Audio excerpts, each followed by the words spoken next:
I am a super freak who can become infinitely stronger by consuming trash. Not only that, but even living creatures, corpses, and cursed objects can be disintegrated and annihilated into molecules to nourish my body. All this is because in this world where fierce beasts roam, and martial arts can reach divine levels, every adult awakens to a unique talent. I was originally a genius who awakened an A-rank talent for portals. But unexpectedly there was a bug in my portal, anything transported through it would be crushed into debris. Just when I thought it was a useless talent, I surprisingly felt compensation from the portal's bug. Everything that is transported and disintegrated provides me with vital energy attributes and skills, even abundant compensations and talents. From then on, everything in this world became my nourishment. According to official information, the admission standard for ordinary martial arts universities is a vital energy value of 150, and for top martial arts universities it's 270. As our class teacher Xia Long spoke, the class group chat suddenly became lively. Luo Chuan, with a vital energy of 121, still has a year to reach 150. Zhongyu just reached 230 today, he'll have no problem getting into a top martial arts university. Ding Shui, how about the class beauty? Has she broken through to a vital energy of 270? While everyone was enthusiastically discussing, in an old room I leaned on the sofa, the chat interface on my phone kept flashing, reflecting in my eyes. 2 years ago, on the day of awakening, I crossed over and successfully awakened the A-rank talent for portals. I thought my future would be smooth sailing, rising high effortlessly. However, who could have predicted that the talent for portals I awakened would unexpectedly have a bug? Any item transported would be annihilated into molecules. Originally, with the ability to travel through portals, whether launching a surprise attack in battle or transporting personnel and supplies, I would have been unstoppable. But now any item entering the portal is immediately destroyed, not even leaving any debris. Using it for transportation is almost tantamount to a death wish. What was clearly an A-rank talent turned out to be useless for cultivation. An A-rank talent became a useless talent, and I became a joke in everyone's eyes. Sighing deeply, I took my eyes off the phone. It's definitely a lie to say I don't envy others' talents. In this world where fierce beasts run rampant, warriors are the absolute main force against them. Therefore, warriors not only hold a prestigious position in this world but also enjoy various privileges. It can be said that becoming a warrior is the best way for ordinary people to cross social classes. It's a pity that although I awakened an A-rank talent, it turned out to be a useless one. Saying so, I stood up and walked to an open space, crouched down and raised my hands, swinging them vigorously. At this moment I was practicing a cultivation method taught uniformly by the school when I entered high school, the true dragon stake technique. Practicing this technique could increase one's vital energy value. Of course, this method is extremely slow in enhancing vital energy, and usually only the poor would choose this method to improve their vital energy. Wealthy families often accelerate the increase of vital energy through taking vital energy pills or eating fierce beast meat. This method, however, was clearly unattainable for me, coming from a poor background, not to mention the vital energy pills that cost tens of thousands. Even the most common fierce beast meat cost several hundred per pound, which was unaffordable for me, an orphan. After a long time feeling tired, I stopped my movements. After resting for a while, I stood up and walked to a device resembling a weighing scale, stood still and looked at the number 43 displayed on the vital energy measuring instrument. I seemed to have anticipated this, my expression calm as I stepped down from the measuring instrument, due to the lack of cultivation bonuses brought by talent. Even though I have been practicing hard every day for the past 2 years, my cultivation level is still at the bottom of my class. The 200 vital energy needed to become a warrior is even more worlds apart. I stood up and walked to a device resembling a weighing scale, stood still and looked at the number 43 displayed on the vital energy measuring instrument. Leaving the side of the vital energy measuring instrument, perhaps I really should give up. A hint of relief appeared on my face. After a moment, as a wave of thirst hit me, I picked up a can of Coke from the table. With the sound of gulping, the can was quickly emptied. I then casually tossed the empty can aside. Simultaneously, the portal opened, creating a deep black hole that swallowed the can. I habitually threw away the trash and went to bed to rest. Suddenly, a mysterious voice echoed in my ear. Due to a spatial transmission fault in this plane, the item was destroyed. You have been compensated with 0.05 vitality. Hearing this voice, I sprang up from the bed. The system.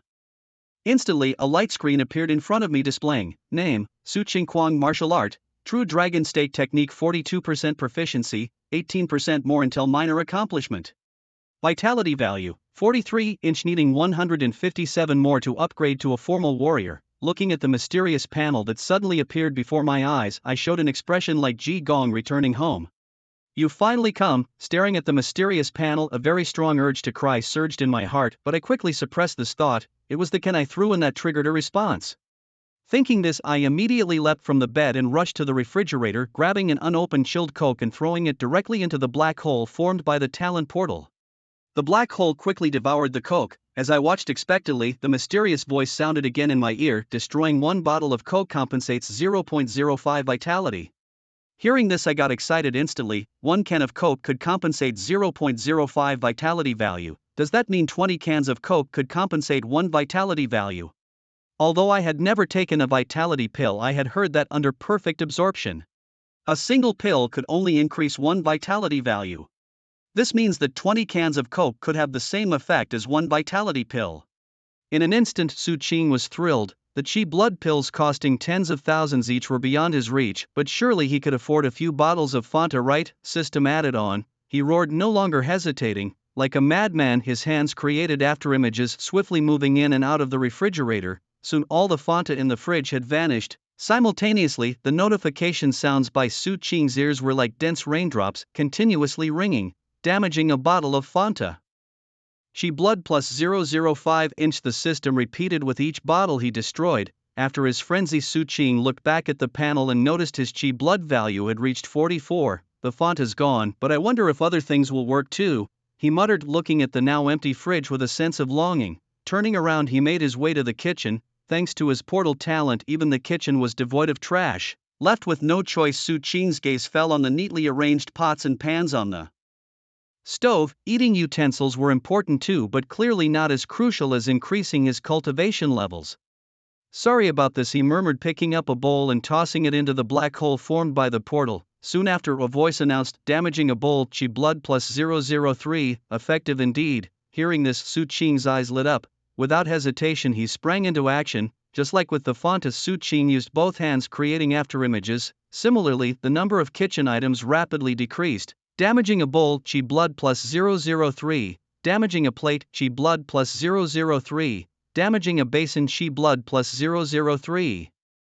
With Su Qing's efforts, his Chi blood soon broke through to 45. Correspondingly, the kitchen had become emptier, leaving only a lonely pot. Just as Su Qing was about to extend his magic claws towards the remaining pot, he suddenly stopped, as if realizing something. "Wait, if destroying trash can give me Chi blood, why should I destroy my household items?" Su Qing muttered, as if waking from a dream. "There's no trash at home, but I can look for some in the neighborhood. That might even be more efficient." Annoyed, he smacked his head as a self-punishment for his foolish actions. Without delay, Su Qing rushed out, heading straight for the trash bins downstairs. Su Qing's residence was in an old neighborhood, the only property left to him by his deceased parents. As an old residential area, the sanitation work in the happy community was mediocre, with sanitation workers only clearing the trash bins in the morning. Now, as the day turned to dusk, Su Qing arrived downstairs only to see not only the bins overflowing but additional garbage piled up around them. Gone was his usual irritation. At this moment, a smile spread across Su Qing's face. He quickened his pace, arriving beside the trash can. With both hands and feet at work, he began tossing the garbage into the black hole portal next to him. Destroying a bag of mixed trash gained him plus 0.1 vitality, while a bag of garbage gave plus 0.05. Standing in front of the trash can, Su Qing's face was alight with joy. Compared to being at home, the efficiency here was much higher and his mood had greatly improved. "You must be the garbage collector. There's still a lot of trash in that bin over there, don't forget it." Just as Su Qing was lost in the joy of leveling up, he suddenly heard a voice behind him. Turning around, he saw a teenage boy pointing towards the other side of the community. "Over there." Hearing the boy's words, Su Qing realized he was mistaken for a garbage collector. However, Su Qing didn't bother to correct him. Instead, he cheerfully responded, "All right, I'll head there once I'm done."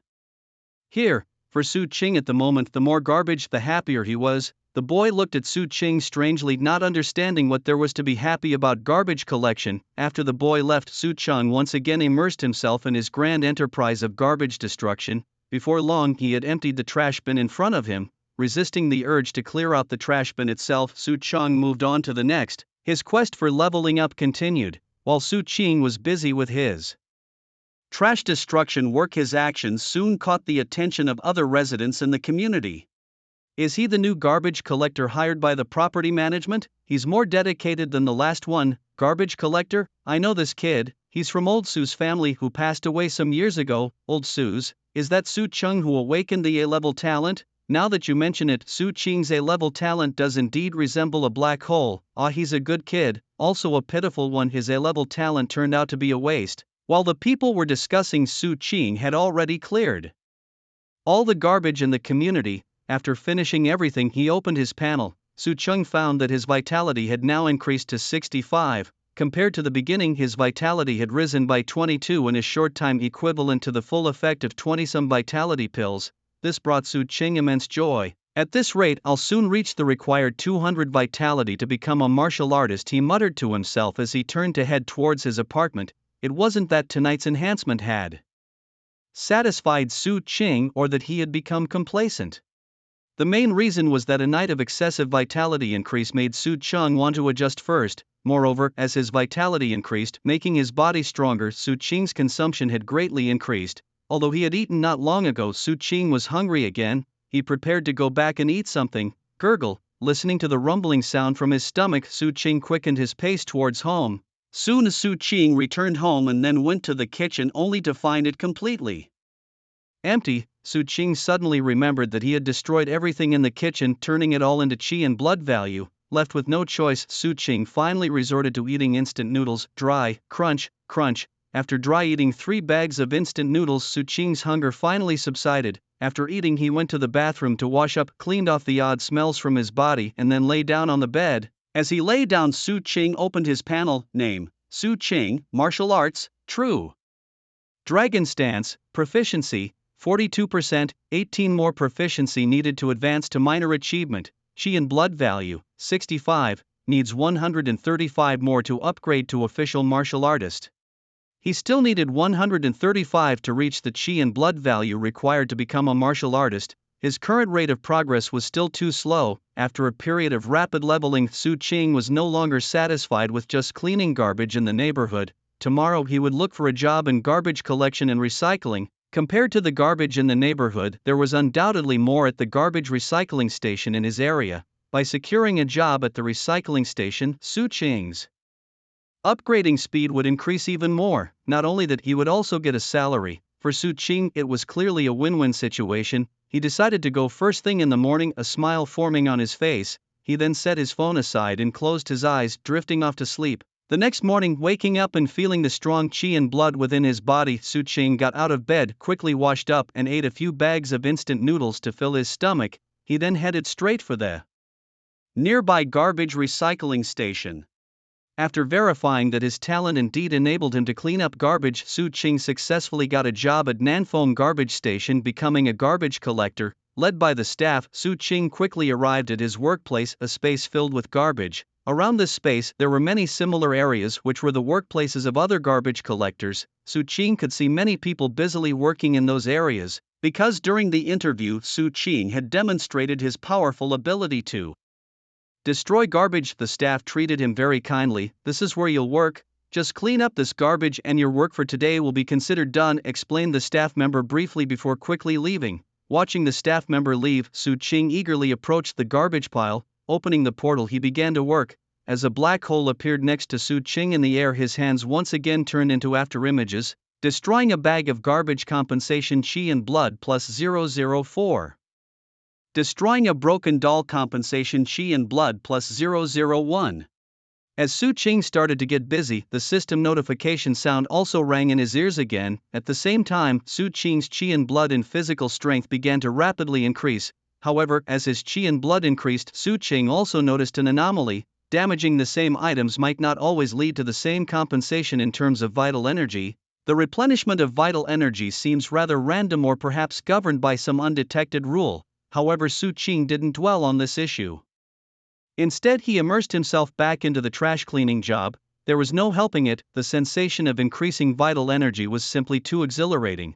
2 hours passed, and by then Su Ching had cleared all the trash from the ground. Meanwhile, his vital energy had surged from 65 in the morning to 97, a whopping increase of 32 points, nearly equivalent to the effect of 40 vital energy pills, and without the need for digestion and absorption time. This outcome delighted Su Ching. Clapping his Hansi stood up with a smile and walked to the side.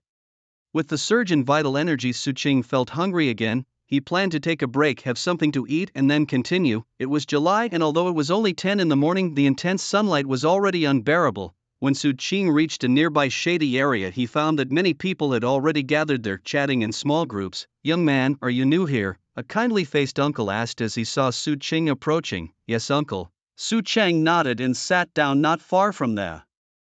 "Man, I'm Zhang Russian, you can call me Uncle Zhang. I noticed you are new here because of your unfamiliar face, but your talent is indeed suited for trash cleaning," Uncle Zhang said, his eyes flashing with a hint of envy. Although he too was a trash collector, their talents were not like Suqing's portal that could directly destroy trash. Theirs were mostly great strength, capable only of organizing trash and then transporting it to designated locations for collective destruction. In terms of efficiency, they were no match for Suqing.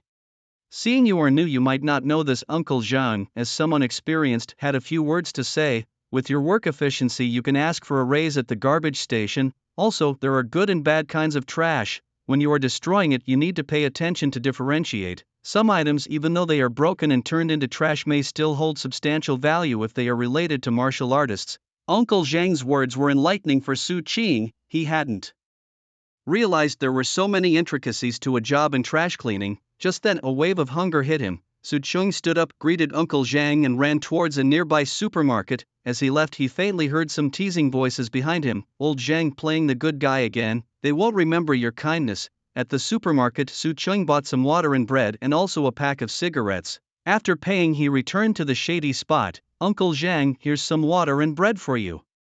And these cigarettes."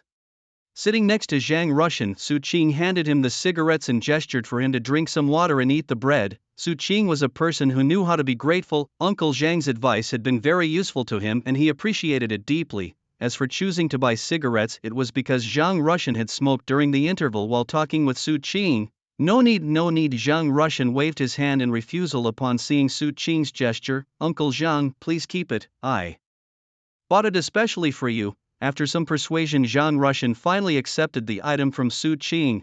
Following this, Zhang Russian's demeanor became even more amiable. While eating bread, he assured, "Don't worry, I know the manager here. I'll help you negotiate a better salary soon."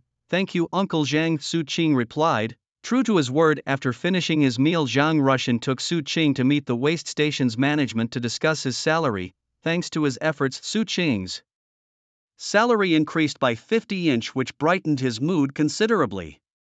Returning to the garbage site, a well-rested Suqing dove back into his waste-clearing duties. Destroying a broken mop, health recovery plus 002. Destroying a ruined doll, health recovery plus 007. Soon the system's notification sound rang again by Suqing's ear. Immersed in the thrill of leveling up, time flew by for him. Before he knew it, the pile of garbage in front of him had dwindled significantly. Feeling a bit tired, Suqing murmured to himself, "I'll take a break after handling this trash." Glancing at the small amount of remaining garbage, Suqing, wearing gloves, casually picked up a bag of trash and threw it towards the nearby black hole. Destroying a damaged martial arts secret manual, proficiency in true dragon stance technique plus 1%. He heard the system's notification sound and was surprised. Proficiency. Pondering, Suqing summoned the system interface. Name: Suqing Martial Arts. True Dragon Stance. 42%. Needs 18% more proficiency to reach minor mastery. Health value: 121. Needs 79 more health points to upgrade to official martial artist. After half a day's effort, Suqing's health value had risen to 121, only 79 points shy of the 200 required to become a martial artist. However, Suqing's focus wasn't on his health value but rather on the martial arts section of the panel. True Dragon Stance proficiency increase. Having practiced the True Dragon Stance for 2 years, Suqing was very familiar with it. As a foundational technique for martial arts students, it not only boosts health but also plays a crucial role in breaking through martial levels. To become a martial artist, one must not only meet the 200 health point requirement but also cultivate the True Dragon Stance to a minor mastery level or 60% proficiency to lay the foundation for breakthrough. This requirement might seem simple, but it actually consumes a great deal of a martial artist's time and energy. The further one progresses in the True Dragon Stance, the slower the training becomes. Like Suqing, who had trained tirelessly day and night, it had been a struggle to raise his proficiency to 40%. If not for the school's requirement to achieve minor mastery before breaking through, most students would lack the patience and seek quicker advancements. Su Qing had learned from snippets of conversations with teachers that the true geniuses, nurtured carefully by major forces, aimed to raise their true dragon stance proficiency above 80% before attempting a breakthrough. Given their talents and resources, they could have become martial artists in their youth rather than wasting decades laying a foundation. Progressing beyond 80% mastery in the true dragon stance could consume a year's worth of effort for just a 1% increase. As for achieving 100% proficiency, Su Qing had never even heard of such a feat. It seemed impossible that someone would devote their entire life to foundational training without ever becoming a martial artist. In this world, most martial artists achieved breakthroughs with only a minor mastery of the true dragon stance. Even a damaged martial arts manual could enhance proficiency in the true dragon stance. Could it be possible that with enough martial arts manuals Su Qing could train the true dragon stance to perfection? With this thought, a smile spread across Su Qing's face. He didn't have a complete martial arts manual, but the recycling center was certainly not short of damaged ones. Remembering what Uncle Zhang had mentioned that morning, Su Qing stood up and walked towards Zhang Russian's work area. "Su, what brings you here?" Zhang Russian stopped his work and asked with a puzzled look. "It's like this, Uncle Zhang," Su Qing began. "When I was cleaning up the trash earlier, I found a damaged martial arts manual. I was curious, so I came to see if you have any more damaged martial arts here." "Oh, those damaged martial arts you mentioned?" Zhang Russian nodded, his expression clearing. "I do have some here." Saying this, Zhang turned around, picked up a package and handed it to Su Qing, not forgetting to solemnly remind him, "The trash here has already been screened several times before storage. The martial arts manuals that end up here are either severely damaged or fakes, so don't get your hopes up too high." Martial arts as a practice for fighters are usually very expensive. Even the simplest and cheapest techniques can cost tens of thousands. For ordinary people, they are indeed a luxury. That's why when people come into contact with martial arts, everyone can't help but try to train. Everyone here has tried it, including Zhang Russian. But as he said, the manuals that end up here are untrainable. Even studying them is just a waste of effort. As for why he collects these manuals, it's just out of habit. "I'm just curious to see." Su Qing was using these manuals to increase his proficiency in the true dragon stance, not to study them for training. Therefore, he didn't care much about Zhang Russian's words. Seeing Su Qing's indifference, Zhang Russian figured he was just young and skeptical and decided not to persuade him further. "Well, just give it a try and you'll see that what I'm saying is true. Practicing these martial arts won't really have any adverse effects." Zhang Russian waved his hand, not wanting to elaborate further. "Uncle Zhang, how much do you think these martial arts are worth? I'll transfer the money to you. These are all worthless items. I picked them up myself, so there's no need for payment." Seeing Zhang Russian insist, Su Qing no longer insisted and took the martial arts manuals, heading towards his workplace. In his heart, though, Su Qing made a mental note of this kindness. Upon returning to his workplace, Su Qing opened the package to find some items resembling books. However, these books were either severely damaged and difficult to identify, or they were obviously fraudulent martial arts intended to deceive people. "But it doesn't matter to me since I don't practice these arts." Shaking his head, Su Qing summoned a teleportation portal and threw these martial arts secrets into a nearby black hole. As the black hole swallowed the manuals, a system notification soon rang in Su Qing's ears. "Destroying a damaged manual of body techniques compensation, plus 0.3% proficiency in True Dragon Stakes technique." Seeing it was effective, Su Qing didn't hesitate and continued to throw the remaining martial arts manuals into the black hole. "Destroying a fake physical training manual compensation, plus 0.2% proficiency in True Dragon Stakes technique. Destroying a damaged martial arts manual compensation, plus 0.3% proficiency in True Dragon Stakes technique." When the martial arts manuals were all destroyed, Su Qing opened the system panel again. Name: Su Qing, Martial Arts, True Dragon Stakes Technique, 48%, 12. More proficiency needed to reach the minor achievement stage. Vitality, 121, 79 more needed to upgrade to a formal martial artist. Seeing his proficiency rise from 42 to 48, a smile appeared on Su Qing's face. He could already envision his mastery of the True Dragon Stakes technique being perfected. After a short rest, Su Qing's gaze shifted back to the nearby trash and he resumed his activity. Destroying a broken cell phone compensation, plus 0.04 vitality. Destroying a dim Ultraman figurine compensation, plus 0.02 vitality. As Su Qing got busy again, his vitality continued to rapidly increase. Time flies when you're busy, and before he knew it, it was already afternoon. During the afternoon, Su Qing completed another batch of trash destruction. Correspondingly, his vitality soared to 163, only 37 points shy of the 200 needed to become a martial artist. In addition, Su Qing's proficiency in the True Dragon Stakes technique also rose to 73%, reaching the major achievement stage. Of course, he had Zhang Russian too. Thanks for these results, soon it was time to clock out. Su Qing could see other garbage collectors starting to leave one after another. Xiaosu, let's go. Hearing someone calling him, Su Qing turned his head to see Zhang Russian standing not far away waving at him. There it was, the last piece of trash tossed into the abyss. Disposing of a damaged steamer pot, Su Qing gained a minor boost of plus 002 to his vitality. Rising to his feet, he headed towards Zhang Russian. Approaching him, Su Qing saw Zhang handing over a package. "These are some martial arts techniques I've collected for you," Zhang said. Ever since Su Qing had expressed an interest in martial arts, Zhang had been sporadically bringing him some to study. These techniques were sometimes found by Zhang himself or acquired from other workers. "Thank you, Uncle Zhang," Su Qing responded, gladly receiving the manuals. He was indeed in need of these martial arts secrets. Seeing Su Qing's cheerful expression, Zhang spoke earnestly, "Judging by your efficiency in clearing trash, your vitality must have already broken through 100. With a bit of effort, you could possibly get into a martial arts university. So right now, the most crucial thing for you is to practice the True Dragon stance and to boost your vitality, not to study these less useful techniques."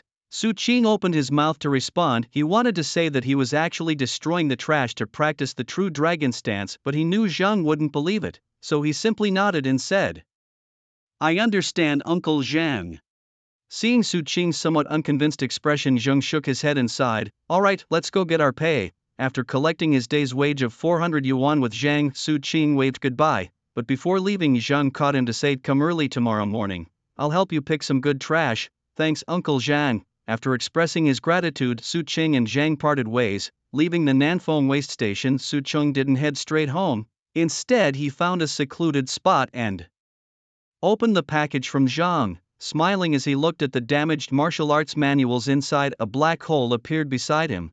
Destroying a fake sword technique manual, he compensated with plus 0.2% proficiency in the True Dragon stance. Destroying another severely damaged martial arts manual added plus 0.3% proficiency. As the manuals vanished, his proficiency, initially at 73%, quickly rose to 85%. Looking at his skill panel showing the peak state of the True Dragon stance, Su Qing smiled contentedly. "The junkyard is truly a paradise," he muttered, stepping towards the vegetable market.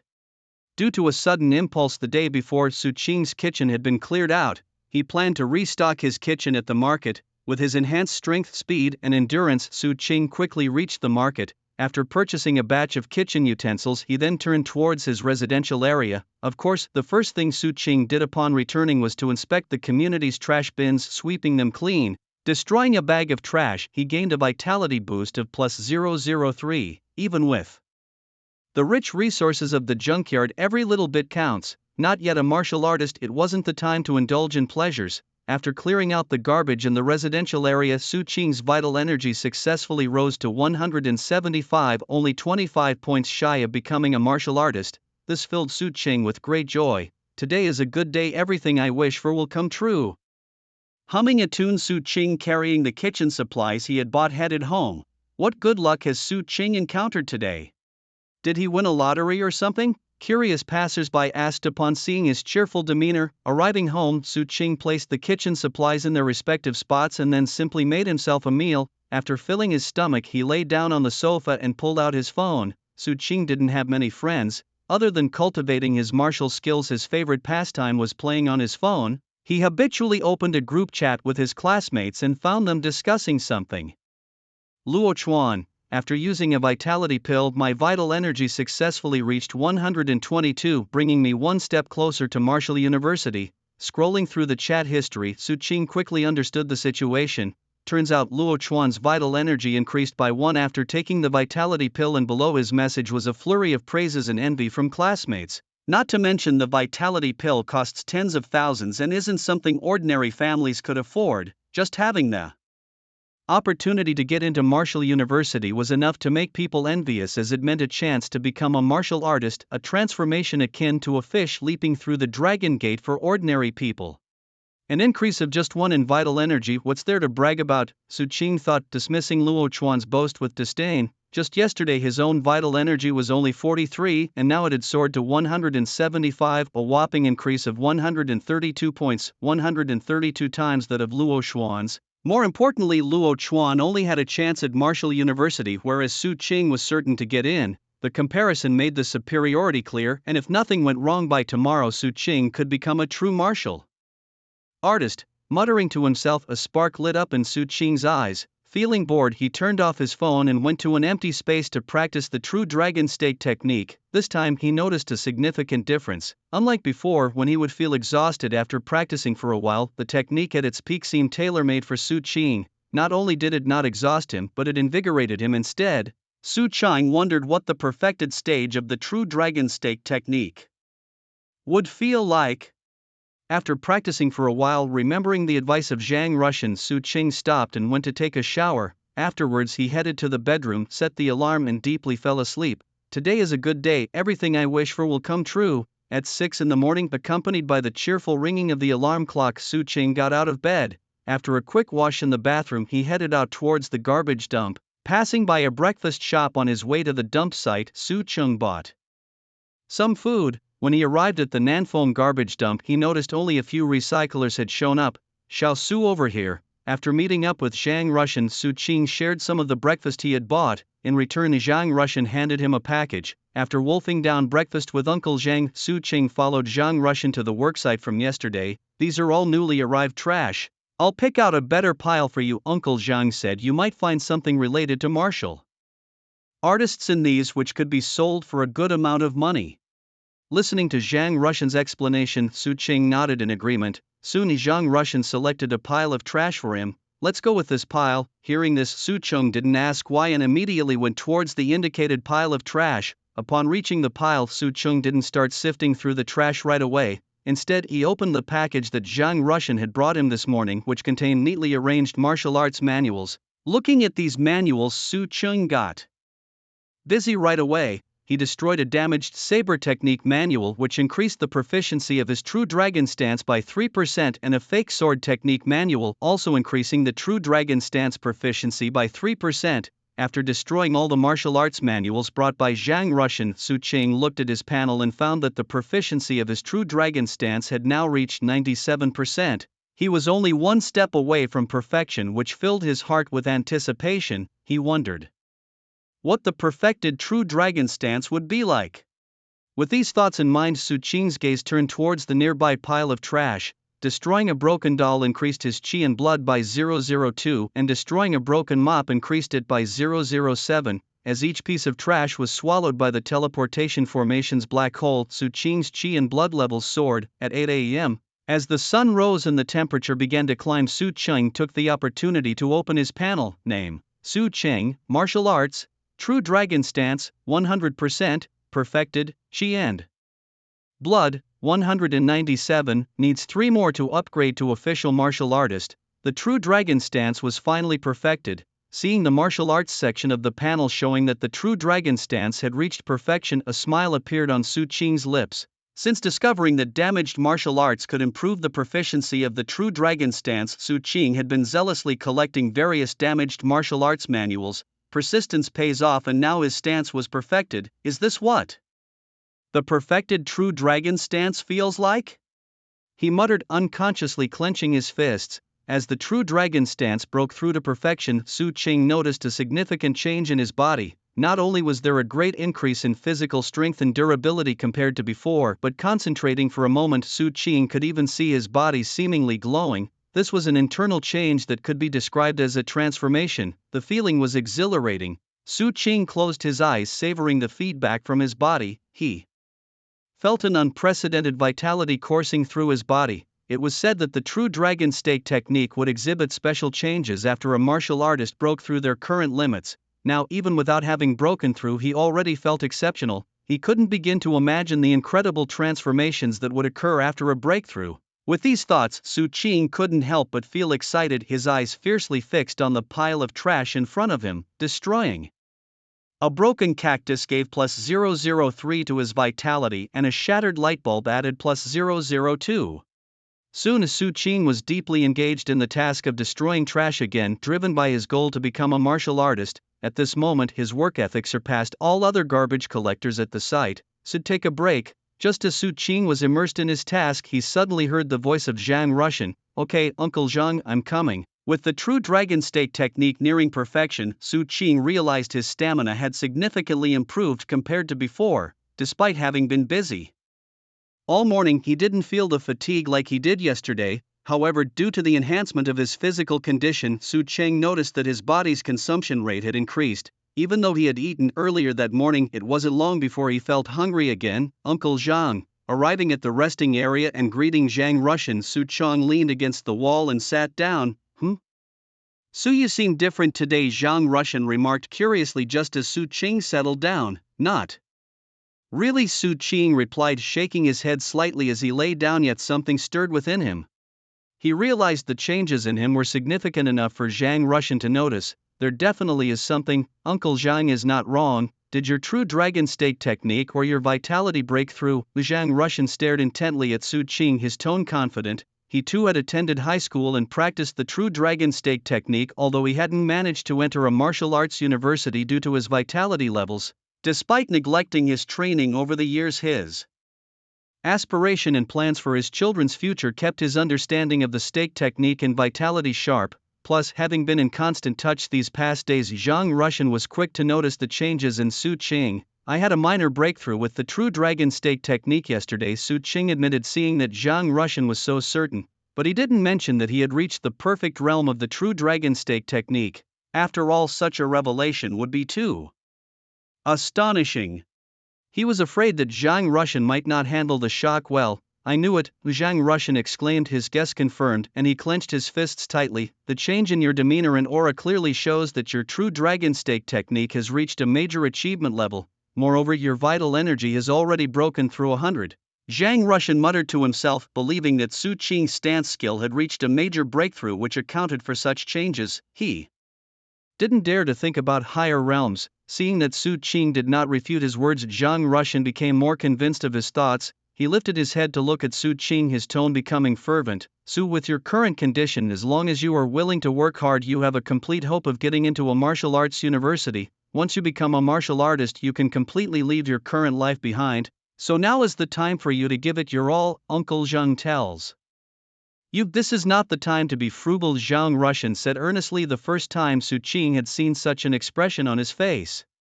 Normally, although Zhang Russian appeared friendly, that friendliness was more of a senior's care towards a junior, but now his attitude was more like concern. We can't afford cheap blood pills, they're too expensive, but we can buy ferocious beast meat. Starting today, eat ferocious beast meat every day. I believe by the time of the college entrance exam, your vital blood strength will definitely reach the admission threshold of the martial arts university. Once you enter the martial arts university and become a martial artist, everything you've invested now will soon be earned back. If you're worried about money, Uncle Zhang can support you. After finishing, Zhang Russian looked at Su Qing with hopeful eyes, as if expecting him to agree. Having been in society for many years, Zhang Russian was all too aware of the hardships of life and the difficulty of making money.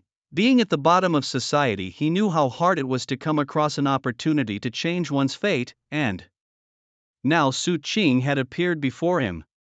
A youth with the potential to become a martial artist had appeared before Zhang Russian. Naturally, he was determined to seize this opportunity. After all, connecting with a martial artist could change his fate.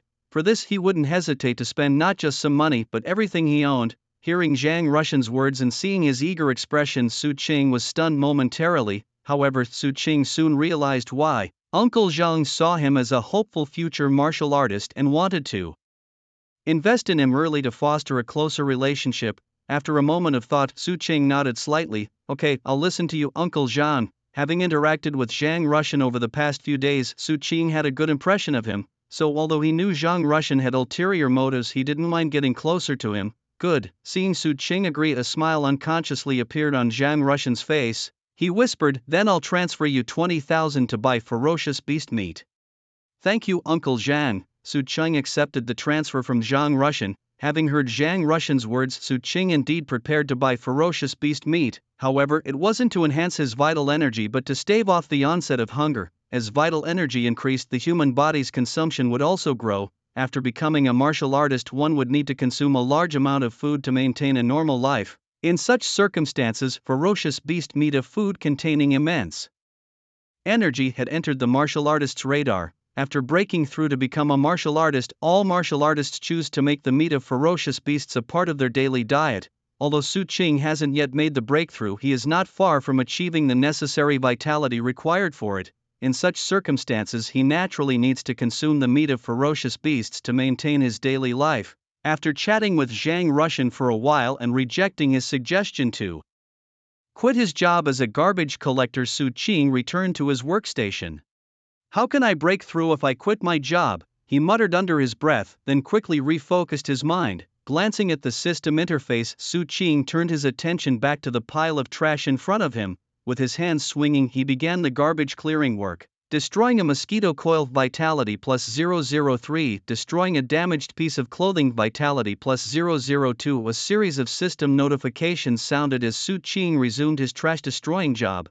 However, this time was different because he was only 3 vitality points away from reaching the 200 needed for the breakthrough. Su Cheng's mood was much more exhilarated than before. His hands moved in blurs, throwing each piece of trash into the black hole formed by a nearby portal. Meanwhile, another person's heart was also filled with excitement. Zhang Rushan. After confirming that Su Cheng was likely to break through and had accepted his goodwill, Zhang Rushan's attitude changed. If he was numb during his work before, now he was passionately enthusiastic, seeing in Su Cheng a chance to change his own fate. "Once Su Cheng breaks through with our relationship, I can completely change my destiny." He thought of the high-status martial artists he had seen, their positions and abilities, which made him feel excited. During a break, Zhang Rushan couldn't help but turn his head to look at Su Cheng not far away, thinking, I must persuade him to quit his job later and devote all his mind to cultivation. After realizing Su Cheng could become a martial artist, Zhang Rushan's regard for him soared, surpassing anyone else. Zhang Rushan's behavior was noticed by his co-workers, who immediately began to tease him. "Old Zhang, you don't have to be so good, do you? I see you don't even care about your son that much." "Yeah, old Zhang, do you have some unspeakable relationship? I think you better stop being overly kind. There are plenty of pitiful kids in the world. You are not a savior. You don't have the fate of the wealthy, yet you're acting like it. Compassion doesn't suit you, does it? Instead of wasting time here, better take care of your own family," they mocked. Facing the jeers of his co-workers, Zhang Rushan remained unperturbed and continued his work. The secret that Su Cheng might become a martial artist was something he would not share with anyone, and all the while Su Cheng remained unaware of everything that was happening with Zhang Rushan. At this moment his mind was wholly absorbed in the enhancement of his vital energy. Destroying a broken vase, compensation plus 003 vital energy. Destroying a damaged transformer toy, compensation plus 004 vital energy. The system's notification sounds kept ringing in his ears, but Su Cheng disregarded them, focused solely on tossing the trash into the nearby black hole. It was not until another vital energy notification sounded that Su Cheng finally stood up and opened the system panel. Name: Su Cheng, Martial Arts.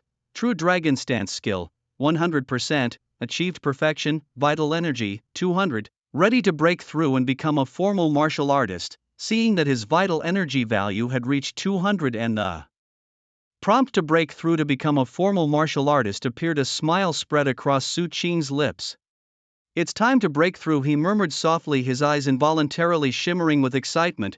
Becoming a martial artist had always been his dream, and now that it was about to be realized, his heart surged uncontrollably with emotion. "Calm down." Clenching his fists, Su Cheng forced himself to regain composure. He then closed the system panel, stood up and walked towards Zhang Rushan. "Little Su, what brings you here?"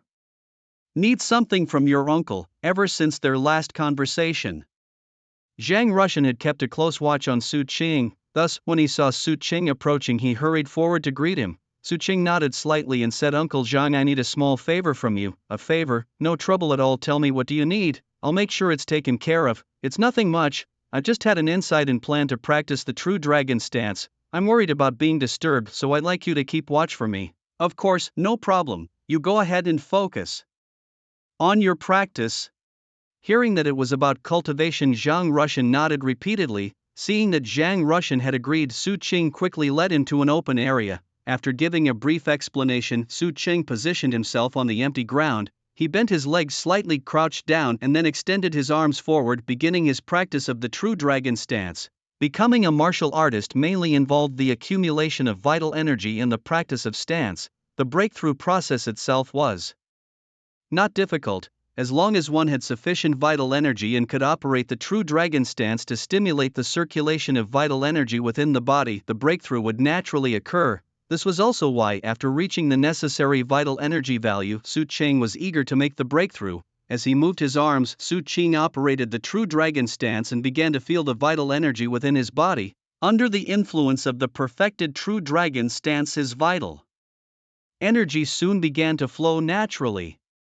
Su Qing felt a warm current circulating within him, as if a stream of air was moving through his body, continuously altering his physical structure. Enduring the peculiar sensations inside him, Su Qing continued to operate the true dragon stance. Since Su Qing had begun his practice, Zhang Rushan vigilantly scanned their surroundings, fearing that someone or something might disturb Su Qing's cultivation. And the anomaly here also attracted the attention of many garbage collectors. When they saw Su Qing practicing, many sneered. They thought it was ridiculous that someone would come to a garbage dump to pretend to be diligent. If he were really a martial arts genius, he would have become a martial artist long ago. Why would he need to be here? They didn't know what kind of spell Su Qing had cast on old Zhang, making him play house with him. But they had to admit his true dragon stance looked quite professional, even better than what they could manage. Su Qing, however, was unaware of the murmurs around him. At this moment, he was fully immersed in the process of his breakthrough, feeling a warm current flowing through his body like a roaming dragon, transforming and strengthening him. He put all his effort into executing the true dragon stance. Suddenly, Su Qing felt a strange sensation in his body, followed by a wave of comfort that seemed to reach his soul. Had he broken through to become a martial artist? At this moment, a thought flashed through his mind, a thought that felt like a blessing to his spirit. As Su Qing's breakthrough occurred, the power of his true dragon stance surged tremendously. With the movement of his hands, the air around him seemed to solidify, forming spirals like water currents in the air, encasing him like a tornado. What was this? Standing not far from Su Qing, Zhang Shan, who had been closely watching him, was the first to notice the anomaly in the field. Could this power be an outburst from the true dragon stance? As he watched the change, a thought unconsciously flashed through his mind, and his expression changed as if he had realized something. His mouth agape. Could it be that he has broken through to become a martial artist? Although he felt his current thoughts were somewhat fantastical, the phenomena before him seemed to continuously confirm his suspicions. The anomaly quickly drew the attention of many other garbage collectors nearby. What was going on? Such power? Was it from a martial artist? Which newcomer was a martial artist? No, how could he be a martial artist working as a garbage collector? He didn't look old, perhaps he had just broken through to become a martial artist. That's a martial artist. Old Zhang has really hit the jackpot this time. No wonder Zhang had been so close to him these past few days, he must have discovered something. After witnessing the anomaly caused by Su Qing's practice, everyone stopped their work, staring in shock towards Su Qing not far away. Some even showed a look of regret in their eyes. After all, martial artists are usually held in high esteem, and ordinary people don't often get the chance to interact with them. And now, a martial artist, and such a young one at that, was right beside them, and they had missed the opportunity. Naturally, they were filled with immense regret. As they all looked at Zhang Rushan, their eyes also carried a hint of envy. Among all those present, Zhang Rushan was the only one who had formed a bond with Su Qing. Naturally, after discovering Su Qing's identity as a martial artist, some people started feeling uneasy. These were the people who had mocked Su Qing earlier. In the world of martial arts, the hierarchy was clear. Martial artists and those below them were completely distinct classes. If an ordinary person offended a martial artist, even their survival could become very difficult. Therefore, at this moment, they were afraid that Su Qing might pursue the matter. In the junkyard, everyone had different thoughts. Meanwhile, in a luxuriously decorated room, a middle-aged man in black was quietly sipping tea. Suddenly, as if sensing something, he looked up towards the window. Was this fluctuation due to a martial artist unleashing power, or a ferocious beast arriving? Whispering to himself, the man moved swiftly to the window. With a slight motion, he jumped out and headed towards the source of the disturbance. as the middle-aged man rushed at high speed on the other side. Su Qing, having gradually adapted to his strong physique, began to slowly stop practicing the true dragon stance. The fierce wind blew as the airborne tornado that had formed also began to rapidly dissipate. Soon, the tornado vanished completely. At this moment, Su Qing also stopped his movements and then opened his eyes, calling up the system panel. Name: Su Qing. Rank: First Order Martial Artist. Physical Refinement Realm: Martial Art. True Dragon Stance: 100%. Achieved Perfection. Vitality: 200. Needs another 200 vitality points to upgrade to Second Order Martial Artist. Physique: 100. Can enhance physical condition through martial arts practice. Seeing the new rank displayed as Martial Artist in the system panel, a smile unconsciously appeared on Su Qing's lips. Although he had already felt the breakthrough in his body, seeing the definite answer on the system interface still excited him. Becoming a martial artist had been his dream for many years. Now that his dream had been realized, Su Qing felt an indescribable joy spreading in his heart. On the other side, seeing that Su Qing had stopped practicing, Zhang Russian stepped over to Su Qing. He opened his mouth about to say something, but noticing that Su Qing seemed immersed in his joy, he stopped and quietly waited beside him. Yet his gaze remained on Su Qing, and many questions arose in Zhang Russian's mind. The biggest question stemmed from what Su Qing had said earlier. Uncle Zhang, I need a small favor. Breaking through to become a martial artist, and he calls that a small favor. Zhang Russian just wanted to ask Su Qing that. When Su Qing stabilized his emotions and looked around, he found Zhang Russian watching him with a restrained expression. Elsewhere on the garbage-strewn ground, many garbage collectors were looking over with nervous faces. Uncle Zhang, Su Qing began softly, but just as he spoke, it was as if he sensed something and turned his head. What met his eyes were several men, their gazes sweeping over the crowd. Su Qing's attention quickly focused on the middle-aged man in black standing in the center. Intuition told Su Qing that this man was also a martial artist. Su Xiaoyu, the man in black, said with a smile, nodding slightly. If it's convenient, would you join me inside for a chat? Upon hearing the invitation from the man in black, Su Qing pondered for a moment and then nodded. All right. Based on the identities of a few people next to the man, Su Qing had already guessed the man's identity, the person in charge of the Nanfeng landfill. The reason he sought Su Qing was likely due to the commotion caused during Su Qing's recent breakthrough. As Su Qing agreed, Huang Feng turned and gave a few instructions to the people beside him. Then he smiled at Su Qing and said, "This way please." Led by Huang Feng, they soon entered a spacious and luxurious room.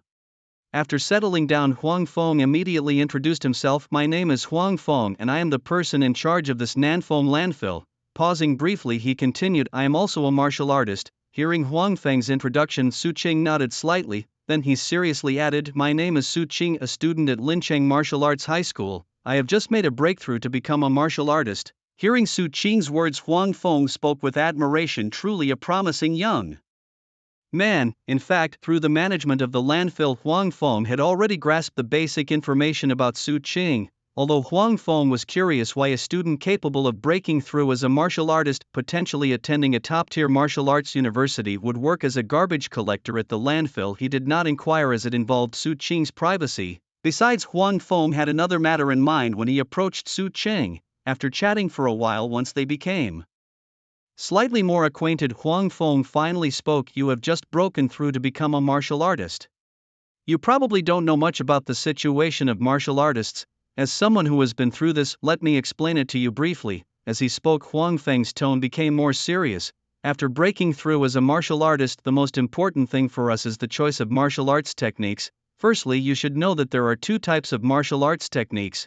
One is called martial arts method, which is the core technique cultivated by us martial artists, affecting our future training direction and development. The other type can be referred to as combat techniques, which, as the name implies, are used for combat. Of course, combat techniques are also very important for martial artists as they relate to a martial artist's combat power. As Huang Feng explained, Su Qing listened attentively. These were things he was not familiar with and had not mastered. For a new martial artist, after becoming a martial artist, one very important thing is the choice of martial arts method and combat techniques.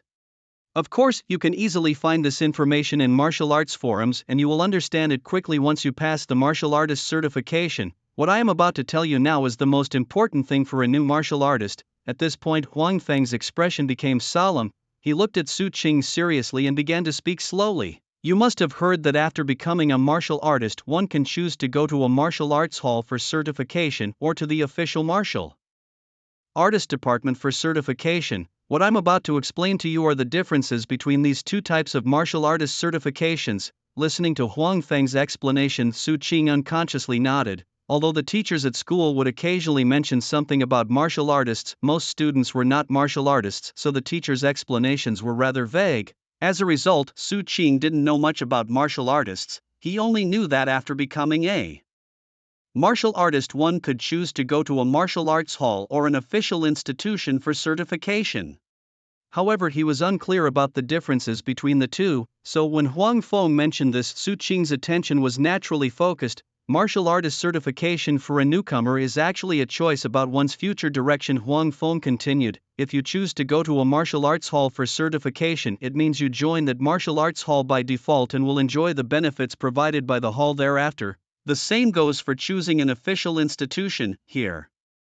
Huang Feng paused, giving Su Qing some time to digest the information. Seeing Su Qing's gaze return to him, Huang Feng continued. Choosing to develop through a martial arts hall and an official department each has its benefits. Take the Jidao Martial Arts Hall where I belong, for example. It has the world's #1 martial artist as the headmaster, and the martial arts techniques and cultivation resources it can offer are far beyond what any official institution can provide. Of course, the official route has its advantages too.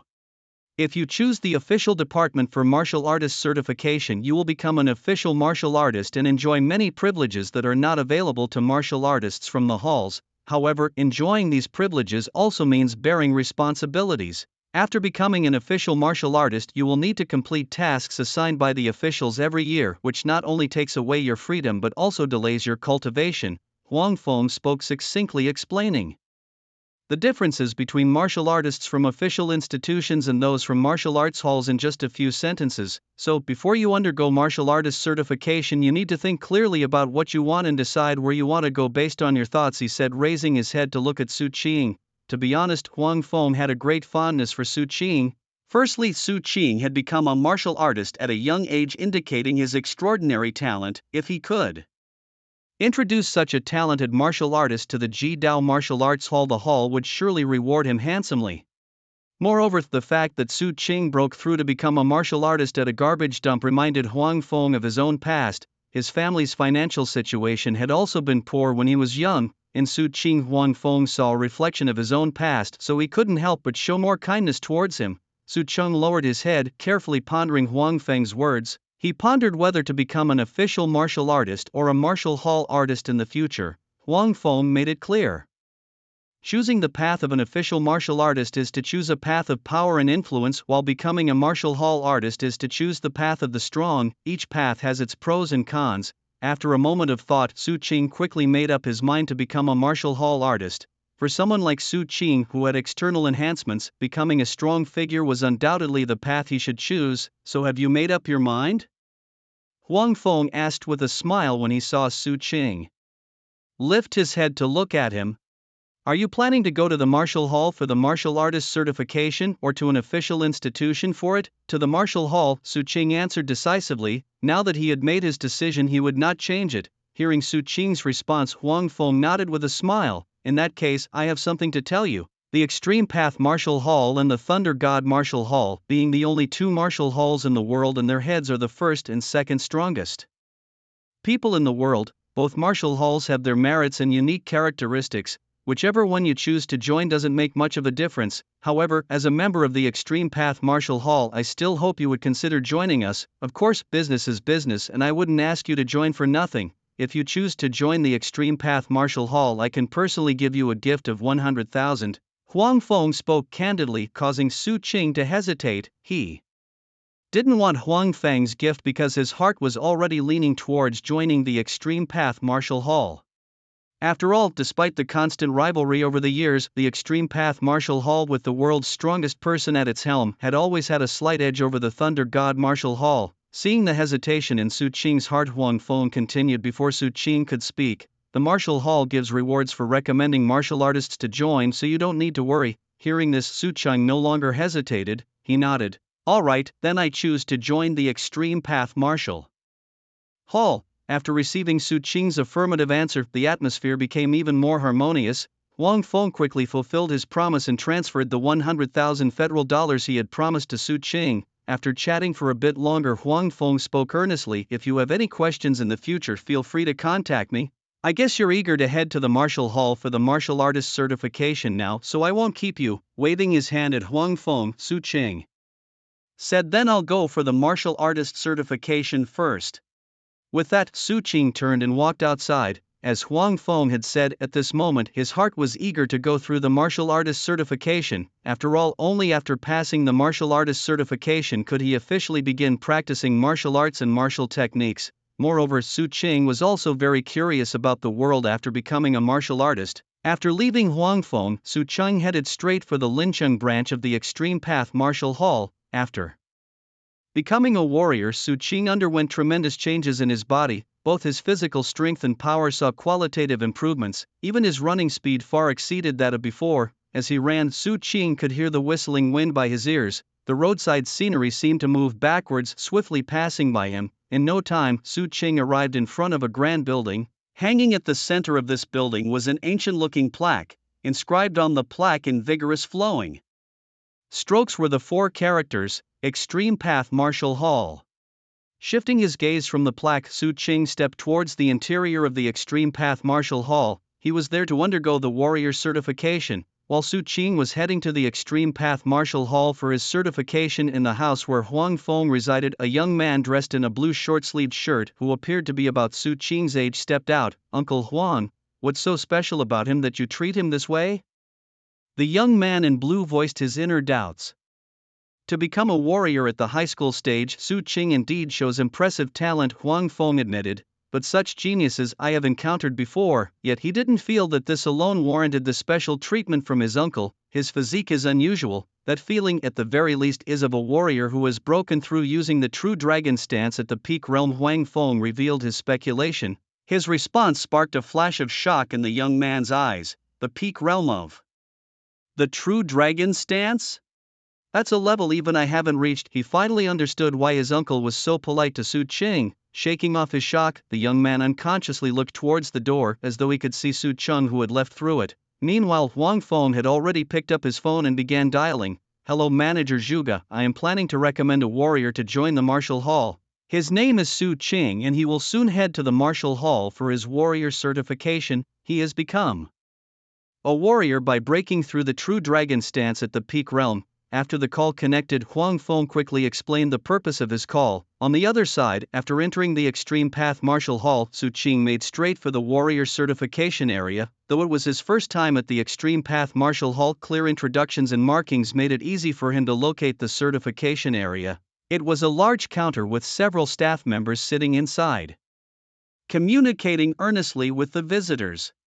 Su Qing observed for a while and soon approached an unoccupied counter. Hello, I would like to undergo the warrior certification. Sitting inside the counter was a young, beautiful woman with fair skin. Upon seeing Su Qing, her face immediately lit up with a gentle smile. Please hand me your identification documents. Hearing the woman's words, Su Qing passed his documents through the window. The woman instinctively took a glance at Su Qing's identification after receiving it. Upon seeing Su Qing's age, she couldn't help but turn her head to look at him. It was the first time she had encountered such a young martial artist in her career. Suppressing the excitement in her heart, she entered Su Qing's information into the system. Just as she was about to proceed to help Su Qing complete his martial artist certification, she suddenly heard a stern and familiar voice next to her. Xiao Xian, hold off for now, I'll handle his martial artist certification. Hearing this, the woman unconsciously turned to look behind her.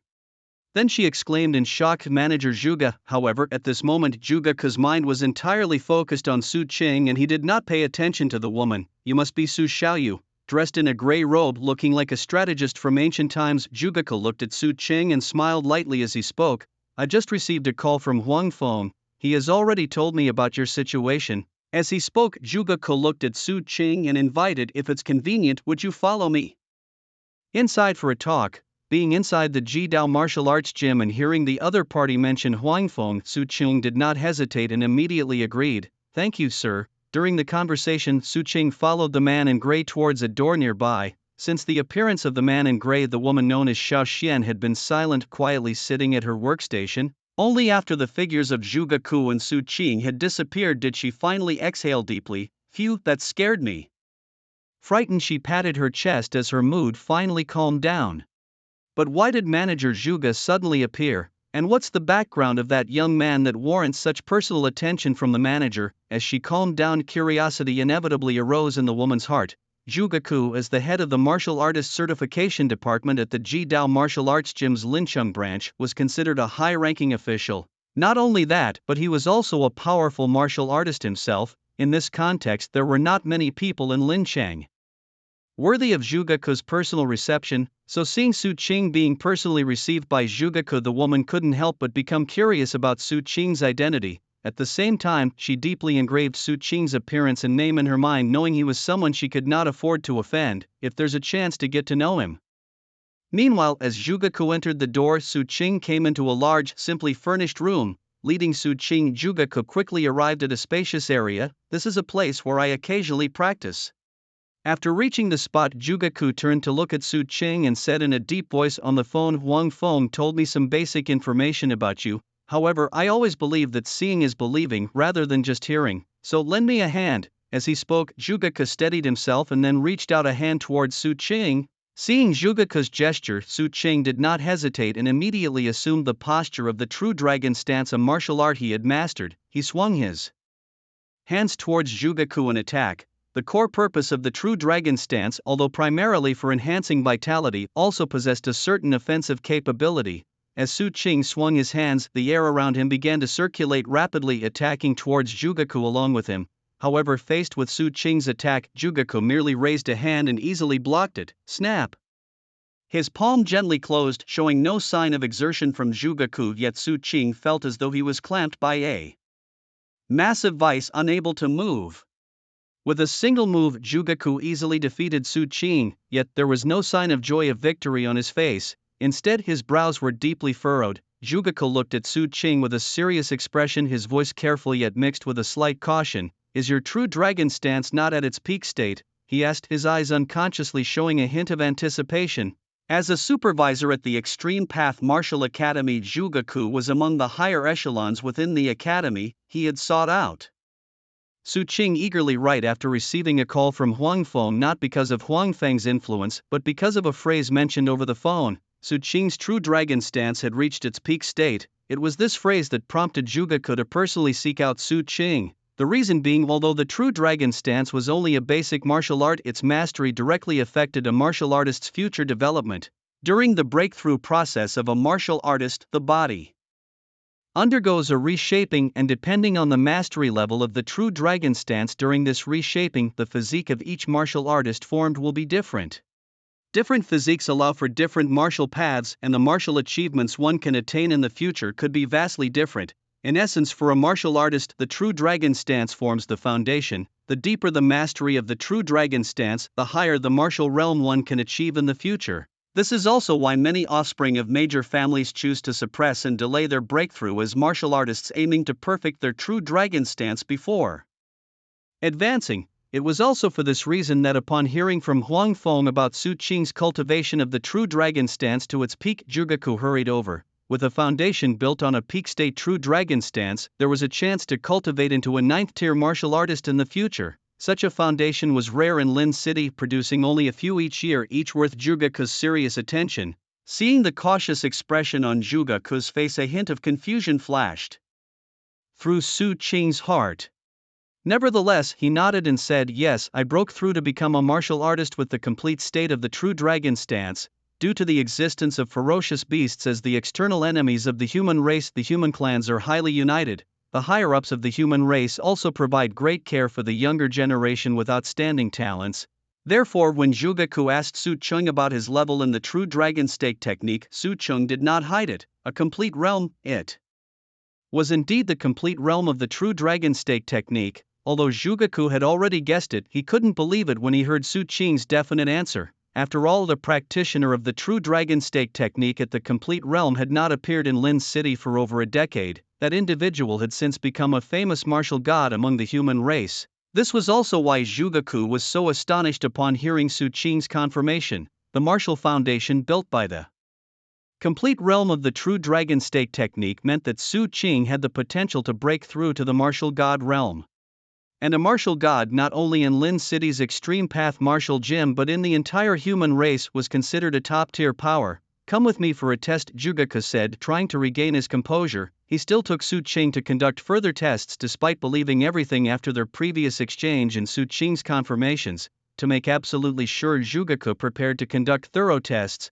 Taking Su Qing to a machine with a strong sci-fi aesthetic, Zhugaku began the testing. The results came out quickly after the test concluded. Looking at the data displayed by the instrument, Zhugaku burst into laughter. Ha, it really is the complete realm of the true dragon state technique. I, Zhugaku, am indeed fortunate. After fully confirming everything, Zhugaku's gaze towards Su Qing became even more fervent. Are you interested in becoming a signed martial artist at my Extreme Path Martial Gym?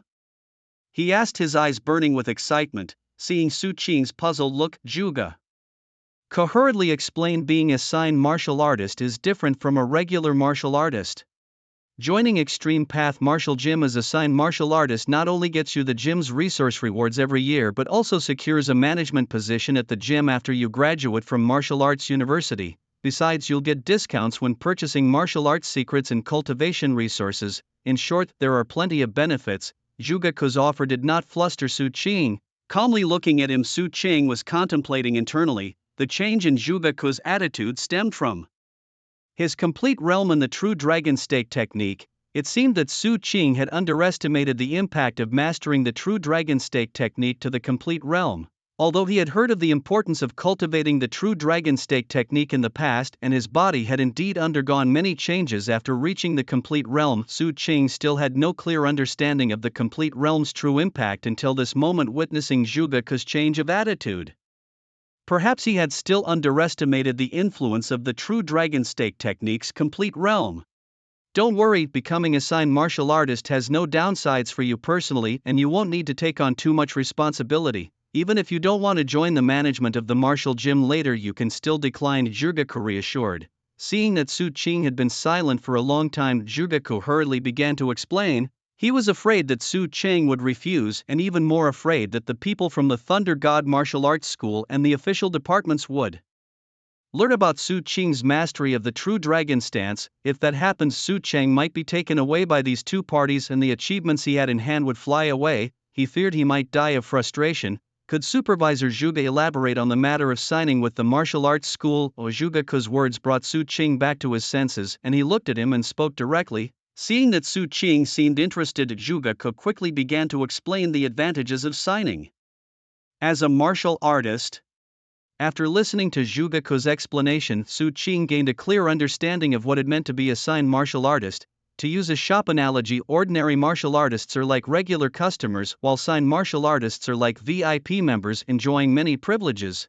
After understanding the privileges of signed martial artists and confirming that they don't need to take on too much responsibility, Su Qing nodded and said, "All right, I agree to become a signed martial artist of the Ultimate Path Martial Arts School." Upon receiving Su Qing's affirmative response, a smile of joy immediately appeared on Zhugaku's face. He then began to lead Su Qing in processing the martial artist certification and the procedures for becoming a signed martial artist. With Supervisor Zhugaku around, Su Qing's martial artist certification and signing procedures were quickly completed. Once everything was finished, Zhugaku brought Su Qing to a spacious and elegant room. "Good, you are now a signed martial artist at our Ultimate Path Martial Arts School, enjoying the treatment of an A-level contract. I have already sent the specific details of your benefits to your phone, and I won't go into the other benefits now. You can check them out yourself later. What I want to tell you now are the most core privileges of becoming a signed martial artist at the Ultimate Path Martial Arts School. The first is that you can exchange for one A-level martial arts technique and one A-level martial skill for free at the House of Ultimate Path, and the second is that the A-level contract also provides an annual subsidy of 3 million. In addition to that, when you shop at the House of Ultimate Path, you can also enjoy a 20% discount. This year's subsidy has already been transferred to your card, along with an extra million from me personally." As he spoke, seeing Su Qing wanting to say something but hesitating, Zhugaku seemed to guess something and waved his hand. "You don't need to be polite, $1 million is nothing to me."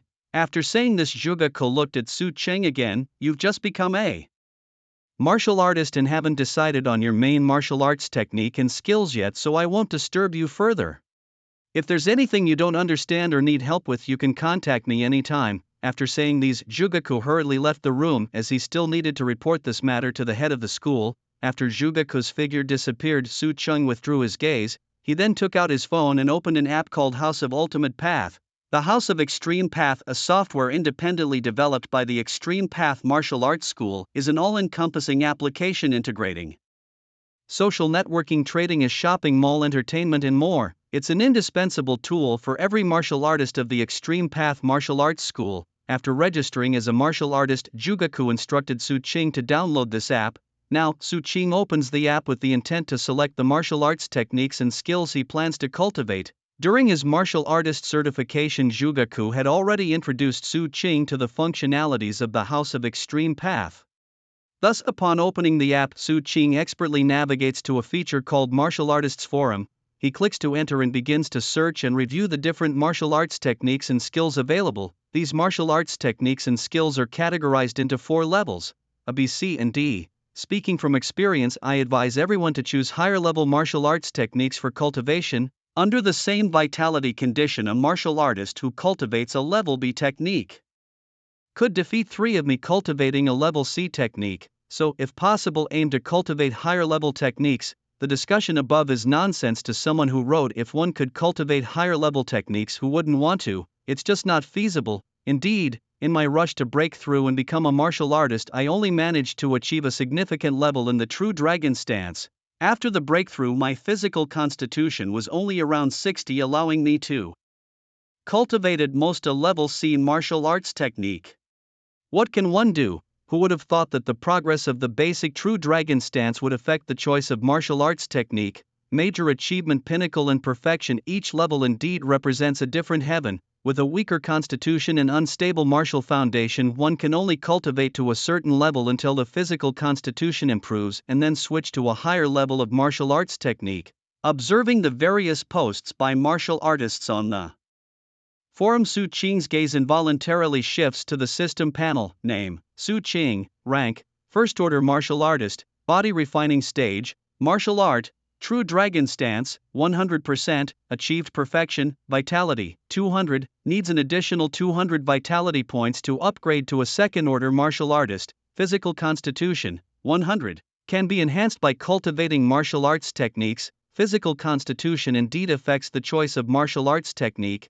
No wonder Supervisor Zhuge was so excited upon discovering that my true dragon stance had reached perfection.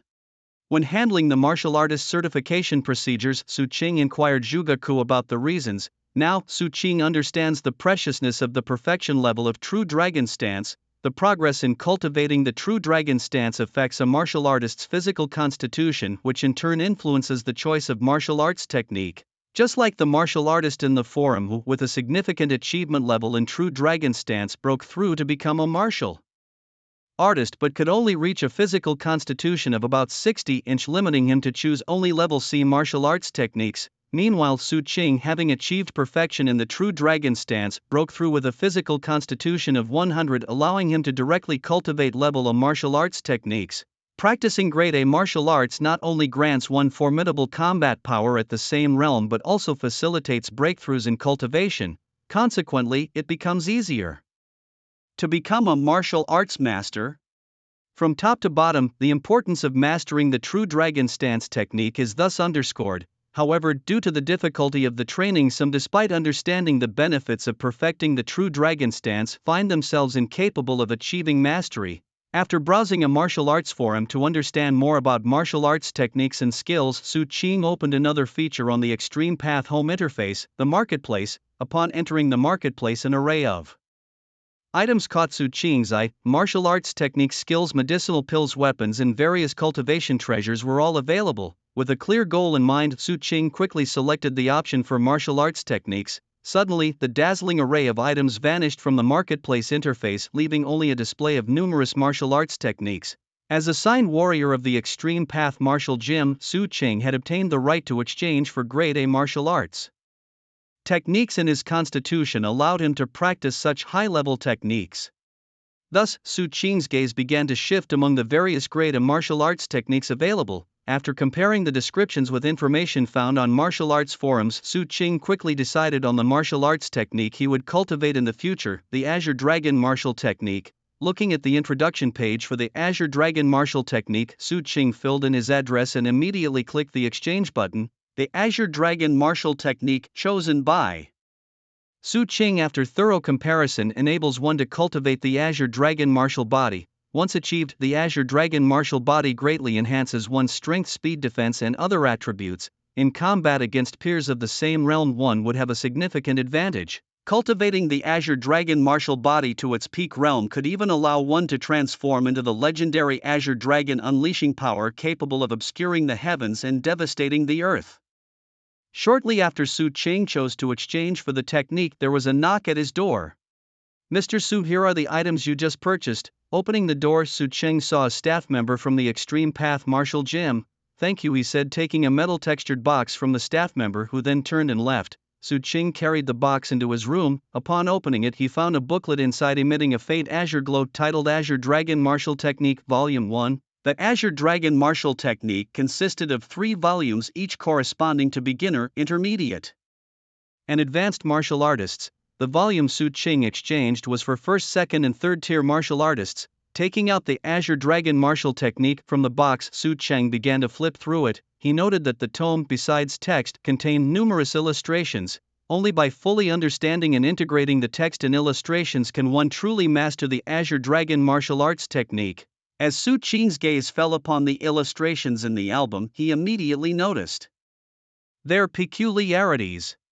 They seemed to possess a magical allure that drew the viewer in involuntarily. As he looked, it was as if he could see an azure dragon soaring through the skies. No wonder there were no secrets kept about this martial arts technique. Holding the Azure Dragon martial arts technique in his hands, Su Qing couldn't help but murmur to himself. Without fully comprehending the technique, it was impossible to replicate it, and those who could fully understand a technique would not care about the mere profits from selling martial arts secrets. Thus, there was no need to keep the martial arts manual confidential. Turning his gaze away from the Azure Dragon martial arts technique, Su Qing called up the system interface. Glancing at the techniques listed, he muttered, "I wonder if destroying the Azure Dragon martial arts technique could lead directly to mastering it." Remembering the past few days he spent at the junkyard destroying damaged martial arts techniques to improve his proficiency in the true dragon stance, Su Qing felt a surge of inspiration.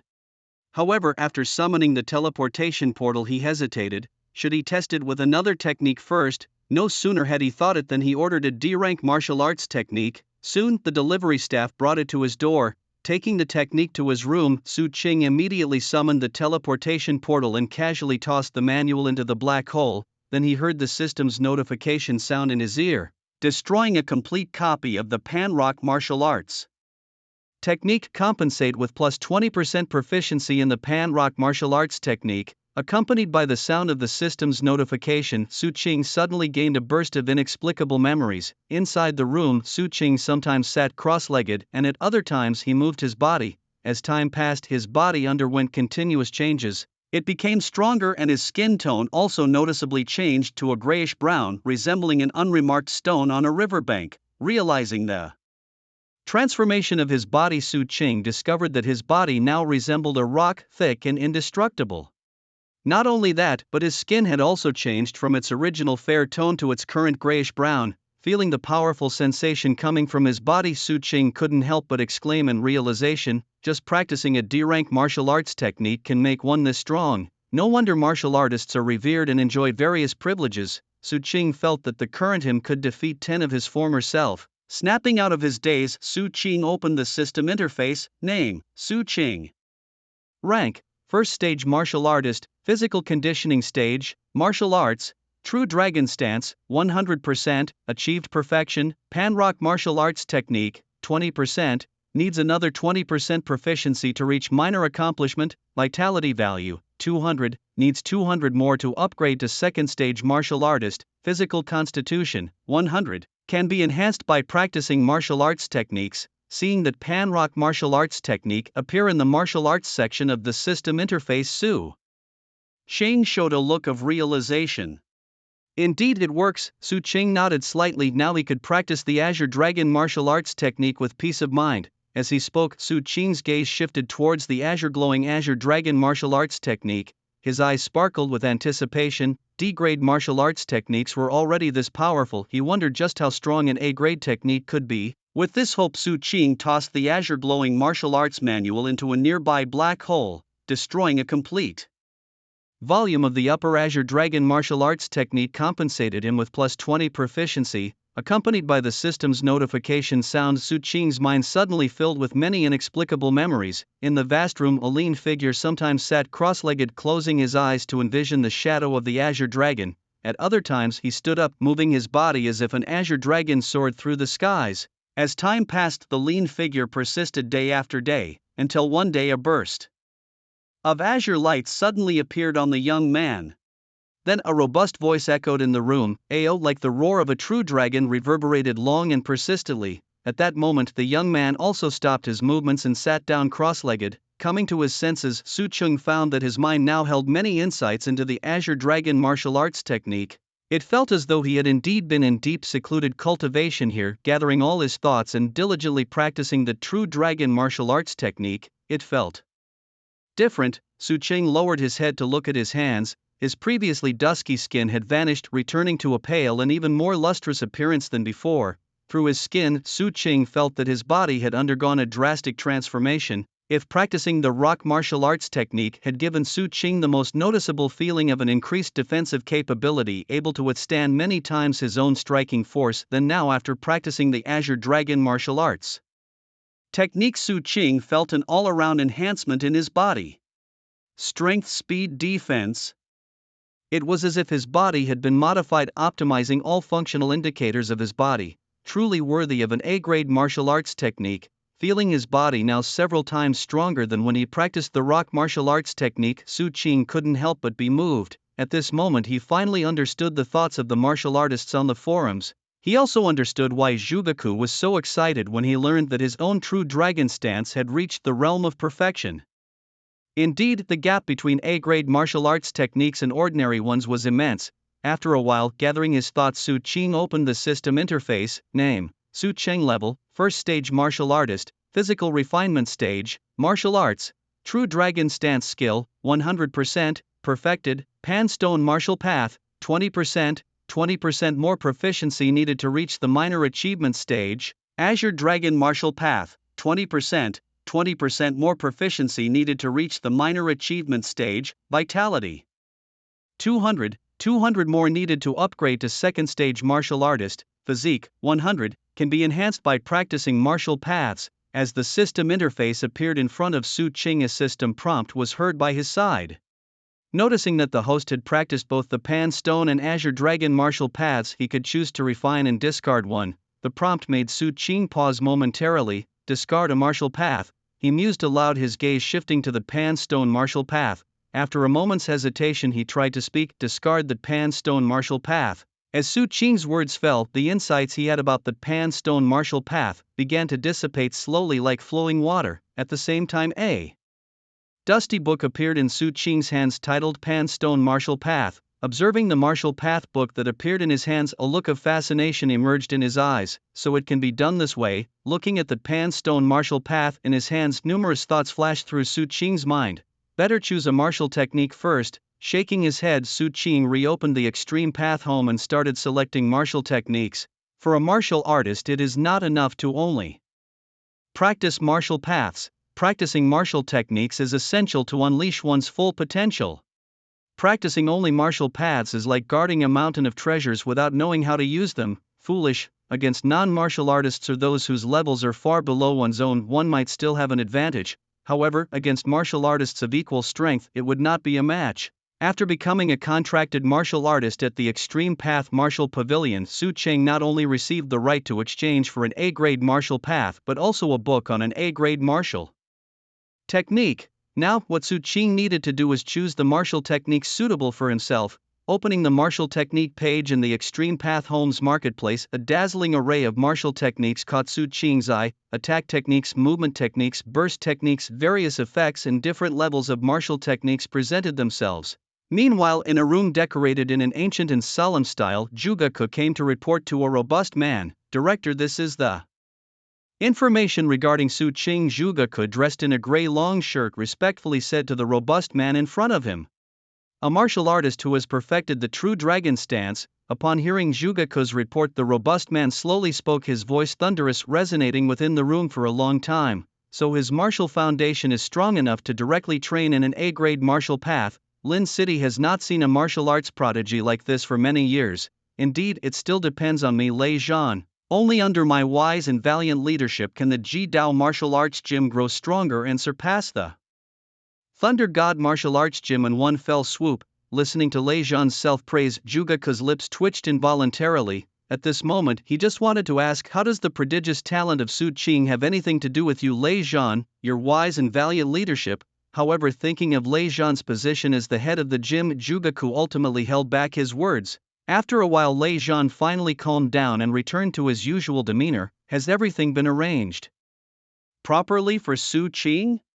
We wouldn't want the Thunder God martial arts gym and the officials to think we're stingy. Everything is in place." Jugaku nodded. "I've already signed an A-level contract with Su Qing." "Good, but an A-level contract alone isn't enough. He has just become a martial artist and must be in need of money right now. Arrange for him to be a fighter at our Ji Dao martial arts gym so he won't have financial difficulties. Besides, pay more attention to his safety. The intelligence of ferocious beasts is increasing, and many human prodigies have been killed by beasts infiltrating human ranks. We must protect this talent that Lin City has finally produced." Lei Zhan instructed, seriously looking towards Jugaku not far away. "I understand, headmaster. I'll make the arrangements shortly." Inside the room, after a careful selection process, Su Qing finally chose the martial skill he wanted, Nine Heavens Azure Dragon Slash.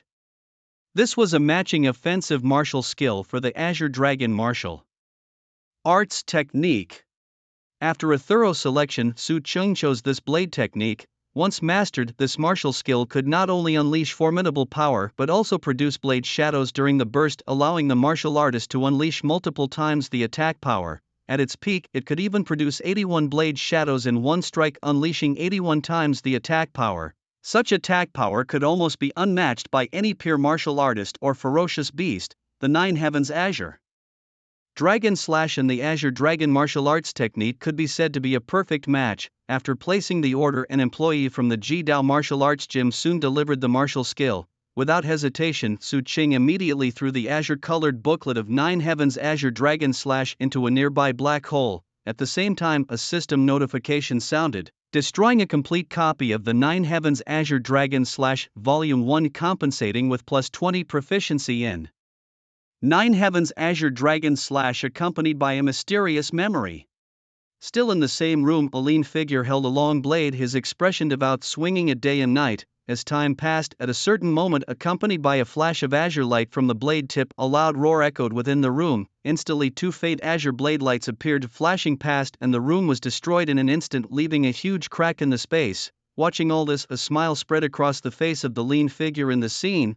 Meanwhile, in the room, Su Qing slowly opened his eyes, a fleeting flash of azure light sparkling within them. Unconsciously, he clenched his fists as if gripping a long sword, but upon grasping nothing but air, he realized he had no sword at all. Slowly coming out of that state, Su Qing thought to himself, "I should buy a long sword later and test out the power of the Nine Heavens Azure Dragon Slash." Saying this, he opened the system interface. Name: Su Qing. Level: First Tier Martial Artist. Body Refining Stage: Martial Arts. True Dragon Stance, 100%, perfected. Azure Dragon Martial Technique, 20%, needs 20% more proficiency to reach minor achievement. Nine Heavens Azure Dragon Slash, 20%, needs 20% more proficiency to reach minor achievement. Vitality, 200, needs 200 more to upgrade to second tier martial artist. Physique, 100. Can be enhanced by practicing martial techniques. Satisfied with his mastery of the Nine Heavens Azure Dragon Slash shown in the system interface, Su Qing nodded and then closed the interface. He already had martial techniques and attack skills. Now all that was missing were weapons and movement skills. These, along with martial techniques and attack skills, are essential for any novice martial artist. Only by advancing these skills to a certain level could a novice martial artist consider leaving the town to hunt ferocious beasts on the battlefield. Hunting these creatures is a popular way for many martial artists to make money. This is not only because it's a straightforward way to earn cash, but it also enhances a martial artist's practical experience.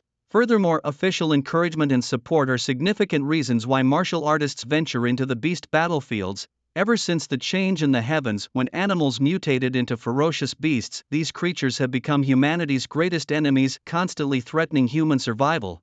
Not to mention the countless lives lost during the change. Even now, countless people die annually under the onslaught of these beast tides. This situation is why the authorities have always encouraged martial artists to leave the towns and hunt these creatures. Reopening the ultimate path home, Su Qing selected the marketplace page and began to review the available movement skills and weapons. Originally, he had a savings of 20,000 plus another 20,000 from Uncle Zhang, 1,100,000 from Huang Feng and Zhuge Manager, and a 2 million reward from the Extreme Path Martial Hall. All this added up to 3,140,000 yuan. He had spent 500,000 on the rock-solid martial technique and now had 2,640,000 yuan left. Though he could sell the rock-solid martial technique to recuperate some funds, 3 million should be enough to buy a decent weapon and a good movement skill. Thinking this, Su Qing began to closely examine the relevant weapons and movement skills. It was only when Su Qing truly began to examine the weapons and martial arts techniques that he couldn't help but sigh.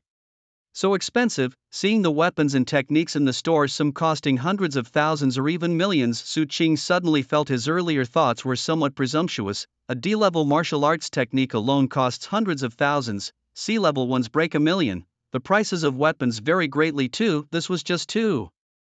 One must say the prices of these martial techniques and weapons made Su Qing hesitant. He hadn't felt this when exchanging them earlier, but now that he was spending his own money, Su Qing realized he had overestimated the purchasing power of 3 million. How come it feels like becoming a martial artist has made him even poorer? Isn't there anything cheaper? Muttering to himself, Su Qing couldn't help but open the martial artists forum to start looking into how to acquire cheaper martial techniques and weapons. As Su Qing searched, relevant information quickly popped up. Presumably friends seeing this message are martial artists shocked by the prices at the Jidao home store. But no worries, seeing me is your good fortune. For new martial artist friends, whether it's martial laws, martial techniques or weapons, all are very important. But what do we do if the stuff at Jidao home is too expensive? No problem. Next I'll recommend a place that offers good value for money, the martial artist marketplace. Here new martial artists can definitely find affordable martial laws and weapons. The martial artist marketplace, whether it's martial laws, techniques or weapons, has everything you could need. Those looking to save money should definitely give it a try. Martial artist marketplace, a credible seller. We have all the martial laws and techniques you want. Welcome to Lu Guang's small shop. The martial artist marketplace is definitely the friendliest place for new martial artists. Glancing through the wealth of information, Su Qing quickly found a place mentioned many times by numerous martial artists. The martial artist marketplace. After carefully searching the information, Su Qing discovered that the martial artist marketplace is actually a place where many martial artists exchange and trade items. Here, many martial artists share their gains, interact with others, or sell to other martial artists. Even in the martial artist marketplace, there are shops specially selling martial laws, techniques, and weapons. The martial artist marketplace, worth a look. With this thought in mind, Su Qing closed the Jidao homepage and stepped towards the martial artist marketplace. The martial artist marketplace was not far from Su Qing's location and was in fact located inside the Jidao martial arts gym itself. Initially, this market was opened by the Jidao martial arts gym as a place for martial artists to interact, but it gradually evolved into a market with commercial transaction attributes. Leaving his room and after sending a message to Zhuge about it, Su Qing stepped towards the location of the martial artist marketplace he had found. Soon as Su Qing arrived at the Jidao martial arts gym floor corresponding to the martial artist marketplace, and after verifying his martial artist identity, Su Qing walked towards a large door. As Su Qing stepped through the entrance, he could see many others just like him heading towards the martial arts market. Crossing the threshold felt like traversing through time. When Su Qing opened his eyes again, he found himself in a bustling, enormous venue. Big sale on martial arts techniques. Anything you want, we've got it here. Weapons from D-grade alloy weapons to B-grade treasures, we have everything. Sword techniques, body movement techniques, blade techniques, come take a look. Beast meat, high quality and affordable beast meat. The cacophony of voices buzzed incessantly around Su Qing, giving him the surreal impression of being in a food market. do martial artists really have such a place? He wondered, his previous lofty perceptions of martial artists shattering slightly. Shaking his head to dispel the strange thoughts, Su Cheng walked towards a small stall selling martial arts techniques not far away. Sir, we have all sorts of martial arts and techniques here, feel free to take a look, the stall owner greeted him as Su Cheng approached. Su Cheng's gaze swept over the neatly arranged martial arts manuals and then he spoke up, may I take a look? The owner glanced at Su Cheng, nodded and said, of course. Picking up a C-grade blade technique manual, Su Cheng began to leaf through it, unconsciously comparing it to his own practice technique, the Nine Heavens Azure Dragon Slash. However, upon comparison, he realized that not only was this blade technique far inferior in level and power to his Nine Heavens Azure Dragon Slash, but the manual itself was also incomplete. There seems to be something wrong with this technique, he remarked, placing the manual back in its original spot before turning back to the stall owner. You look like it's your first time here, the owner observed, his demeanor friendly and lacking the sharpness typical of a martial artist. Facing Su Cheng's questioning, he wasn't annoyed but instead explained kindly, there's no problem with the manual. It's written by experienced martial artists, it's just that the content isn't complete. He continued, you must have purchased martial arts manuals from the Supreme Path Home before and are somewhat familiar with these matters. To write a complete martial arts manual, one must fully comprehend a technique, which is very difficult. Therefore, some martial artists take shortcuts, only writing about the aspects of the technique they have understood. The manuals here are of that nature. They might be incomplete, but they are authentic. After explaining, the owner added, it's not just me. Almost all the manuals here are like this, which is why they're sold so cheaply. After listening to the owner, Su Cheng suddenly recalled what he had read on the martial artists forum. Now he understood why, despite the existence of the Supreme Path Home, there was still a market for martial arts. Due to the unique nature of martial arts, to advance in any particular style, one must constantly study the manual, keeping it close at all times. However, the manuals sold by the prestigious martial arts families are prohibitively expensive, especially burdensome for ordinary martial artists and particularly for newcomers.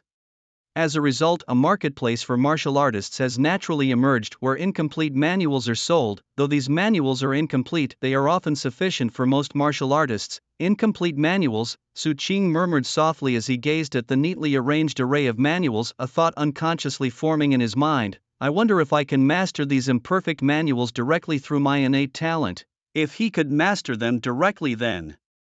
At that thought, a spark of excitement flashed in Su Cheng's eyes. How much for this martial arts manual? Su Cheng suddenly asked, looking at a manual laid out on the stall. He wanted to test something, if the system would compensate for a damaged and incomplete martial art manual. 100,000. The stall owner replied casually, holding a D-grade martial arts manual in his hands. The price was less than a fifth of what it would cost at a premier martial dojo. Without bargaining, Su Cheng paid the money and took the manual to a secluded spot.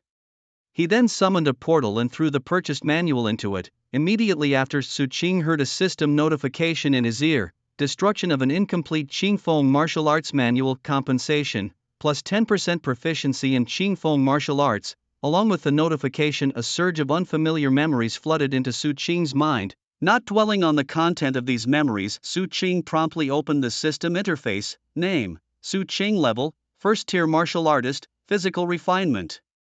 Stage, Martial Arts, True Dragon Stance, 100%, Complete, Azure Dragon Martial Arts, 20% more proficiency needed to reach Minor Achievement, Nine Heavens Azure Dragon Slash, 20% more proficiency needed to reach Minor Achievement, Qingfeng Martial Arts, 10% more proficiency needed to reach Introductory Stage. Reaching this stage allows condensation and elimination of the technique. Vitality, 200 more needed to upgrade to Second Tier Martial Artist. Physique, 100, can be enhanced by practicing martial arts techniques. Seeing Qingfeng martial arts indeed appear in the system interface, Su Cheng's excitement surged. At this moment, turning his head to look at the bustling market stalls and hearing the continuous calls of the vendors, Su Cheng felt no trace of the previous noise or any misconception that this was just a common marketplace. At this moment, he saw it as a treasure trove. Is it only the incomplete martial arts manuals that can compensate for comprehension, or does it apply to all techniques? And if they are of the same type, will the proficiencies merge? While he was delighted, many doubts and guesses also arose in Su Cheng's mind. he decided to buy some more martial arts manuals and experiment further. With that thought, Su Ching immediately stepped toward the various stalls. After purchasing various secret manuals from different stalls based on his guesses, Su Qingbian made his way to a corner to try them out. He destroyed a damaged Qingfeng martial arts manual, compensating it with a plus 10% proficiency in Qingfeng martial arts. He destroyed another damaged martial arts manual, this time gaining a plus 1% proficiency in Qinglong martial arts. A damaged Thunderblade manual was destroyed for a plus 10% proficiency in Thunderblade technique, and another damaged Blade technique manual compensated him with plus 1% proficiency in Thunderblade technique. Once he had destroyed all the purchased martial arts manuals, Su Qingbian gradually deduced the pattern of talent compensation. Destroying manuals of the same martial arts type allowed him to receive proficiency compensation in that martial art, enhancing his understanding of it. Destroying different types of manuals granted him direct mastery of the corresponding techniques. Additionally, if a manual was severely damaged, it would randomly compensate proficiency in a similar martial art he already mastered. Furthermore, the level of the martial arts manual influenced the compensation received. Higher level manuals yielded lower proficiency compensation. Through experimentation, Su Qingbian also discovered that if he reached a 20% mastery level, the beginner stage, in a martial art, he could directly eliminate it from his repertoire when he mastered a similar martial art. Moreover, the eliminated technique would return to him in its complete form. This was no mere martial artists' market, it was heaven. At that moment, looking up at the many vendors in the martial artists' market, Su Qingbian's expression completely changed. Numerous ideas began to swirl in his mind. He thought of purchasing severely damaged martial arts manuals to increase the proficiency of his own Qinglong martial arts, by buying manuals of the same type and accumulating enough proficiency. He could condense and eliminate them, then resell them here for a profit. A dual strategy of earning money and cultivating slowly took shape in Su Qingbian's mind. After briefly reviewing his plan, Su Qingbian immediately stood up, ready to put his ideas into action. He was aware, of course, that implementing this plan would involve numerous issues that required careful consideration. His main purpose now was to understand the conditions of each stall in the martial artists' market and to inquire about the essentials from each stall owner. During this process, Su Qingbian also selectively purchased some martial arts techniques and ferocious beast meat. Some of these martial arts techniques were intended to enhance his own martial arts proficiency, while others were meant to be refined and eliminated into complete techniques for later sale. As for the ferocious beast meat, it was necessary because, after advancing to a martial artist, Su Qingbian's consumption greatly increased. He needed to consume ferocious beast meat to maintain his daily life and combat training. After making a full round of the martial artists' market, Su Qingbian also gained a general understanding of the situation there. Not everyone setting up stalls here is a martial artist. Many are actually non-martial artists or representatives of martial artists helping them to sell items. Moreover, selling items here requires paying a certain fee to the Extreme Path Martial Academy. Additionally, because there are so many stalls with similar items for sale, anyone hoping to do good business needs to find ways to advertise and increase their visibility. Besides the stalls, there are also legitimate shops selling complete martial arts manuals. After surveying the area and gathering relevant information, Su Qing gradually calmed down. It seemed he had been presumptuous.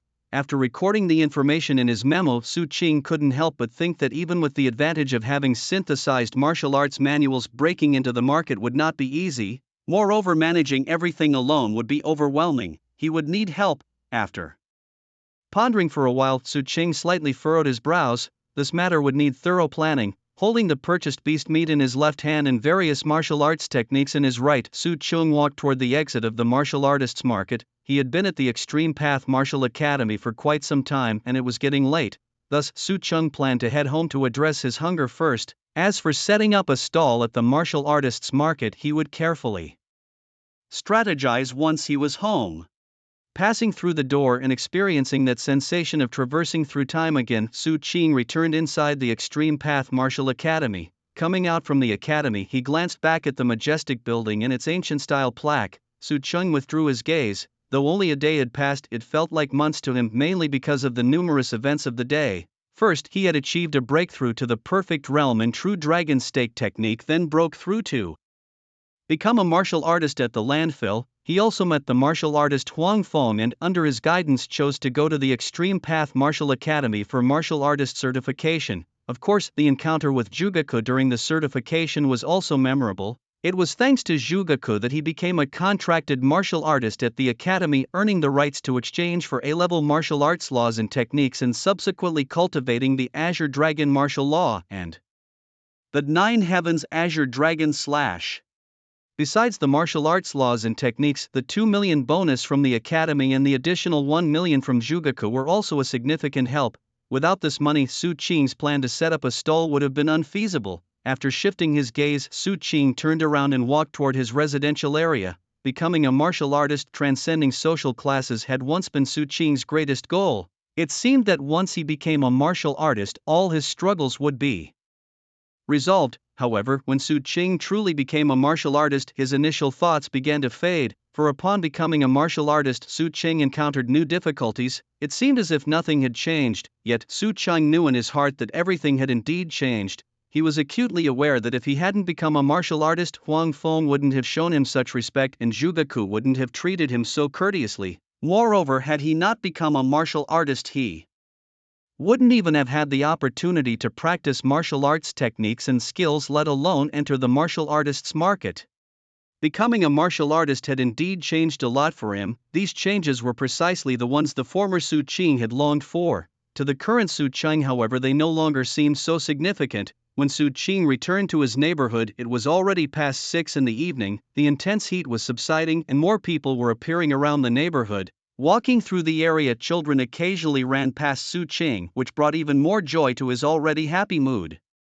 Just as Su Qing was about to head towards his apartment, he suddenly heard a voice nearby. "The trash can over there is full, remember to take care of it, big brother." Turning his head, Su Qing saw it was the young boy he had met a couple of days ago while cleaning up the neighborhood's trash. "All right, I'll take care of it now," Su Qing replied with a smile, not the least bit annoyed. He then walked towards the direction of the trash can. Soon Su Qing reached a trash bin and set aside what he was carrying. He picked up the trash and threw it into a nearby dark hole, destroying a broken charger, compensation plus 0007 vitality, destroying a dimly glowing Ultraman figure, compensation plus 001 vitality. As the system's notification sounded, a smile spread across Su Qing's face. Since becoming a martial artist, he had been busy with certification and practicing martial arts techniques and hadn't had the chance to enhance his vitality. Now, feeling his vitality slowly increasing within him, a sense of happiness emerged from deep inside. The feeling of becoming stronger brought him great joy. Because of his breakthrough as a martial artist, Su Qing's work efficiency had greatly improved. Thus, it only took him about 10 minutes to clean up all the trash in the neighborhood. Glancing at the system interface, which showed his vitality had increased from 200 to 204, Su Qing slightly furrowed his brows, picked up the martial arts manual and the beast meat, and headed home. Once home, Su Qing first dealt with the beast meat in the kitchen, throwing the inedible parts into the dark hole. Destroying a piece of damaged beast organ, compensation plus 001 vitality. He heard the system's upgrading sound and his eyes lit up. After swiftly stewing the prepared beast meat, Su Qing then stepped towards the living room. After entering the living room, Su Qing settled down cross-legged on the sofa and began to plan his next steps. On the Martial Artists Forum of the House of Extreme Path, Su Qing took the time to learn about the common choices new martial artists make after their initiation. As new martial artists have not yet mastered the martial arts techniques and fighting skills, their combat abilities are relatively weak. They are not strong enough to hunt ferocious beasts on the battlefield. Hence, the first thing most new martial artists do after their initiation is to find a job, save money, and equip themselves with martial arts techniques, skills, and suitable weapons. Only after building a reasonable level of combat ability do they venture onto the beast battlefield to enhance their practical skills while earning money. However, with the system's help, I do not need to follow this path. Sitting on the sofa, Su Qing whispered to himself. He had already made clear plans for his future during his time at the martial artists market today. For me, the fastest way to make money is undoubtedly selling martial arts secrets. At the martial artists market, Su Qing also inquired about the selling prices of complete martial arts secrets. Although the prices at the market couldn't match those in the Extreme Path store, they could still reach about 90% of those prices. For Su Qing, acquiring a complete set of martial arts secrets would only cost him 40% of its price. This way, even if he sold it at 80% of the price, Su Qing could still make a double profit. This plan was feasible. However, there are several issues to address before this can be achieved. First, it's difficult for me alone to manage everything, though setting up a stall to make money is attractive. Su Ching, now a martial artist, knows he must also focus on enhancing his strength. In such a situation, he cannot afford to spend all his time on the trivial task of setting up a stall. At the very least, acquiring damaged secrets is something I don't need to do myself, so the primary task at hand is to find someone to help me with these minor tasks while I focus on the main aspects of the business. Soon Su Ching had cleared his thoughts. Finding someone to help him with this task was the most pressing issue for him. Who should he ask? Su Ching frowned and pondered. Many years ago, Su Ching's parents had died in a beast disaster. Besides his parents, Su Ching had no other relatives, making it impossible to seek their help. As for friends, Su Ching used to have a few classmates as friends, but ever since his talent awakened and he discovered it was a useless talent, he had gradually drifted apart from them, so that route was also not viable. Who else then? As thoughts flowed in his mind, Su Ching pondered over the people he knew to find a suitable candidate. Soon the image of a simple and honest middle-aged man slowly appeared in Su Ching's mind. Yes. Could I ask Uncle Zhang for help? Suddenly Su Ching remembered Zhang Shu, whom he had met at the Nanfeng garbage dump these past few days. Zhang Rushan. From their interactions, Zhang Rushan appeared to be a person of stable and reliable character. Moreover, Su Ching had noticed something else. Although not a warrior himself, Zhang Rushan had always been interested in matters concerning warriors. If it hadn't been for this, he wouldn't have been the first to notice the changes in Su Ching's body due to his cultivation of the true dragon stance. Additionally, Uncle Zhang had intended to get closer to him, thinking that if Su Ching approached him, he would agree to help. When he realized that Su Ching might become a warrior, Zhang Rushan immediately showed a sense of closeness. This was why Su Ching quickly thought of him. Deciding to act, Su Ching immediately picked up his phone and called Zhang Rushan. Hello Uncle Zhang, there's something I want to talk to you about. Meanwhile, in an old building, Zhang Rushan seemed restless. Barely sitting down, he stood up again involuntarily. What's the matter with you? Ever since you came home you've been restless. You're not usually like this. His wife spoke out, noticing his distracted demeanor. Glancing at his wife, Zhang Rushan wanted to say something, but he hesitated and ultimately kept silent. However, in his mind he incessantly replayed the events that had occurred at the garbage dump. A warrior, he actually became a warrior. Watching his wife leave, Zhang Rushan's expression became dazed. Although he had suspected that Su Ching might become a warrior when he discovered Su Ching's true dragon stance had reached a significant breakthrough, he hadn't expected it to happen so quickly. The only worry now was whether Su Ching would remember his promise. Ever since failing to get into the martial arts university and leaving school for society, Zhang Rushan's dream had shifted from becoming a warrior for social mobility to currying favor with a warrior to achieve it. As he grew older, Zhang Rushan realized that his chances of fulfilling this dream were becoming increasingly slim. That was why he chose to financially support Su Ching, seeing it as possibly his only chance in life. But now that Su Ching had quickly become a warrior, Zhang Rushan became even more worried. He feared that once Su Ching became a warrior, he would forget about him. Although their recent interactions made it clear to Zhang that Su Ching was not ungrateful, the anxiety still gnawed at him. Just as he was wrestling with these thoughts, his phone suddenly rang. Reflexively, Zhang Rushan picked it up. Su Ching. Seeing the name on the caller ID, Zhang Rushan immediately picked up the phone. It's me, I'm Zhang Rushan. I'm not worthy of being called Uncle Zhang, just call me Old Zhang. I'll meet you at the Extreme Path Martial Arts Gym tomorrow. Do you need my help with something? Okay, I'll definitely be there tomorrow. Alright, send the details to my phone, I'll look into it right away. After hanging up, Zhang Rushan stared at his phone with an excited expression, feeling as if he was in a dream. He contacted me. Su Ching contacted me. Am I dreaming? Zhang Rushan widened his eyes and looked around, afraid he might find out it was all a dream. Although Su Ching didn't specify what he needed help with over the phone, the mere fact that Su Ching had called was enough for Zhang Rushan to know he had made the right decision today. He was about to rise to great heights. What's going on? Startled by his reaction, the voice of his wife came from the kitchen, prompting Zhang Rushan to instinctively smile warmly. Nothing much, just something delightful happened. With those words, he stepped into the kitchen and wrapped his arms tightly around his wife from behind. Xiaofang, from now on I won't let you suffer anymore. What are you talking about? When have I ever suffered? It's always been you who's had the hard times, his wife said, stopping her cooking to turn off the stove, then slowly leaning back against Zhang Rushan. Although she didn't know what had happened, she knew her husband needed her at this moment. Su Qing, on the other hand, was unaware of the impact his call had on Zhang Rushan. After hanging up, his mind was already deep into other matters. With Uncle Zhang's help, setting up his stall would be much easier. Su Qing's thoughts shifted as he considered what he still lacked: the necessary permits for setting up the stall, potential funding shortages, and the promotional work needed once the stall was up and running. But all these issues seemed manageable. Financial shortages could be mitigated by starting on a smaller scale, where he could find a job to raise some funds, and promotion could be tackled through price competition to attract martial artists.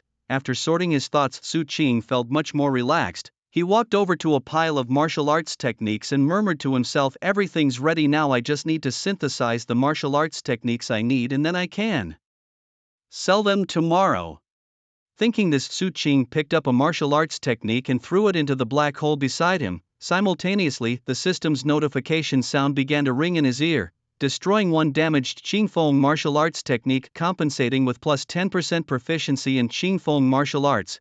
Destroying one damaged Qingfeng sword technique, compensating with plus 10% proficiency in Qingfeng sword technique. Destroying one damaged thunder martial arts technique, compensating with plus 10% proficiency in thunder martial arts. Destroying one damaged martial arts technique, compensating with plus 1% proficiency in Qinglong martial arts. As the system notifications sounded, Su Qing's mind suddenly filled with many inexplicable memories. Ignoring the changes in his memories, he focused solely on throwing the techniques into the black hole. Before long, all the martial arts manuals in Su Qing's hands had disappeared. Instead, he found over a dozen martial arts and combat technique manuals. Alongside them was the Azure Dragon martial arts technique, now enhanced to 21% effectiveness.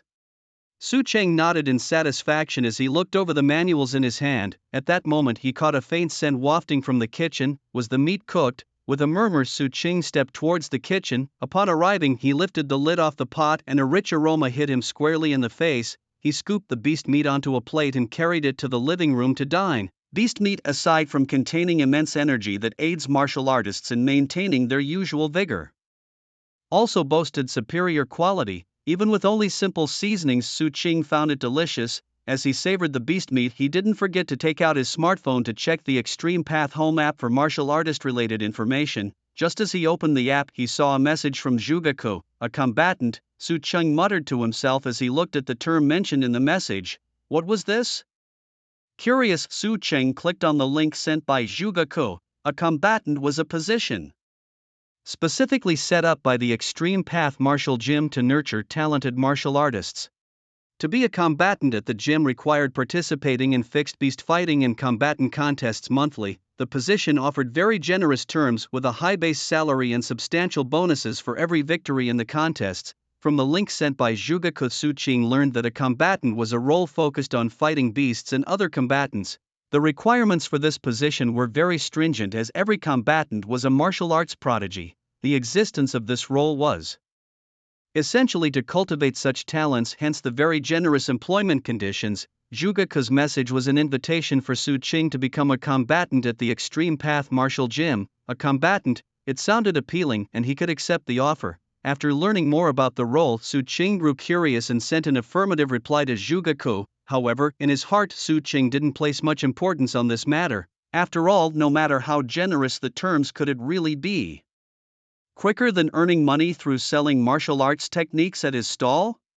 So after replying to the message, Su Qing put the matter aside and continued browsing the martial arts forums. Topics like how to register a stall at the martial artist market, how to enhance the core competitiveness of one's stall, ensuring a continuous flow of customers, 10 things newbie martial artists should be aware of, 3 techniques for hunting ferocious beasts, and 6 major precautions for heading to beast battlefields scrolled past Su Qing's eyes, deepening his understanding of the world of martial artists. After a while, having grasped the basic information he wanted, Su Qing finally closed the app Extreme Path Home. Then, as was his habit, he opened the class group chat. I also want to go to the Extreme Path Martial Arts Gym to watch the matches. When can I become a martial artist? I envy Zhongyu, who can enter the Extreme Path Martial Arts Gym whenever he wants. Is this the martial arts tournament at the Extreme Path Martial Arts Gym? This person is so strong. Can a first stage martial artist be this powerful?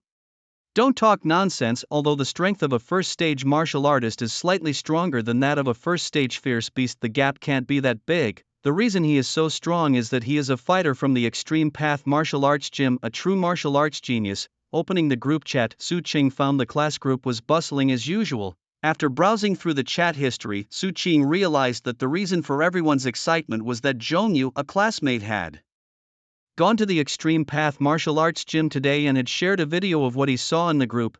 This was the reason for everyone's fervor. Su Qing was no stranger to Zhongyu. He was one of the top 3 martial arts talents in their class, had awakened a grade B talent, and had recently become a martial artist, a status Su Qing had always longed to achieve. Zhongyu, I wonder what his strength is now. After spending the day acquiring martial arts knowledge, Su Qing was no longer the novice he used to be. He knew very well that although Zhongyu had been a martial artist for a while, it was hard to say how strong he was. After all, according to the martial artist forums, a new martial artist normally needs at least 6 months to form a preliminary combat capability, that is, to master martial arts laws and techniques, and Zhongyu had been a martial artist for only about 4 or 5 months. Thinking this, Su Qing couldn't help but think, maybe he couldn't even withstand one of my moves?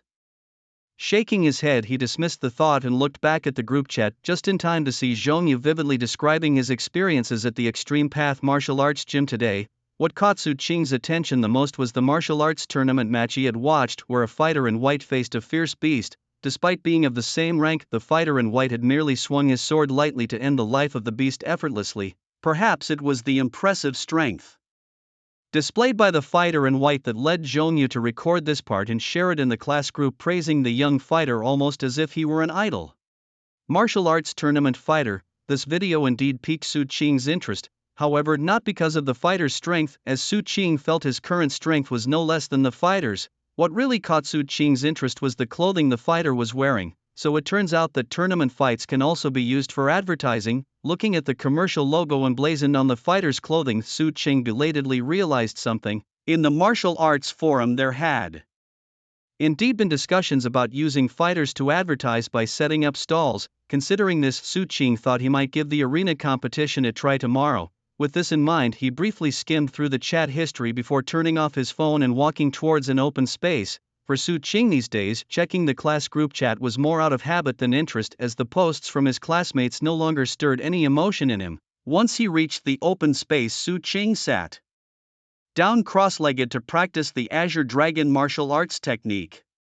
The next morning, Su Qing got up and headed straight to the Extreme Path Martial Arts Gym. After all, the day's agenda was crucial for his future development. As he approached the gym, he spotted a familiar figure waiting at the entrance from afar, Uncle Zhang. Su Qing walked up to Zhang Russian and greeted him politely. Sir, Su, you are now a distinguished martial artist. I dare not call you uncle anymore, Zhang Russian said, waving his hands as Su Qing finished speaking. He was a man who knew his place. Su Qing looked at him. This meeting felt distinctly different.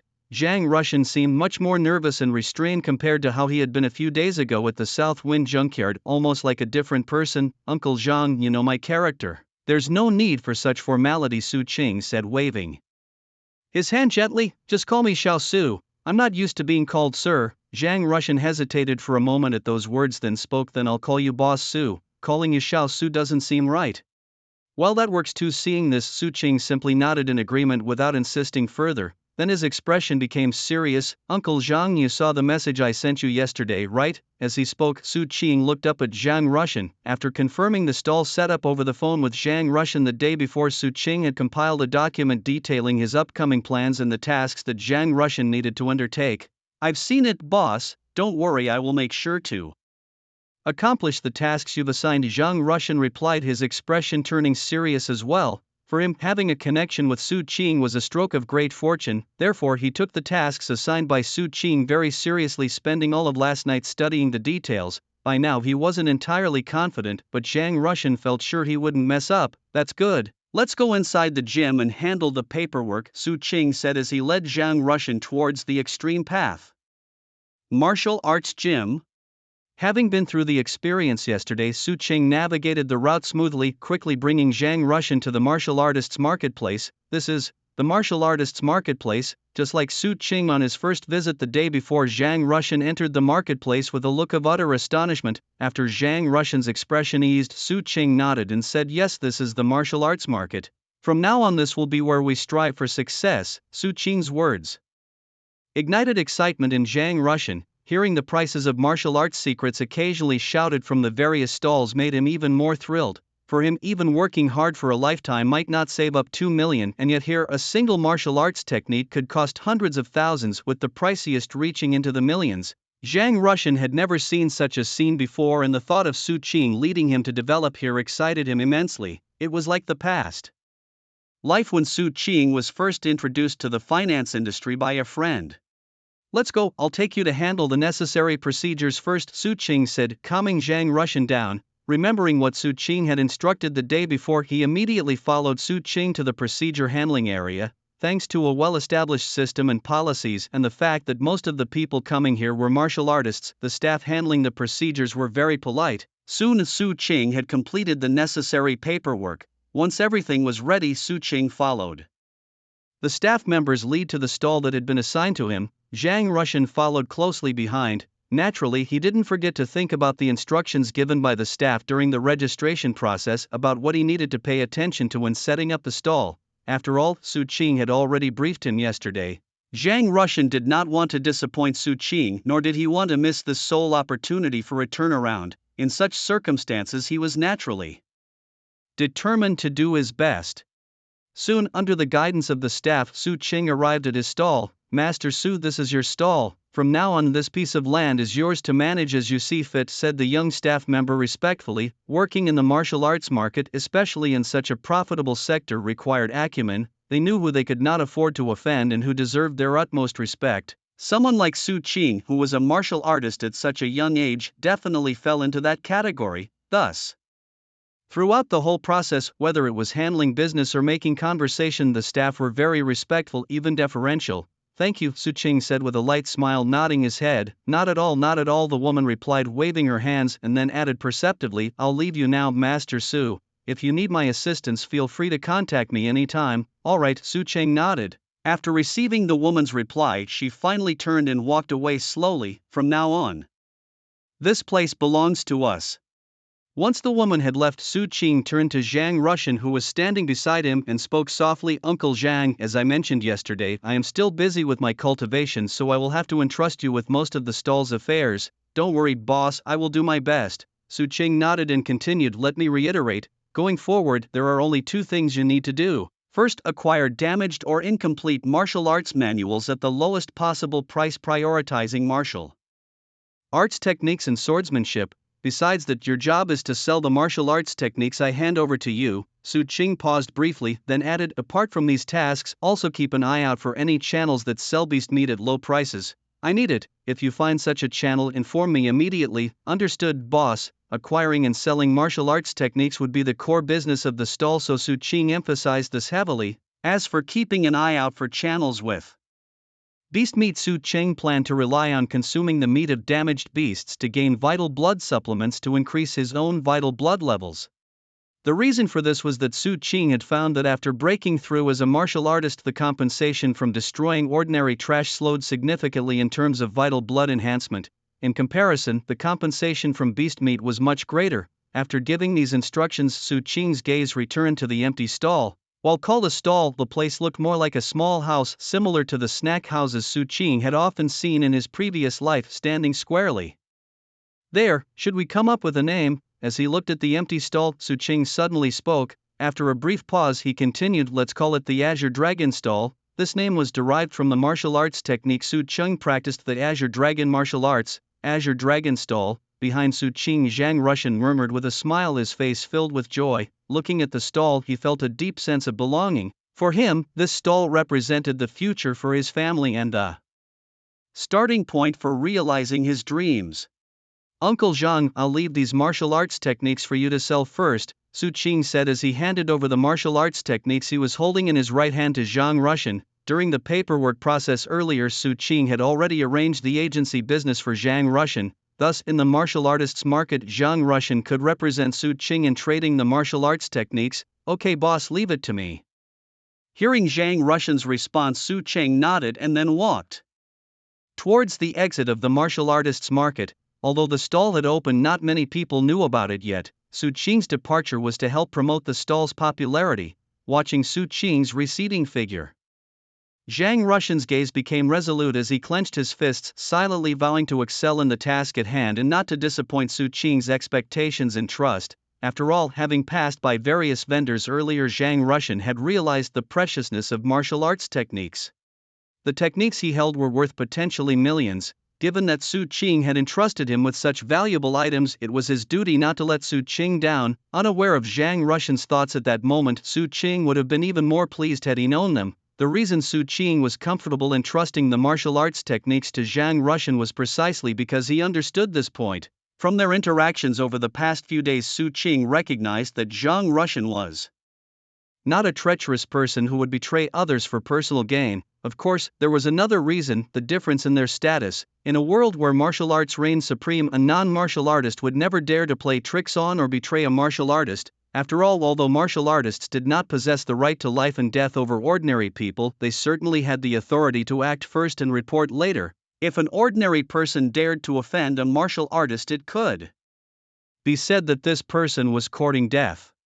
This was the privilege of martial artists. Following the signs of the martial arts hall, Su Qing soon arrived at a vast empty field. The area was immense, decorated starkly and coldly, giving off the atmosphere of a fierce battlefield. Scattered around the central area were several people watching something attentively, while on one side of the huge field, some staff members were busy. After scanning the field, Su Chan walked towards where the staff members were located. "Sir, what kind of match would you like to see?" asked one of the staff members in a friendly tone when he saw Su Qing approaching. "We have beast battles, martial artist matches, and matches between martial artists and beasts. Of course, we also have combat arena matches. Which would you like to see? Arrange for me to watch the nearest combat arena match," Su Qing replied. Before coming here, he had already researched the martial arts arena matches on martial arts forums.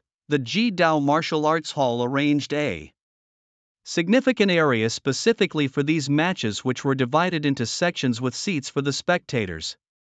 This was done to attract more viewers. The arena itself was divided into different types, including beast-only battles, martial artist-only matches, and combat matches between martial artists and beasts. In addition to these standard matches, there was also a special type of match involving talented martial artists from the Ji-Dao Martial Arts Hall known as combat arena matches.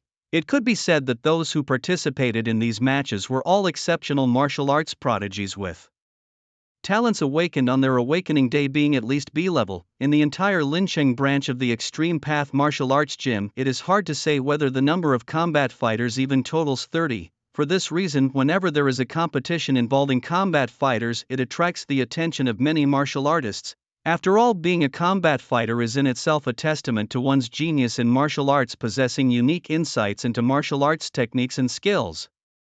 Watching these fighters compete is highly beneficial for many martial artists. "Alright, sir," the woman said, nodding quickly in response to Su Qing's words before she started operating the machine in front of her. In no time, she handed over a ticket similar to a movie ticket to Su Qing. This was the pass to watch the arena fight. The upcoming match featured Li Yao, known as the Sword Madman, and a second-tier ferocious beast, the Dark Knight Grey Wolf. Taking the pass from the woman, Su Qing made his way to the designated area for the arena fight. Arriving there, he saw many doors resembling those leading to a martial artist's market. Passing through these doors, Su Qing entered the venue of the arena fight. The venue was vast, capable of accommodating thousands if filled to capacity, yet there were only 500 to 600 seats for spectators. Su Qing guessed that this was because the spectators were all martial artists, a distinguished group that the Extreme Path Martial Arts Gym would naturally not mistreat. Following the directions on his pass, Su Qing quickly found his seat.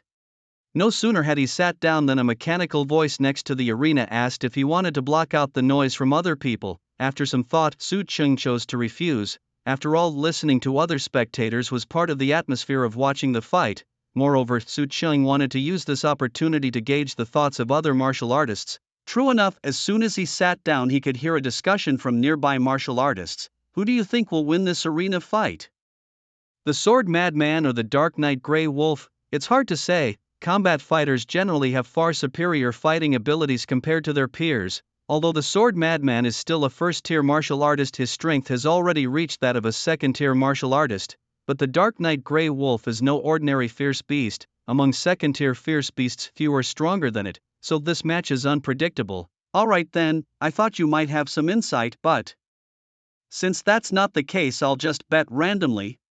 Go ahead, I'll also place a random bet just for fun. Their discussion turned Su Qing's gaze from the arena to a nearby electronic screen displaying two portraits. One was of a young man in white carrying a long sword seen only from the back, making his face unclear. The other portrait was of a ferocious gray beast. The main function of this screen was to allow martial artists to place bets predicting who would win the match. If you guess correctly, you can win a reward, otherwise you will lose everything. The rules during this period are somewhat similar to the betting on football in Su Qing's previous life. These rules are unique to the combat arena competition, designed to spark everyone's interest in watching the matches. They also encourage fighters to participate more in the combat arena competitions.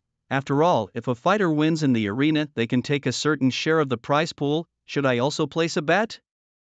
With an attitude of entertainment, Su Qing also placed some bets. He bet on Liao's victory. After all, he is now also a fighter and, in a way, a comrade of Liao. A short while after Su Qing placed his bet, a piercing white light flashed across the center of the arena, and at the same time, a figure in white appeared in the middle of the arena. Su Qing looked closely and saw a young man dressed in a white robe carrying a long sword standing coldly in the middle of the arena. Is it him?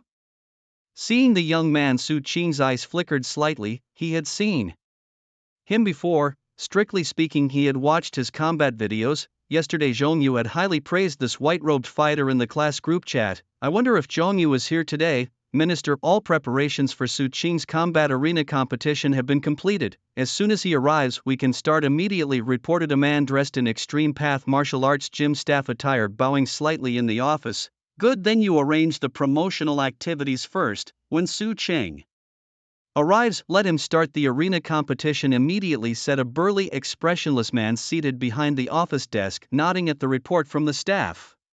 Hearing the burly man's words, the staff member said yes and was about to step out to handle the related matters, but after just a couple of steps he hesitated and stopped. However, Minister, are we really going to set Su Qing, who just became certified as a warrior yesterday, against a Dark Knight Grey Wolf with the strength of a second-tier pinnacle, if there's an accident?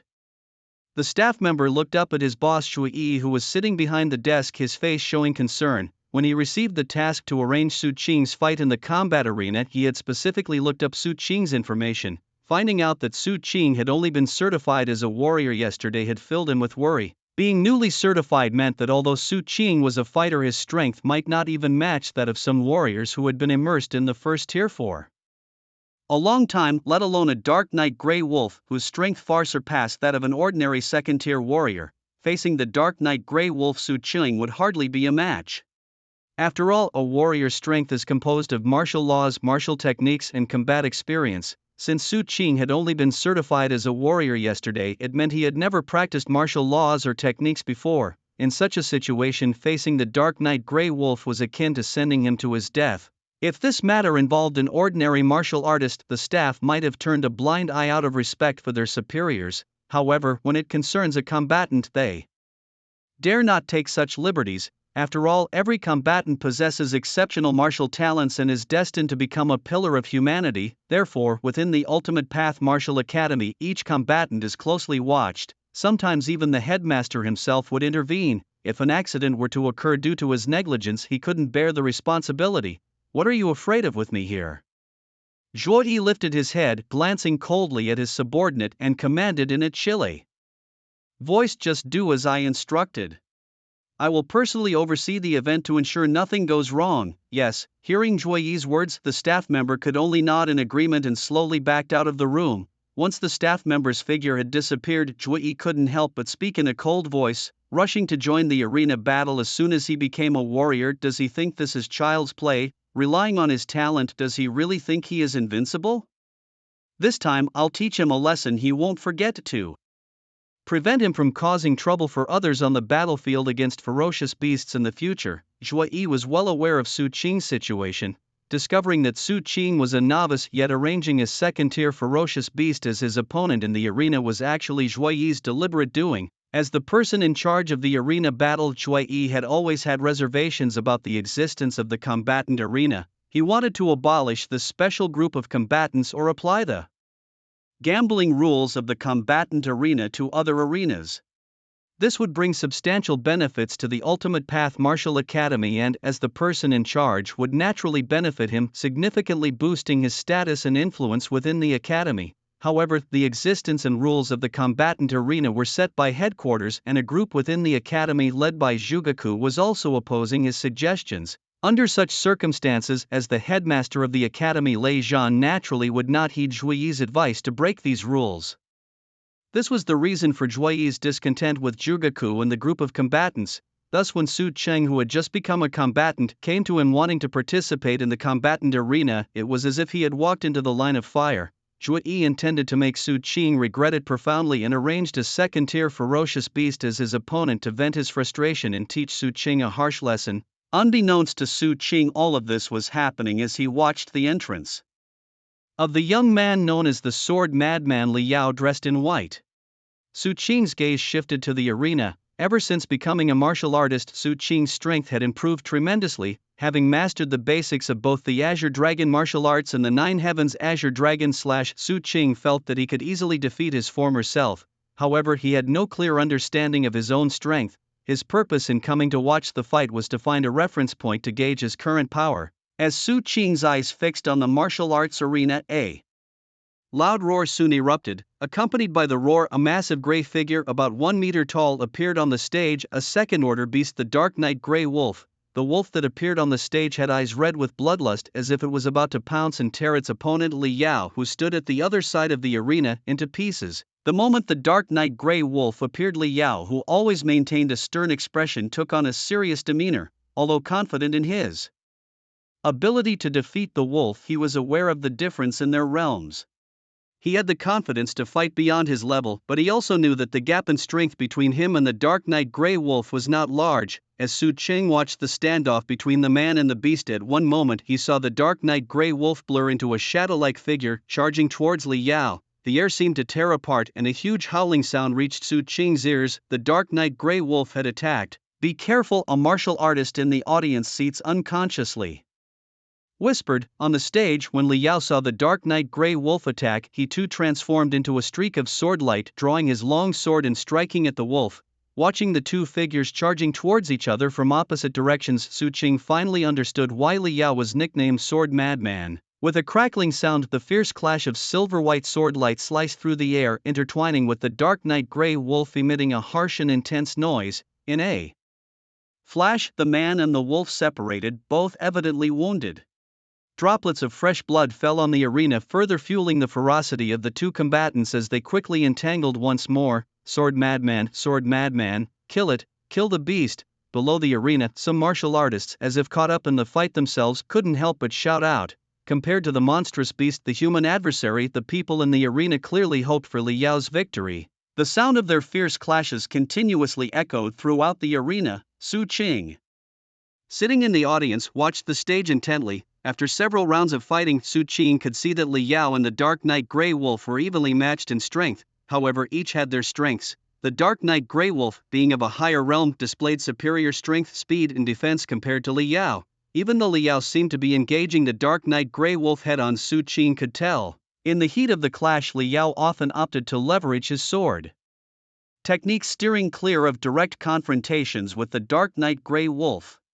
If the wolf's strength lay in its raw power and speed, then Li Yao's forte was his combat experience and martial arts skills. It was precisely his adept martial skills that allowed him to stand his ground against the Dark Knight Grey Wolf, a beast at the peak of the second tier. While Li Yao's swordsmanship might not match the Azure Dragon / I practiced, it was undoubtedly a B-grade martial technique. Watching the man and wolf duel on the stage, Su Cheng thought quietly to himself. As Su Cheng pondered, the duel on the stage had reached its final phase. Both Li Yao and the Dark Knight Grey Wolf, having exchanged blows for a while, were significantly injured. At this point, both were desperate to finish off the other, making the fight increasingly perilous, as if the next moment would determine life or death. Suddenly, just as Li Yao and the Dark Knight Grey Wolf were about to engage at close quarters, a bright white light burst through the air, blinding like the high beams of an oncoming car at night. The wolf, caught off guard, instinctively paused. It was during this brief moment that a silvery flash swept through the air. Li Yao's long sword, swift as lightning, slashed across the body of the Dark Knight Grey Wolf, then quietly returned to his hand. With his features set in grim resolve, Li Yao sheathed his sword and walked away from the stage without looking back. From Su Qing's perspective, all that was visible was his retreating figure. Meanwhile, the Dark Knight Grey Wolf seemed to freeze in time, motionless in the center of the stage. Then suddenly a loud crash resounded as the wolf's form heavily struck the platform. Simultaneously, a fine line of blood appeared on its body, accompanied by slowly oozing fresh blood. The swift exchange had concluded with the wolf's defeat at the hands of Li Yao. Witnessing this, the crowd erupted into vehement cheers. Sword madman, Li Yao is so powerful. The beast deserves to die, death serves it right, though. All present were martial artists. Many couldn't help but vocally express their excitement. After all, the thin line between blade and life, death itself, tends to most stir the human nerve. Furthermore, today Li Yao had fought beyond his level, defeating a second-tier peak beast with a first-tier cultivation, naturally stirring excitement among the spectators. Compared to others, Su Qing remained relatively composed, glancing around before standing up to leave the arena. Having watched the martial arts duel, it was time for him to partake in his own. On his way to the martial arts arena, Su Qing had already discussed the details with the arena's manager based on the information Zhugaku had sent him yesterday. The arrangements for participating in the arena contest were confirmed. Now, as the battle between Li Yao and the Dark Knight Grey Wolf had ended, it was almost time for Su Qing to enter the fray. He wondered about the identity of his opponent and how they would compare to the Dark Knight Grey Wolf. The recent fights had given Su Qing a fairly clear understanding of his own strength. He felt that he was neither weaker nor stronger than Li Yao and the Dark Knight Grey Wolf. After stepping out of the arena, Su Qing quickly found the staff responsible for the fighting arena contest. Following the directions he had received, the staff from the Extreme Path Martial Gym were very polite upon seeing Su Qing. They hurriedly handed him a set of clothes. "Here are the clothes you requested," they said. Su Qing took the clothes and noticed the small characters Qinglong Stall embroidered on them, along with the image of a flying azure dragon depicted below. He nodded in approval. This was specially prepared by the staff when he confirmed his participation in the contest. Although the blood-pumping excitement of the arena contest was appealing to Su Qing, he hadn't forgotten the ultimate purpose of his participation: to advertise for Qinglong Stall and facilitate the collection and selling of martial arts techniques. After changing into his new clothes in the adjacent resting room, Su Qing returned to the same spot.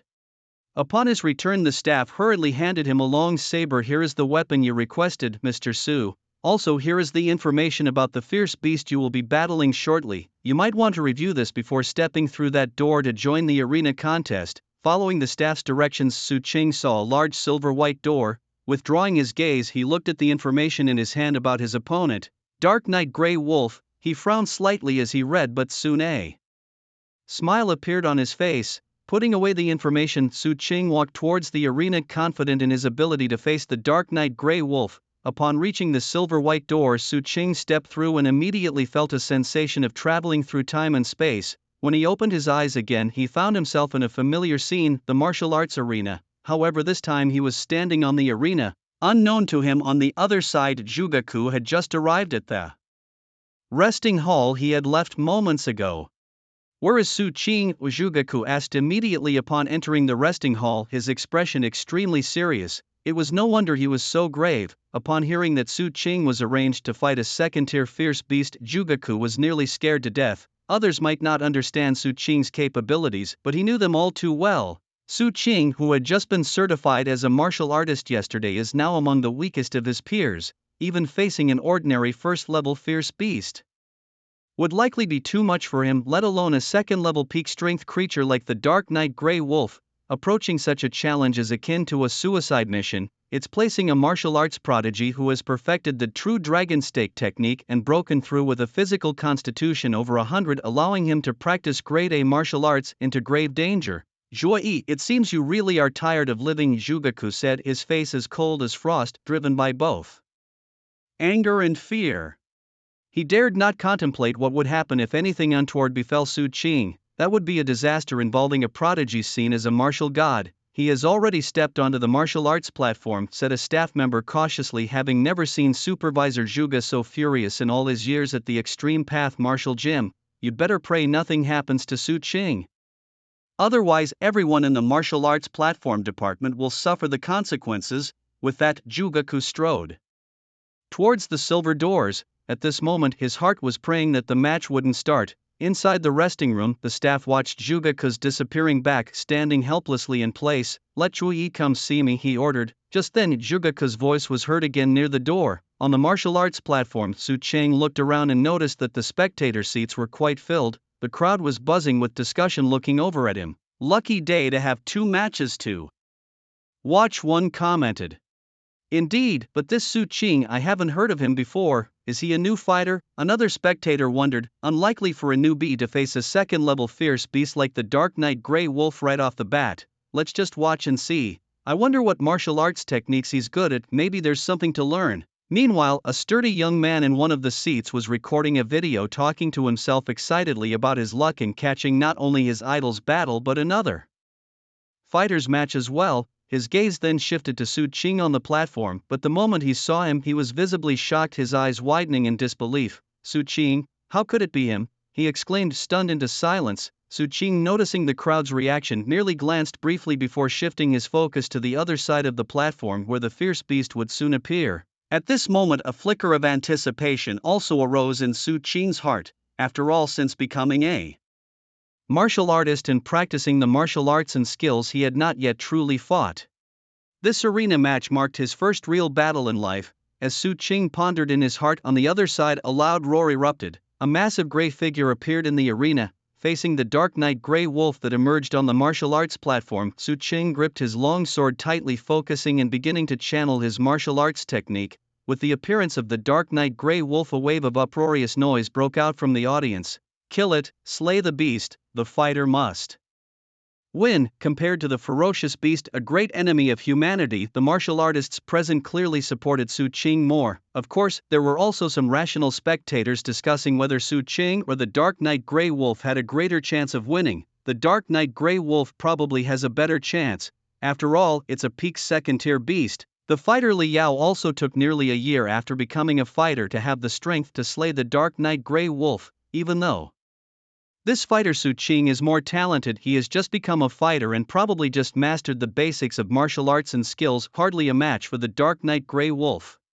These rational martial artists knew very well, a new martial artist, even a talented one, would hardly be a match for the Dark Knight Grey Wolf. It was just a matter of seeing how long fighter Su Cheng could last. In the arena, Su Cheng was unaware of the discussions in the spectators' stands. After the Dark Knight Grey Wolf appeared, his attention was fully focused on his opponent. The Dark Knight Grey Wolf stood on the other side of the arena and did not attack immediately. Instead, it stood still, swinging its massive head, its bloodthirsty eyes continuously scanning around Su Cheng, seemingly looking for weaknesses to deliver a fatal blow. "If you won't make a move, then I will." Coldly watching the Dark Knight Grey Wolf, Su Cheng raised his long sword, and both the Azure Dragon martial technique and Nine Heavens Azure Dragon Slash were activated simultaneously.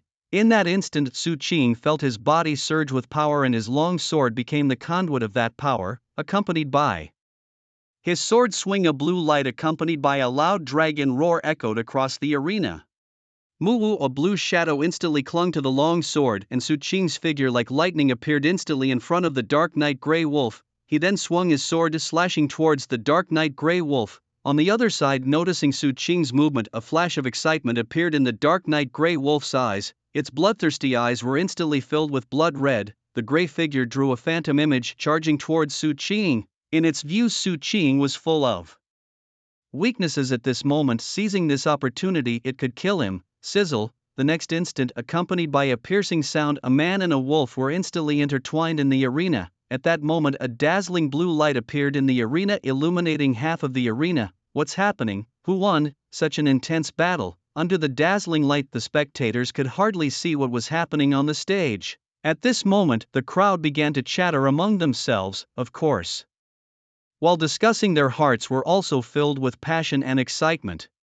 Clearly, this battle was even more spectacular than the earlier arena fight. Soon as the light faded, the situation on the stage became clear. Su Cheng was still dressed in a simple long robe, standing on the stage with a calm expression. Unknown to the audience, he had already sheathed his long sword, which he held in his right hand. On the other side, the once bloodthirsty and fierce Dark Knight Grey Wolf lay motionless on the ground. Blood slowly flowed from its body towards the edges of the stage, and it was clear upon closer inspection that the Dark Knight Grey Wolf had been split into two from top to bottom. When this scene came into view, there was a brief silence among the spectators, then cheers erupted. "Su the fighter is so strong, the warrior is invincible, good riddance, beast. To slay the Dark Knight Grey Wolf with a single strike, his strength must be on par with a third-tier martial artist. What exquisite swordsmanship. Is this the A-level martial technique 9?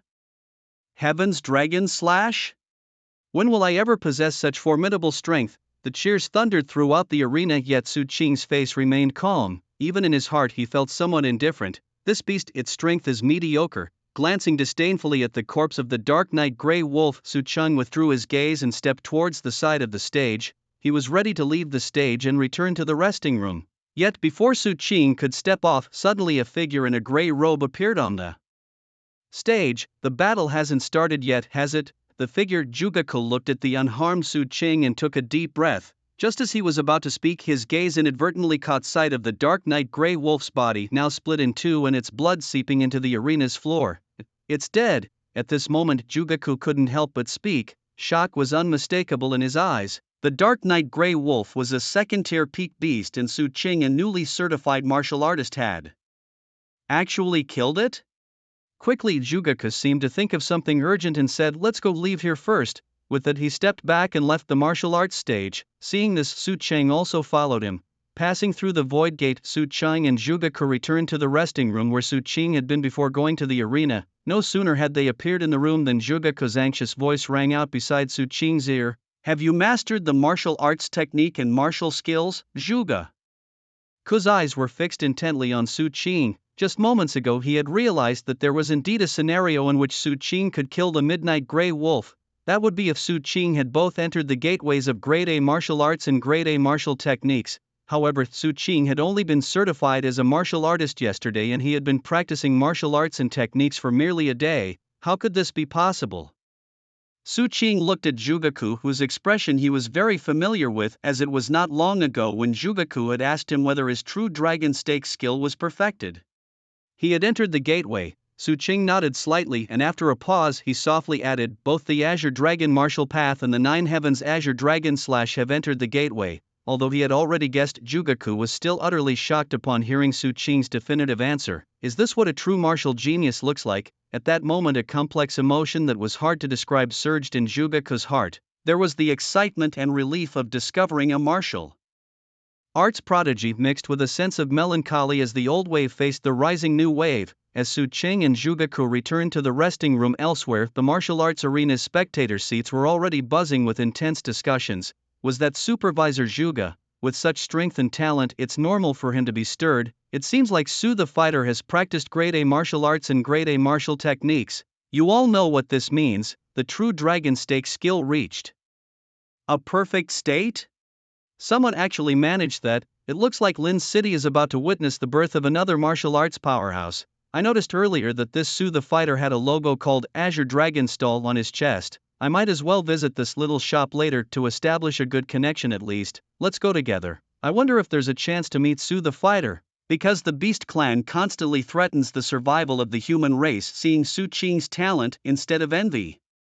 Everyone was rather pleased. After all, the more powerhouses the human race has, the less pressure they have to bear. The chances of humans defeating the beasts increase. Laughing and chatting, many spectators also stood up and headed to the martial market to see if there was a stall called Azure Dragon Stall. For these warriors, since the Azure Dragon Stall was connected to Su Qing, investing in it was like investing in Su Qing himself. Whether it was to foster a close relationship with this talented martial artist or out of a public spirit to support a human race prodigy, they were all willing to do so. Of course, among these warriors, there was also a robust young man who hadn't left the spectator seats. Instead, he sat there with a troubled and melancholic expression, as if he had seen something incredible yet refused to believe it. Is he really Su Qing? But how could it be? Wasn't his talent turned into a waste? How did he suddenly become a martial artist with such strong abilities? Zhongyu slumped in his seat, utterly baffled. He couldn't understand how his classmate, who had previously been deemed talentless, suddenly became a martial artist, and not just any martial artist, but a combatant at the prestigious Extreme Path martial arts gym with formidable strength. No, he couldn't be the only one troubled by this. After a while, Zhongyu suddenly sat up, as if struck by a thought. He pulled out his phone, opened a video he had recorded earlier, and clicked share, sending the content to the class group chat. concerned that his classmates might not see the message. Right away, he kindly chose to tag everyone. "If I'm suffering, let's all suffer together." A vindictive expression appeared on Zhong Yu's face as he spoke harshly. He knew that many classmates had mocked Su Qing's supposed lack of talent over the years. He was eager to see their faces when they learned that Su Qing had become a martial artist. Not long after Zhong Yu sent the video, the class group chat erupted into activity. "Is that Su Qing? Our class's Su Qing? Zhong Yu, where did you see this? How could Su Qing have such incredible strength? Wasn't his talent considered useless? Could this be a doctored video?" Su Qing became a martial artist, unaware of everything happening back there. Su Qing was currently facing Zhugeku. After a long time accepting that Su Qing had indeed mastered the introductory levels of the Azure Dragon martial arts method and 9 Heavens Azure Dragon /2A grade martial arts, Zhugeku finally calmed down. He lifted his head to look at Su Qing and softly said, "Come, I'll take you to meet someone." With those words, Zhugeku turned and started walking towards the exit of the resting area. He was taking Su Qing to meet the head of the Extreme Path Martial Arts Gym, Lei Zhan. Zhugeku knew very well that previously, when he discovered that Su Qing had perfected the true dragon stake technique as a high-ranking official of the Extreme Path Martial Arts Gym, he still had the authority to plan out Su Qing's future. But now, having seen Su Qing master the Azure Dragon martial arts method and 9 Heavens Azure Dragon / in just one day, Zhugeku was aware that he no longer had the right to meddle in Su Qing's affairs. At this point, probably only Lei Zhan, the head of the gym, was qualified to handle and arrange matters concerning Su Qing. Although Su Qing did not know where Zhugeku was taking him, he trusted that Zhugeku wouldn't harm him, so he didn't ask any questions and simply followed closely behind. Soon, under Zhugeku's guidance, Su Qing arrived at the office door of Lei Zhan. At that moment, Zhugeku turned around and began explaining to Su Qing, "I'll take you to meet the head of the Lincheng branch of the Extreme Path Martial Arts School. His name is Lei Zhan." The head of the Extreme Path Martial Arts School. Zhugeku's words caused Su Qing's pupils to shrink. As the world's premier martial arts school, even being the head of just a branch in Lincheng was an absolutely significant position. Within the whole of Lincheng, in terms of status and identity, he was undoubtedly among the top 3.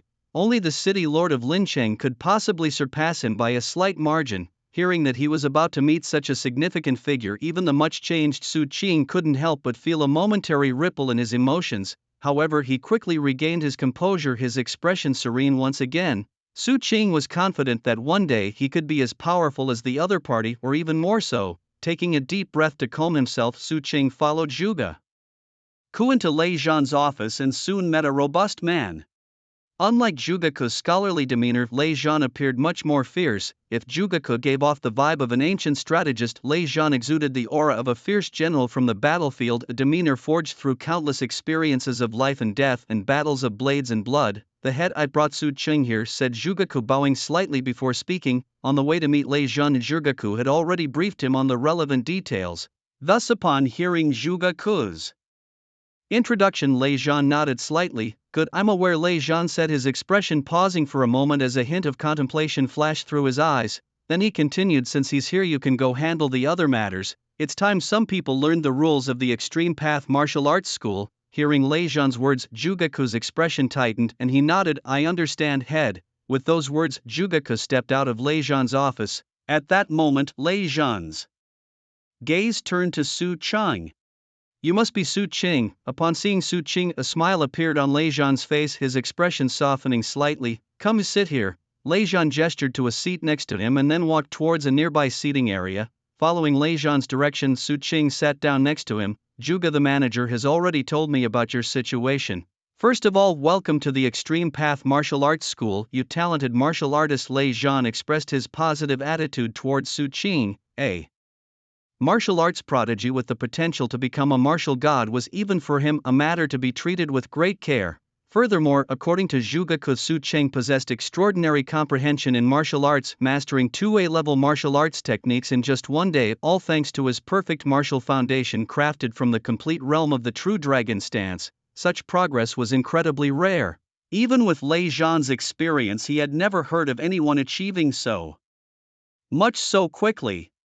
In his heart, Lei Zhan was even convinced that as long as Su Qing did not die an untimely death, he would inevitably become a martial god someday. "It's my honor to join the Extreme Path Martial Arts School," Su Qing replied. Facing Lei Zhan's warm demeanor, Su Qing couldn't help but smile. After all, the human heart is reciprocal. After some brief pleasantries, Lei Zhan's expression turned serious. Su Qing, I asked you here today mainly to discuss two matters. First, given the talent you have shown, the original level A contract no longer suits you. I will upgrade your contract to level S. As the world's leading martial arts gym, Ji Dao is not just a simple martial arts institution, it also takes on the role of nurturing martial artists, and the contract system is specifically designed to foster talented fighters. Depending on the talent displayed by the martial artist, the gym will sign a contract of the corresponding level and provide the necessary resources to help them quickly advance beyond the novice stage. You were able to sign a level A contract with Ji Dao because you perfected the true dragon stance, creating a flawless foundation for martial arts and showing potential to become a martial god. Level A is already a high level of contract within Ji Dao. However, after you quickly mastered 2-level martial arts, both Zhugeku and I, as the head of Ji Dao, felt that the level A benefits no longer match your talent. That is why I am proposing to upgrade your contract to level S, a level that offers even greater support and benefits than level A. S level, Su Qing asked, puzzled. Level S is a higher tier than level A with more intensive training and better benefits. I will send you the details later through the martial arts home, Lei Zhan explained. Su Qing nodded, no longer dwelling on the issue, yet he was curious about the specific benefits of the S-level contract. There is another matter, Lei Zhan continued, his tone becoming very solemn, and even in his voice Su Qing could sense a murderous aura. As a newcomer, during your first arena match you encountered a second-tier beast. I will give you an explanation for this. Lei Zhan spoke decisively. Today's events had indeed touched Lei Zhan's raw nerve. He couldn't bear to think what would have happened if Su Qing had met with an accident in the arena or had been killed by the beast. What face would he have left to continue as the head of Ji Dao? A budding martial god, not killed on a battlefield against beasts but fallen due to internal strife. Such a thing even the beasts would laugh out loud if they knew. As the head of the Extreme Path Martial Arts School, Lei Zhan often turned a blind eye to the misbehavior of the management team, who were all veterans from the front lines, against ferocious beasts out of respect for their camaraderie. However, tolerance did not mean indulgence. This time Zhuo Yi's actions had crossed Lei Zhan's line and he decided he could no longer tolerate such behavior. This caused Su Qing to furrow his brow. Ever since he found out that his first opponent in the arena was a second-tier ferocious beast, the Dark Knight Grey Wolf, Su Qing had his doubts, yet confident in his own strength, he chose to step into the arena. Initially Su Qing thought he might be overthinking and perhaps arranging a second-tier ferocious beast was just an intimidating test for newcomers. Now it seemed that was not the case. With these thoughts a cold light flashed in Su Qing's eyes. Although he was usually gentle, it did not mean that Su Qing was weak or easily bullied, and he would not allow someone with harmful intentions to roam free. In fact, Su Qing always had a clear sense of gratitude and grudges. He was never generous to those who harmed him. With these thoughts swirling in his mind, Su Qing looked up at Lei Zhan, ready to fully comply with whatever decision the head made. Listening to Su Qing's calm response, a hint of admiration appeared in Lei Zhan's eyes. He liked this kind of character. After leaving Lei Zhan's office, Su Qing hurried towards the warrior market. Having been delayed for so long, he wanted to see if business at the Qinglong stall had improved.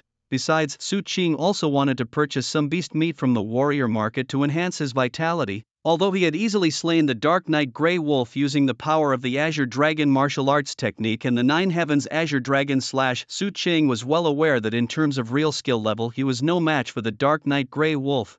Moreover, it was time to schedule learning about weapons and other martial techniques. With these thoughts, Su Qing quickened his pace towards the warrior market. Meanwhile, in an office, Zhugeku was giving Zhuo Yi a cold stare. Do you realize what you are doing? Zhugeku's expression was grave, his tone filled with frustration. He had known Zhuo Yi for many years, but the matter of the martial arts arena competition had caused some friction between them.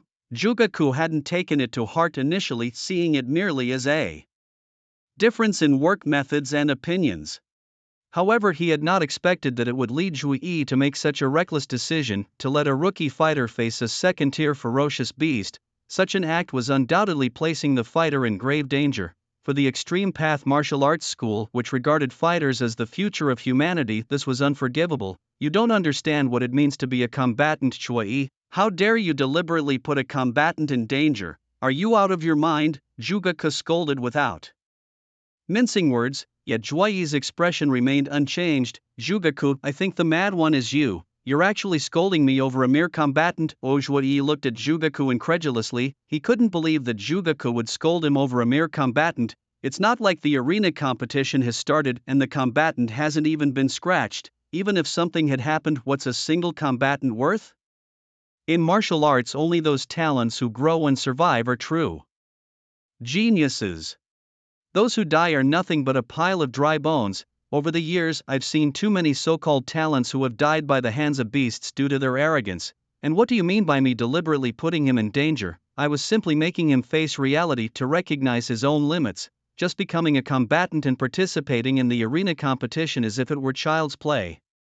I was just teaching him a lesson to show him how terrifying beasts can be, because Zhugaku had rushed here right after the arena competition ended. Zhuoyi had not yet received the news of Su Qing killing the Dark Knight Grey Wolf.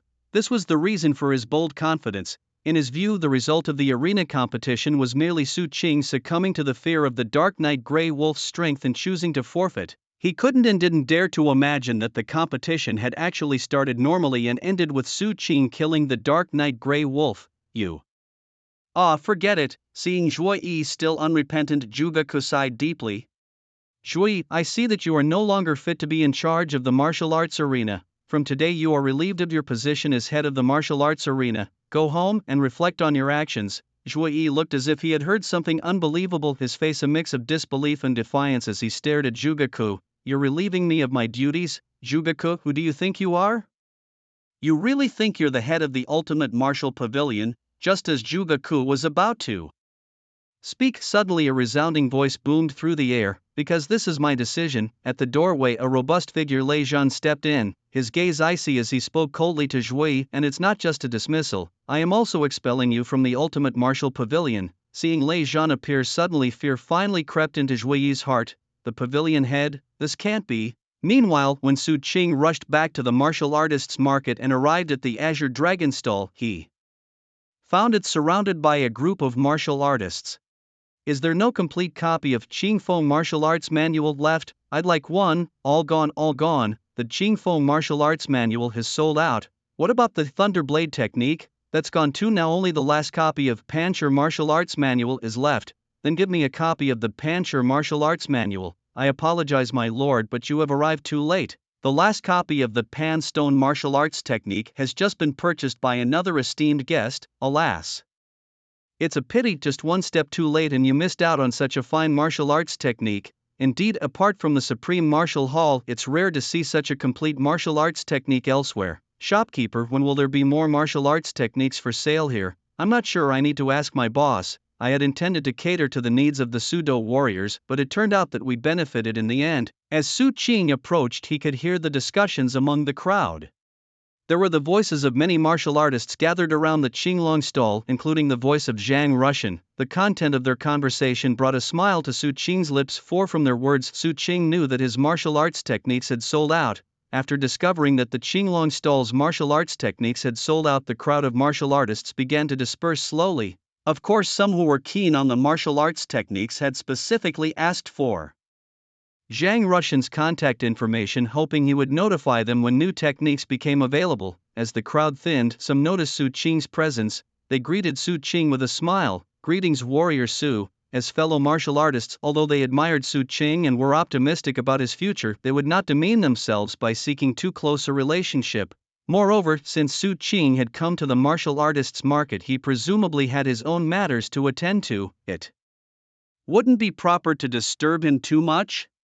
Thus, these martial artists merely greeted him briefly before leaving. Once everyone had dispersed, Su Qing strolled up to the Qinglong stall. Seeing Su Qing approach, Zhang Rushan's face broke into a simple, honest smile. Boss, all the techniques have been sold. Though Zhang Rushan tried to suppress it, Su Qing could still feel his joy. Indeed, this was Zhang Rushan's mood at the moment. For the complete sale of the techniques meant that he had not let down Su Qing's trust. It seems the promotion at the Dozhan competition was effective. Upon hearing Zhang Rushan's words, a smile appeared on Su Qing's lips. Just now he had overheard the discussions among many martial artists. He knew that the quick sale of the techniques was fundamentally due to the strength he had displayed at the Dozhan competition, which had attracted these martial artists. Their purchase of the techniques was more an act of goodwill, a recognition from strong warriors towards a promising newcomer. This kind of goodwill required strength to earn. Su Qing was very clear about this. After all, in the past, whether it was classmates or others, their attitude towards him had been more of pity or disdain, not the goodwill he was receiving now. Having experienced being considered a talentless waste in the past, Su Qing felt this change in attitude from others even more deeply. After all, strength is the foundation of my existence. Thinking this, Su Qing lifted his head and looked at Zhang Russian. Uncle Zhang, you must be tired after a busy morning, let's go have a meal together. Smiling at Zhang Russian, Su Qing waved his hand, signaling him to join for the meal. In the martial arts market, besides the shops selling martial arts techniques and various weapons and elixirs, there were also restaurants. Of course, these restaurants were different from those outside. The restaurants in the martial arts market mainly catered to martial artists. Therefore, the ingredients used here generally included fierce beast meat or other spiritual materials and precious medicines that are beneficial to martial artists. Upon entering the restaurant, they casually picked a spot to sit down. Soon a young and beautiful waitress came over. "Gentlemen, what would you like to have?" she asked, extending her slender fingers to hand over the menus to Su Qing and Zhang Russian. Since the restaurant catered to martial artists, not only was the waitress young and beautiful, but her service attitude was also excellent. After receiving the menu, Su Qing quickly scanned it and randomly picked a few dishes. The success in the arena competition, coupled with selling all the techniques at the Qinglong stall, had made Su Qing quite a bit of money. Therefore, he was in a very good mood today and didn't care about the prices of the dishes. On the other hand, Zhang Russian was shocked by the prices on the menu. After receiving it, hesitating to order. "It's okay, Uncle Zhang, I made quite a bit today. Consider this meal a celebration," Su Qing said with a smile. Seeing Zhang Russian's reaction, these words slightly eased Zhang Russian's hesitation, and after searching the menu for a while, he finally hesitantly ordered a dish. He then quickly handed the menu back to the waitress. Seeing this, Su Qing shook his head but didn't say anything further. Instead, he added 2 more dishes on his own menu. "Alright, that's it." Su Qing nodded in confirmation. After ordering, the waitress quickly transmitted Su Qing's orders to the kitchen through the internal network and continued to inquire if Su Qing and Zhang Russian needed any other services. After confirming that no other services were needed, she quietly stood aside. While waiting for the dishes, Su Qing took out his phone and began checking his account balance. Seeing the balance of 513 million in his account, Su Qing nodded slightly. During the management of the Qinglong stall, Su Qing had also activated the payment receiving function. Thus, as Zhang Russian sold out all the techniques, the revenue from the sales had already been fully transferred into Su Qing's personal account. Of course, the actual revenue from selling the techniques was more than 513 million. The reason Su Qing's account only had this amount was because the Extreme Dao Martial House took a commission during the transaction process, plus taxes had to be paid, leaving only this amount in Su Qing's hands. Certainly, such earnings were already satisfactory for Su Qing. After all, his money had nearly doubled in just one day. However, he needed to think about how to spend this money to maximize its value. Su Qing chose to sell martial arts secrets for the purpose of making money, but his fundamental aim was to enhance his own strength. Therefore, for Su Qing, what mattered was not earning money but spending it. How to spend money to quickly increase his own strength was crucial. The first step was to increase his vitality. This thought flashed through Su Qing's mind. "For me, the best way to increase vitality is undoubtedly through destroying the meat of fierce beasts to gain vitality compensation." As Su Qing made breakthroughs as a martial artist, he realized that destroying ordinary trash only gave him minimal vitality compensation, which was no longer sufficient to support the rapid improvement of his vitality.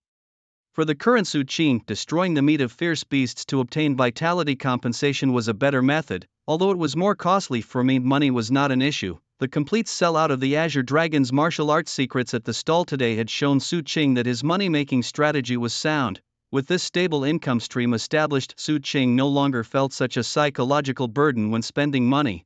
Therefore, the first purchase should be the meat of fierce beasts. The next essential purchase was martial arts secrets. Destroying martial arts secrets could yield proficiency compensation in martial arts.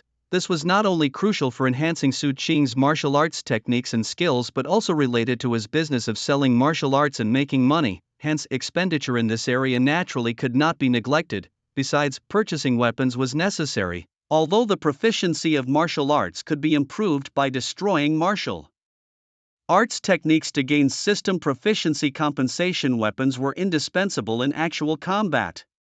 Today, during the battle with the Dark Knight Grey Wolf, Su Qing could clearly feel the impact of a weapon on his strength. Moreover, I also need to perfect my combat system. A mature martial artist not only practices martial arts techniques and offensive skills but also cultivates movement skills, defensive skills, or some special techniques. Only by doing so can a martial artist cope with most combat environments. Otherwise, when faced with special combat situations, martial artists with significant weaknesses might find that their abilities are drastically reduced, easily being killed by opponents. Now, Su Qing had only cultivated the Azure Dragon martial arts and the offensive skill 9 Heavens Azure Dragon Slash, which was clearly insufficient. After these thoughts flashed through Su Qing's mind, he suddenly realized, actually 531 million wasn't a lot. In fact, this amount of money wasn't even enough to buy a B-level martial arts technique or a C-level or higher weapon. After all, even the cheapest B-level martial arts technique would cost tens of millions, and the same was true for C-level weapons. "Oh, how poor I am," Su Qing suddenly exclaimed. At that moment he also understood why many people, once they became martial artists, were so eager to rush to the battlefield of fierce beasts to hunt them. It was simply because there was no other way to make as much money except by hunting fierce beasts. Although many thoughts were running through his head, Su Qing quickly made a decision. As the saying goes, money should be spent on the cutting edge. Su Qing decided to temporarily invest his money in buying martial arts manuals in fierce beast meat. The reason for this was that purchasing martial arts manuals was related to the sustainability of the Qinglong stall, which was crucial for future earnings. Only by maintaining the Qinglong stall well could he have a steady income later on. Afterwards, he could gradually complete all these things. Furthermore, purchasing martial arts manuals would also help Su Qing improve his proficiency in Qinglong martial arts and 9 Heavens Qinglong Slash, which was very important to him. As for buying fierce beast meat, the reason was even simpler. It was to enhance Su Qing's vitality, allowing him to advance faster to a second-tier martial artist. After all, in this world, strength is the foundation. While weapons and a complete combat system are also important, Su Qing isn't planning to head to the battlefield of fierce beasts just yet, so these matters can wait. While Su Qing was pondering this, the waiter gradually brought the dishes to the table. "Uncle Zhang, let's eat," he said, waving his hand to signal Zhang Russian to start eating. As Su Qing also began to put his plans into action, although switching to fierce beast meat meant that Su Qing wouldn't feel hungry as quickly as before. Having been busy all morning and having gone through a battle, he was still feeling a bit hungry at this moment. Therefore, when he saw the dishes being served, he began to devour his meal heartily. Of course, while eating, Su Qing also shared his thoughts with Zhang Russian. That was to go and buy fierce beast meat and some damaged martial arts manuals after finishing their meal. Zhang Russian naturally had no objections to Su Qing's arrangements. During this process, Su Qing also confirmed Zhang Russian's salary treatment, 100,000 a month. This amount was determined by Su Qing after comprehensive consideration. Compared to Zhang Russian's previous job, this salary was almost 10 times his former wage. It was certainly a lot of money. However, for a martial artist, a monthly salary of 100,000 wasn't much. Moreover, Zhang Russian indeed had a grace for Su Qing. If it weren't for Zhang Russian's care in the junkyard, Su Qing wouldn't have been able to perfect his true dragon stance so quickly. Perhaps for Zhang Russian at that time it was just a simple effort, but for Su Qing it truly was a significant help. Of course, Su Qing didn't offer Zhang Russian a higher salary because of this. After all, Su Qing understood the principle that excessive gratitude could turn into enmity. Although he and Zhang Russian were quite close now, they hadn't reached a level of complete trust.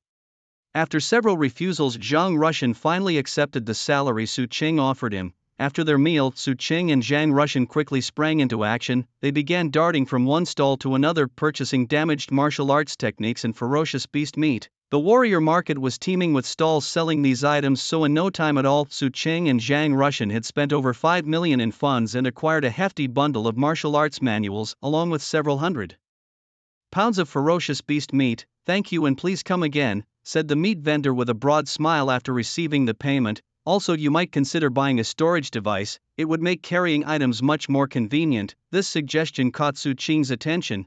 He had indeed seen spatial storage devices for sale in the Jidao home store but had been too preoccupied with exchanging martial arts techniques to pay much attention to them. Now, prompted by the vendor and the bulky beast meat, Su Qing realized that having a storage device could indeed be very handy.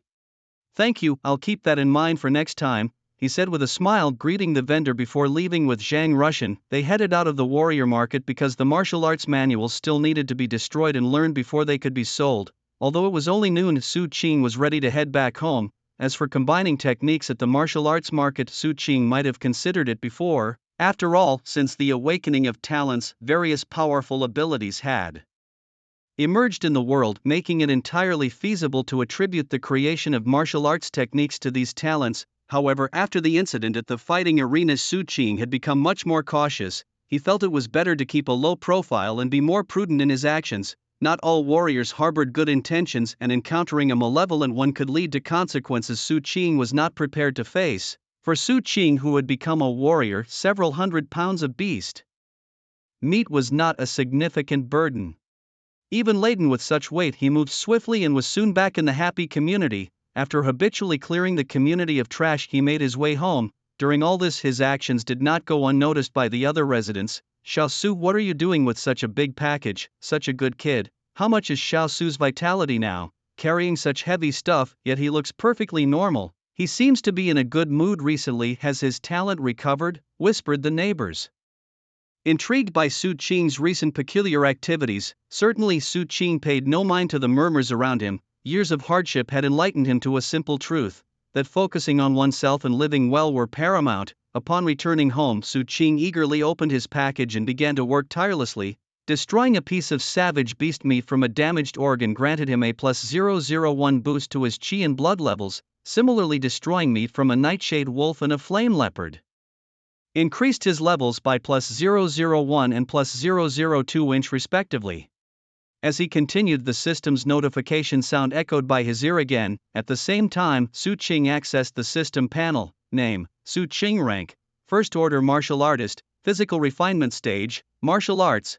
True Dragon Stance: 100%. Complete. Azure Dragon Martial Technique: 21%. 19% more proficiency required for minor achievement. 9 Heavens Azure Dragon Slash: 21%. 19% more proficiency required for minor achievement. Qi and blood value: 205. 195 more needed to advance to second order martial artist. Physique: 100. Can be enhanced through practicing martial techniques. His gaze swept over the system interface, watching his qi and blood values slowly increase. Su Qing's hands kept moving. He destroyed a piece of meat from a jungle lizard and a thunder tiger, each incrementing his qi and blood by +001 and +002 respectively. 2 hours later, Su Qing tossed the last piece of savage beast meat into the nearby black hole.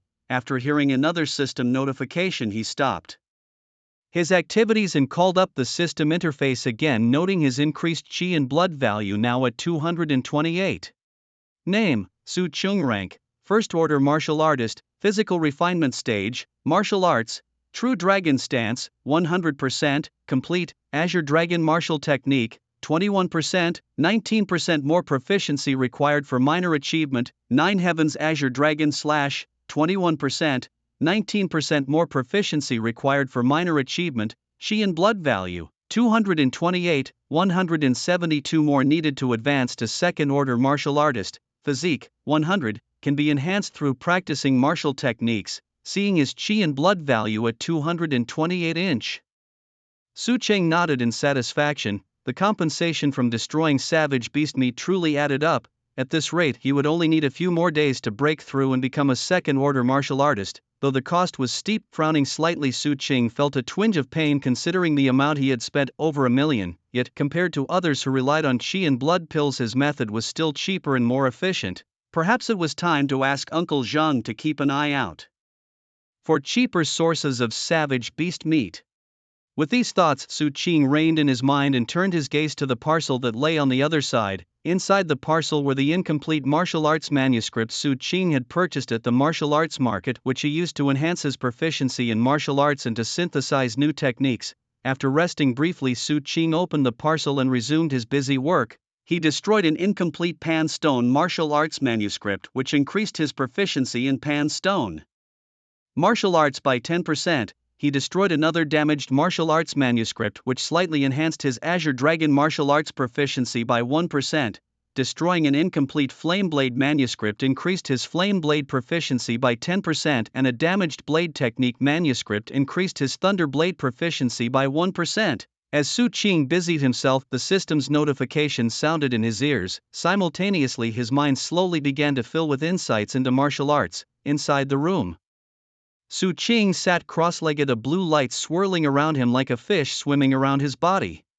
Suddenly memories shifted, and within the room, Su Qing began to practice with a long blade, his eyes firm. The long blade, over a meter in length, swung in his hands. As time passed, Su Qing's blade techniques became increasingly refined. The blue shadow of the blade occasionally hovered beside the long blade in Su Qing's hands. In the mountains, Su Qing seemed to blend into the spring breeze, merging with the natural world. At the mountain peak, amidst the gray-brown rocks standing starkly, Su Qing seemed to merge with the mountains, his skin gradually changing color. Various memories flowed through Su Qing's mind, and with these memories, many complete martial arts manuscripts appeared in his hands. Of course, besides these, the proficiency of Su Qing's practiced Azure Dragon martial arts and Nine Heavens Azure Dragon / also greatly increased. After spending about an hour, Su Qing finished destroying all the martial arts techniques. In their place, over 20 complete martial arts manuscripts appeared in his hands.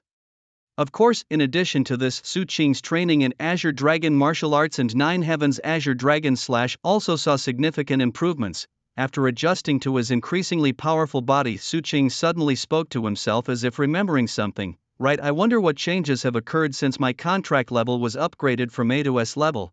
Su Qing had joined the Extreme Path Martial Pavilion, and because of his perfected True Dragon posture had directly signed an A level martial artist contract. Today, after demonstrating his extraordinary talent with the basic mastery of Azure Dragon martial arts and Nine Heavens True Dragon / at the combat arena, his original A-level contract was directly upgraded to an S level. However, after returning to the martial arts market, Su Qing had been too busy to check the details. With these thoughts, Su Qing opened the Extreme Path portal and soon saw a contract agreement sent from the back office. Su Qing opened the contract and quickly understood the differences between the S-level and A-level contracts.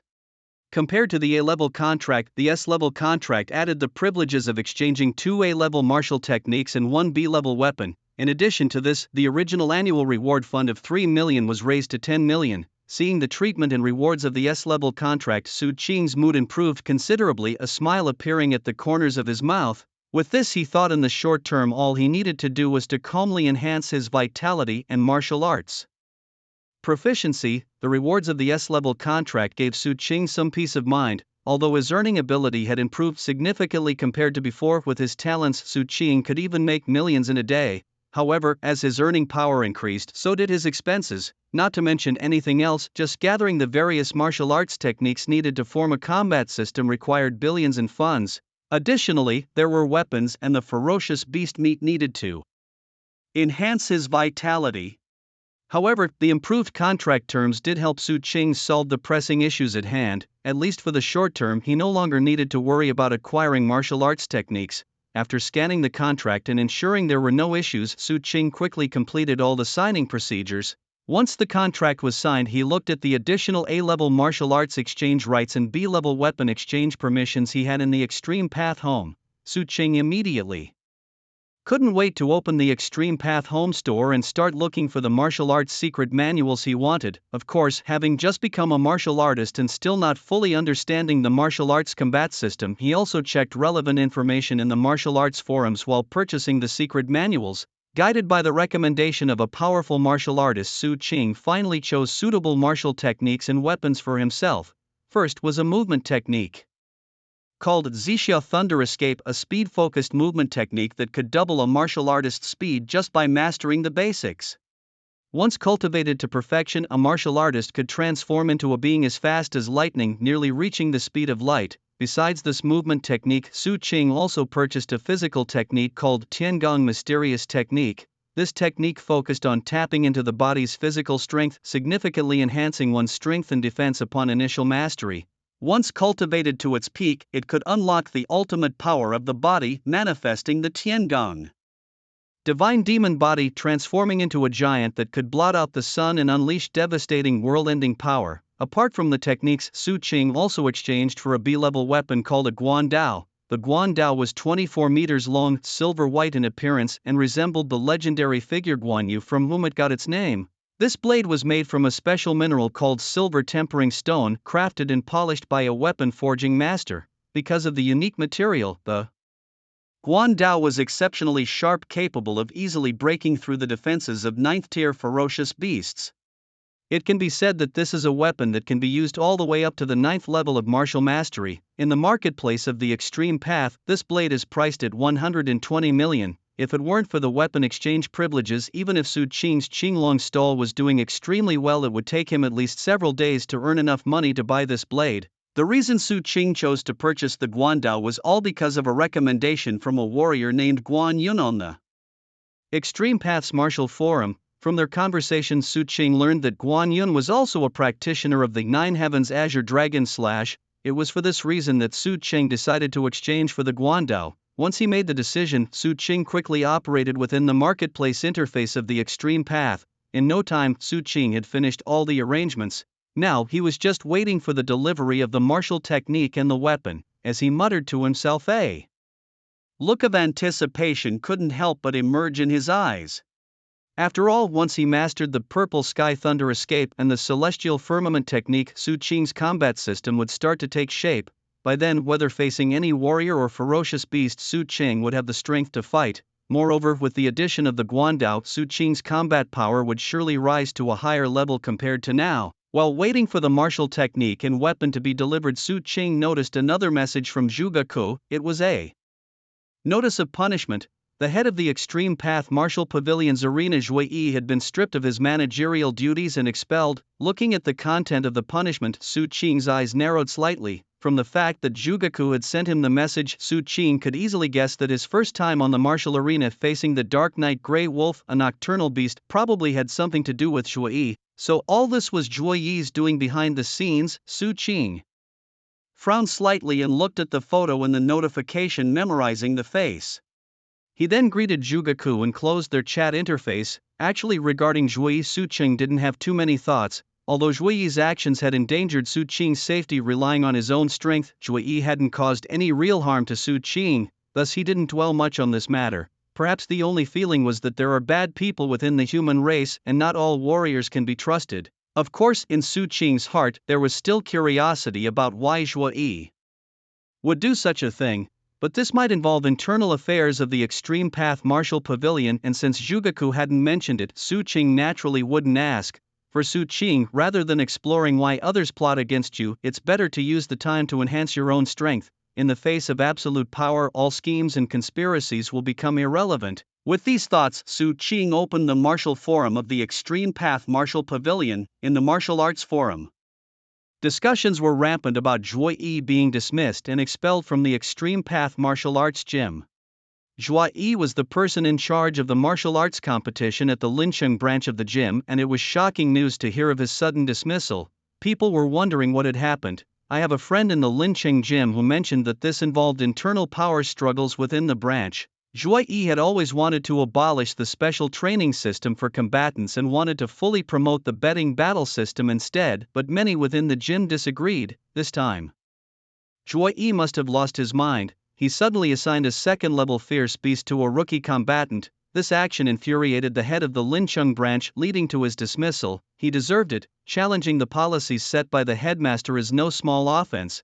Over the years, the combatant system has produced many strong fighters for the Extreme Path Martial Arts Gym. Just at the headquarters alone, many senior members rose through this system. Zhuo Yi must be out of his mind to think about canceling it.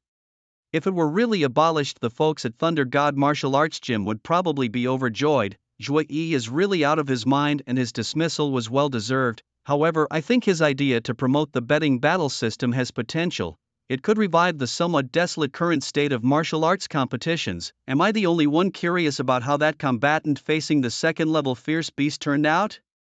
Upstairs, I know the situation. That combatant was a martial arts genius who had mastered the true dragon stance to perfection and had also trained in an A-grade martial arts technique and an A-grade attack skill. The Dark Knight Grey Wolf didn't even withstand a single move and was killed. True dragon stance at a perfect level, a martial god in form, a talent capable of mastering A-grade martial arts techniques. No wonder the punishment notice was issued in less than a day. If I were the head of the gym, I'd have him serve at the Beast Battle Frontline for life.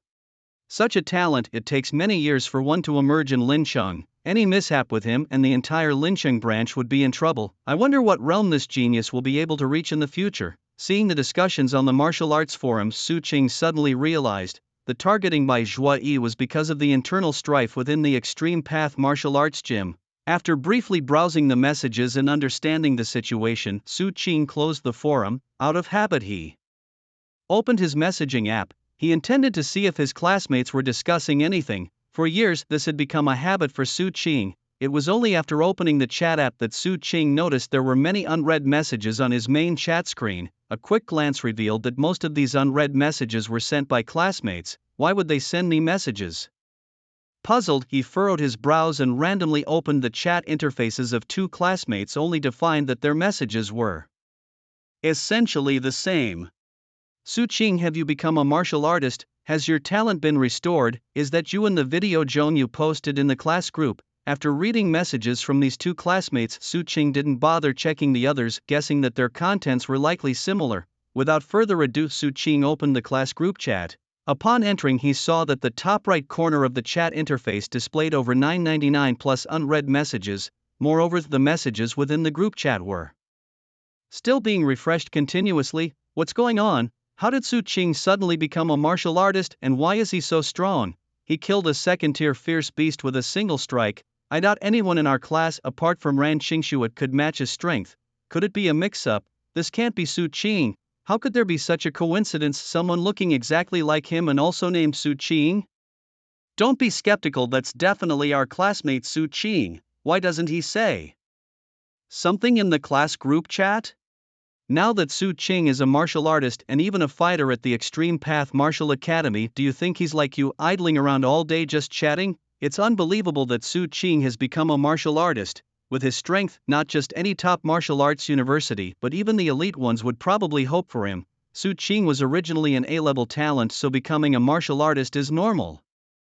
What's there to fuss about? What do you mean, wasn't Su Qing's talent turned into a waste talent? Do you even need to ask? Given the current situation, it's clear that Su Qing's talents have been restored. After briefly browsing through the chat history, Su Qing realized that his classmates knew about his advancement to martial artist because of a video Zhongyu had filmed of him fighting a Dark Knight Grey Wolf. It turns out he had also watched the combat arena match today. Recalling that Zhongyu had also posted videos of other fighters before, Su Qing nodded in understanding. After closing the video, he looked at the still bustling group chat. Su Qing thought for a moment and then replied, yes, the person in the video is me. I have indeed become a martial artist. After sending the message, Su Qing closed the group chat interface, no longer paying attention to their increasingly intense discussions. When he had not yet become a martial artist, Su Qing had thought about how he would face these classmates who often ridiculed him. He had thought about throwing their taunts back at them, or giving advice in the group to enjoy the feeling of being admired, or even becoming a figure of admiration celebrated by everyone. But now that Su Qing had truly become a martial artist, he no longer harbored such thoughts. Looking back, he even felt that his past self was rather naive. I've mostly drifted away from most of them. We're no longer from the same world. Su Qing muttered to himself softly, a flicker of determination passing through his eyes. For the current Su Qing, cultivating becoming stronger, reaching the pinnacle of martial arts and becoming one of the top warriors of humanity was what he aspired to. Finding it dull, Su Qing closed the group chat. Just then, a video call invitation popped up on the chat app. Xiaolong, seeing the caller, Su Qing's eyebrows slightly furrowed. Xiaolong was the homeroom teacher of Su Qing's class and had been guiding their martial arts training for 2 years in high school. Of course, due to a talent issue that rendered him a waste, Su Qing had always been an invisible presence in class with minimal contact with teacher Xia. Hesitating for a moment, Su Qing still answered the video call. Soon a figure as robust as a grizzly bear appeared on the screen. Teacher Xia, Su Qing greeted. Yes, this man with a stature like a grizzly bear was Su Qing's homeroom teacher. Unlike Su Qing's previous life, due to the prevalence of martial arts in this lifetime, all school teachers were martial artists. And because martial artists practiced martial techniques, they generally had more robust physiques. Like Su Qing, who, after becoming a martial artist, underwent significant changes in demeanor and physique. Su Qing, on the other side, upon seeing Su Qing answer the call, Xiao Long greeted him. He then eagerly asked, "Have you become a martial artist?" When he asked this question, Xiao Long's emotions were very complex. He hoped to hear a positive response, yet he did not actually want to hear that Su Qing had become a martial artist. Until today, Xiao Long had not had a deep impression of Su Qing. The only notable thing about Su Qing to Xiao Long was his ruined talent. Apart from that, Xiao Long had virtually no other impression of him. Yet such a student who had never been taken seriously had suddenly become a martial artist and might even become the first student under his guidance to be admitted to a prestigious martial arts university. One could imagine the impact of this on Xiao Long, which was the cause of his complex feelings. "Indeed, teacher," Su Qing nodded slightly and affirmed, "I have become a martial artist." Upon receiving Su Qing's affirmative reply, it felt like a matter had been settled, and Xiao Long said with a bittersweet smile, "I really have been negligent as a teacher." Shaking his head, Xiao Long quickly adjusted his mindset and said with a smile, "Congratulations on becoming a martial artist. From now on your life will never be the same." Speaking, Xiao Long paused briefly and then continued, "If there are any aspects of your cultivation you don't understand in the future, feel free to contact me. I will master," I replied. After a brief exchange, Xiao Long ended the video call. After all, between him and Su Qing there was only the nominal role of teacher and student without the actual mentorship. Su Qing, now a martial artist and a combatant at the Extreme Dao Martial Arts Gym, was understated by simply saying he had a bright future. In such a scenario, even though Xiao Long's cultivation was stronger than Su Qing's, he couldn't offer Su Qing any substantial help. Thus, Xiao Long naturally wouldn't engage much with Su Qing. As soon as Xiao Long ended the call, Su Qing noticed that someone had sent him a message, Ran Xingxue. Seeing the sender's name, Su Qing couldn't help but murmur softly. At the same time, an image of an outstandingly beautiful figure with silver hair unconsciously flashed through his mind. Was it her? Ran Xingxue was the class beauty and also the most talented and powerful person in Su Qing's class. Since entering high school, whether in terms of talent or martial cultivation, she had always been far ahead of everyone else. By the second semester of their first year, she had already achieved the status of a martial artist. What her current level of cultivation was, nobody knew. To everyone in the class, she was simply known as strong, leading the rest significantly. Opening the chat, Su Qing saw a simple few words, "A martial artist now." This made Su Qing think back to when he first awakened his teleportation talent. Someone had said something similar to him then. An A-grade talent? Back then Su Qing and Ran Xingxue actually got along well. However, after discovering that his talent had become worthless, Su Qing had distanced himself from her. Ran Xingxue had once made an effort to get closer to him, but Su Qing's cold demeanor eventually made her give up.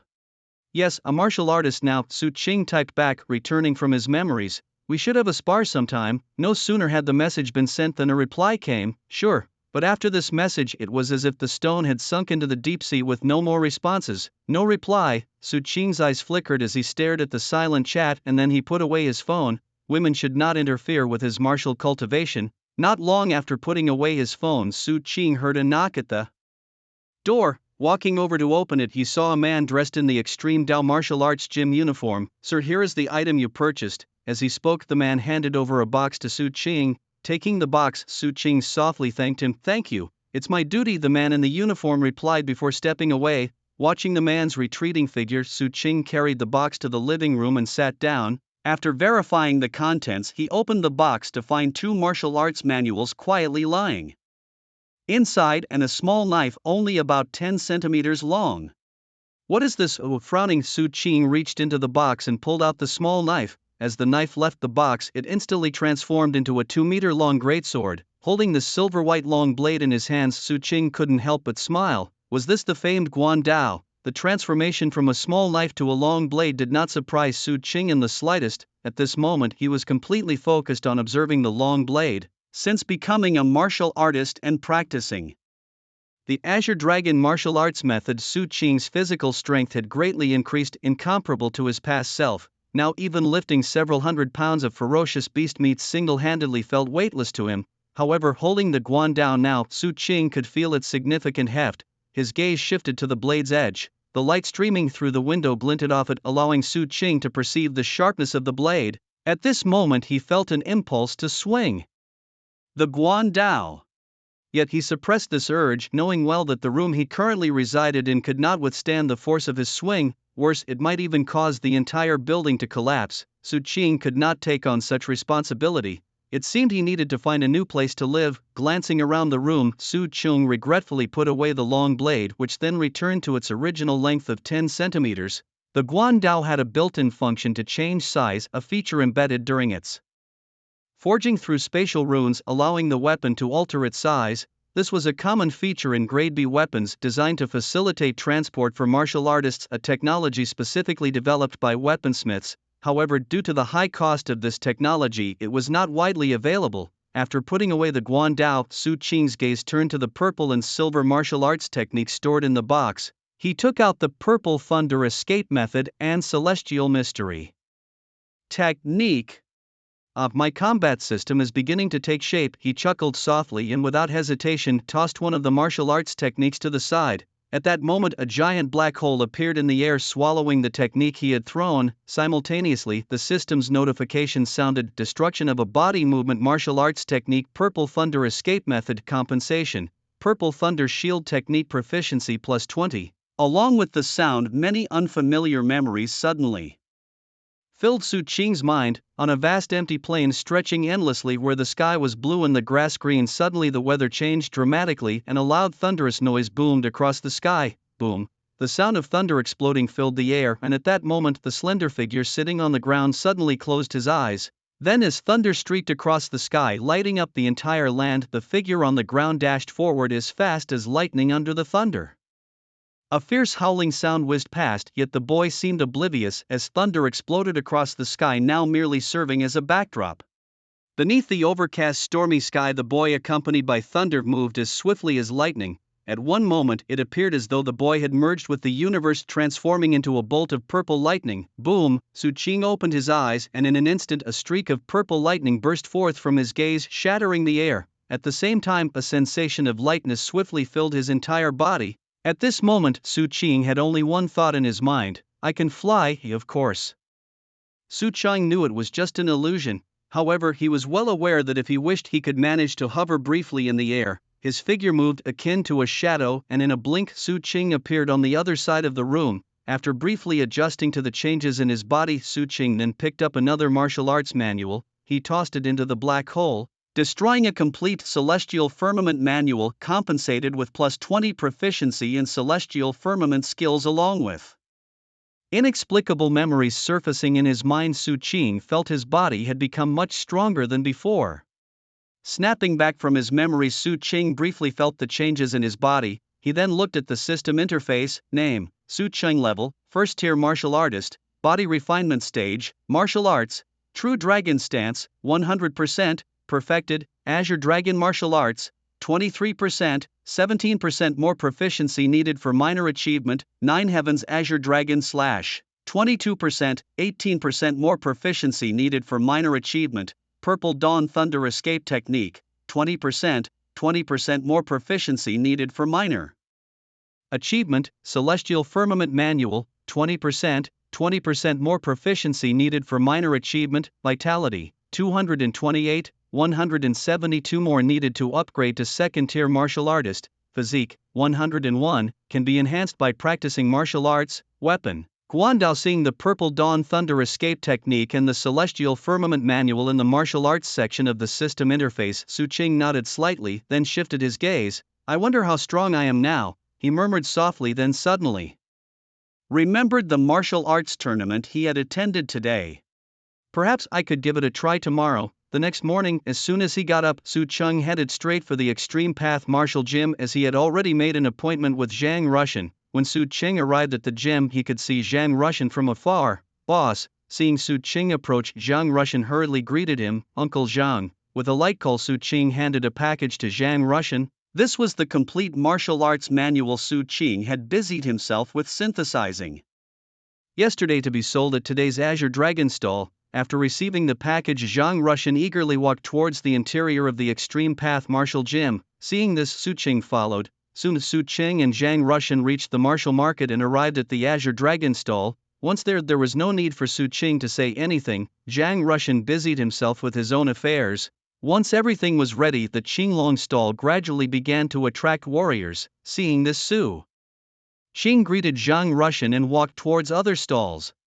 After the Jidao Martial Arts School upgraded his contract from A level to S level, Su Qing received an additional 7 million in funds. Su Qing understood one principle very clearly: money only has value when it's spent, so he planned to use this time to buy some martial arts techniques and ferocious beast meat. In this way he could continue to enhance his vital energy and process the beast meat later.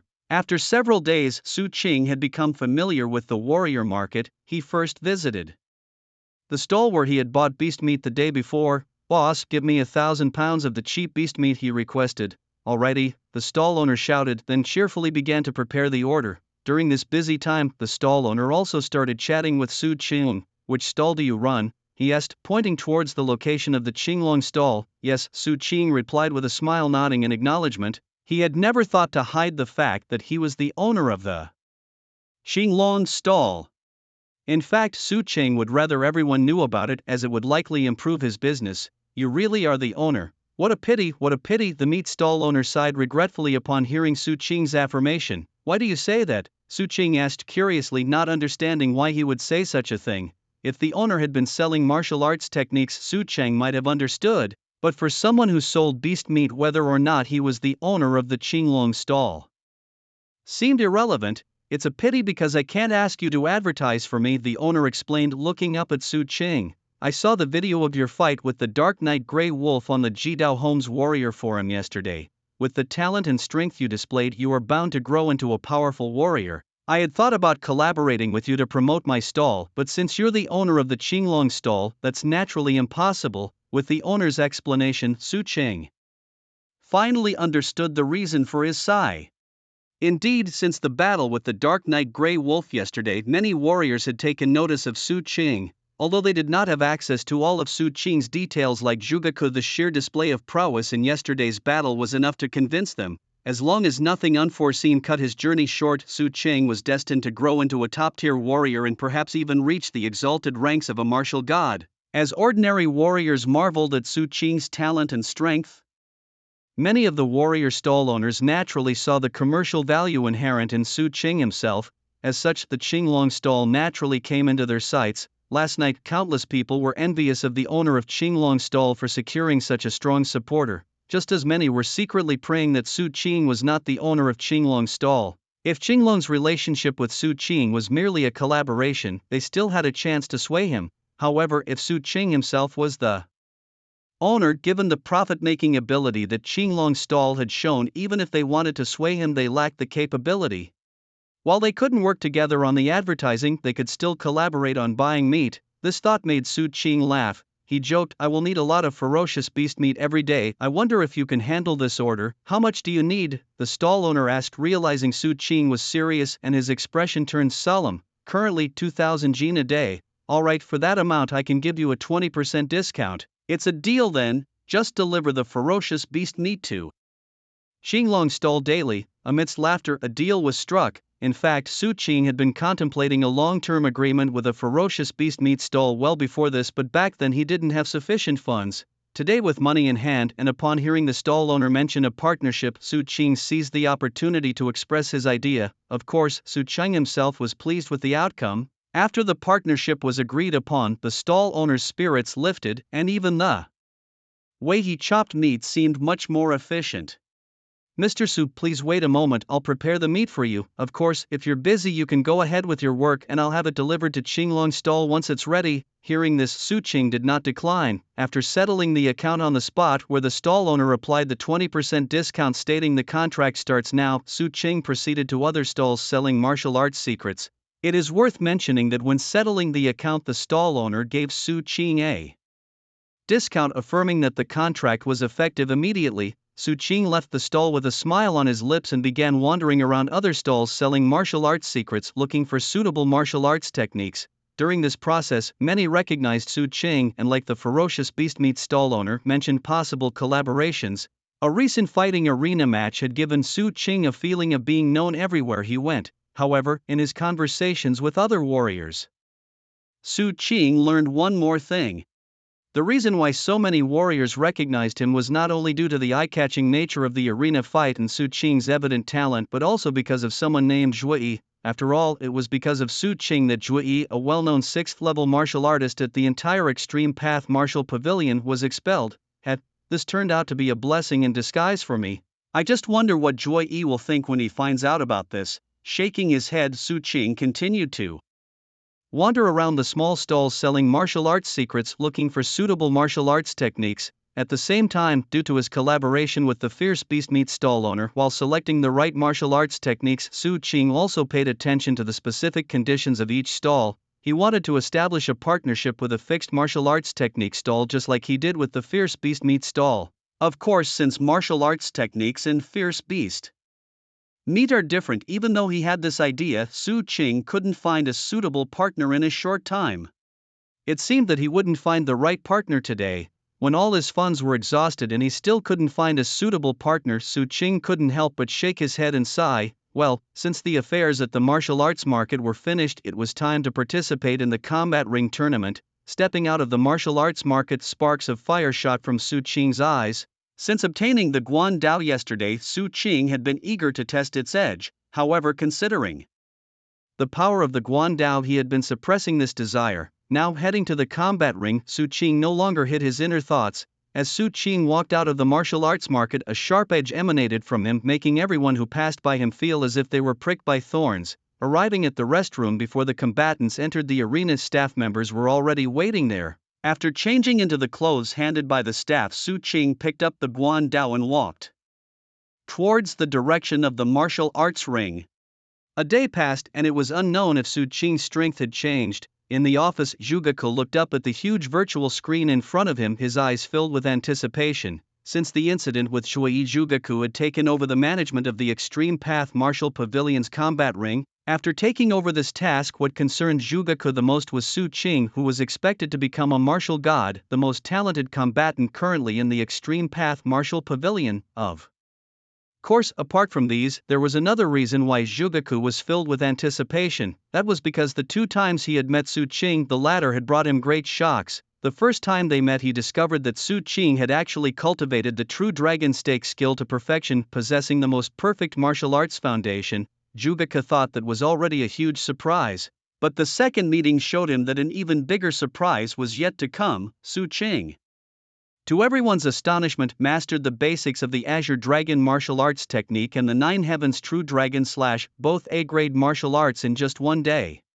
This was our third encounter and I couldn't help but wonder what surprises he would bring this time. As Su Qing's figure vanished from the rest area, Zhuge's eyes brimmed with anticipation. Soon after Su Qing stepped onto the arena, a colossal beast appeared on the other side. Its massive body, covered in a red hue that seemed to flow like magma, dominated the space. A magma titan? The sight of this creature brought to Su Qing's mind an image he had seen while researching ferocious beasts. It was the depiction of a second-tier magma titan. With a deep breath, Su Qing steadied himself.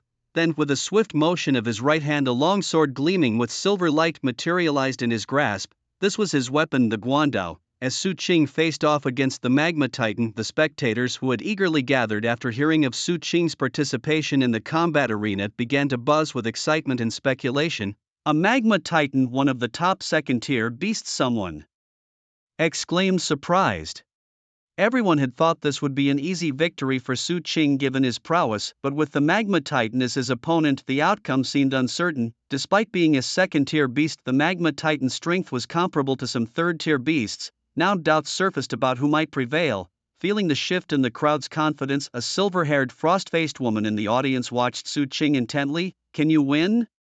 she murmured, her eyes rippling with emotion as she recalled a vision of a huge talent awakening stage where a slender young boy stood. Suddenly, a profound light emerged behind him, enveloping him completely. To all onlookers, the boy seemed immense, his silhouette empowered by the light symbolizing A-grade talent. This image, though from the past, often resonated in the mind of Ran Qingxue. "I believe in you," she whispered softly. Back on the arena, after a long standoff, Su Qing finally made his move. His long sword spun like lightning and in a flash he was before the magma titan.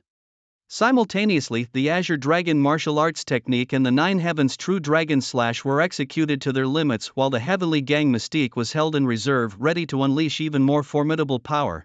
The sword moved like lightning, a spectacle of sublime beauty. A gentle breeze blew akin to falling leaves touching the earth as two faint blue glows burst forth from the edge of the Guandao. Roaring fiercely, the lava beast, upon seeing Su Qing daring to launch an attack, seemed as if provoked into a rage. It began to bellow towards the sky, then its body moved like a massive cannonball, tearing through the air, advancing rather than retreating towards Su Qing. It aimed to kill this frail creature, to assert its dominion. With a swoosh, as the lava beast moved, the air seemed to turn into flowing water, then mercilessly torn apart, emitting a tremendous noise. At this moment, the lava beast resembled the mythological Quafu who chased the sun, shouting towards the heavens and earth. Yet, this cry was destined to go unanswered, met only by a silver longsword shimmering with a cyan glow. With a boom, the sword collided with the beast. Contrary to the expected fierce clash, it was like a gentle breeze passing through a gap. Su Qing's longsword seemed to find the lava beast's flaw cascading down its body. The blade entered the beast, splitting it in two in an instant. What just happened? How could the lava beast be defeated?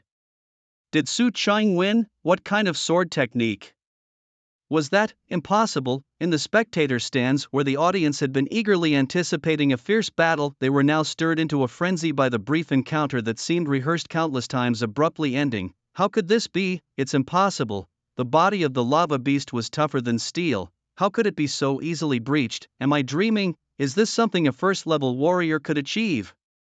This strength is too formidable. If you told me Su Qing was a third-tier warrior, I would believe it. Is there any expert who can tell me, has Su Qing broken through? Is he no longer a first-tier warrior? They couldn't believe that Su Qing, a mere first-tier warrior, could so effortlessly defeat the lava beast, comparable in strength to a third-tier warrior, with a single swift stroke of his sword. Inside the room, Zhugeku stared intently at the virtual screen, his heart unable to contain the excitement. Su Qing had mastered the basics of the Nine Heavens Thunder Escape and also showed signs of the celestial firmament art. As a powerful warrior himself, although Zhugeku had not practiced these two martial arts techniques, their fame as A-grade martial skills was well known, and many powerful warriors had cultivated them. Thus, understanding these techniques' characteristics, Zhugeku realized that Su Qing had indeed begun to master these martial arts. This was the reason for his excitement. He seemed to foresee the rise of a powerful human warrior. Su Qing's martial comprehension might be unmatched in the entire Lin city. Watching Su Qing on the screen, this thought suddenly struck Zhugeku. Suddenly, as if recalling something, a smile crept across Zhugeku's face. After he left the room, a sudden thought struck him. He hadn't yet dealt with the matter Lei Zhan had assigned to him regarding the arrangements for Su Qing's security. Given Su Qing's displayed talents, Zhugeku certainly couldn't afford any delay in this matter. Meanwhile, at the martial arts arena, Su Qing glanced indifferently at the molten giant beast that had fallen before him, then stepped off the arena. What Su Qing didn't know was that at the same moment he left the arena, Ran Qingxue, with her silver hair cascading over her shoulders, also stood up and left the spectator stands. Her purpose in coming to the Extreme Path Martial Gym was to closely observe Su Qing's strength. Now that her objective was achieved, she was ready to leave. However, compared to when she arrived, Ran Qingxue's steps were much more hurried. Although Su Qing's demonstrated strength was not yet a threat to her, she felt a palpable sense of danger emanating from him. Su Qing, you may be more talented than I am, but strength isn't solely determined by talent. I will not lose to you, she thought determinedly as she left the Extreme Path Martial Gym. She knew she had to train harder to maintain her lead over Su Qing. Unaware of all this, Su Qing walked back to the resting room after leaving the arena, took a brief rest, and then left the martial gym with beast meat and martial arts techniques from the warrior's market. For Su Qing, the most crucial thing now was to enhance his own strength. Now that he had dealt with the matters of the Azure Dragon stall and satisfied his need to test his strength at the combat arena, what he needed to do was go back and continue improving his vital energy levels, synthesizing martial arts techniques, and perfecting his combat skills. After all, these were the fundamental matters for Su Qing. Leaving the Extreme Path Martial Gym, Su Qing immediately activated the Nine Heavens Thunder Escape technique, and in an instant his body seemed to transform into a breeze, merging with the air as he sped towards home. Despite carrying thousands of pounds of beast meat, this did not seem to affect his movements at all. Soon Su Qing returned to the happy community. Unlike the previous days, this time he did not stop at the trash cans. This was because with the increase in his vital energy levels, destroying ordinary trash no longer provided much improvement. In this situation, Su Cheng no longer thought about cleaning up the trash. Shifting his gaze away from the trash cans, he quickly returned home, as usual.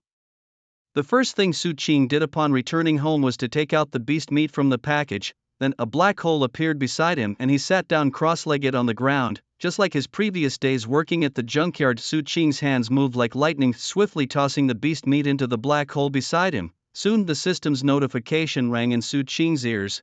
Destroying a piece of the tattered organ of a night gray wolf, compensation plus 001 vitality. Destroying a piece of the ferocious flesh of a magma beast, compensation plus 001 vitality. Destroying a piece of the ferocious flesh of a lightning fox, compensation plus 002 vitality.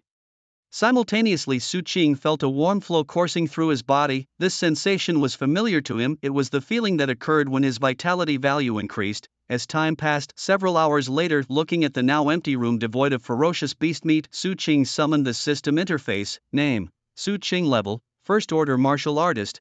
Body Refining Stage: Martial Arts. True Dragon Piles Technique. 100%, Achieved Perfection, Azure Dragon Martial Method, 23%, 17% more.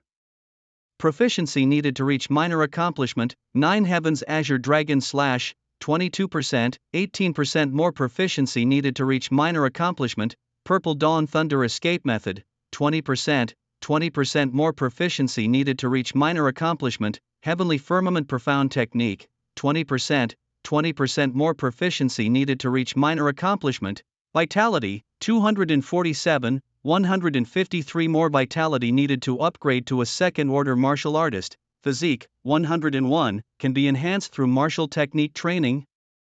Weapon, Guandao. Seeing his vitality value increase from 228 to 247 a smile appeared on Su Cheng's face.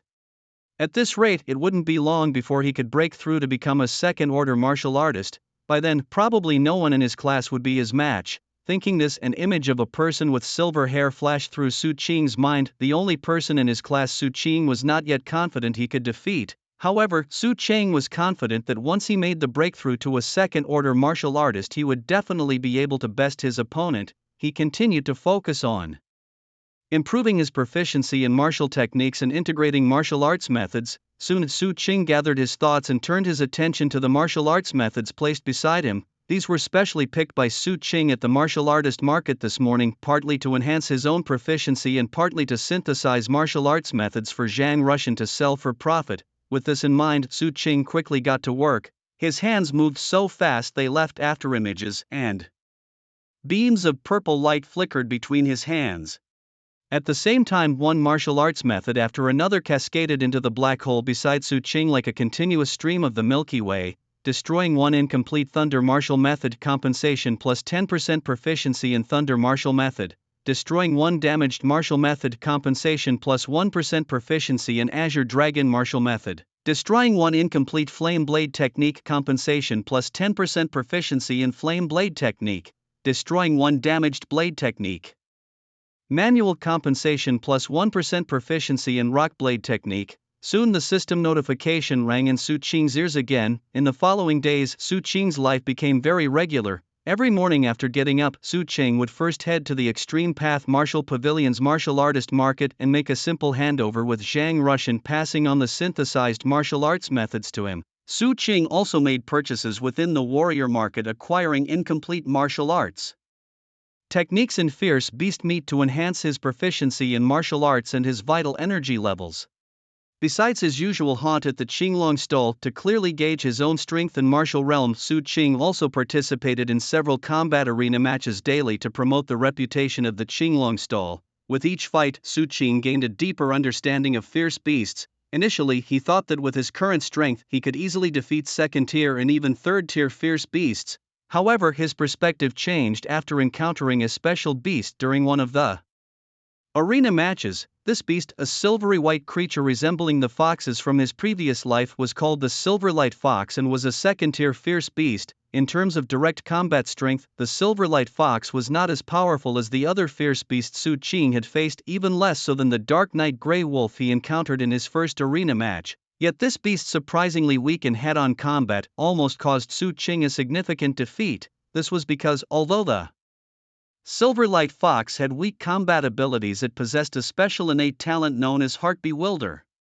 This was a mental attribute talent that could induce illusions in its opponents, immersing them in fabricated fantasies. As a result, the opponent's mind would relax, dropping their guard, leading to a fatal strike. When Su Qing faced the Silverlight Fox in the arena, his unfamiliarity with its abilities caused him a momentary lapse in concentration. This brief lapse almost led to his defeat. During that match, as Su Qing snapped out of his daze, the Moonlight Fox had already closed in on him, its sharp claws and teeth almost striking him. If not for his reliance on the Nine Heavens Thunder escape technique to instantly move away from his original position, he would have lost to this seemingly insignificant beast. This battle made Su Qing shed his previous underestimation of fierce beasts.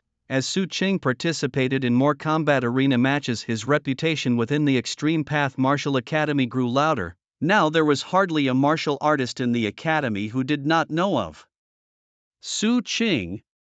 Even martial artists from the Thunder God Martial Academy and official warriors had heard of him, recognizing a genius martial artist emerging from the Extreme Path Martial Academy. Consequently, the business at Qinglong Stall also flourished, attracting a multitude of warriors. Of course, aside from participating in arena matches and paying attention to the Qinglong Stall's business, for Su Qing, the most crucial thing was the enhancement of his strength. Over the past few days, aside from his time spent at the Jidao Martial Arts Gym, most of his waking hours were dedicated to improving the proficiency of his martial skills and his vitality levels. As the saying goes, hard work pays off, and with Su Qing's diligence, both his vitality and martial skills proficiency saw significant improvements. That morning, after returning from the Jidao Martial Arts Gym, Su Qing habitually glanced at the system interface in front of him. Name: Su Qing. Level: First Tier Martial Artist. Physical Cultivation Stage: Martial Arts. True Dragon Stance: 100%, achieved perfection. Azure Dragon Martial Technique: 42%, needs 18% more proficiency to reach major accomplishment. Nine Heavens Azure Dragon Slash: 45%, needs 15% more proficiency to reach major accomplishment. Purple Dawn Thunder Escape Technique: 38%, needs 2% more proficiency to reach minor accomplishment. Heavenly Gang Mysterious Technique: 41%, needs 19% more proficiency to reach major accomplishment. Vitality: 387, needs 13 more to upgrade to second tier martial artist. Physique: 107, can be enhanced through the cultivation of martial techniques. Weapon: Guando. Murmuring softly, Su Qing noted 387 vitality points, just 13 points shy of 400. Once I reach that, I'll break through to become a second tier martial artist. With that thought, he turned his gaze to the ferocious beast meat he had just brought back from the martial market. If all goes well, I should soon make the breakthrough. Throughout these days, Su Qing was constantly busy darting between home and the gym from the moment he woke up. His goal was to elevate his martial realm and the proficiency of his techniques. After such prolonged efforts, his cultivation was on the verge of breaking through to become a second-tier martial artist, stirring excitement within him. Shaking his head slightly to dismiss any distracting thoughts, Su Qing looked at the ferocious beast meat beside him and quickly sprang into action. His hands swept through the air, leaving afterimages. Beside him, a black hole formed, transforming the continuous stream of ferocious beast meat into a crimson river. Simultaneously, the system's notification sounds rang in Su Qing's ears. Destroying a piece of Silverlight Fox's damaged organ. Vitality compensation plus 001. Destroying a piece of Blazing Leopard Beast Meat. Vitality compensation plus 001. Destroying a piece of Night Giant Beast Meat. Vitality compensation plus 002. Feeling the warm flow of increasing vitality within him, Su Qing's movements grew even faster. If a martial arts master were present, they would clearly see Su Qing's vitality rapidly soaring, a sensation much more intense than consuming vitality pills, indeed even faster than absorbing some heavenly treasures that increase vitality. In this process, at a certain moment, as a piece of ferocious beast meat dropped into the black hole, destroying a piece of gray rock bear beast meat. Vitality compensation plus 001. Su Qing suddenly felt an unusual sensation within him. It was as if the vitality in his body had come alive, gaining its own consciousness, spontaneously circulating and altering his body's structure. What is this? A strange sensation arises within Su Qing's body, reminiscent of the breakthrough he experienced days ago when he advanced in his martial practice. At this moment, the Azure Dragon martial arts technique spontaneously activates with all the necessary details for advancing to the second tier of martial mastery, flooding his mind, various changes and precautions to be aware of.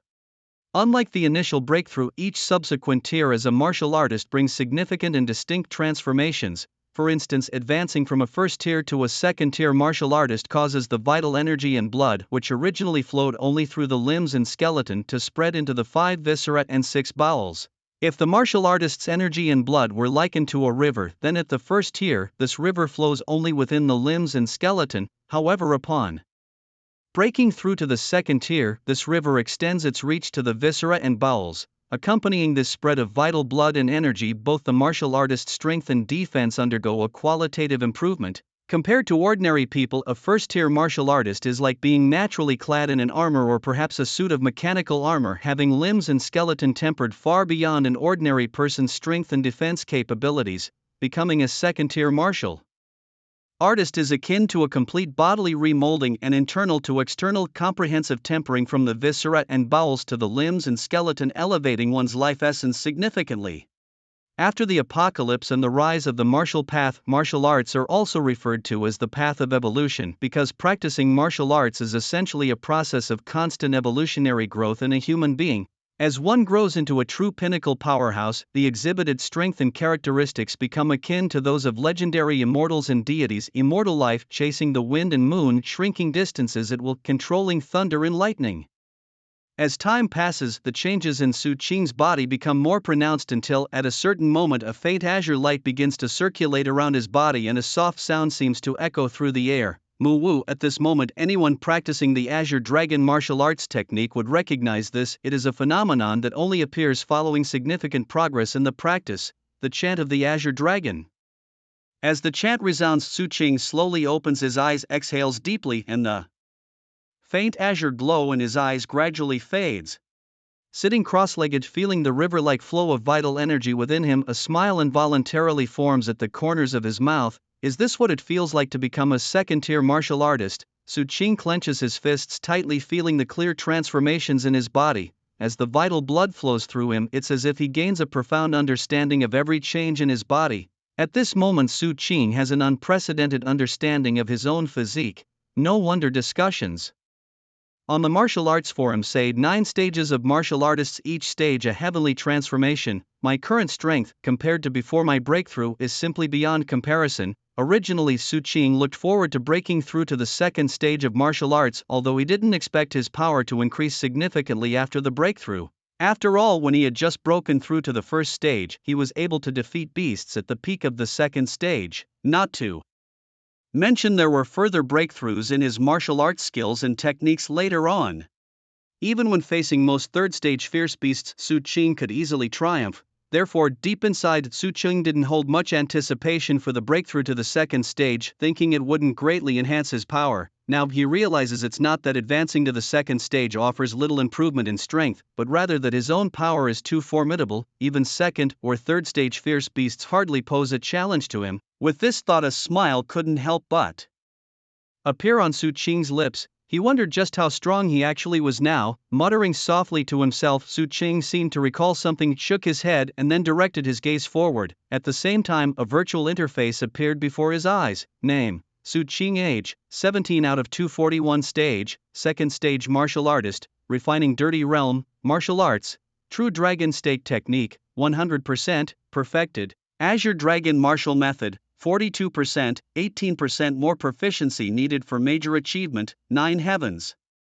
Azure Dragon slash, 45%, 15% more proficiency needed for major achievement. Purple Dawn Thunder escape method, 38%, 2% more proficiency needed for minor achievement. Celestial mystery skill, 41%, 19% more proficiency needed for major achievement. Vitality value, 400, 600 more needed to upgrade to third stage martial artist. Physique, 107, can be enhanced through practicing martial methods. Weapon, Guandao. Glancing at the system interface, Su Qing quickly noticed a new age entry. Age, 17 inch, which should be his current age, 241. Could that be the theoretical limit of his lifespan? After a brief glance, Su Qing's attention quickly moved down to the stage category. the fact that he could live to 241 didn't surprise him. The path of martial arts itself is a path of evolution, and as the martial stages advance, the human body also improves. Naturally, lifespan also extends accordingly, given Su Qing's understanding of his own physical condition, living to 200 years. Old would certainly not be a problem. Refining dirty realm, he still needs 600 more vitality points to advance to the third stage martial artist. Although somewhat surprised by the significant increase in required vitality points compared to advancing to the second stage, Su Qing wasn't too troubled by it. Su Qing shifted his gaze back to the remaining beast meat beside him and took action again. Each piece of the Dark Knight Wolf beast meat he destroyed compensated him with plus 001 vitality, and each piece of the Gloomy Night Giant beast meat gave him plus 002 vitality. After depleting the remaining beast meat, Su Qing's eyes turned to a package nearby. Stepping forward, he opened the package to reveal the martial arts techniques inside. Once the martial arts techniques were synthesized, he planned to visit Uncle Zhang at the Extreme Path Martial Arts Gym. These days, the Qinglong stall had gotten its business on the right track. Under such circumstances, Su Cheng and Zhang Russian had agreed on a daily meeting time and work distribution. Typically, every morning, Su Cheng and Zhang Russian would meet. Su Qing would hand over the martial arts techniques he synthesized the previous night to Zhang Russian. He would also purchase some necessary beast meat at the warrior market to enhance his vitality. Besides, he participated in the martial arts arena fights against beasts to test his progress and also to advertise for Qinglong stall. After finishing these tasks, Su Qing would return home to start destroying beast meat to increase his vitality and then destroy damaged martial arts techniques to synthesize the needed techniques. By the time all was done, it was usually noon. At that time, Su Qing would head out again to meet Zhang Russian at the warrior market and repeat the morning's process. It was this rigorous self-discipline that enabled Su Qing to quickly advance to a second-tier warrior. Destroying one damaged flame blade technique compensated him with 10% proficiency in flame blade technique, and destroying one damaged blade technique manual increased his proficiency in the solid rock blade technique by 1%. Along with the system's notification sound, Su Qing quickly immersed himself in the great task of destroying martial arts techniques. Once everything was handled, Su Qing packed up the various martial arts techniques and stepped outside. Walking out of the residential area, Su Qing, having just achieved a breakthrough in his cultivation, took the rare opportunity to slow down and observe everything on both sides of the street. Unlike the towering buildings before the apocalypse, the cities, due to the presence of beasts, seldom had very tall buildings, with the tallest ones not exceeding 10 floors. Besides, post-apocalypse cities also saw a reduction in entertainment venues and facilities, not to mention warriors. Almost everyone was immersed in enhancing their martial arts and heading to beast battlefields to slay beasts. Even ordinary people were diligently contributing their strength at their respective jobs. In this era, it was rare to see people like those from Su Qing's previous life who lost their ambition to trivial pursuits and lived aimlessly. Here every person was actively living with effort. As Su Qing carefully observed the people and objects on both sides of the street, suddenly a harsh and piercing sound erupted near Su Qing's ears. Woo woo woo! This was the citywide warning siren. Hearing the sound, Su Qing's face instantly changed. This was the citywide warning siren that the officials would only broadcast when Lin City as a whole was under threat. The sound meant that the lives of all residents in Lin City were now at risk. What's going on? At that moment, Su Qing's face became unprecedentedly solemn. Although he had never experienced a citywide warning siren since his transmigration, his mind was filled with scenes that followed the sounding of the citywide warning siren. Every time the warning siren sounds, all the residents of the city face a life or death crisis. Even Su Qing's own parents perished in a disaster following one such alarm. This time the reason for the alarm was unclear. Su Qing's expression was grave as he scanned his surroundings. The precondition for the citywide alarm was a mortal threat to all its inhabitants, yet the source of the threat and the reason for the alarm remained unknown to Su Qing. The cause of each alarm varied. Without knowing when, Guan Dao had appeared in Su Qing's hand, gripped tightly. His eyes vigilantly swept the area, on guard for any potential threats. On both sides of the street, people who had been going about their business now showed panic on their faces. Despite their fear, they hurriedly moved toward safe areas. The alarm has sounded. Hurry to the shelter areas quickly. This way everyone stay calm and proceed orderly to the designated protection zones. The warriors have arrived. With the warriors here, there's no need to panic. Voices chaotically rang in Su Qing's ears. Meanwhile, under the guidance of officials, residents on both sides of the street orderly made their way to protection zones. These zones, created by the government and two major martial arts schools, were designed to safeguard the populace in times of citywide crises. However, Su Cheng did not follow the crowd to the protection zones. They were meant for the ordinary citizens, not warriors. Moreover, in such disasters, it was the duty of the warriors to protect the common people. Suddenly, amidst Su Cheng's serious surveillance of his surroundings, a harsh sound pierced the air next to him. Was this a rift in the void? Hearing the sound, Su Cheng's expression changed drastically. He turned his head towards the source of the noise. There, in his line of sight, a massive dark rift had appeared in the air, like a gaping maw choosing its victims, indiscriminately consuming everything around it. As it absorbed everything in its vicinity, the rift visibly grew larger at a speed visible to the naked eye. Whooshing like a giant black hole, it devoured everything around it. The once tidy street was thrown into chaos in an instant, buildings on both sides collapsing to the ground in a moment. Some residents who had not managed to leave were caught unawares by this cataclysm, buried under the debris of collapsed buildings. Son, run, don't worry about me, Mom, it hurts so much. Am I going to die? Child, Mother is here, Mother will protect you. As she looked around at the human tragedies unfolding before her eyes, Su Cheng could only do her best to help those around her. Not far from where Su Cheng stood, other warriors were doing the same, but relying solely on a few warriors was ultimately like trying to extinguish a fire with a cup of water. Damn it, these damned beasts. Watching the cracks in the void continue to spread, memories related to these void cracks began to surface in Su Cheng's mind.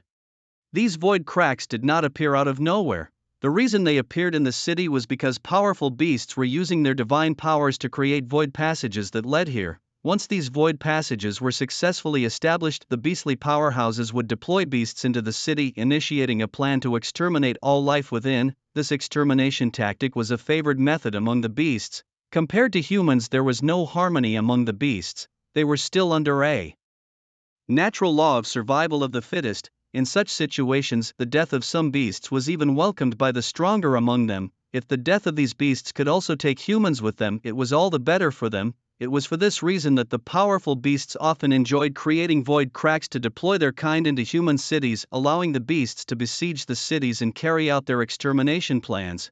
Every year, the number of people who died from beast sieges around the world was uncountable. Humans deeply detested this. Facing such life-for-life siege tactics, humans could do little except prepare defenses and gather strong warriors to eradicate the besieging beasts. With my strength, I have no power to destroy the black holes. I can only watch helplessly as the void passages form. Watching the huge black hole in the distance, Su Cheng said unwillingly. At the same time as Su Cheng faced the situation, similar events were occurring in other parts of Lin City. The massive black holes were recklessly devouring everything around them, expanding continuously. Within the range of the black holes, some residents who couldn't escape in time were swept up and instantly torn apart. Run, quickly escape from the range of the black hole, head to the shelter. Hurry, the beasts are coming. These damn beasts, the day I become a warrior, I will kill you all. At this moment, all kinds of voices were continuously heard within the city. In just a moment, the once peaceful Lin City turned chaotic and everyone in the city faced a life or death crisis. The intense howling sound echoed through the air, and Su Cheng watched the distant black hole with a solemn gaze. As time passed, the spread of the black holes finally stopped. At the same time, intense roaring began to sound. Soon one beast after another emerged from the black holes, appearing in Lin City. Roars and bellows, various chaotic sounds spread in all directions through the air. Su Cheng also stopped moving, gripping his broadsword tightly, looking ahead. He knew that now was the time to uphold his duties as a warrior. Roar! A massive roar erupted, and soon a dark figure appeared in front of Su Cheng, the dusk gray wolf. Su Cheng's gaze turned ice cold as he spotted the ferocious beast not far ahead. Gripping his long sword tightly, he stepped forward, heading straight for the dusk gray wolf. The scenes he had just witnessed flashed continuously in his mind. The tragic images incessantly jabbed at Su Cheng's nerves, fueling a killing intent that had now reached its peak. He was determined to slaughter these beasts.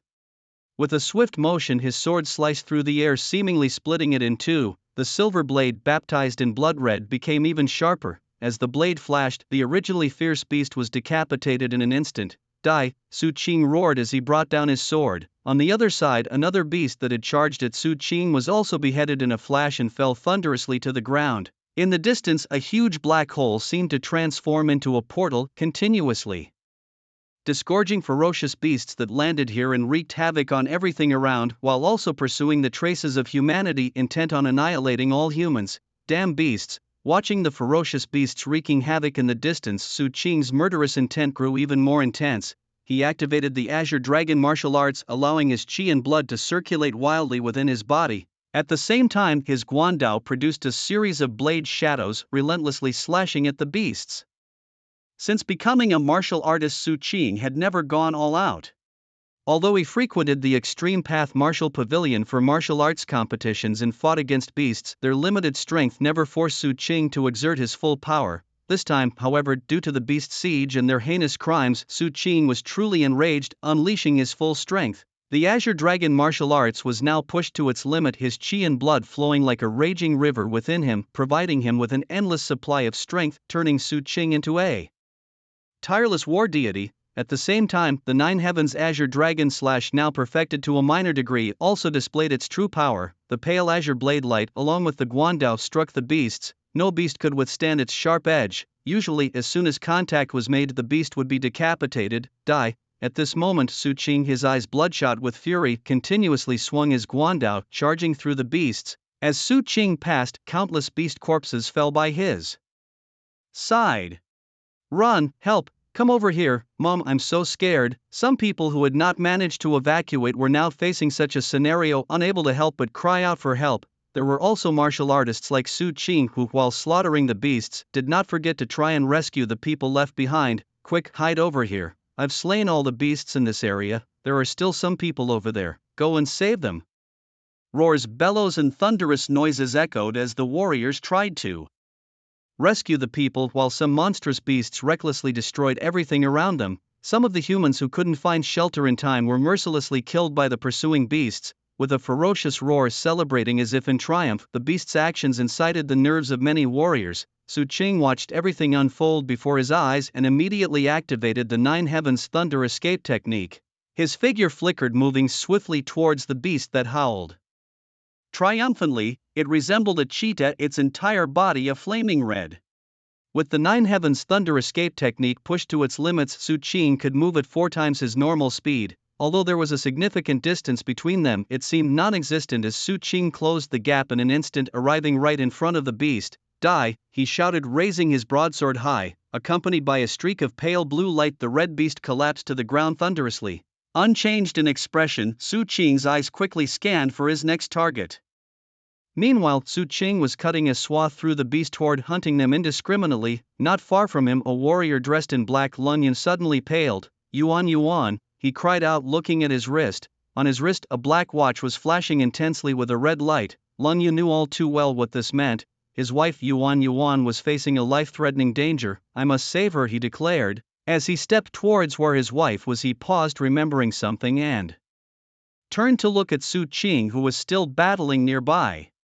Lung Yu had been specifically assigned by Zhuge to protect Su Qing. Ensuring Su Qing's safety was his current duty, which was why he hesitated. "The strongest beast here is only of the 3rd rank. It shouldn't be able to harm Su Qing, so even if I leave for a short while there shouldn't be an issue," Leng Yu thought, scanning the surroundings. His expression changed rapidly but then settled. "Once I've saved Yuan Yuan, I'll rush back immediately. There shouldn't be any issues. Moreover, with the beasts attacking the city and causing chaos, the stronger beasts shouldn't target Su Qing," he reassured himself quietly. Finally, Leng Yu turned and, without a backwards glance, dashed towards the direction of his wife. For Leng Yu, who had lost his parents at a young age, his childhood sweetheart and wife was the person he cared about most in this world. He would not allow any harm to come to her. "Yuan Yuan, I'm coming to save you. Please wait for me," he prayed silently in his heart as he sped like lightning towards his wife's location, utilizing his martial prowess and agility to their fullest.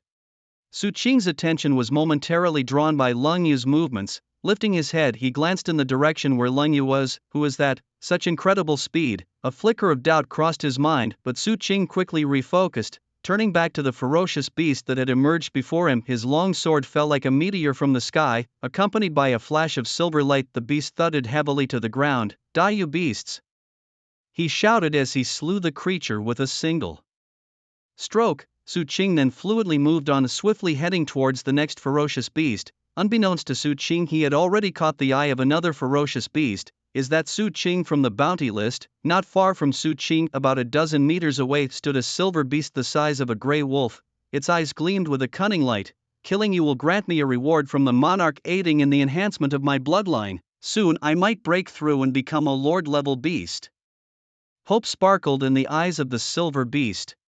For these creatures, bloodline was everything. The strength of their bloodline determined the levels they could reach in their evolution. Only those with a lord's bloodline could hope to ascend to the status of a lord-level beast. This was why it risked its life to participate in the siege plan. Before the siege, the monarch had declared that any beast that killed a genius listed on the bounty would be given a chance to enhance its bloodline. Motivated by this, many sentient beasts of the same rank had joined the siege plan. Their objective was to kill the human geniuses on the bounty list and seize the chance to enhance their bloodlines. With his thoughts swirling, the silver beast confirmed Su Qing's identity. It started moving towards him, aiming to kill the human genius with a single fatal strike. Unaware of the lurking danger, Su Qing was fully engrossed in dealing with the beast before him. Having witnessed many of his kind perish at the hands of these creatures, his desire to eradicate the beasts had reached its peak. Indeed, ever since the beasts had descended upon the world, humans and beasts had been in constant opposition. It was a fight to the death. Nearly every surviving human had lost relatives to these beasts.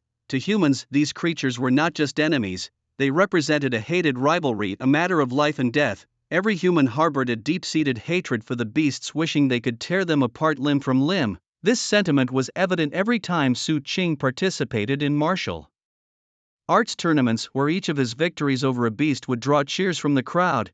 Usually humans kept this hatred buried deep within, rarely showing it openly. Su Qing was no exception. However, as the beasts laid siege, seeing countless fellow humans being mercilessly killed right before his eyes had ignited Su Qing's desire for vengeance. It was a mix of new grievances and old hatreds.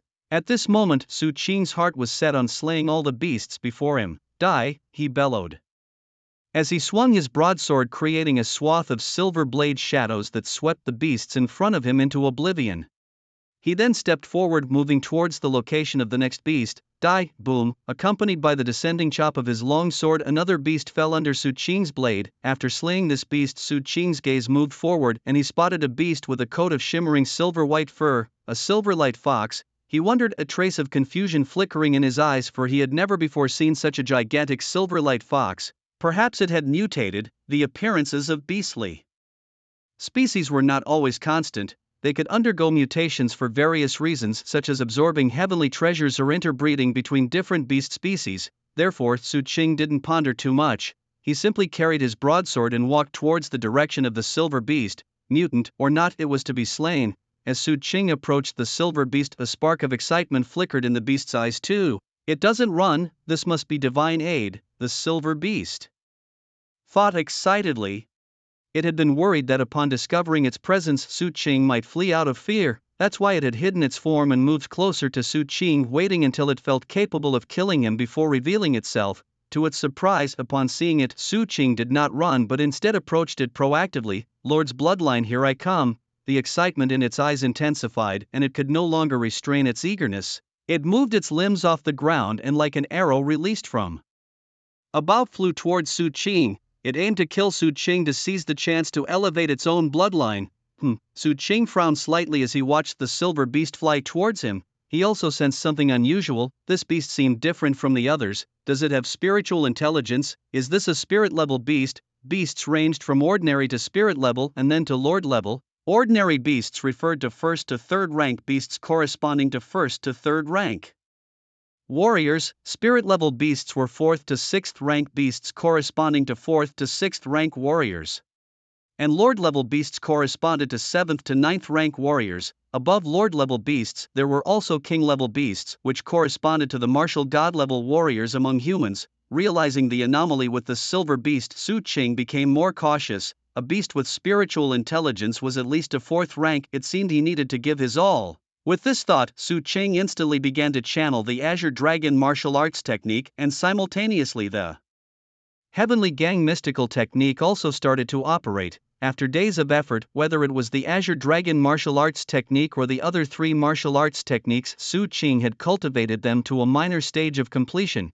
As for the Heavenly Gang mystical technique, once it reached the minor completion stage, Practicing this technique, Su Qing could unleash an attack 4 times stronger than usual. With this fourfold burst of power combined with the profound foundation built from his mastery of the Nine Heavens Azure Dragon Slash and the Azure Dragon martial arts, Su Qing was confident that even if faced with a 5th-tier ferocious beast he would have the strength to fight.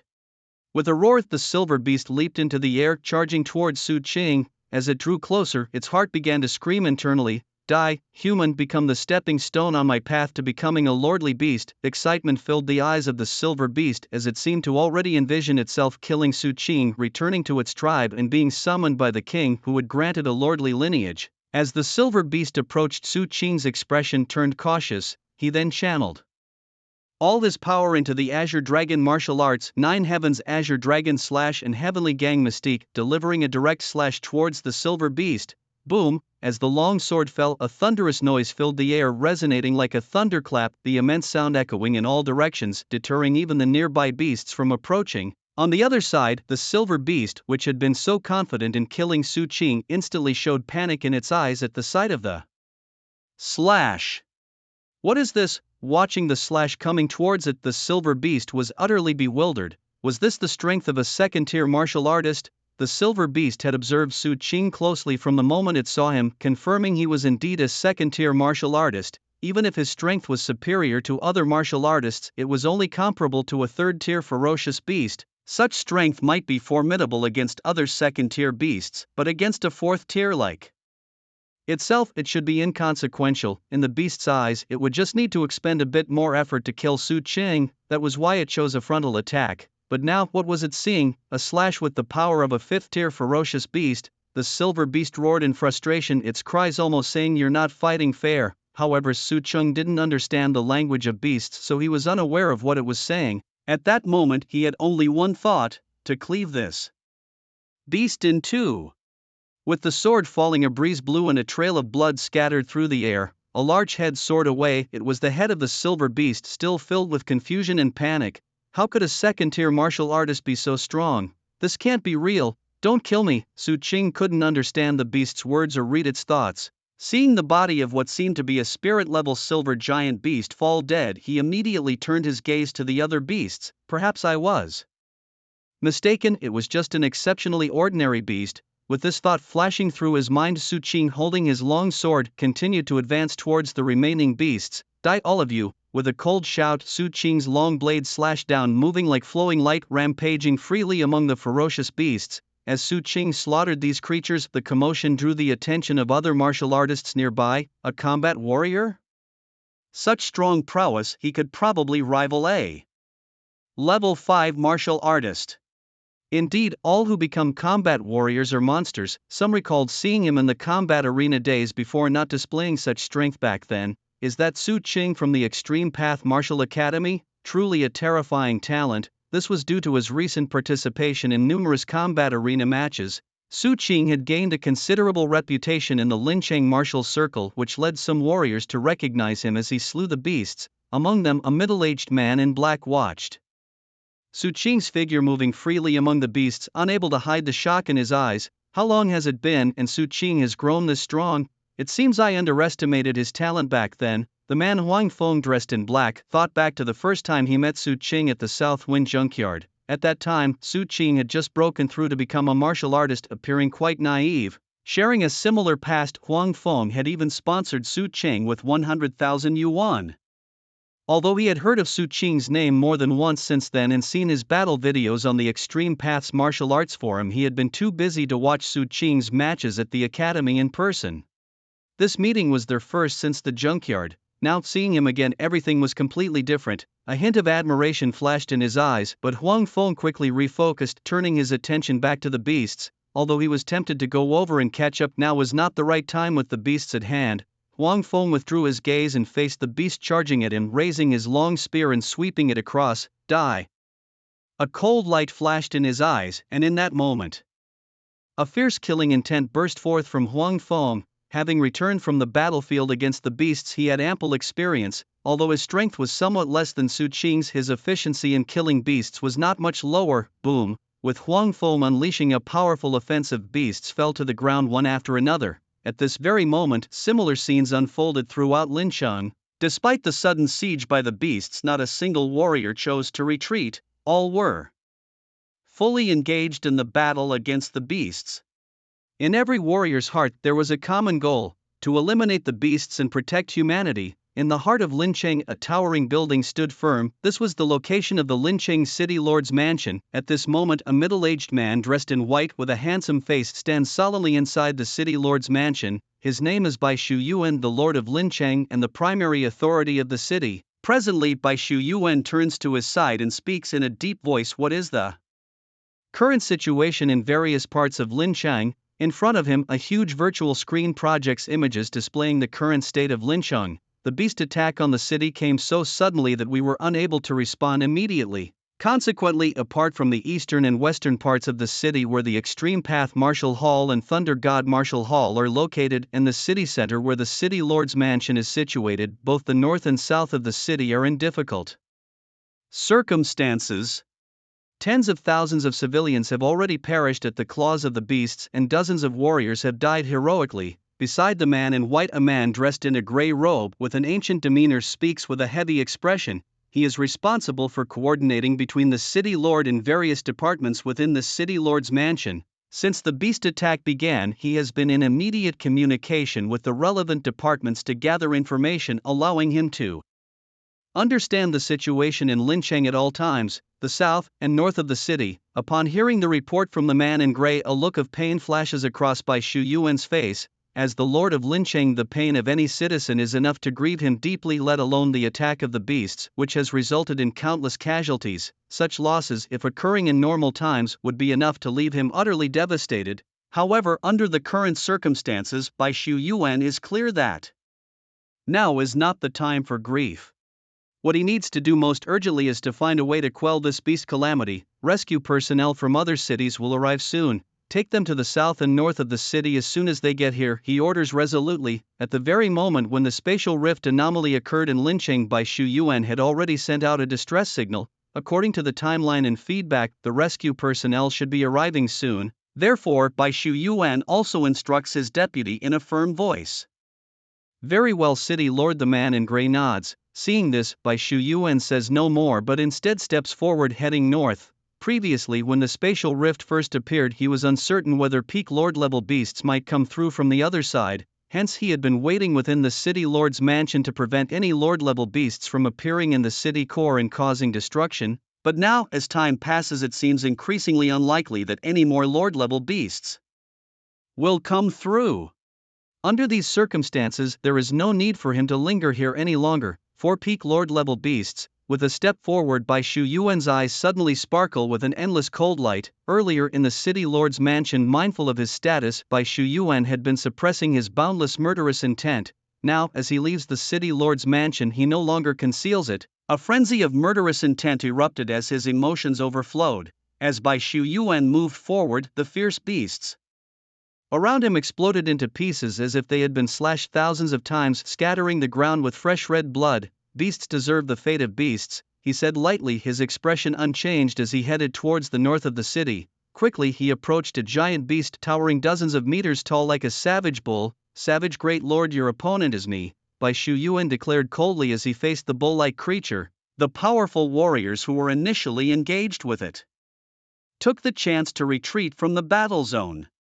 Lord of the city, the warriors gathered behind Bai Shu Yuan, their eyes cold as they stared down the savage bull beast filled with a murderous intent. You guys go below, leave this savage bull to me, he commanded. As the warriors moved away, the savage Great Lord stood still, its gaze now solemnly fixed on Bai Shu Yuan, who stood not far away in the void. Bai Shu Yuan, the savage Great Lord uttered, its voice booming like thunder. Once a fierce beast breaks through to become a spirit rank, it gains complete spiritual intelligence. When they reach the Lord level, their intelligence is on par with humans and often even higher. Such was the case with the savage Great Lord. Though a beast, it had mastered the human language thoroughly through those it had slain, enabling it to communicate normally with humans. They say you are powerful, but today this old bull will show you that there are always greater skies beyond. The Great Lord's voice thundered through the void. With that, it lifted its hooves and charged like a galloping bull towards Bai Shu Yuan. Moo, savage sky splitter. The sound exploded like thunder, accompanying the savage lord as it charged. Despite its arrogant tone, the Savage Lord unleashed its ultimate move right from the start, showing that it did not underestimate Bai Shu Yuan. In fact, it regarded him with great seriousness. Facing the Savage Lord's attack, Bai Shu Yuan remained composed, simply extending his right hand to draw his weapon. A chilling breeze blew as a sword, forged from cold iron, appeared in Bai Shu Yuan's hand. Meanwhile, as the savage Great Lord and the Lord of Lincheng engaged in their confrontation in the eastern part of the city, Lei Zhan, clad in a blue robe with a robust physique, was in the midst of a fierce battle with a bear-like giant beast. Thunder descends. Holding a purple longsword, Lei Zhan seemed to transform into a god of thunder. Surrounded by endless lightning, the thunderous force cascaded from his blade towards the colossal grizzly beast. Thunder roared, shaking heaven and earth. Faced with the lethal strike of Lei Zhan, the grizzly beast could not help but howl skyward. A tremendous roar echoed, and the air seemed to solidify, rippling outwards. Lei Zhan, you shall perish! Thunder struck relentlessly upon the beast, causing severe injuries. It was evident that the once smooth, satin-like fur of the grizzly beast was now torn asunder. A massive wound gaped on its right arm from which blood flowed freely. Bear tyrant! With a skyward howl, the grizzly beast pounded the ground with its fists, then leaped towards Lei Zhan, aiming to deliver a fatal blow and end his life.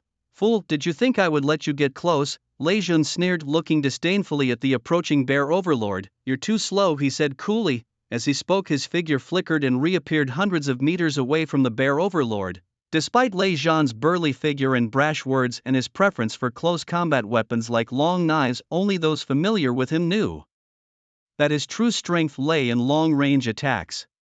More a mage than a warrior, his capabilities were intrinsically linked to his talents. As an A-grade talent holder and the inheritor of the Thunder Child, Lei Zhan had gained control over lightning since his awakening. This ability, combined with his formidable martial talents, propelled him through the ranks to become a 9th-tier martial artist, on the brink of breaking through to become a war god. With a thunderous crash where Lei Zhan had just evaded, the formidable figure of the bear overlord appeared, smashing the air violently. This smash seemed to shake the very earth, emitting a loud noise and causing ripples alongside dark fissures in the air, a sign of space tearing. Such power showed the bear overlord's might. In close combat, few of his tier could match him. Unfortunately, his opponent was Lei Zhan, a master of ranged attacks. As his strike missed once more, a hint of frustration flashed in the bear overlord's eyes.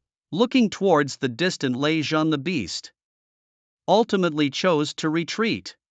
As it left, it raised its neck and howled. The mighty sound spread through the air, quickly echoing across all of Lin City. Simultaneously, similar cries sounded from two other directions as if responding to the bear overlord. Indeed, this was the retreat signal agreed upon by the several lord-level beasts before their assault on Lin City. They had made a pact in the presence of their king that if any one of the great lords emitted this signal, the others must respond by organizing a withdrawal of all beasts from Lin City, thereby ending the siege. As the signal sounded, the beasts within Lin City, who had been engaged in fierce combat with the human warriors, seemed to receive the signal and swiftly pulled out of the fray, rushing towards the spatial rifts through which they had come. They needed to pass through these rifts to leave Lin City and return to their homeland. At last, they were retreating.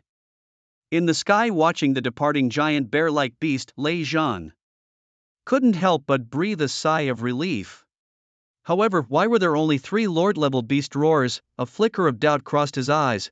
Lei Zhan's figure flickered as he charged towards a regular lord beast that was preparing to retreat on the ground. Lin City was not a place one could simply enter and leave at will. Allowing the bear lord to leave was because Lei Zhan lacked the strength to kill it, but he clearly wouldn't tolerate these regular lord beasts just retreating like this. Due to this calamity brought by the beasts, countless people in Lin City had been killed or injured. Like other warriors, Lei Zhan's heart was filled with rage and a desire for vengeance. Thus, when he charged at the regular lord beast, Lei Zhan unusually chose not to engage in long-range combat but instead wielded his long saber and directly charged at the beast. With a violent sound accompanied by purple lightning exploding, the beast's body also halted and then thunderously fell to the ground. The massive body of the beast hit the ground with a loud crash.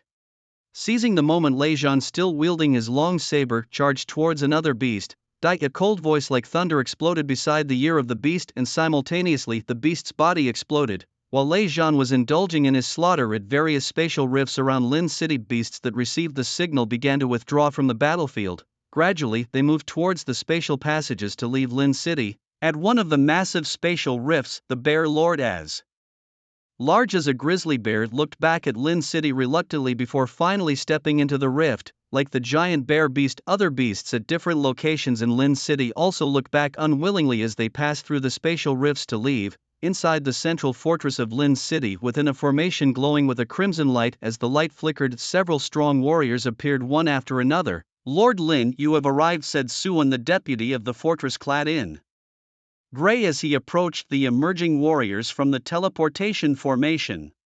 "What is the situation in Lin City now?" asked a man in a black short-sleeved shirt with a stern face as he stepped out of the formation and looked towards Suan. He was the person in charge of supporting the personnel in Lin City. After being transported to Lincheng through the teleportation array, the first thing he did was to thoroughly understand the current situation of Lincheng.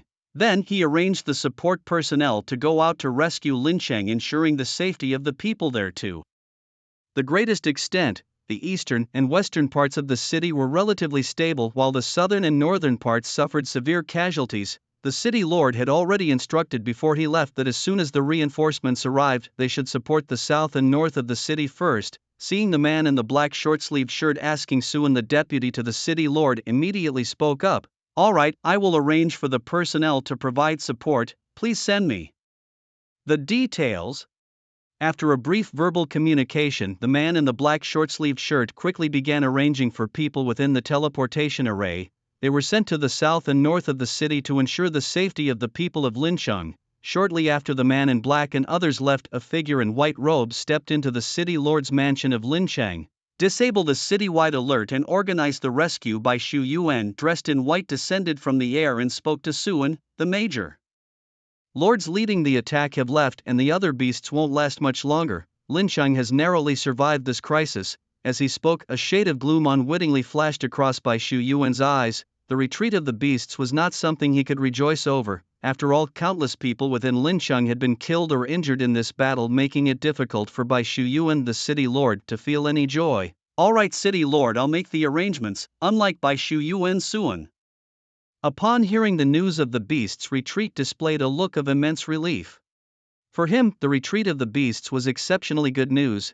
As for the casualties within Lincheng, he had no time to think about them at the moment. "Also, if Lei Zhan and Si Kongji come by later, have them come here to find me," Bai Shu Yuan said, turning to leave as if he had just remembered something. "I'll tell them that the city lord is here if the head of Lei Zhan and deputy Si Kongji arrive." Lei Zhan's identity needed no introduction. He was the head of the Lincheng Extreme Martial Arts Hall. Si Kongji was equally esteemed, being the head of the Thunder God Martial Arts Branch Hall in Lincheng. As they spoke, Suan turned and left. Although the major lord beasts had retreated, signifying a temporary end to the beast calamity, it did not mean that the danger was completely over. Some remaining beasts still needed to be cleared. Moreover, the damage inflicted on the city and the casualties needed his attention to coordinate with relevant departments for recovery efforts. Thus, after speaking with Bai Shu Yuan, Suan hurriedly left the city lord's mansion to organize the necessary affairs.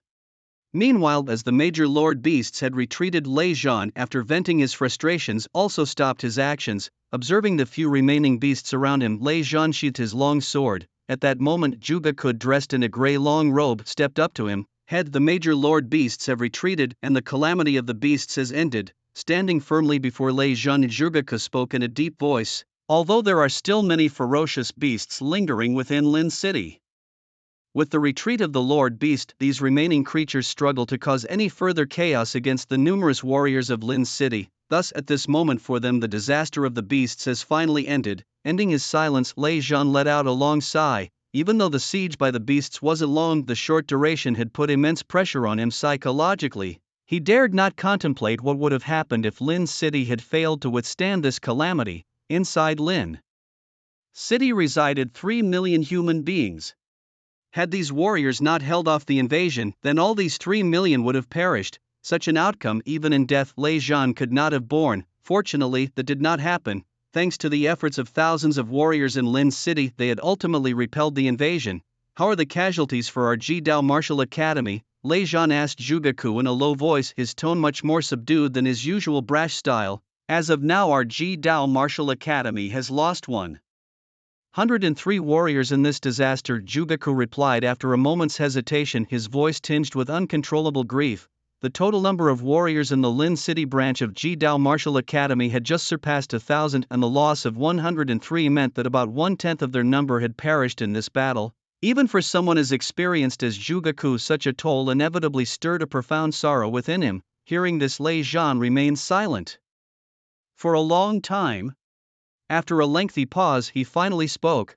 "Compile a detailed report of the situation. Once things settle down, I will personally attend their memorial." As he spoke, Lei Zhan's gaze drifted unconsciously towards a part of the sky where a rift had previously torn through the void. The breeze gently blew past, easing Lei Zhan's grief slightly before he continued. "How are the combatants? Are there any casualties, especially Su Qing? He must be all right."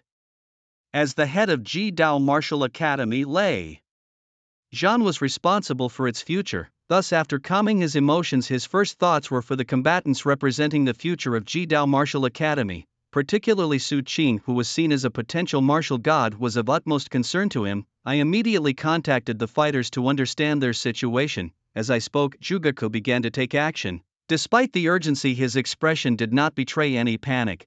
This calm was due to the fact that the Jidao Martial Arts Academy, valuing these fighters highly, had arranged for capable guards to protect the exceptionally talented warriors early on. Although I hadn't yet reached these fighters, Jugaku was confident in his heart. With the protection of these martial guards, he believed there shouldn't be significant casualties. The first person Jugaku contacted was Leng Yu, who was responsible for the safety of Su Qing. "Hello Leng Yu, how are things on your end? Su Qing hasn't been hurt, has he?" he asked immediately after the call connected. His expression was normal as he spoke, but it drastically changed upon hearing Leng Yu's response. "What, you're not by Su Qing's side?" Meanwhile, after slaying a silver beast, Su Qing continued to immerse himself in his emotions, relentlessly killing the beasts. One by one the enormous creatures fell beside him and time seemed to blur. When Su Qing finally came to his senses, he slowly realized that the previously endless wave-like horde of ferocious beasts had now thinned out. It was as if the tide had receded, leaving only a few scattered beasts fleeing desperately through the city, only to be overtaken and slain by pursuing warriors. "Is this it?" Su Qing murmured as he looked around at the devastated streets. "Has the disaster of the beasts ended?" Su Qing remembered similar calamities, and he understood what the scene before him signified. It meant that the leading lord of the beasts had retreated and the disaster was nearing its end. All that was left was to kill the remaining beasts, and the calamity would be truly over. At this moment near Su Qing, several warriors also stopped their actions. "It's finally over," they said. "These damned beasts have finally retreated. It's hard to say how many have died in this disaster. It's finally over. Didn't you promise to die with me? How come you died first? Get up, brother Yunlong. Rest assured I will strive hard in the future to slay all the beasts in this world." Voices of grief, anger and resignation rose around Su Qing. With the retreat of the beasts, people had only now begun to process their sorrow. Curses, wails and laughter, all were nothing but a facade to mask the endless grief within. After slaying another beast in front of him, Su Qing saw no more living creatures in sight and sheathed his blade. Then he simply stood woodenly by the side of the street, watching everything unfolding before him. At this moment, Su Qing's mindset was somewhat peculiar. He stood like an outsider, observing everything from a god's eye view, untouched by the slightest ripple of emotion. This was Su Qing's first time experiencing such a tragic scene, although similar scenes were present in the memories of his original self. Su Qing had not personally experienced them after traversing to this world. Without personal experience, it was impossible for him to truly empathize. Thus, the past Su Qing always felt a barrier between himself and this world, unable to fully integrate into it. It wasn't just because his talents had mutated into something deemed useless, more so, it was his mindset. He lacked the sense of imminent danger, or rather the deep empathy for the pain inflicted by ferocious beasts. Previously, Su Qing saw only his classmates all diligently striving, rigorously training as if each person was battling to become stronger. Back then, Su Qing thought he understood their motives. He believed they wanted to strengthen themselves, to enjoy the privileges of becoming martial artists, and to elevate their lives away from the lower strata. But at this moment, having lived through this disaster caused by the ferocious beasts, Su Qing suddenly realized that perhaps his past thoughts were mistaken. The reason everyone in this world strives so hard in their training might not be entirely for themselves. Deep within their hearts, they also carried the collective spirit of the human race. They harbored a deep-seated hatred towards the beasts that had killed too many of their relatives, friends and companions. Their efforts in training were not just to become powerful but to one day achieve greatness and eradicate all the ferocious beasts to avenge their friends, their families, their comrades, and to carve out a safe future for the human race so that future generations would not have to live in the perilous environment they had endured. At this moment, Su Qing's entrenched thoughts began to silently shift. It was as if from this point forward he truly understood and integrated into this world. He realized that this was not only a world where martial arts led to divinity but also a heroic world where warriors shed blood to protect their kin. Martial arts was not only a method of attack but also a way of protection, to guard until the moon shines and the sun rises, to guard until the day the human race slaughters all the ferocious beasts. At this moment a thought began to slowly sprout in the depths of Su Qing's heart. Just as Su Qing was lost in his thoughts, a voice sounded beside his ear. Turning his head, he saw a middle-aged man in black standing before him. It was Mr. Huang, someone he recognized, the first martial artist he had met after becoming one himself. Huang Feng, hey. I really can't bear that title, Huang Feng said with a wry smile, shaking his head as he heard Su Qing's address. Then he added, if you don't mind you can just call me Brother Huang. Just now Huang Feng had personally witnessed Su Qing's strength. Although martial artists don't entirely base seniority on power, considering the relationship between him and Su Qing as well as the gap in their abilities, he truly felt undeserving of the honorific Lord Huang from Su Qing. Even being called Brother Huang seemed too much for him to bear. Hearing Huang Feng's words, Su Qing did not insist further. I saw you standing here lost in thought. It must be your first time experiencing a beast siege, right? Huang Feng asked softly. Su Qing remained silent, turning his head to look at Huang Feng. Indeed, as a martial artist, this was his first encounter with such a scenario. Seeing Su Qing's expression, Huang Feng knew his guess was correct, though he wasn't too surprised. After all, Su Qing hadn't been a martial artist before. It was indeed hard for him to have such experiences. Typically, a beast siege is led by a major beast lord. If the beast lord gains an advantage, they would continuously send beasts to attack the city. Conversely, if they are at a disadvantage, the beast lord would immediately organize a retreat. Now, the beast lord has retreated, so our task is to clear the remaining lower-level beasts. Huang Feng continued, his eyes scanning the many beast corpses scattered across the street. These corpses could also fetch a good price. With that, Huang Feng stepped forward and began to collect the scattered beast corpses. These were their spoils of war. His action snapped Su Qing to realization. Watching him gather up his spoils into a storage device, Su Qing seemed to think of something and stepped forward. A black hole appeared beside him. He casually picked up a beast he had just slain and threw it into the black hole, destroying a savage bull. Compensate vitality plus 0.5. A system prompt sounded by his ear, brightening Su Qing's mood. A smile appeared on his lips. This is also one of the few values of your existence, he thought to himself. With both hands, Su Qing began throwing each beast he had slain into the black hole formed by his talent. Destroying a silver fox, compensate vitality plus 0.3. Destroying a complete thunder lion, compensate lifespan plus 1. Destroying a night gray wolf, compensate vitality plus 0.1 were the system prompts that followed. After becoming a martial artist, Su Qing's physique had greatly improved, gaining greater strength and defense. His memory and cognitive speed had also enhanced significantly. Though he had been immersed in slaying beasts, with just a brief glance Su Qing had remembered which beasts he had killed. Following the path he had taken down the street, Su Qing picked up each slain beast and threw them into the black hole. The continuous system notifications echoed by his ears. Destroying a fragment of a silverlight fox's damaged organ, compensation of chi blood plus 0.01.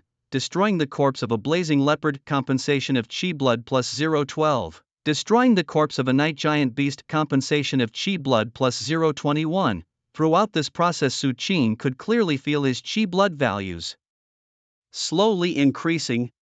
The chi blood flowed through his limbs and organs, surging through his body like the mighty rivers, becoming ever more tumultuous and powerful. Thank you for saving my life just now, Su Fighter. Your strength is impressive. Is this your talent? Truly suitable for cleaning up the battlefield. Su Qing, we should team up and head to the beast battlefield sometime. Su Fighter, I see you need beast meat. I'll give you the beasts I've killed.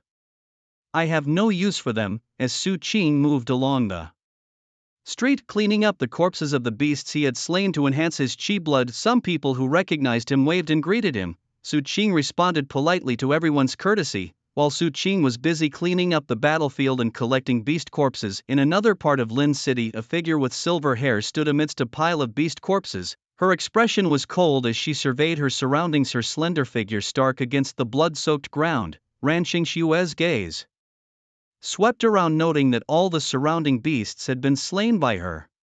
She slowly sheathed her blood-dripped sword. "It's finally over," she murmured softly, sheathing her sword, yet her mind inadvertently flashed with an image of a handsome figure wielding a silver long sword. She wondered how he was doing and whether he had been injured. Frowning slightly, hesitating for a moment, Ran Xingxue took out her phone and found a contact named Only Rival. Opening the chat, she typed, "Are you hurt?" and hit send. Watching the message successfully send, Ran Xingxue was about to put away her phone. However, as her gaze shifted to the ruined streets nearby, a cold light flickered in her eyes.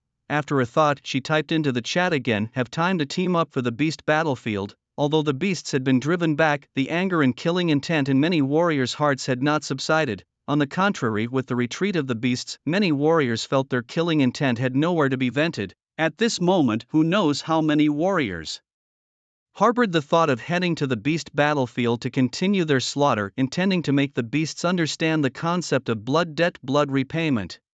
They wanted to return the harm inflicted upon the people of Lin City by the beasts twofold to quench the killing intent in their hearts.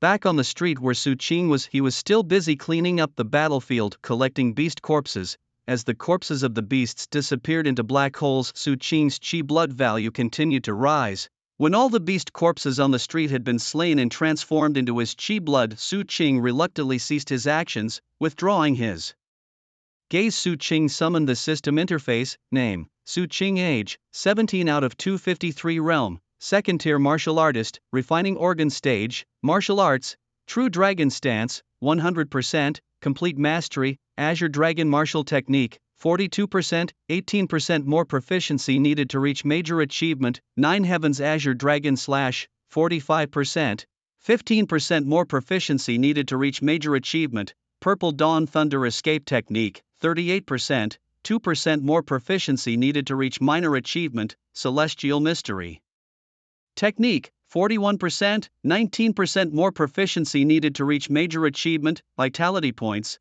479, 521 more needed to upgrade to a third-tier martial artist. Physique, 107, can be enhanced through practicing martial techniques. Weapon, Guandao vitality points 479. Su Qing nodded in satisfaction as he looked at the vitality points displayed on the system interface. After this busy period, his vitality points had increased from 400 to 479, a total increase of 79 points. Circulating the vitality within his body, Su Qing could distinctly feel that he had become stronger than before. Moreover, there was the age. Moving his gaze to the age section on the system interface, Su Qing noticed that his maximum age limit had increased from 241 to 253, a gain of 12 years. He hadn't expected that destroying the intact bodies of fierce beasts could actually raise his age limit. Watching the changes in the age limit on the system interface, a glint flashed in Su Qing's eyes. This was something he discovered while he was destroying the bodies of the fierce beasts. It was the third type of compensation after vitality and martial technique proficiency compensation given by his talent. It seemed that he needed to study his talent further to understand its full potential. Su Qing thought to himself as he looked at the system interface. Ever since his talent had mutated, it had brought him many surprises. After a while, Su Qing shifted his gaze from the system interface and looked back at the ruined street in front of him.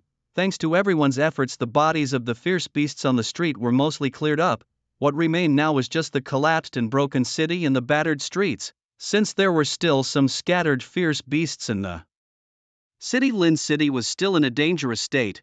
Therefore, non-martial civilians were still in the protected areas and had not returned. This also resulted in very few people being on the streets. Meanwhile, as Su Qing began clearing the bodies of the fierce beasts and obtained vitality compensation by using his talent to destroy them, Huang Feng was also clearing the fierce beasts he had slain. By the time Su Qing had finished his tasks, Huang Feng had just completed his as well. After finishing everything, Huang Feng stepped over to Su Qing's side.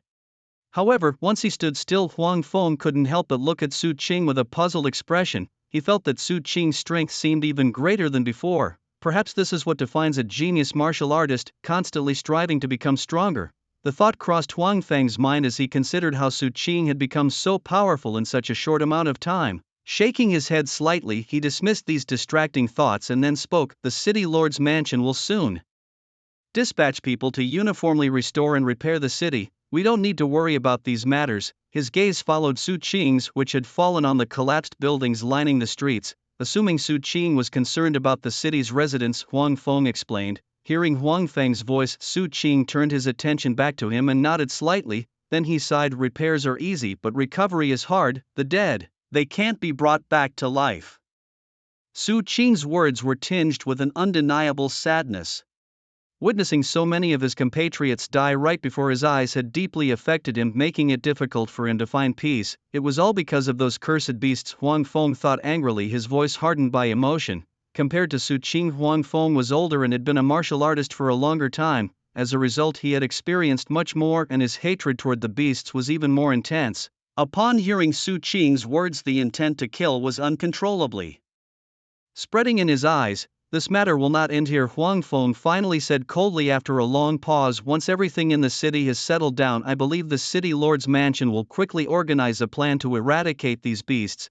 Then we will repay blood with blood, life for life. Huang Feng's words sparked a flicker in Su Qing's eyes. Before this incident, Su Qing's only ambition might have been to enhance his cultivation, aiming to one day become a martial god and reach the pinnacle of martial arts. Now, after the battle against the beasts, his thoughts had shifted. Beyond reaching the pinnacle of martial arts, Su Qing had a new dream: to achieve great martial accomplishments and eradicate the beasts to protect humanity. As Su Qing and Huang Feng were talking, suddenly Su Qing's phone vibrated. He opened it to find that Zhuge Ke from the Extreme Path House was requesting a video call. With a hint of curiosity in his eyes, Su Qing immediately answered the call. Then he saw Zhuge Ke dressed in a gray robe on the other side of the screen. Su Qing, are you alright? Zhuge Ke visibly relaxed when he saw Su Qing appear on screen. I'm fine. Is there something you need, Manager Zhuge? Su Qing asked, shaking his head. No, it's fine. I just wanted to make sure you were safe. Zhuge Ke waved his hand, having called just to confirm Su Qing's safety. Seeing that Su Qing was unharmed, he felt relieved. After ending the call, Zhuge Ke turned to Lei Zhan, who stood silently beside him, and spoke softly. Director, I've contacted Su Qing. He's alright. Lei Zhan nodded. Good to hear he's safe. With the news of Su Qing's safety, Lei Zhan also breathed a sigh of relief. Ever since it became clear that Su Qing might achieve the rank of martial god, Lei Zhan had placed great importance on him, even considering Su Qing more crucial than many senior members of the Extreme Path Martial Hall. It was for this very reason that he had specifically asked Zhuge Ke to arrange for someone to protect Su Qing, ensuring her safety. However, unexpectedly, there was a lapse in the process. During the dangerous time when the fierce beasts attacked the city, Langyu, who was supposed to guard Su Qing, was not by her side. Zhuge Ke, I am waiting for a reasonable explanation from you, Lei Zhan said in an even tone after calming his emotions. With the incident involving Zhuo Yi barely passed, and now this incident occurring, even Lei Zhan, who was usually tolerant, couldn't help but feel a surge of anger. Without waiting for Zhuge Ke's explanation, Lei Zhan walked towards the direction of the city lord's mansion.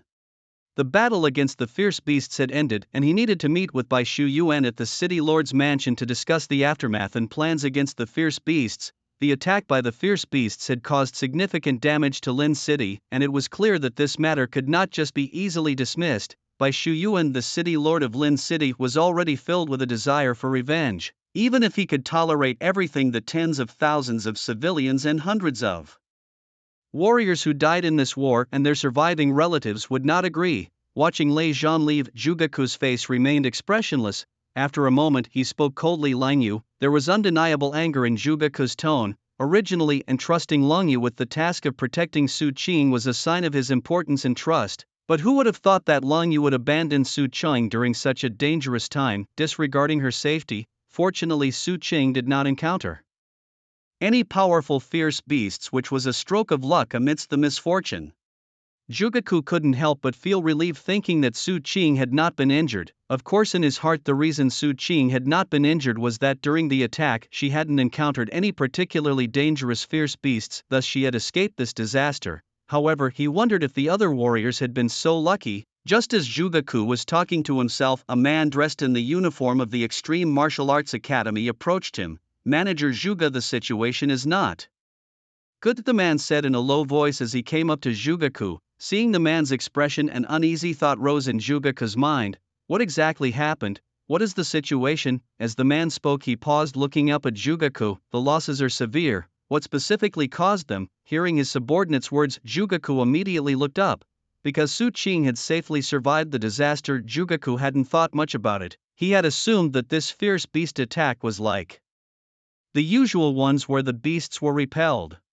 He thought the casualties among the warriors wouldn't be too serious. Manager Zhuge, according to the data we've compiled, many warriors were targeted in planned attacks by the fierce beasts. Due to this reason, the beast siege battle resulted in significant casualties among the combat warriors. As they spoke, a subordinate in black handed over a tablet to Zhuge. On it were videos of the warriors being attacked. Some warriors were lucky enough to escape the beast's attacks, but others due to their insufficient strength ultimately died at the claws of the beasts. Among these videos, there were also scenes of Su Qing fighting a silver beast. It turned out that Su Qing's escape from powerful beasts wasn't due to luck. Was it because of his own formidable strength that he managed to slay the beast that attacked him? Although Zhuge was preoccupied with the warriors being attacked, he couldn't help but show a look of shock when he saw the footage of Su Qing slaying the silver beast with a single strike.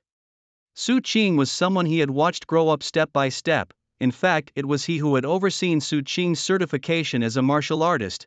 When he learned that Su Qing had broken through to become a martial artist with a perfect realm of true dragon stance, Zhuge knew that Su Qing would undoubtedly grow into a strong martial artist. Later on, Su Qing quickly mastered the Azure Dragon martial path and Nine Heavens Azure Dragon Slash, and the ease with which he killed the Dark Knight Grey Wolf also verified this. But now, seeing Su Qing slay the silver beast with one strike, Zhuge couldn't help but be astounded. This was a 4th-tier beast, and the power of Su Qing's strike was probably comparable to a 5th-tier martial artist. Even though his overall strength might not match a 5th-tier martial artist yet, within the 4th tier there were probably few who could rival him. It had only been a few days, and he already possessed such strength. This is what a genius looks like.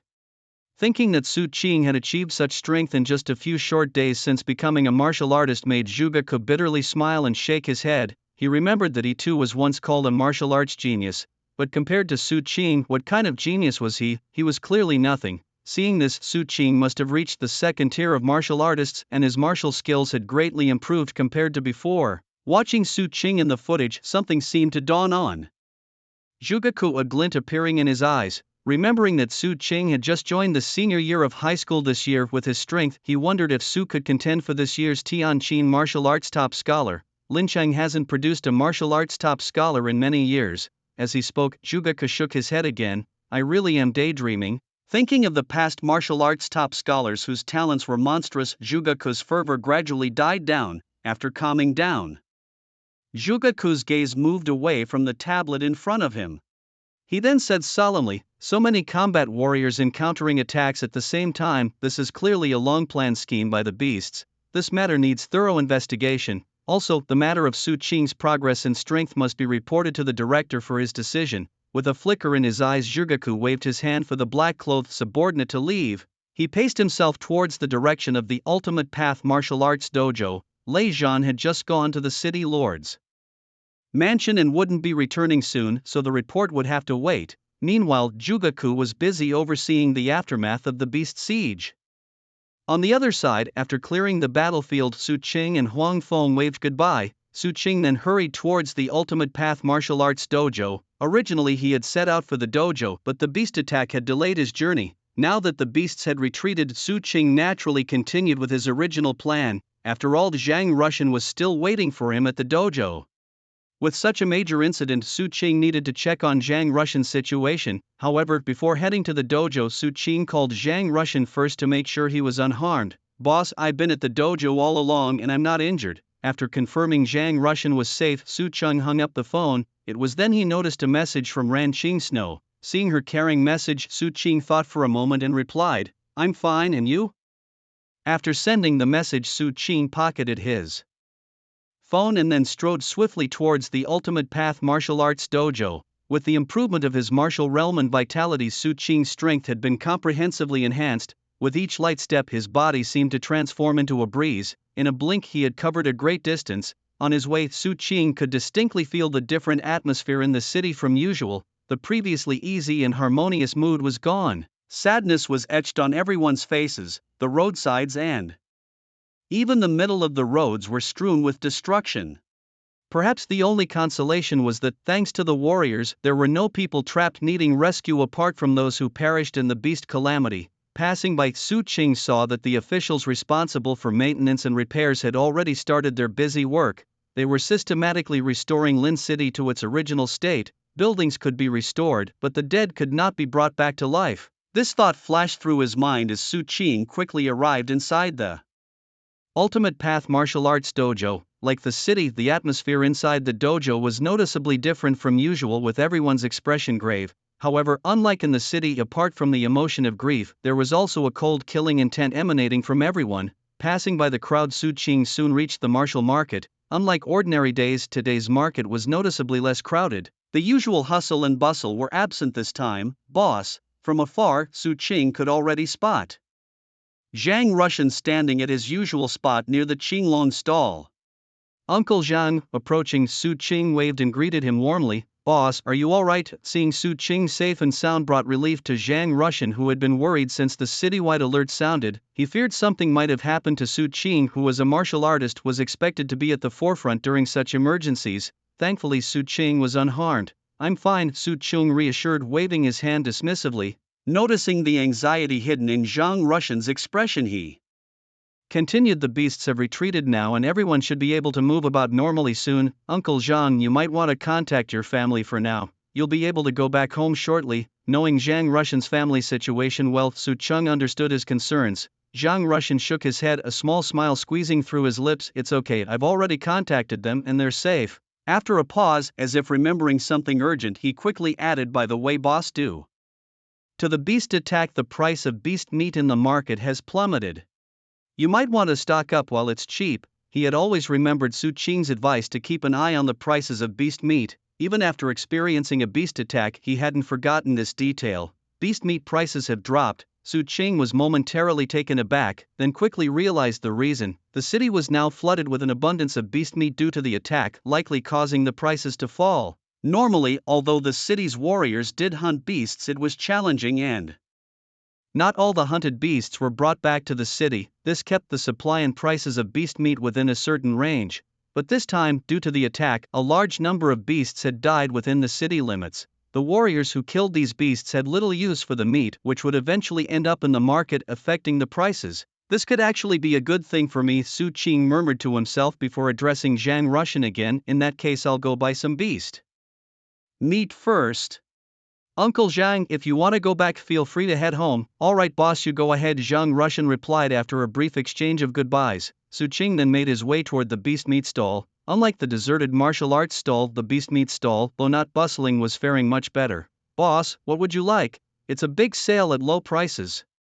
The stall owner beamed upon seeing Su Qing approach, his main customer who had helped sustain his business over this period. I'll take some beast meat, Su Qing stated directly. How much do you need, boss? If you buy a lot, I'll give you a 50% discount today. Let me first see the condition of the beast meat you have here, and it's a 50% discount right now. After haggling with the beast meat vendor, Su Qing managed to purchase a large quantity of the meat at an incredibly low price. However, due to the sheer volume, Su Qing was unable to transport it all by himself, so he decided to start destroying the beast meat right there in the vendor's storeroom. With his strength enhanced, Su Qing no longer minded showing off his black hole talent. After all, he was a possessor of an A-grade talent. Having some unusually powerful abilities was completely justifiable. Entering the storeroom where the beast meat was stored, Su Qing walked over to the meat he had purchased. As a black hole appeared beside him, he immediately began his task. Destroying a piece of the Silverlight Fox's carcass, he gained plus 011 vitality, wrecking the damaged organs of a flame leopard, he gained plus 002 vitality. Obliterating the carcass of a night giant beast, he gained plus 021 vitality. Annihilating a whole carcass of a wild giant bull, he gained plus 1 lifespan. As Su Qing continued his actions, a series of system notification sounds rang by his ears. Noticing that some of the beast carcasses were still warm, Su Qing realized these beasts must have been those that attacked the city earlier. This thought brought him a sense of satisfaction as he kept throwing more beast meat into the black hole beside him. The system notifications continued. destroying the damaged organs of a six-legged gray wolf, he gained plus 002 vitality. Annihilating the carcass of a lightning leopard, he gained plus 021 vitality. Destroying a complete carcass of a night gray wolf, he gained plus 1 lifespan. Meanwhile, in another part of the city inside the city lord's mansion by Shu Yuan, the city lord sat expressionlessly at a round table. Around the table sat several distinguished-looking men. Bai Shu Yuan, are you about to break through to the martial god realm? Lei Zhan, sitting to the right of Bai Shu Yuan, asked with a serious expression. Since taking over as the head of the Extreme Path Martial Academy's Lin City branch, Bai Shu Yuan had become the city lord. Over the years, Lei Zhan, the head of the Extreme Path Martial Academy, had had numerous dealings with Bai Shu Yuan. Throughout their interactions, Lei Zhan had always been wary of Bai Shu Yuan, mainly because he lacked the confidence to defeat him. Although he had thought that Bai Shu Yuan's strength was only slightly superior to his, Lei Zhan had never anticipated the capacity of Bai Shu Yuan to slay a great chieftain beast.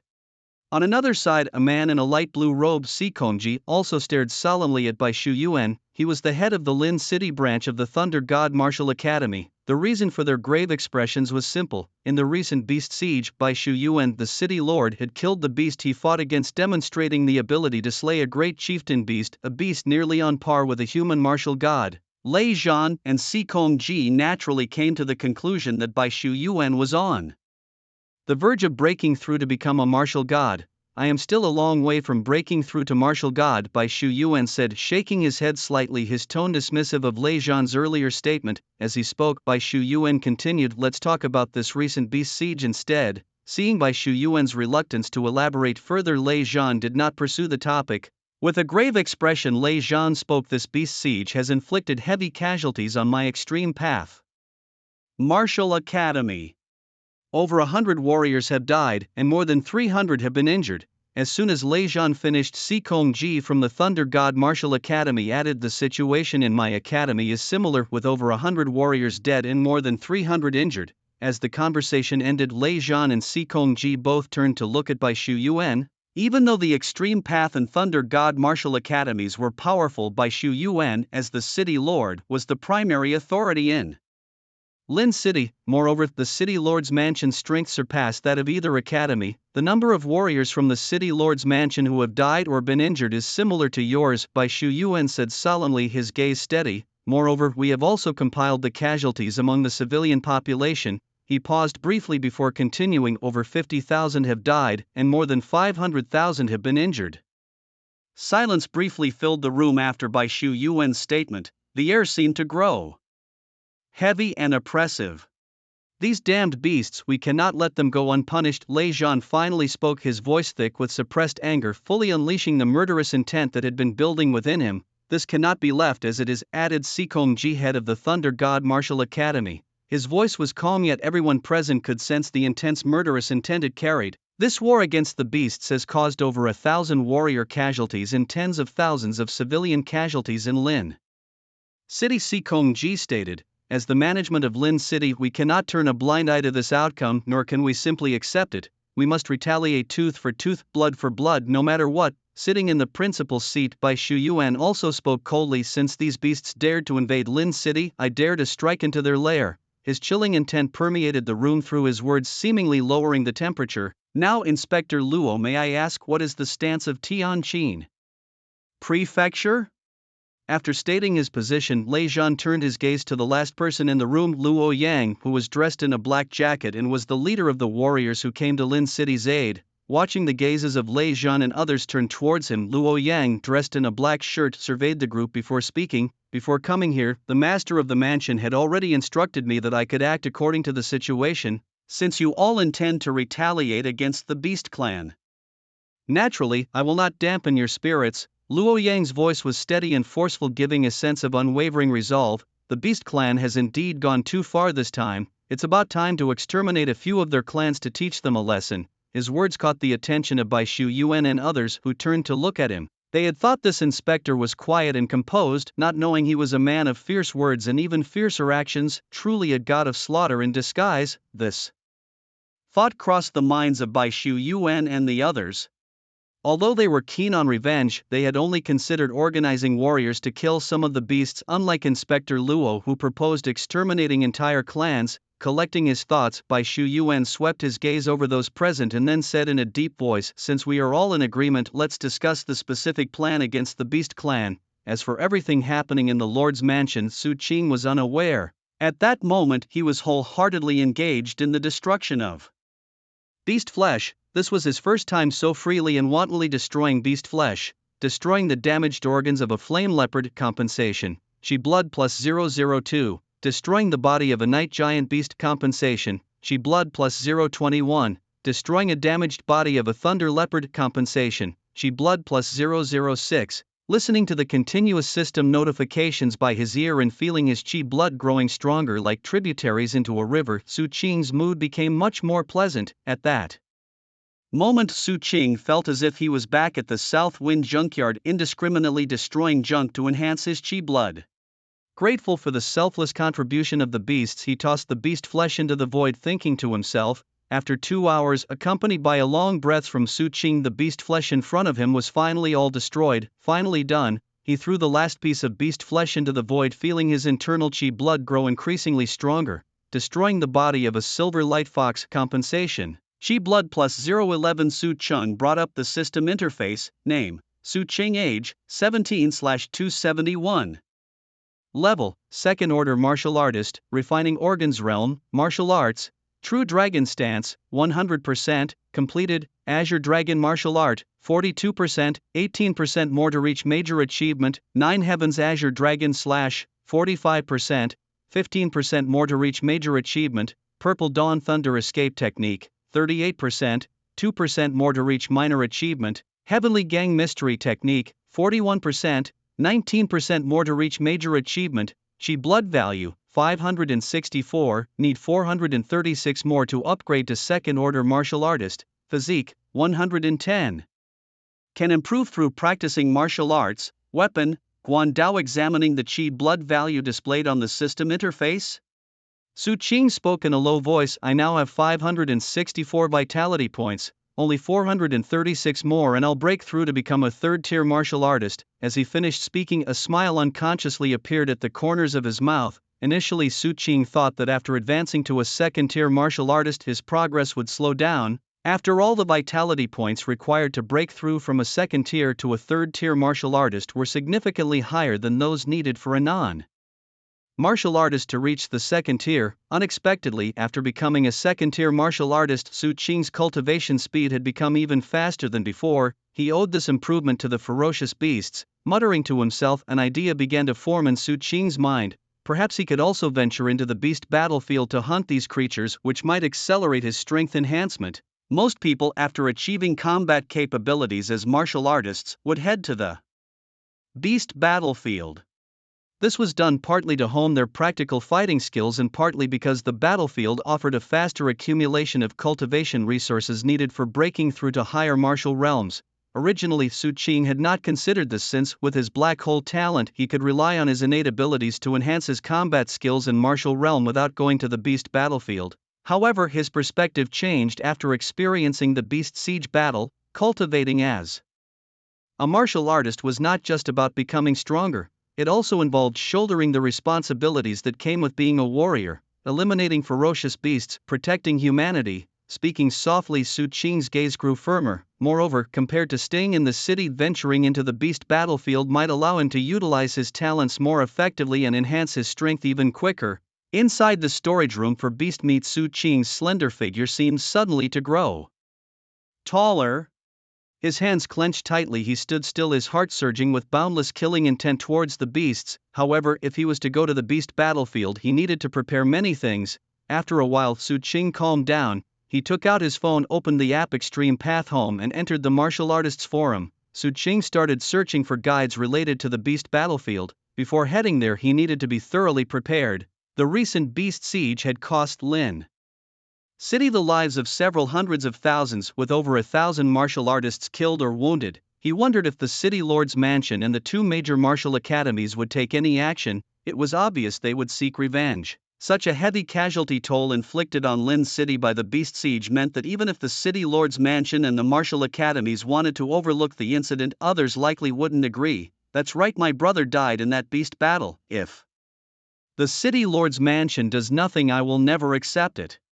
Me neither. I will absolutely not accept it. If the Lord's mansion and the two major martial arts schools do not take action, then I will go to the beast battlefield alone and slaughter these beasts. I'm going too. Are there any brothers who will join me to form a team? I think the person upstairs does not understand the character of the Lord and the two school heads. It's not in their nature to not retaliate. I guess they are probably already planning their revenge. Yes, we just need to wait for the notification and then go and exterminate those beasts. When Su Qing opened the martial arts forum, what caught his eye was the Lin City section filled with the excited discussions of warriors. All these voices were about the recent beast siege. Every word in the forum carried a murderous intent, as if they couldn't wait to head to the beast frontline and completely annihilate them. Su Qing's fingers slid across the screen, his gaze scanning the posts of numerous warriors. He noticed, apart from the boundless murderous intent towards the beasts and discussions about when the Lord's mansion would announce the beast slaying plan, there were also discussions about the beast siege itself.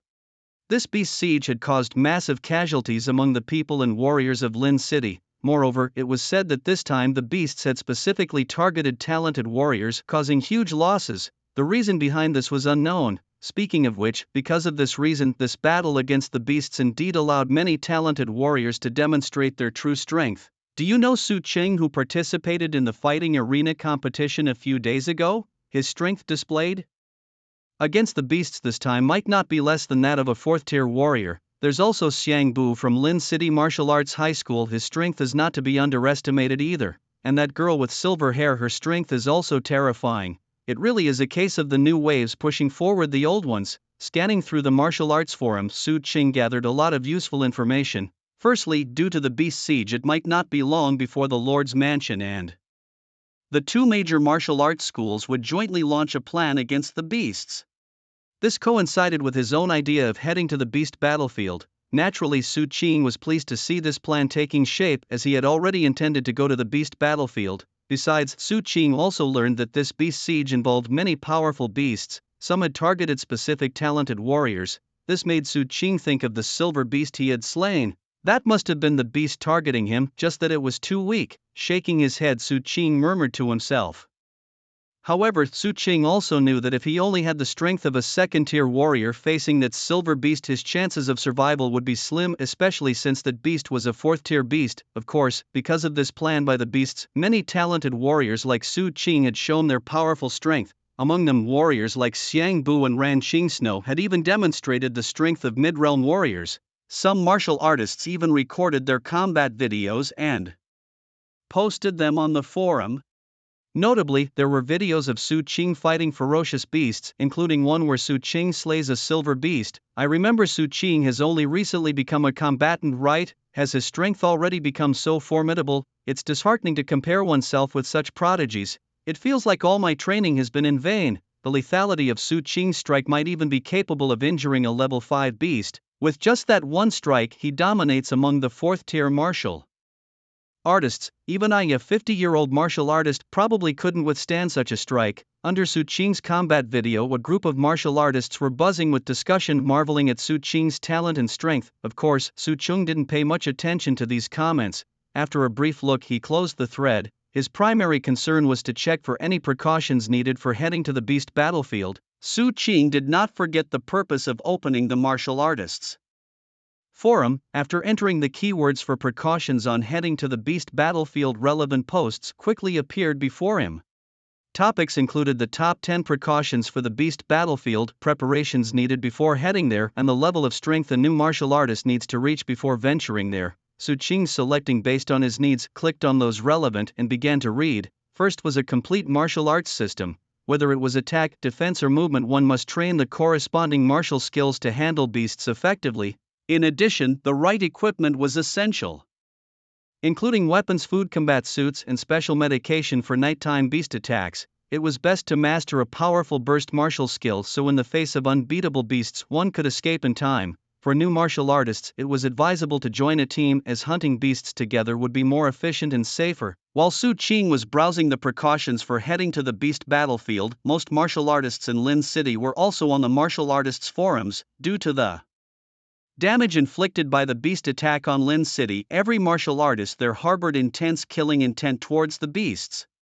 The Martial Artists Forum, as a place where the city lord's office and the two major martial halls used to post announcements, was closely monitored by these waiting warriors. They hoped to be the first to know when the city lord's office announced a plan to exterminate the beasts. However, waiting for the announcement was quite dull, so these martial artists also clicked on some posts to discuss and exchange ideas. In a lavishly decorated room, the robust Zhong Yu was browsing through the messages on the Martial Artists Forum. Having survived a perilous beast attack during the day, Zhong Yu was filled with anger. Although he had only recently become a martial artist and was still weak, he was eagerly reading through the Martial Arts Forum, waiting for the official plan against the beasts to be announced. At that time, even if he couldn't go in person, his mood would be much better. Li Yuan and Zhang Heng, Zhong Yu whispered softly, calling out two names. They were classmates from his class, and although they didn't interact much during school, they were still his classmates, and Zhong Yu had feelings for them.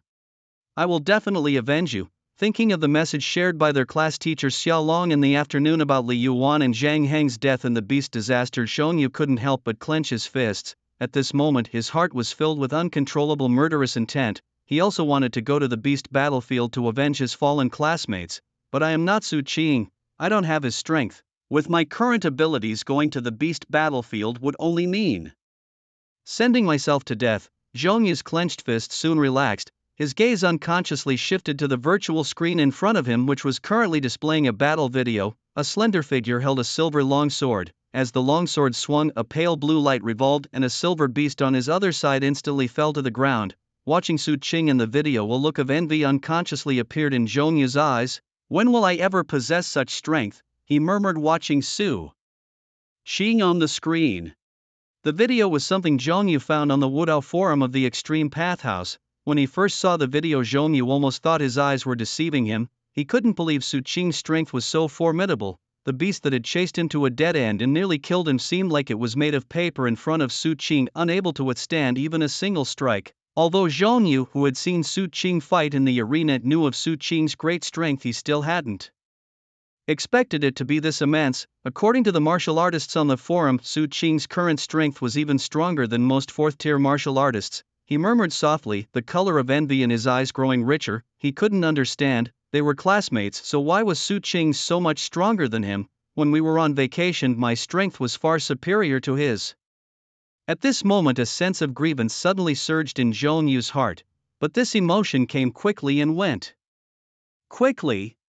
Soon Zhong Yu's expression turned firm. However, with Su Qing around, he could also help avenge Li Yuan and Zhang Heng. As he spoke, Zhong Yu suddenly seemed to remember something, his expression changing. Right, I could share this battle video in our class group. Maybe it would improve the mood of our classmates. Thinking of this, he immediately picked up his phone and started transferring the video from the Wudao forum to their class group. Since the class teacher Xiao Long had announced the deaths of Li Yuan and Zhang Heng at the hands of the beast, the group had become very quiet. Every classmate who saw the message felt downhearted. To lose a friend so suddenly to a fierce beast, someone they had known for years and spent every day with, was something nobody could easily accept. After Zhong Yu shared the video in the group chat and tagged everyone, instead of sinking into sorrow and self-pity, he suggested that they should focus on training hard. Like Su Qing, they could avenge Li Yuan and Zhang Heng by slaying fierce beasts.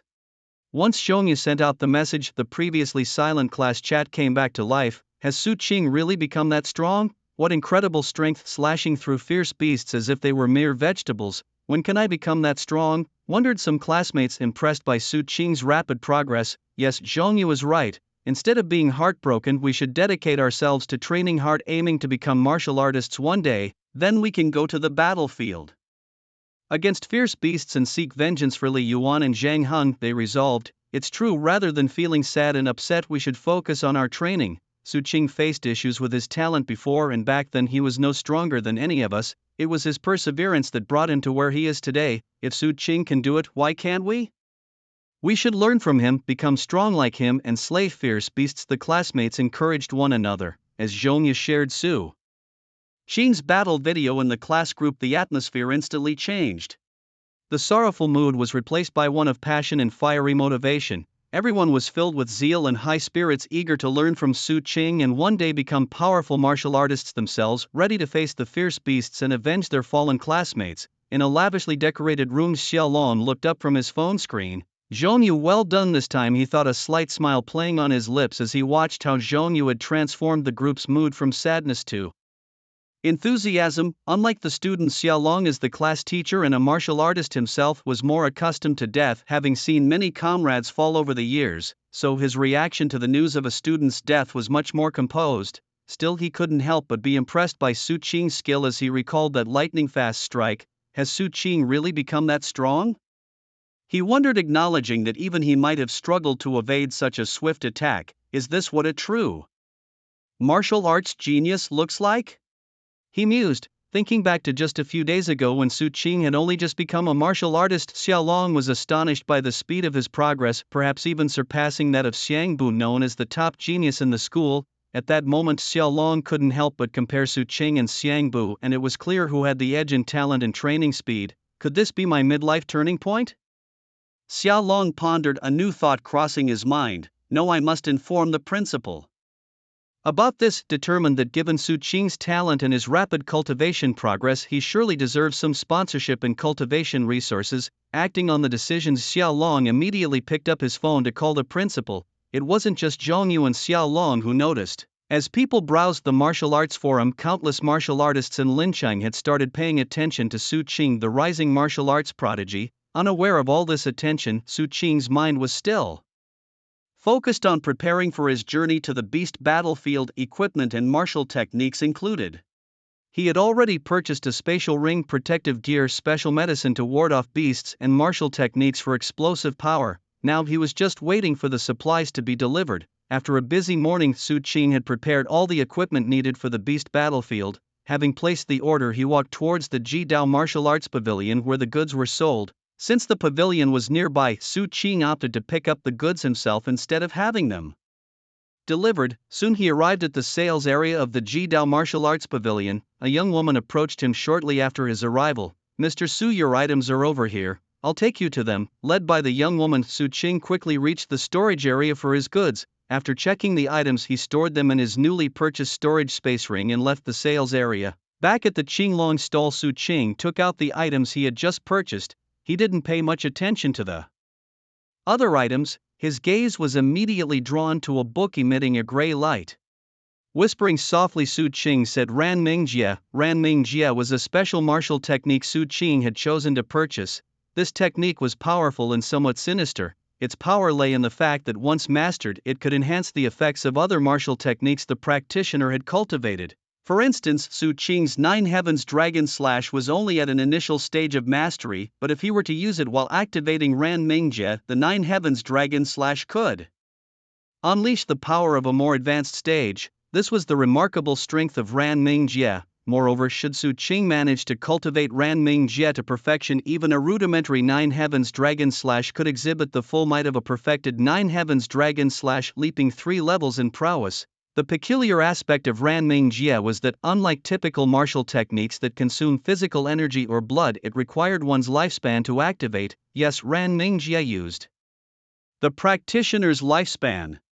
Each activation of Ran Mingjie would consume a portion of the martial artist's life. For this reason, many martial artists who wish to practice the life-burning decree face the issue of life depletion before they even master the basic skills. Consequently, even on martial forums, the introduction to this sinister martial art is summarized in a single sentence: only those unafraid of death should practice it. Holding the martial arts manual that emitted a sinister glow, Su Qing's lips curled into a smile. What others avoided at all costs was trivial to him. His confidence stemmed from an incident today while handling the corpse of a fierce beast. Su Qing had discovered that destroying the complete corpse could extend his own lifespan. This was precisely why he chose the life-burning ordeal. As long as there were corpses of fierce beasts, his lifespan could continuously increase. The consumption of life was inconsequential to Su Qing. To him, this technique seemed tailor-made. Looking at the manual in his hand, Su Qing did not hesitate for long and threw it beside him.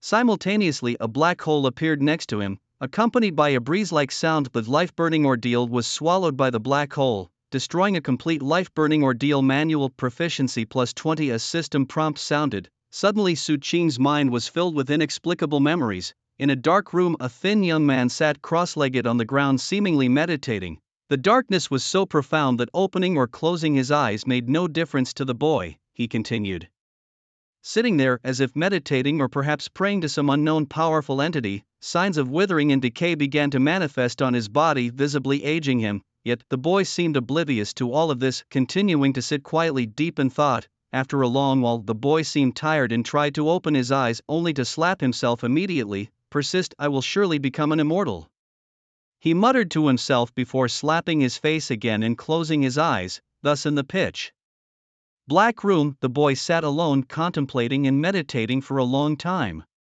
Even the dark space seemed to become quiet. The boy, initially young, now appeared as a white-haired old man. Suddenly a breeze seemed to pass by. On closer inspection, it was the young man opening his eyes. At that moment, the originally dark room instantly lit up. I become an immortal, haha. A strange laughter echoed in the small room, which now became as bright as daylight, as if bathed in the sun's rays. In this moment, Su Qing in the Qinglong stall slowly opened his eyes. A glimmer darker than the starry sky flashed in his eyes. It took Su Qing a long time to snap back from his memories. Talent, he murmured softly, summoning the system interface. Name, Su Qing. Age, 17/271. Realm, second order martial artist. Refinement stage, martial arts. True dragon stance, 100%, perfected. Azure dragon martial path, 42%, 18% more to reach major accomplishment. 9 heavens Azure dragon slash, 45%, 15% more to reach major accomplishment. Purple Dawn Thunder Escape Technique, 38%. 2% more to reach minor accomplishment. Heavenly Gang Mystique, 41%. 19% more to reach major accomplishment. Life Burning Ordeal, 20%. 20% more to reach minor accomplishment. Vitality Points, 565. 435 more needed to upgrade to second order martial artist. Physique, 110. Can be enhanced through martial cultivation. Weapon, Guan Dao. Looking at the information displayed on the interface, Su Qing finally became alert. What a bizarre technique! Despite practicing many martial arts techniques, this was the first time he encountered such a terrifying situation. He thought of that dark and gloomy place in his memory and furrowed his brows. Unsure what that place was, he sighed deeply and shook his head. Regardless, I've managed to cultivate it. Now I have the means to venture into the beast battlefield. Just as Su Qing's words fell, he suddenly heard a loud commotion outside. The Lord's mansion and the 2 major martial arts schools have announced a plan against the beasts. Everyone look, killing beasts earns points for rewards, which can be exchanged for items from the treasury set up by the Lord's Mansion. Extreme Path Martial School and Thunder God Martial School. Blood Yuan pills, spirit source herbs, martial techniques, even insights to break through to the martial god realm. There are even divine level techniques. I'm heading out of the city to fight the beasts. What a grand gesture! This will likely attract all the martial artists in the city. Such generous rewards might even draw martial artists from neighboring cities. The discussions caught Su Qing's attention. A beast eradication plan. Upon hearing the crowd, it was as if he remembered something and immediately logged onto the Extreme Path Martial Forum. In the Lin City section, he saw the blood red words pinned at the top. Beasts invade our homes and kill our people. We must fight to the death. The blood red words conveyed a fierce killing intent aimed at completely annihilating the beasts. Such swift action, Su Qing couldn't help but marvel. Ever since the beasts attacked the city, he had heard discussions about the Lord's Mansion planning a countermeasure more than once. Su Qing thought it would take a few days for the plan to be announced, yet it hadn't even been half a day and the plan was already in place. His gaze swept over the introduction and focused on the core content. Killing beasts earns points that can be exchanged for items from the treasury set up by the Lord's Mansion, Extreme Path Martial School, and Thunder God Martial School. Whispering softly, Su Qing immediately began to examine the items in the joint treasury. Blood essence pills, spirit source herbs, martial arts technique exchange privileges, cultivation insights for breaking through to the martial god realm.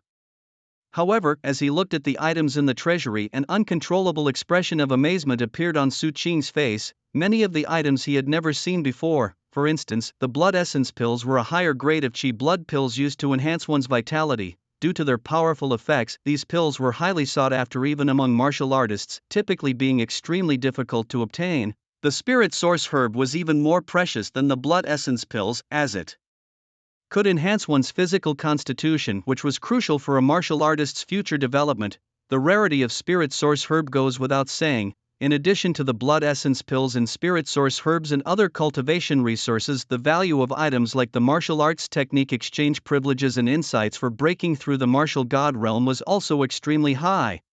Of course, among these items, the most valuable were the divine level martial arts techniques, which ranked even above A-level martial arts techniques. It was said that only martial god powerhouses and some exceptionally talented martial artists would cultivate such techniques. Looking at the rewards in the treasury, especially the spirit source herb and the technique exchange privileges, Su Qing's desire to head to the beast battlefield to slay ferocious beasts became even stronger. These two items were treasures that could rapidly enhance his martial prowess. The technique exchange privileges, needless to say, would allow Su Qing to quickly perfect his martial skills, significantly boosting his combat abilities. The spirit source herb, as a medicinal herb that could enhance physical constitution, would make Su Qing's path in martial arts much smoother. However, to participate in this event, one would need to join a martial artists squad and pass the assessment requirements set by the City Lord's Mansion.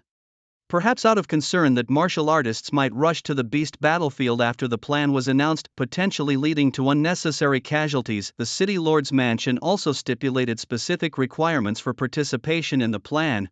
First, it was necessary to form a martial artists squad. The beast battlefield was extremely dangerous, often involving various unexpected situations or encounters with strangely capable beasts. In such cases, even powerful martial artists could not guarantee their safe return. Considering this, the City Lord's Mansion, after consulting with the two major martial academies, decided to add this requirement. According to the casualty statistics of martial artists over the years, the casualty rate of martial artists in squads was lower than that of lone martial artists. As for the assessment requirements, the reason is quite straightforward: to prevent warriors of inadequate strength from recklessly venturing into the beast battlefield and suffering casualties. The City Lord's Mansion has placed certain restrictions on the strength of the warriors participating in this plan.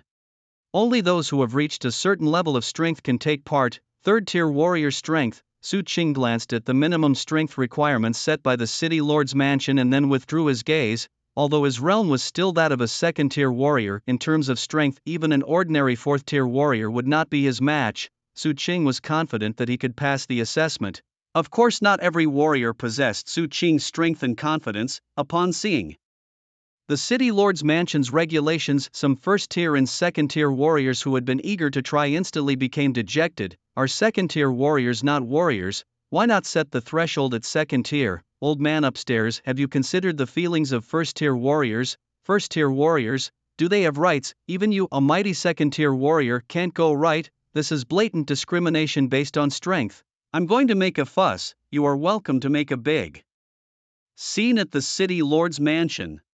Support. Under the City Lord's Mansion's post about the beast battle plan, a bunch of second-tier and first-tier warriors began to make noise. Of course, their commotion was just confined to the warrior forums. No warrior would dare to actually cause trouble at the City Lord's Mansion. After all, the City Lord by Shu Yuan's temper is not to be trifled with. He really would deal with them. Anyone who dares to cause trouble at the City Lord's Mansion would find out what it means to bite off more than one can chew. Although his strength was sufficient, Su Qing still needed to find a teammate with enough strength. Inside the Azure Dragon stall, Su Qing frowned and thought. With his strength, passing the City Lord's Mansion's assessment was not a problem. However, apart from the strength assessment, the City Lord's Mansion had another requirement for participating in the plan: finding a teammate and forming a warrior team. Since he had become a warrior only recently, Su Qing hardly knew any other warriors, making this task rather challenging. The warriors he knew could be counted on one hand. Huang Feng was too weak, probably not even qualifying to participate in the plan. Zhuge Director had sufficient strength, but the gap between his strength and Su Qing's was too great. Besides them, there were only the class heads Xia Long and Ran Qingxue. Images of the few warriors he knew flashed through his mind. Su Qing's eyes gradually brightened. Right, I can team up with Ran Qingxue. At that moment, Su Qing remembered that after the beast siege battle ended, Ran Qingxue seemed to have mentioned this to him. Thinking it over, Su Qing immediately picked up his phone to send Ran Qingxue an invitation to team up. Have you seen the announcement from the City Lord's Mansion? I'm planning to participate in the plan to go to the beast battlefield and slay beasts. Would you like to join me?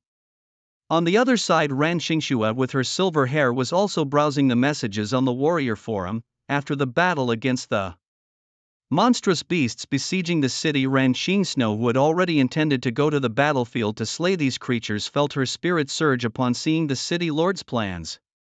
Just like Su Qing, Ran Snow also faced the problem of finding suitable teammates. The martial artists she knew were either too powerful, far beyond her level, or too weak, not even meeting the threshold to participate in the plan. Those of similar strength had only average martial talents and were not suitable for teaming up to head to the battlefield. In her room, Ran Kingsnow's lovely brows furrowed slightly. Now, it seemed that Su Qing might be the only suitable team member left. Thinking of Su Qing, images she saw on the martial forum of him slaying a silver beast with a single strike flashed through her mind. His strength was comparable to hers, his talent perhaps even surpassing her own. She had already invited him once, right after the city's battle against the beasts. However, Su Qing had not responded to her invitation. Should I invite him again? Ran Snow murmured softly, a frown creasing her brow. Normally, she would never consider re-inviting someone, but she truly could not find any other suitable teammates at the moment. As she hesitated on whether to send another team invitation to Su Qing, she suddenly saw a message from an account labeled Only Rival. Su Qing, she whispered his name and quickly opened the chat interface. There she saw the team invitation Su Qing had sent to head to the beast battlefield. This is actually great, she said, her beautiful face breaking into a smile like ice melting under the warmth of spring. On the other side, seeing Ran Kingsnow's message agreeing to team up, Su Qing nodded slightly. With this, everything was ready. All they needed to do now was pass the city lord's assessment tomorrow and they could head to the beast battlefield. Thinking of the upcoming journey, Su Qing felt a mix of nervousness and anticipation. Living in such times, the beast clan constantly threatened the survival of humanity. Among humans, there was a widespread sentiment of hatred towards the beasts. Yet, with this hatred, everyone also recognized the strength of the beasts. As the old saying goes, often the opponent is the one who understands you best.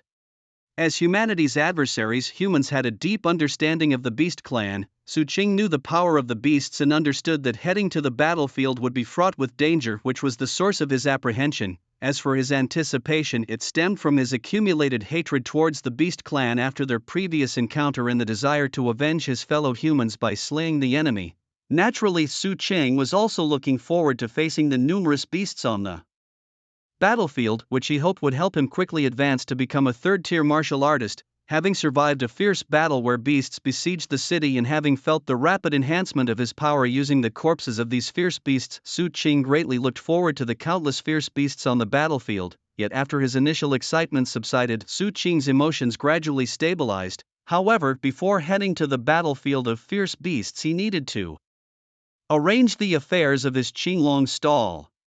Although he had decided to go to the battlefield, Su Qing was not ready to give up the lucrative path of selling martial arts techniques at the Qinglong stall. After all, although he no longer needed to buy beast meat to enhance his vitality, there were still other expenses. For instance, buying martial arts techniques, improving the proficiency of his martial skills, and purchasing other martial arts equipment. With this in mind, Su Qing immediately left the Qinglong stall and walked towards other stalls selling martial arts techniques. After some time, the martial arts market had recovered to about 70 to 80% of its usual bustle due to the frequent purchases of martial arts techniques in recent days. For Su Qing, buying these techniques had become second nature. He quickly acquired the incomplete martial arts techniques he wanted. As he was about to head to the battlefield of fierce beasts, Su Qing did not save any money this time. He almost converted all the money in his account into martial arts techniques. Of course, for the same reason, while purchasing the techniques, Su Qing, based on the progress of his current martial arts training, also specifically bought some martial arts techniques that he needed. His goal was simple: to strengthen his weaknesses to deal with the dangerous environments he would face on the battlefield of fierce beasts. After converting all his money into martial arts techniques, Su Qing left the Extreme Path Martial Hall and hurried home. Fortunately, the district where Su Qing lived had not suffered much damage during the beast siege battle. After repairs by the city lord's mansion staff, by the time Su Qing returned to his district, it had been completely restored to its original state. Walking through the district, Su Qing suddenly realized something interesting. It had been some time since he became a martial artist, and his strength was now comparable to a fourth-tier martial artist, yet he had not moved to a new house. I must be the most miserable martial artist around, Su Qing muttered to himself with a wry smile. Of course, the reality was that Su Qing had spent all his money on cultivation. Furthermore, he had no grand desires or requirements regarding his living environment, and having lived there for many years he had grown attached to it. So, although some time had passed since he became a martial artist, Su Qing had not moved from his original residence. Upon returning home, Su Qing eagerly took out the martial arts techniques from his storage ring. He then began throwing the techniques into the black hole beside him. As Su Qing made his move, the notification sound of the system quickly rang by his ear, damaging an incomplete Thunder martial arts technique compensation, plus 10% proficiency in Thunder martial arts, damaging a damaged martial arts technique compensation, plus 1% proficiency in Azure Dragon martial arts, damaging an incomplete Flame Blade technique compensation, plus 10% proficiency in Flame Blade, damaging a damaged Blade technique manuscript compensation, plus 1% proficiency in Nine Heavens Azure Dragon Slash. At the same time, Su Qing's mind was filled with many inexplicable memories. He closed his eyes and began to absorb these martial insights. While Su Qing was striving to improve his martial proficiency, elsewhere, inside the Extreme Path Martial Academy, Zhugaku was looking coldly at the young martial artist before him. "Longyu, do you realize your mistake?" As he spoke, a deep disappointment was evident in Zhugaku's eyes. Originally entrusting Longyu with the task of protecting Su Qing was a mark of his trust and appreciation. After all, although protecting Su Qing carried certain risks, it also presented an opportunity to forge a relationship with him. If one day Su Qing became a martial god, the goodwill from today would bring untold benefits to Longyu. Such an opportunity was coveted by many, but Longyu, Zhugaku had handed him the opportunity, yet he failed to cherish it. At a critical moment when beasts attacked the city, he left Su Qing's side, putting him in danger. "I was wrong." Facing Zhugaku's reprimand, Longyu offered no explanations or rebuttals. He knew he had indeed made a mistake. Despite having a million reasons in his heart at that moment, what he needed to do was to stay by Su Qing's side and ensure his safety. That was the task given to him by the Extreme Path Martial Academy. Zhugaku's expression softened slightly at Longyu's attitude. "I know you left Su Qing to save your wife. Putting myself in your shoes, I can understand," Zhugaku continued sternly. "However, understanding aside, a mistake is a mistake and must be punished." He paused briefly before continuing. "Given your dereliction of duty in failing to protect Su Qing, the following punishment is decreed. However, given the current situation, the punishment will be withheld. The Academy assigns you a top-secret mission. If completed successfully, the Academy may consider reducing your punishment." As he spoke, Zhugaku handed a document to Longyu. Taking the document from Zhugaku's hands, Longyu looked down. His eyes quickly scanned the document, revealing the new task assigned by the Academy: exterminate the Moonlight Fox clan. After handing over the document, Zhugaku waved his hand. "All right, go prepare." Longyu put away the document and turned to leave. As he walked away, the guilt in his eyes gradually turned somber. Behind him, watching Longyu's departing figure, Zhugaku murmured softly, "I hope this time you won't disappoint me."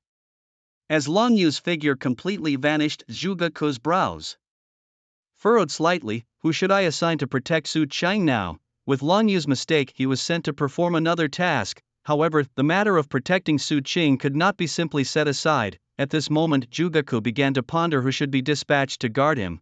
Given Su Qing's current strength, the person responsible for his protection needed to be at least a 6th-tier martial artist, which posed quite a challenge. Standing still, Zhugaku's mind raced as he thought about the best candidate for this task.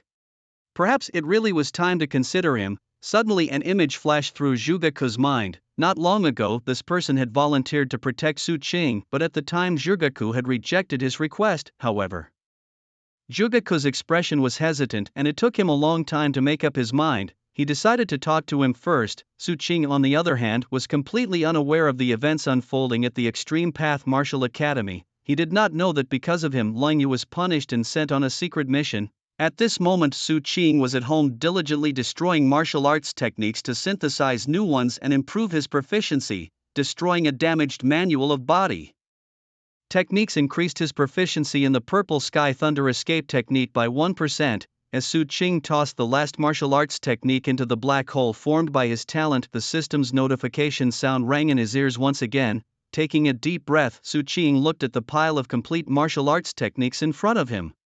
Finally, he was done. While speaking, Su Qing turned his head towards the black hole beside him. As he gazed at it, the black hole slowly began to dissipate. Once the talon-formed black hole completely vanished, Su Ching sighed lightly and called up the system interface. Name: Su Ching. Age: 17/271. Level: Second Tier Martial Artist. Refinement Stage: Martial Skills. True Dragon Stake Technique: 100%. Achieved Perfection. Azure Dragon Martial Technique: 43%. Needs 17% more proficiency to reach. Major Achievement: 9 Heavens Azure Dragon Slash, 45%, needs 15% more proficiency to reach Major Achievement. Purple Sky Thunder Escape Technique, 40%, needs 20% more proficiency to reach Major Achievement. Heavenly Gang Mystery Technique, 41%, needs 19% more proficiency to reach Major Achievement. Life Burning Ordeal, 20%. Needs 20% more proficiency to reach Minor Achievement. Vitality, 565. Needs 435 more to upgrade to Second Tier Martial Artist. Physique, 110, can be enhanced by practicing.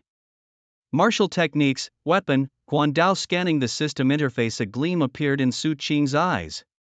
The Purple Sky Thunder Escape Technique had finally reached the Minor Achievement stage. This would increase his chances in the Fierce Beast battlefield. Because of his upcoming journey to the Beast battlefield this time, when purchasing martial arts techniques, Su Ching specifically bought more body technique manuals to help advance the Purple Sky Thunder Escape Technique to the Minor Achievement stage. Thus, on the battlefield against fierce beasts, even when facing powerful creatures, Su Ching could move more freely. With Su Ching's current cultivation coupled with the Minor Achievement realm of the Zixia Thunder Escape Technique, his running speed could likely surpass many 4th stage martial artists. Once Su Ching activated the life-burning decree, many 5th stage fierce beasts and even some 6th stage beasts would probably find it hard to catch up with him. Satisfied, Su Ching nodded and withdrew his gaze. Now he just needed to pass the assessment at the City Lord's Mansion tomorrow to head to the battlefield of fierce beasts. Thinking of this, a look of anticipation appeared in Su Ching's eyes. Early the next morning, Su Ching got up, packed his things, and went straight to the Extreme Path Martial Arts Gym. The night before, he had specifically communicated with Zhang Rushan, agreeing to meet at the entrance of the Extreme Path Martial Arts Gym this morning. Uncle Zhang, boss. At the entrance of the Extreme Path Martial Arts Gym, Su Ching met Zhang Rushan. Uncle Zhang, I told you everything last night. I am about to head to the battlefield of fierce beasts to hunt. I won't be in the city for a while, so I'll need you to take care of the Qinglong stall. Here are some martial arts techniques. You can sell them depending on the situation in the next few days. After briefly discussing and clarifying the matters with Zhang Rushan, Su Ching turned to head towards the City Lord's Mansion. The assessment location for heading to the battlefield of fierce beasts was at the City Lord's Mansion, where Su Ching and Ran Xingshua had agreed to meet. Boss, you must be careful. Watching Su Ching turn and prepare to leave, Zhang Rushan suddenly spoke up. Ever since Su Ching became a martial artist, Zhang Rushan consciously adjusted his role. When facing Su Ching, he always acted as a subordinate to a boss, yet now as Su Ching was about to venture into the dangerous battlefield of fierce beasts, Zhang Rushan couldn't help but speak out. At this moment, the scene of their first encounter at the Nanfeng garbage dump flashed through Zhang Rushan's mind. Back then, Su Ching standing alone among other garbage cleaners seemed out of place. That scene touched Zhang Rushan, evoking a feeling of elder-like concern for a junior, hence he had taken extra care of Su Ching thereafter. However, as Su Ching grew into a warrior, Zhang Rushan had suppressed these emotions, but now, seeing Su Ching about to face danger, those suppressed feelings surged once again. That was why he spoke up. Zhang Rushan's words caused Su Ching to pause slightly. He turned his head, looked at Zhang Rushan and said, Uncle Zhang, I will be careful, don't worry. With that, a smile appeared on Su Ching's face. Then he turned and headed straight for the City Lord's Mansion. Behind him, Zhang Rushan watched Su Ching's departing figure intently until he completely disappeared from view. The Extreme Path Martial Arts Gym was located in the east of Lin City, while the City Lord's Mansion was at the core of Lin City. The distance between them was not short, about 20 to 30 kilometers. However, this distance was not much of an issue for Su Ching. Operating the Zixia Thunder Escape Technique, Su Ching soon arrived at the City Lord's Mansion. As Su Ching approached the Lord's Mansion from a distance, he could see a stunning figure with silvery long hair standing there. She seemed like a beautiful landscape, attracting the gaze of everyone around. Even though he had seen her many times before, the moment he laid eyes on Ran Xingshua, Su Ching still felt amazed. Su Ching, you've arrived. With Su Ching's arrival, the usually expressionless Ran Xingshua squeezed a smile onto her face and spoke softly.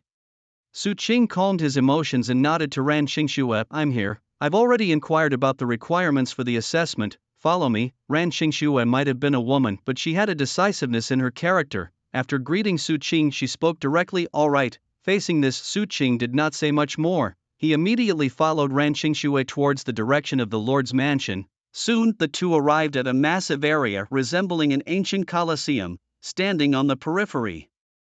Su Qing could still see warriors and ferocious beasts continuously fighting in the middle of the arena. What is this? Su Qing looked towards the center of the arena, his brow slightly furrowed. Noticing the confusion in Su Qing's heart, Ran Xingxue explained, this is the testing ground of the Lord's mansion. The rules of the assessment are simple. Warriors are to fight a third-tier ferocious beast. Victory means passing the assessment. Defeat means failure. Listening to Ran Xingxue's explanation, Su Qing nodded slightly.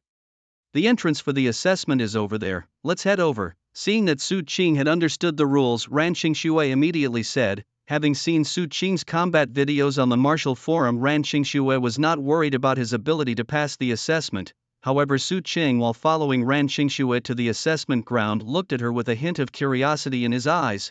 Although they were classmates, the gap in their abilities was significant. Ran Xingxue's true strength within Su Qing's class was known only to the class head Xiaolong and no one else. Of course, just as Ran Xingxue believed that Su Qing could pass the assessment, Su Qing was also fully confident in Ran Xingxue's abilities. Soon Ran Xingxue and Su Qing arrived at the entrance to the assessment. The warriors there had just left, allowing them to enter for their assessment. Under the guidance of the staff, Su Qing and Ran Xingxue were quickly arranged to different platforms for their respective assessments. Upon entering the platform, Su Qing discovered his opponent was a third-tier ferocious beast, the fiery leopard. Su Qing was not unfamiliar with this type of beast. During his recent purchases of beast meat to enhance his vitality, Su Qing had bought a lot of fiery leopard meat. Moreover, in the battle where the beasts attacked the city yesterday, Su Qing had also slain quite a few fiery leopards. The previous warrior had not defeated the fiery leopard in the assessment, which had boosted the beast's confidence. Hence, when Su Qing stepped onto the platform, the fiery leopard on the other side began to roar fiercely at him as if proclaiming its might. With a roar just facing him, Su Qing merely glanced indifferently. He then raised his right hand, executing the Nine Heavens Azure Dragon Slash. A pale blue light flashed, and in an instant the ferocious flame leopard that had been roaring fiercely was split in two, falling to the ground. After a brief look at the corpse of the flame leopard, Su Qing turned and walked back the way he had come. After Su Qing left, a young man dressed in a white work uniform arrived at the arena to clean up the remains of the flame leopard. As he worked, he muttered to himself, these brutes, can't they hold back a little? It's just an assessment, not a beast battlefield. However, his muttering was obviously inaudible to Su Qing. At this moment, Su Qing had reached the assessment verification area. After being verified by the staff, he walked out of the assessment venue. As Su Qing came out, he saw a figure with silver hair flowing loosely, also following him out. Past, Ran Xingxue spoke softly, looking at Su Qing, who stood before her. Past, Su Qing nodded. A smile appeared on Ran Xingxue's face. Good, in that case, we can head to the beast battlefield. During the conversation, Ran Xingxue paused slightly and then turned to Su Qing. Have you been to the beast battlefield before? Oh no. Seeing Su Qing shake his head, Ran Xingxue pondered for a moment and said, the beast battlefield can roughly be divided into several areas from the outside to the inside. First is the outermost safe zone. This area is a buffer zone adjoining the city area of Lincheng and the beast battlefield. Because it is maintained by the city lord's mansion, there are basically no fierce beasts here. Most warriors, for convenience or safety, will head to the safe area for rest after reaching the beast battlefield. Ran Xingxue's speech was as concise and efficient as her personality. With simple words, she outlined the basic situation of the beast battlefield to Su Qing. Beyond the safe zone is the outer perimeter of the beast battlefield, which can also be called the low-level beast area. This area is inhabited mostly by low-level beasts, and it's rare to encounter beasts above the third rank. Of course, it's not that there are no high-level fierce beasts originally here. It's just that being close to Lincheng, the smarter high-level beasts, considering safety, mostly do not stay here. Even if there are any fearless ones who refuse to leave, they have mostly become the fallen souls under the blades of powerful warriors. Listening to Ran Qingshua's explanation, Su Qing nodded in understanding. Moving forward from the outer perimeter is the inner perimeter of the beast battlefield, where the beast's strength is significantly higher than those in the outer area. Even mid-level warriors need to be cautious here. Continuing deeper is the core area where many powerful high-level fierce beasts reside. Even many high-level warriors dare not venture there alone. Accompanied by Ran Qingshua's narration, Su Qing gained a basic understanding of the beast battlefield. Certainly, in addition to those situations, Ran Qingshue also shared with Su Qing some simple precautions. During combat, one must never be careless at any time, especially when facing group-dwelling fierce beasts. It is essential to resolve the fight quickly, otherwise, once surrounded, accidents are prone to occur. Also, one must not be negligent even while resting at night. Besides the necessary medications to keep fierce beasts at bay, it is best to have someone keep watch. As Ran Qingshue narrated the conditions of the fierce beast battlefield, both she and Su Qing kept moving. By the time Ran Qingshue finished introducing the basic situation of the fierce beast battlefield, they had just reached the city's exit. "Please show your IDs," said a warrior stationed at the gate to guard the passage. Upon verification, Su Qing and Ran Qingshue stepped out of Lin City and headed towards the outer safety zone of the fierce beast battlefield. Once outside the city gates, Su Qing was greeted with a completely different scene. Compared to the orderly Lin City, the outside world felt entirely different, vast, dim, dilapidated, without order. As Su Qing stepped through the city gates, he felt as if he had traveled through time, arriving in a savage era. Outside the city, aside from Su Qing and Ran Qingshue, there were other warriors also headed to hunt fierce beasts on the battlefield. At this moment, these warriors were bustling with conversation. "This time we must teach these beasts a lesson, let them know the cost of invading our human race," one of them said. "These damned beasts, we must teach them a lesson this time. I'm just short of some money to buy a grade B weapon. This is an opportunity. I'm also short of money to upgrade my martial arts technique. This trip to the fierce beast battlefield must yield enough kills," another added. "She blood pills, yuan spirit herbs, these are good stuff. I didn't expect the city lord's office to release such things this time. We must seize the opportunity. Insights on breaking through to the Wuxian realm. I must get it this time. Divine level martial arts techniques I am determined to get." Inside the safety zone, the warriors seemed relatively relaxed. Su Qing could see many warriors brimming with murderous intent, discussing fervently. By Su Qing's side, Ran Qingshue remained composed, having visited the fierce beast battlefield several times before and was well acquainted with the conditions here. Thus, she appeared confident and took the lead. Under Ran Qingshue's guidance, Su Qing ventured deeper, and soon the figures of other warriors began to thin out. Eventually, there were no other warriors in sight. The reason for this was the vast expanse of the fierce beast battlefield, covering nearly all the areas outside Lin City. Depending on their objectives, warriors would head to different areas to slay fierce beasts. "I'll take you to a place I often visited before. In that place, many second-order ferocious beasts known as Dark Night Grey Wolves lurked, and Ran Qingshuo suggested they start with them to get warmed up. Only after the figures of other warriors had disappeared did Ran Qingshuo, who had remained silent, finally spoke. "Although your strength is formidable, you have never been to the beast battlefield. You have not experienced the atmosphere here, so we'll start with the Dark Night Grey Wolves to test your mettle. Once you've adapted to the environment of the beast battlefield, we'll go deeper." Despite her young age, Ran Qingshuo possessed an exceptional martial talent and formidable strength. However, beneath her decisive and efficient demeanor was a cautious personality.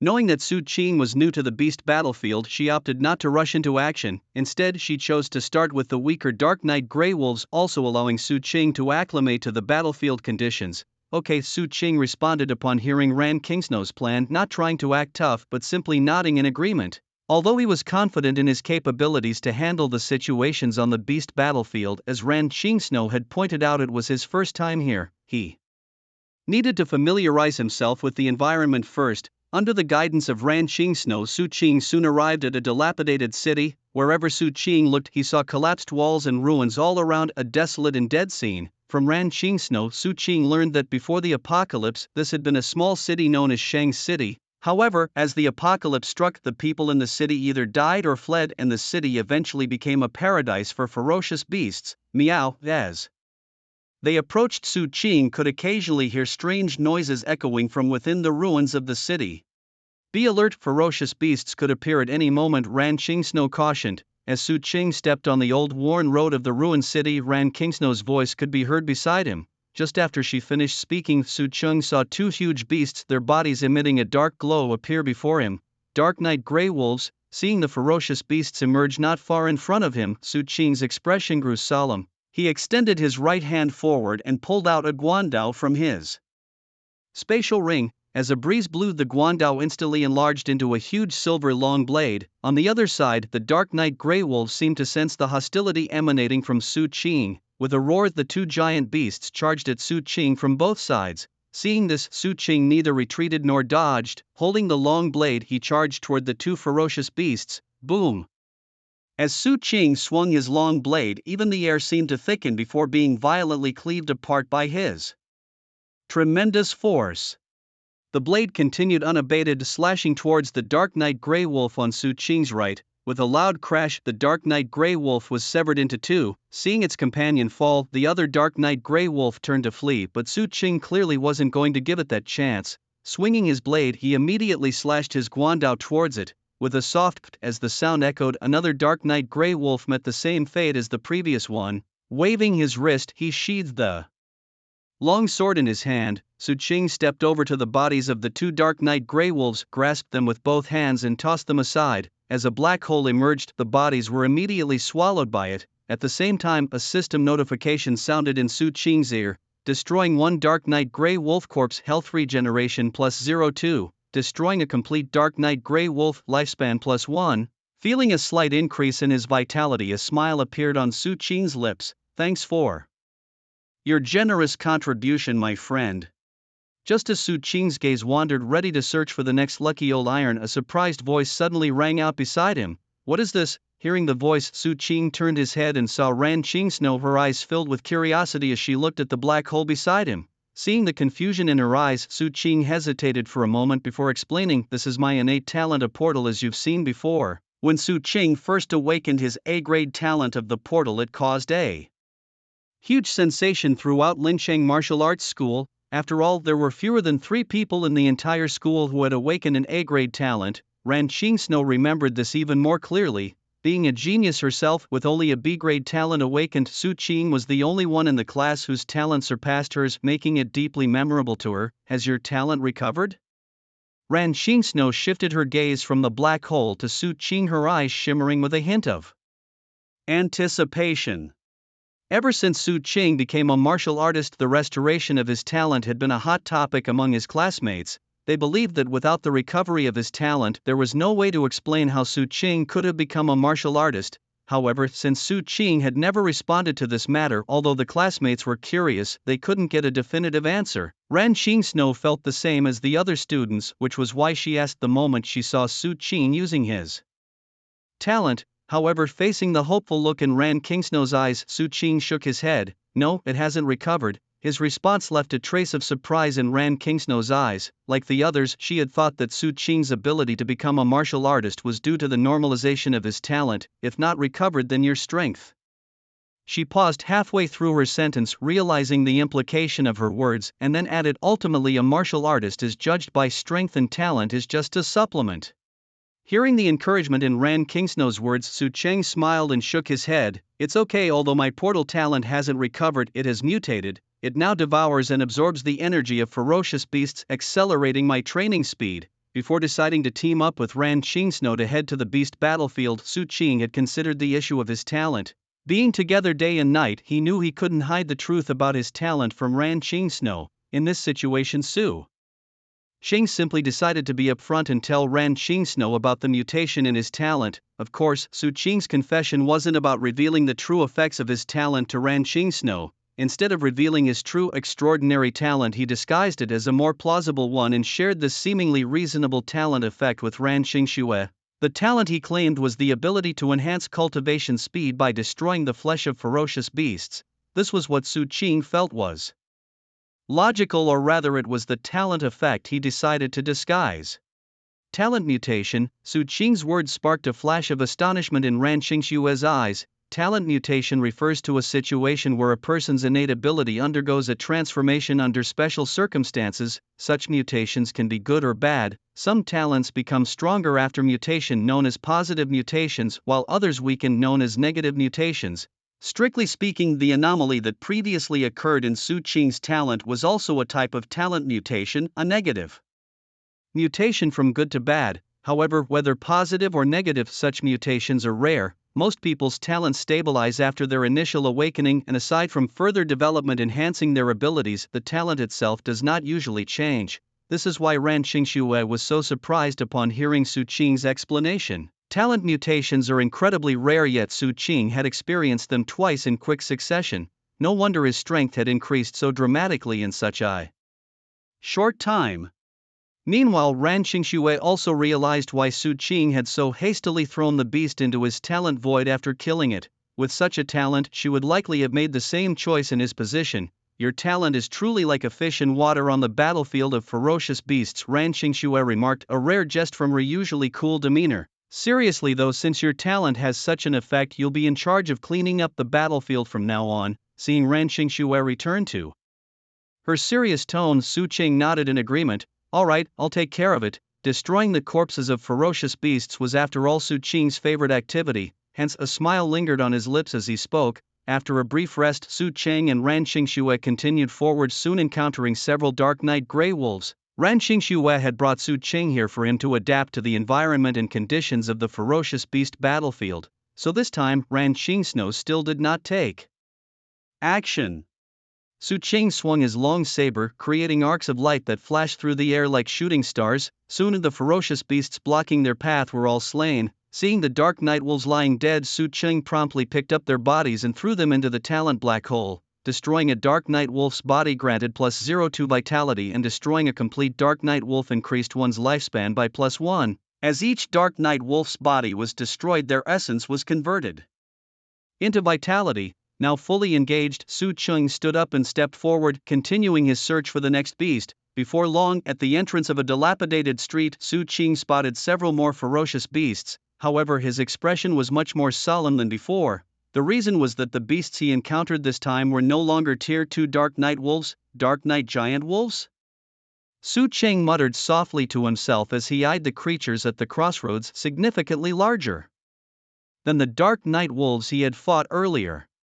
The strength of these beasts, like humans, was not fixed. They could evolve their bloodlines and enhance their strength by cultivating or consuming other ferocious beasts and spiritual herbs, just like the Tier 2 Dark Night Wolves, which could evolve into Dark Night Giant Wolves by similar means, breaking through to become Tier 3 ferocious beasts. Good beasts, Su Qing remarked, without a hint of retreat in his demeanor. Holding his long saber, he charged towards the Dark Night Giant Wolves. The saber whistled through the air, creating a fierce sound. This time, just like before, Ran Xingxue stood at a distance watching Su Qing engage the beasts. What was different, however, was that her gaze began to fall on Su Qing. This was the first time she seriously watched Su Qing battle a ferocious beast. With a swoosh, the long saber cleaved through the air, emitting a fierce sound. It then collided with a charging Dark Night Giant Wolf. Boom!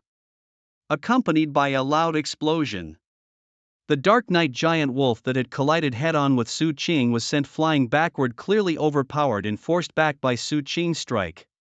After being repelled by Su Qing, the creature crashed heavily onto the ground, its eyes filled with a look of despair and sorrow. A low howl ensued, and soon the Dark Night Giant Wolf lay dead on the ground, unwilling to succumb. Seeing their companion fall, the other Dark Night Giant Wolves did not retreat. Instead, after exchanging glances, they collectively charged at Su Qing. A chorus of fierce howls filled the air as the remaining 5 Dark Night Giant Wolves rushed towards Su Qing, each vying to be the first to reach him. Facing the onslaught of the encircling beasts, a cold light flashed in Su Qing's eyes. He held his long blade like the setting sun over a long river. With a mighty roar, a blue blade light slashed towards the ferocious beast. Soon, the battle turned into a massacre. Although the strength of the Dark Night Giant Wolf was slightly superior to that of the Dark Night Grey Wolf, it was as if made of paper in front of Su Qing's 9 Heavens Azure Dragon. Slash! Su Qing chopped it up as easily as if slicing through vegetables, effortlessly killing it. Soon, the Dark Night Giant Wolf was effortlessly slain by Su Qing, its corpse strewn around like tattered remains. Stepping forward, Su Qing summoned a black hole, ready to throw the body of the Dark Night Giant Wolf into it to enhance his vitality. but at that moment Ran Qingshua's voice arose from the side, "Wait." Su Qing turned his head only to see Ran Qingxue, her silver hair shimmering, stepping up to his side. "Hold on a moment." Walking up to Su Qing, Ran Qingxue crouched down and produced a small knife and began to work beside the Dark Knight giant wolf. Before long, Su Qing saw Ran Qingxue stand up, holding a bloody heart in her hand. The heart of a Dark Knight giant wolf is a valuable thing, an ingredient for making blood yuan pills, and there are companies that buy them for a good price, she said as she tossed the bloody heart to Su Qing. On the other side, Su Qing, catching the heart, was momentarily stunned. This was the first time he had seen Ran Qingxue in such a manner, cold, detached like a female assassin from a movie. While Su Qing was still in shock, Ran Qingxue continued, "Third-tier beasts, unlike the second tier, have some valuable internal parts because they start to temper their organs. Many companies buy these things, like the heart of the Dark Knight giant wolf. It can be used to refine blood yuan pills. So, before feeding it to your talent, you might want to harvest these valuable parts from the beast's body and sell them when we return to the city." Coming back to his senses, Su Qing smiled and nodded at her. "Thank you." Actually, Ran Qingshue's advice was something Su Qing had read about on martial arts forums before coming to the beast battlefield, but because he was new to this place he had temporarily forgotten. "Since we're a team, we're comrades in battle. It's only right." Ran Qingxue waved her hand dismissively and stepped towards the bodies of a few other beasts. "I'll help you deal with these beast corpses." Su Qing nodded, bent over and began throwing the beast corpses already processed by Ran Qingxue into the nearby black hole, destroying a damaged Dark Knight giant wolf corpse, vitality plus 0.3. Feeling the increase in vitality within him, Su Qing stepped towards the other Dark Knight giant wolf corpses. With Ran Qingxue's help, Su Qing soon had the area cleaned of beast corpses, destroying a damaged Dark Knight giant wolf corpse, vitality plus 0.3, destroying another damaged Dark Knight giant wolf corpse, vitality plus 0.3. At the same time, the system's notification sounds kept ringing by his ear. After wrapping up everything, Su Qing finally had a moment to check the system interface, only to discover that his vitality had increased to 569. In just a short while his vitality had improved by 4 points. The beast battlefield was indeed an excellent place. A smile played at the corners of Su Qing's mouth. His current mood was as exhilarated as when he had first discovered at the martial artists' market that he could make money through damaged martial arts manuals. "Let's go to the next place," he said, waving his hand and stepping forward, ready to slay more beasts at the next location. Ran Qingxue nodded and followed Su Qing's steps. However, during their journey, she pointed out the shortcomings in Su Qing's recent combat. "Your fighting style should be more proactive," she advised. "Also, you need to learn to tag team. There's no need to take on many beasts at once. The beasts are weak now, but if you encounter stronger ones in the future, your current way of fighting will be at a disadvantage. When fighting beasts, besides relying on your own strength, you should also learn to use the terrain to your advantage and even use your opponent's strength against them." As they traveled, Ran Qingxue detailed the deficiencies in Su Qing's recent combat and shared some of her own fighting techniques. Su Qing listened intently, absorbing and digesting the information. Compared to Ran Qingxue, he was thoroughly a newcomer to the beast battlefield and indeed had much to learn.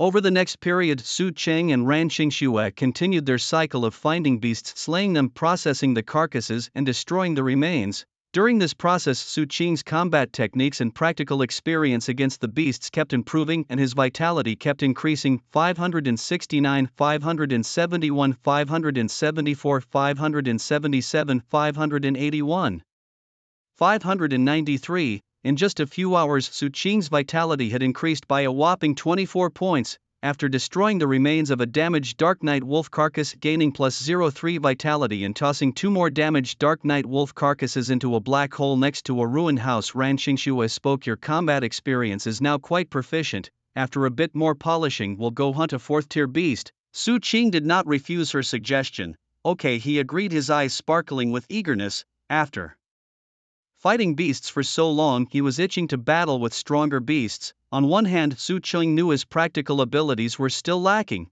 On the other, he was concerned about recklessly moving forward and possibly endangering Ran Qingxue. Now that Ran Qingxue had brought it up herself, Su Qing saw no reason to refuse. Ran Qingxue watched Su Qing's enthusiastic expression and chuckled, shaking her head. She understood his feelings well. When she had first come to the beast battlefield, she too had been eager to rush into the core area right away. but due to her strength it had not been possible then. "Let's go," she said softly, stepping forward with a spark in her eyes. During this trip to the beast battlefield it had always been Su Qing fighting. She had not yet made a move. Now she was eager to act. Leaving the collapsed house, Su Qing and another continued forward, soon encountering another group of ferocious beasts. Again, they were dark night wolves, however this time there were considerably more beasts. Watching from afar, dozens of dark night wolves approached like surging waves. Su Qing waved her hand and drew her broadsword. At this moment Ran Qingxno, who had not yet acted since entering the beast battlefield, also waved her hand to draw a silver long sword. With the beasts being numerous, they decided to strike together for a quick resolution. Ran Qingxno's cool voice rang in Su Qing's ear. Before Su Qing could even respond, he saw a flash of silver light zoom past him. Subsequently, Su Qing observed the approaching beast split apart like a wave hitting an obstacle, scattering to the sides. What was this? Astonished by the scene, Su Qing couldn't help but exclaim. Upon closer observation, Su Qing realized that Ran Qingxno, resembling a legendary war god, had already charged into the midst of the beasts. The beasts in the center were now all slain by Ran Qingxno, turned into corpses. As for the other beasts, seeing this they instinctively moved aside. The loud roars and thuds of falling beasts soon followed. Amid these roars, Su Qing could distinctly hear their panic. "Such formidable strength," Su Qing remarked, watching Ran Qingxno slaughter freely among the beast herd. After his moment of reflection, Su Qing, holding his long sword, also joined the battle. The long sword ripped through the air and slashed towards a dark night wolf, accompanied by a flash of crimson. The dark night wolf in front of Su Qing fell in response. Moving swiftly, Su Qing, wielding his long sword, soon approached another beast. The silver long sword like flowing light flashed and another beast fell before Su Qing. Meanwhile, Ran Qingxno's speed in slaying the beasts was no less than Su Qing's. With a pale blue light flashing, the beasts before her seemed as if they were frozen in place. They stood still, offering no resistance, easily killed by Ran Qingxno's longsword. This was the power of Ran Qingxno's ice talent, which could immobilize opponents by freezing them. At higher levels, it could even completely incapacitate them. Thunderous sounds continued to boom. Under the combined efforts of Su Qing and Ran Qingxno, the beasts, which had initially surged like a tidal wave, were swiftly slain and turned into corpses. With a chuckle, Su Qing raised his head. After slashing down the ferocious beast in front of him, he discovered that other than himself and Ran Qingxue, no other creature was standing on the ground. Seeing this, Su Qing sheathed his long sword and began to clean up the corpses of the ferocious beasts on the ground. He was about to move forward to search for the next beast. Handling the bodies and then throwing them into the talent black hole had become his instinct after half a day. After extracting the heart of the night wolf, Su Qing casually tossed the corpse into the black hole, damaging a damaged night wolf's body. Compensation plus 03 vitality. The system's notification sounded as Su Qing stepped forward, heading to the next corpse. But as he approached this night wolf's body, he realized that the creature was not yet dead. A low growl emerged from the night wolf's mouth, sounding almost like a plea for mercy. Yet faced with this, Su Qing's expression remained unchanged, his fist tightened, ready to end its life. The gruesome scenes of beasts besieging the city still lingered in Su Qing's mind. Naturally, he could not afford to show mercy to the beasts. To show mercy to the beasts would be cruel to his own kind. His fingers clenched, Su Qing swung his fist towards the head of the night wolf. Sensing its impending death, the night wolf's mournful cries grew more intense. Just as his fist was about to strike the night wolf's head, Su Qing suddenly stopped. His gaze shifted towards the floating talent black hole beside him, a thoughtful look appearing in his eyes. On the other side, the night wolf lying on the ground saw Su Qing halt his actions. A glimmer of human-like joy flickered in its eyes, as if celebrating its narrow escape from death. Yet beneath that joyful expression, a boundless hatred and intent to kill were deeply hidden. It lowered its head, masking these emotions, secretly vowing that if it ever became powerful, it would kill these bipedal creatures and all the others as well. In the midst of plotting its revenge, the night wolf suddenly felt a grip on its neck from behind. With a cry of distress, it looked up to see the biped that had been about to strike now grasping its neck and dragging it towards a dark hole. Facing this cave, the night wolf instinctively felt a sense of terror. It shook its body vigorously, struggling desperately to escape Su Qing's clutches. But against Su Qing's firm grip, it was like a small boat in a storm, utterly powerless. With a whoosh accompanied by a sound, the body of the night wolf completely disappeared into the black hole. Su Qing watched intently as the black hole swallowed the wolf, damaging an injured night wolf. Lifespan compensation +1. The system's notification sounded, and a look of surprise appeared on Su Qing's face. It really worked. Looking at the talent black hole in front of him, he couldn't help but speak. He had only intended to try and see if the talent black hole could damage living beasts. To his surprise, it worked immediately. Of course, after calming down, Su Qing also realized that this was actually normal. It made no sense that damaging the corpses of fierce beasts would yield compensation, but not living ones. It was just that since his talent had mutated, Su Qing had never tried to do this before. With this, his talent ability could be more than just supportive, it might also be applied in combat. At this moment, Su Qing's mind started to become more active. During battles with fierce beasts, he could use the black hole talent as a shield to block attacks. He could even use it as a powerful weapon, luring the beasts into the black hole and then annihilating them. In this moment, many new applications for his talent flashed through Su Qing's mind, while Su Qing was immersed in his thoughts. The voice of Ran Xingxue came from beside him. "What are you thinking about?" Ran Xingxue, holding several damaged beast corpses, casually threw them into the black hole and looked at Su Qing. Curiosity was evident in her eyes. She didn't understand why Su Qing was standing there not cleaning up the beast corpses. Destroying a damaged Dark Knight Giant Wolf corpse, compensation blood chi +03, as the system notification sounded in his ears and he felt his blood chi slowly increasing. A smile appeared on Su Qing's face. "I've encountered something joyful." Just as Ran Xingxue wondered why he would say that, Su Qing had already stood up and started moving rapidly across the battlefield using the Zixio Leitang escape technique. As Su Qing moved, the corpses of the beasts he had just slain quickly vanished. At the same time, the system's notifications continued in his ear. Destroying a damaged Dark Knight Giant Wolf corpse, compensation blood chi +03. Destroying a damaged Dark Knight Giant Wolf corpse, compensation blood chi +04. Destroying a damaged Dark Knight Giant Wolf corpse, compensation lifespan +1. This time, Su Qing ignored the increase in his blood chi and hurriedly walked forward. He wanted to verify an idea in his mind. "What's gotten into you? You don't even want the wolf's heart." Seeing Su Qing's unusual actions, a flicker of confusion crossed Ran Xingxue's eyes. "Come with me, and I'll tell you in a bit," Su Qing's voice floated back. Seeing this, Ran Xingxue immediately moved, following in the direction Su Qing had gone. Now a second-tier martial artist, Su Qing, using the Zixio Leitang escape technique, his speed had reached tens of meters per second. Such speed, even for some common fifth-tier martial artists, was hard to match. Under the enhancement of the Zixio Leitang escape technique, Su Qing quickly arrived at another fierce beast lair. Watching a pack of giant nightwolves gathering in the distance, a spark of light flashed through Su Qing's eyes. He then moved swiftly towards the direction where the nightwolves lurked. This time, however, Su Qing did not draw his long blade. Instead, he summoned his innate black hole at his side. As Su Qing advanced, the black hole by his side swiftly moved towards the giant nightwolves as well. Su Qing's form sliced through the air, and due to his incredible speed, the air seemed to solidify, rippling like water waves. On the other side, the lurking giant nightwolves noticed Su Qing's approach. Upon seeing him, these fierce beasts instinctively began to roar as if trying to intimidate Su Qing with their ferocity. However, their actions clearly did not frighten Su Qing. Facing the roars of the giant nightwolves, Su Qing seemed oblivious as he charged towards them, black hole in tow. The sounds of howling wind surrounded him as he moved, echoing continuously. By this time, Su Qing was already closing in on the giant nightwolves. In the next moment, Su Qing moved his palm, and with his movement, the black hole beside him seemed to gain consciousness and started moving as well.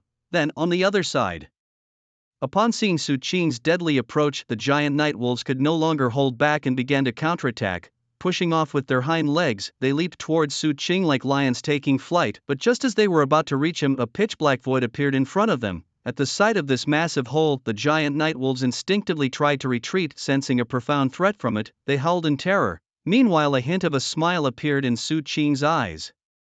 With a forceful gesture of his hand, the black hole shifted slightly and quickly positioned itself in front of the encroaching night wolves. With a soft pft, the body of a night wolf was directly swallowed by the black hole. At the same moment, a system prompt sounded in Su Qing's ears: destruction of a giant night wolf, physique +1. Hearing the system prompt and seeing the increase in his physique stats, Su Qing's lips curled into a devilish smile. Destroying living beasts could actually enhance his physique, so this was the correct way to use his talent? Calculating in his mind the difficulty of increasing his physique by One point in the necessary heavenly and earthly treasures required a realization dawned on Su Qing. Simultaneously, an idea that had been suppressed in his heart was now unleashed. Su Qing's eyes sparkled as he looked towards the other giant night wolves around him. Then he fully activated his purple thunder escape technique, and in the next moment his form turned into a bolt of lightning moving rapidly. The intense sound of wind howled in Su Qing's ears. Su Qing's body began to move swiftly, accompanied by the innate black hole floating beside him. As Su Qing moved, the other night wolves seemed to sense the threat, involuntarily retreating. However, Su Qing was not about to give them a chance to escape. With a swift motion, he was instantly in front of another giant night wolf. Then the black hole moved forward, directly devouring the giant night wolf, damaging a giant night wolf. Physique compensation +1. A system prompt sounded by Su Qing's ear. Feeling his body slowly strengthening, Su Qing's gaze immediately shifted to the next ferocious beast. Like a streak of lightning, in the next moment Su Qing appeared in front of another giant night wolf. Faced with the sudden appearance of Su Qing, the night wolf seemed to anticipate its fate, beginning to howl desperately, but its howl stopped abruptly as the innate black hole pushed forward, damaging a giant night wolf. Physique compensation +1. The system prompt sounded again, and Su Qing, like a bolt of lightning, moved on to the next location. Over the next period, the cries of giant night wolves resonated through the broken city. System prompts at Su Qing's ear sounded like dense raindrops, continuously alerting, damaging a giant night wolf. Physique compensation +1. Damaging a giant night wolf. Physique compensation +1. By the time Ran Qingshuo arrived, what she saw was a battlefield that had been completely cleared by Su Qing, including the last giant night wolf being devoured. What have you done? Have you killed them all? Looking at Su Qing not far away, a flicker of surprise crossed Ran Qingshuo's eyes. She hadn't expected that in such a short time Su Qing had already slain all the beasts here. Su Qing did not answer Ran Qingshuo's question as he was currently checking the system interface. Name: Su Qing. Age: 17/296. Realm: Second Order Warrior. Refinement Stage: Martial Arts. True Dragon Stance: 100%. Completed. Azure Dragon Martial Technique: 43%. 17% proficiency needed for major achievement. 9 Heavens Azure Dragon Slash: 45%. 15% proficiency needed for major achievement. Purple Dawn Thunder Escape Technique: 40%. 20% proficiency needed for major achievement. Heavenly Strength Mysterious Technique: 41%. 19% proficiency needed for major achievement. Life Burning Ordeal: 20%. 20% proficiency needed for minor achievement. Vitality: 597. 403 vitality needed to upgrade to Third Order Warrior. Physique: 123. Can be enhanced by practicing martial techniques. Weapon: Guandao. Watching his physique increase from 110 to 123 on the system interface, a smile unconsciously formed on Su Qing's lips. The importance of physique in martial arts cultivation cannot be overstated. Firstly, at the beginning of becoming a warrior's initial physique influences their choice of martial arts technique. Martial artists with a physical constitution of only 60 can only cultivate C-grade martial arts techniques, compared to those of the same realm who cultivate B-grade techniques. Their strength is several times stronger, not to mention the practitioners of A-grade techniques in the same realm. It is for this reason that the true dragon stake technique, which determines a martial artist's initial physical constitution, is highly valued. When it was first known that Su Qing broke through to become a martial artist at the perfect realm of the true dragon stake technique, Jugaku valued him so highly that he immediately signed an A-grade martial artist contract with him, providing him with many privileges. This is because Su Qing, who broke through with the perfect realm true dragon stake technique, could directly cultivate A-grade martial arts techniques. Cultivating A-grade techniques not only provides greater strength compared to those of the same realm cultivating other techniques, but also promises a better future in development. All these differences stem from the physical constitution. Moreover, not only at the beginning of becoming a martial artist, during the process of martial arts cultivation, improving physical constitution is also crucial. The main point is, to break through the fourth stage and become an intermediate realm martial artist, one needs at least a physical constitution of over 200 points. Of course, after becoming a martial artist, enhancing physical constitution is not as difficult as before. After becoming a martial artist, one just needs to practice martial arts techniques to improve their constitution, though this improvement is slow. Take Su Qing for Example, he practices the A-grade Azure Dragon martial technique and has now reached the minor achievement realm. Even so much time has passed since his breakthrough and Su Qing's physical constitution has only increased by 10 points. This shows how difficult it is to enhance one's constitution. This difficulty in enhancing physical constitution is wide. When the City Lord's Mansion released a plan involving ferocious beasts that included items that could enhance constitution, many martial artists were so excited. It relates to their martial arts cultivation and development. Once they obtain the medicinal treasures that enhance constitution, their path in martial arts can extend much further. Initially, Su Qing held the same hope. After all, for him the speed of enhancing constitution through cultivating martial arts techniques was too slow. But now he no longer needs to worry. Looking at the constitution column and the system interface, Su Qing whispers softly. After all, he just used a mere 10 minutes or so, and his constitution had already increased by 13 points. Compared to this, how much can the constitution-enhancing treasures really offer? Turning his gaze away from the system interface, Su Qing looks towards Ran Qingxue, nods slightly, and says softly, "Yes, they have been dealt with, let's go to the next place." Having discovered that destroying the living beasts could enhance his own constitution, Su Qing is eager to move on to the next location to search for more beasts. It had come to this. Ran Qingxue silently glanced at Su Qing. What else could they do? Su Qing had already slain all the beasts here. However, seeing that these low-level beasts no longer posed a challenge to Su Qing, Ran Qingxue boldly suggested, "Let's head deeper into the beast battlefield. The beasts there are stronger, and slaying them will earn us more points." When the beast plan was announced, the City Lord's Mansion also detailed the rewards for slaying beasts. Killing a first-tier beast would earn 1 point, a second-tier beast 5 points, and so on. Generally, slaying a beast 1 tier higher would yield 5 times the points of a lower-tier beast.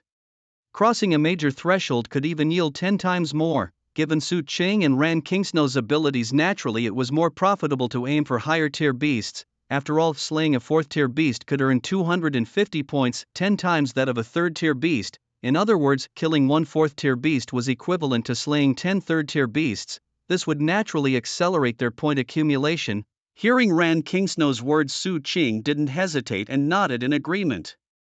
Immediately, "Alright, let's go." For Su Qing, the vitality and physical enhancements gained from defeating higher-tier beasts were also greater. He was naturally eager to challenge more formidable beasts. Having agreed, Su Qing and Ran Qingxue both activated their movement skills and started heading towards the inner parts of the beast battlefield. As they ventured deeper, the scenery around them began to change. Unlike the outer areas of the beast battlefield, which still had remnants of destroyed cities, the deeper they went, the fewer traces of human civilization remained. This was because the beasts deeper inside had stronger abilities and higher intelligence.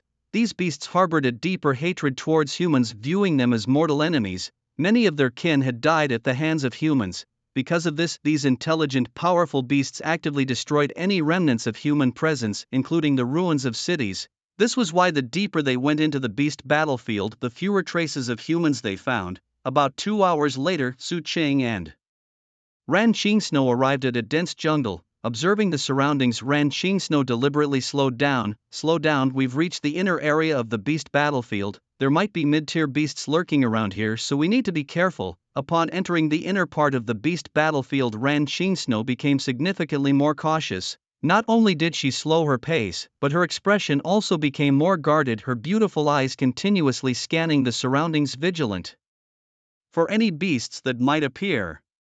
Seeing this, Su Qing also slowed down, and with a swing of his right hand, a long saber appeared in his grip.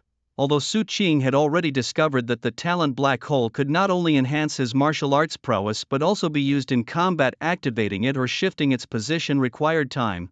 In situations requiring swift response, the straightforward utility of a blade proved more practical, which was why Su Qing had drawn his long sword. Across from him, Ran Qingxue also wielded a long sword, its blade casting a cold gleam. Facing potentially powerful beasts, she began to outline her capabilities. "I've recently advanced to a 4th-tier martial artist, practicing the B-grade frost martial arts and mastering both the offensive frost sword technique and the defensive frost body. Additionally, I developed skills in the breeze body technique for agility and the explosive frost break."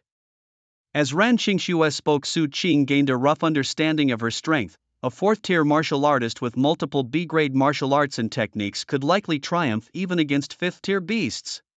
Truly, she was the top of their class. Su Qing felt a mix of awe and inspiration having witnessed Ran Qingshua's skills in action. Her martial arts and techniques were at least at a minor mastery level, the prowess that could let her defeat higher-tier beasts and that slightly surpassed Su Qing's current standard power. However, Su Qing thought once he deployed his life-burning escape, the outcome would be uncertain, and with the pace at which his strength was improving, he believed it wouldn't be long before he ascended to a third-tier martial artist, allowing him to overcome her easily without using his special technique. With this thought, he began sharing his own status. I've reached the second tier as a martial artist and am on the verge of breaking through to the third tier. I practice the A-grade Azure Dragon martial arts and have mastered the offensive 9 Heavens Azure Dragon Slash and the physical Heavenly Strength Mystique.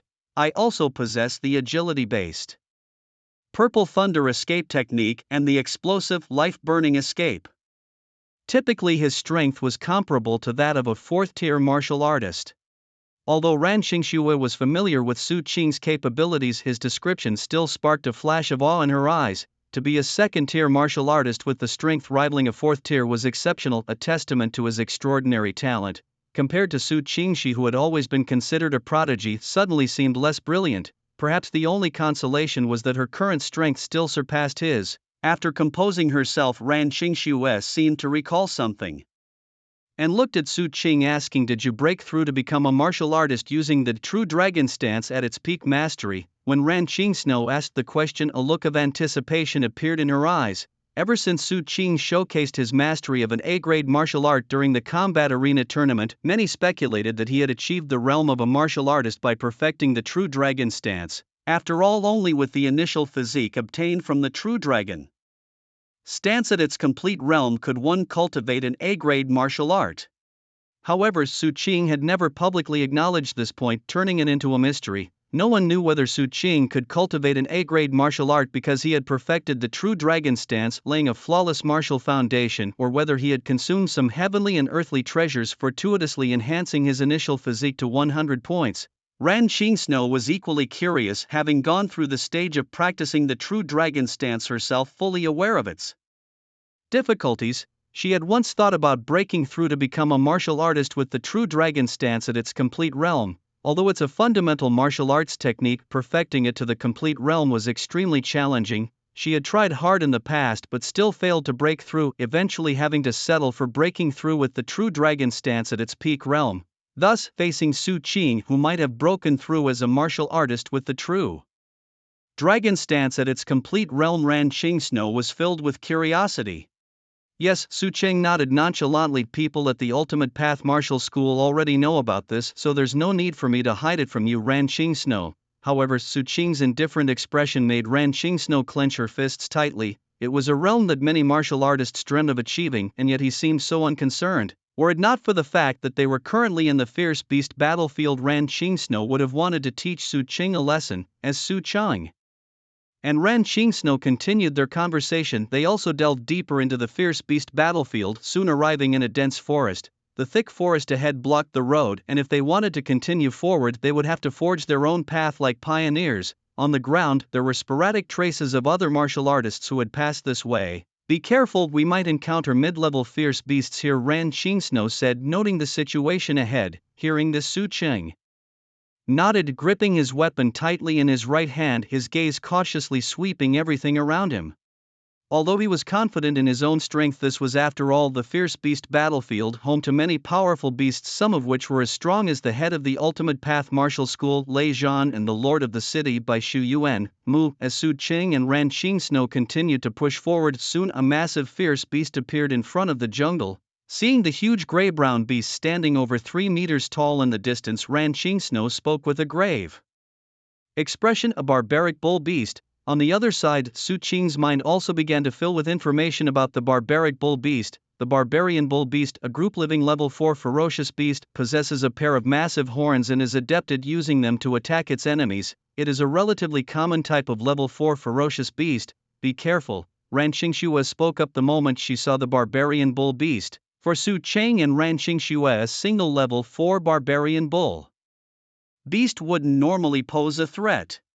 However, as group living creatures, where there is one, there are often more. The appearance of one such beast could mean the presence of other level 4 ferocious beasts nearby. Moreover, there might even be a level 5 beast, a barbarian bull leader whose bloodline had broken through. Su Qing nodded in understanding. He then activated his purple thunder escape technique and charged towards the barbarian bull beast. As the wind howled, a loud noise erupted beside Su Qing's ears. He swung his guandao straight towards the barbarian bull beast. Mu, the barbarian bull beast standing in the jungle, seemed provoked as Su Qing approached. With a thunderous roar, it moved its powerful limbs and charged in Su Qing's direction. Its pair of horns glowed a grayish light, a thick aura seemingly declaring its formidable power. With a soft p't accompanied by a light sound, Su Qing's guandao descended like a setting sun, chopping directly at the barbarian bull beast. In the next instant, the fierce beast was decapitated. Just like that, Su Qing chuckled lightly. He continued to wield his long blade, quickly dismembering the barbarian bull beast, then summoned a black hole. He threw the segmented corpse into the nearby black hole. Destroying the limbs of the barbarian bull beast provided a vitality boost of plus 13, the organs and trunk plus 15, and the head plus 12. As Su Qing threw the beast's body into the black hole, he immediately felt a surge of vitality within him. This was the sensation of rapid vitality increase. Destroying a level 4 ferocious beast could actually enhance so much vitality. Observing the vitality value increase by 4 points instantly, Su Qing felt surprised and his heart was filled with excitement. This was much faster than destroying a level 3 ferocious beast. He looked up towards the dense forest ahead and shouted loudly, "I want to kill 10. It seemed as if the ferocious beasts heard Su Qing's words. Right after his voice fell, a thunderous noise emerged from the dense forest. Ahead! Soon after, Su Qing saw a group of barbarian bull beasts charging in formation. At the forefront of this group was a barbarian bull beast with crimson sharp horns, the barbarian bull leader. At the sight of this beast, Ran Qingshua's expression instantly turned solemn. Unlike the ordinary barbarian bull beasts, the barbarian bull leader was a level 5 ferocious beast. Even with her strength, defeating a barbarian bull leader was a daunting challenge. Su Qing was unaware of Ran Qingshua's thoughts when he saw a group of ferocious beasts charging towards them. Instinctively, he activated the Zixia Thunder Escape technique and rushed forward. After the recent thrilling encounters, Su Qing's heart was pounding with excitement. In his eyes, the pack of wild beasts in front of him represented nothing but a cluster of moving vital energy points. The fierce wind whistled past his ears as Su Qing fully engaged the Zixia Thunder Escape technique. His body transformed into a streak of lightning, appearing instantly before the horde of beasts.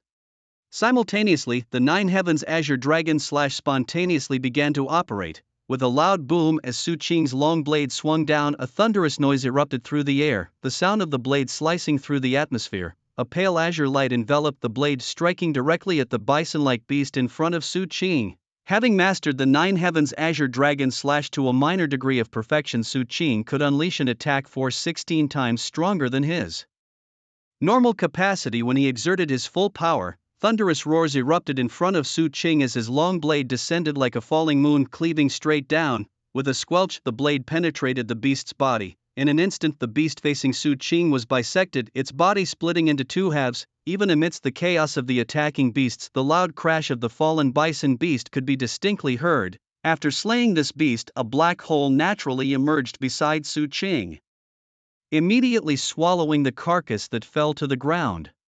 Damage to the bison giant beast's half-torso bone, compensatory vital energy plus 19. Damage to half a bison giant beast, compensatory vital energy plus 17. Su Qing felt the vital energy flowing like a mighty river inside him, stirring his emotions even further. After killing this massive bison beast, he advanced instead of retreating and once again activated the Zixia Thunder Escape technique.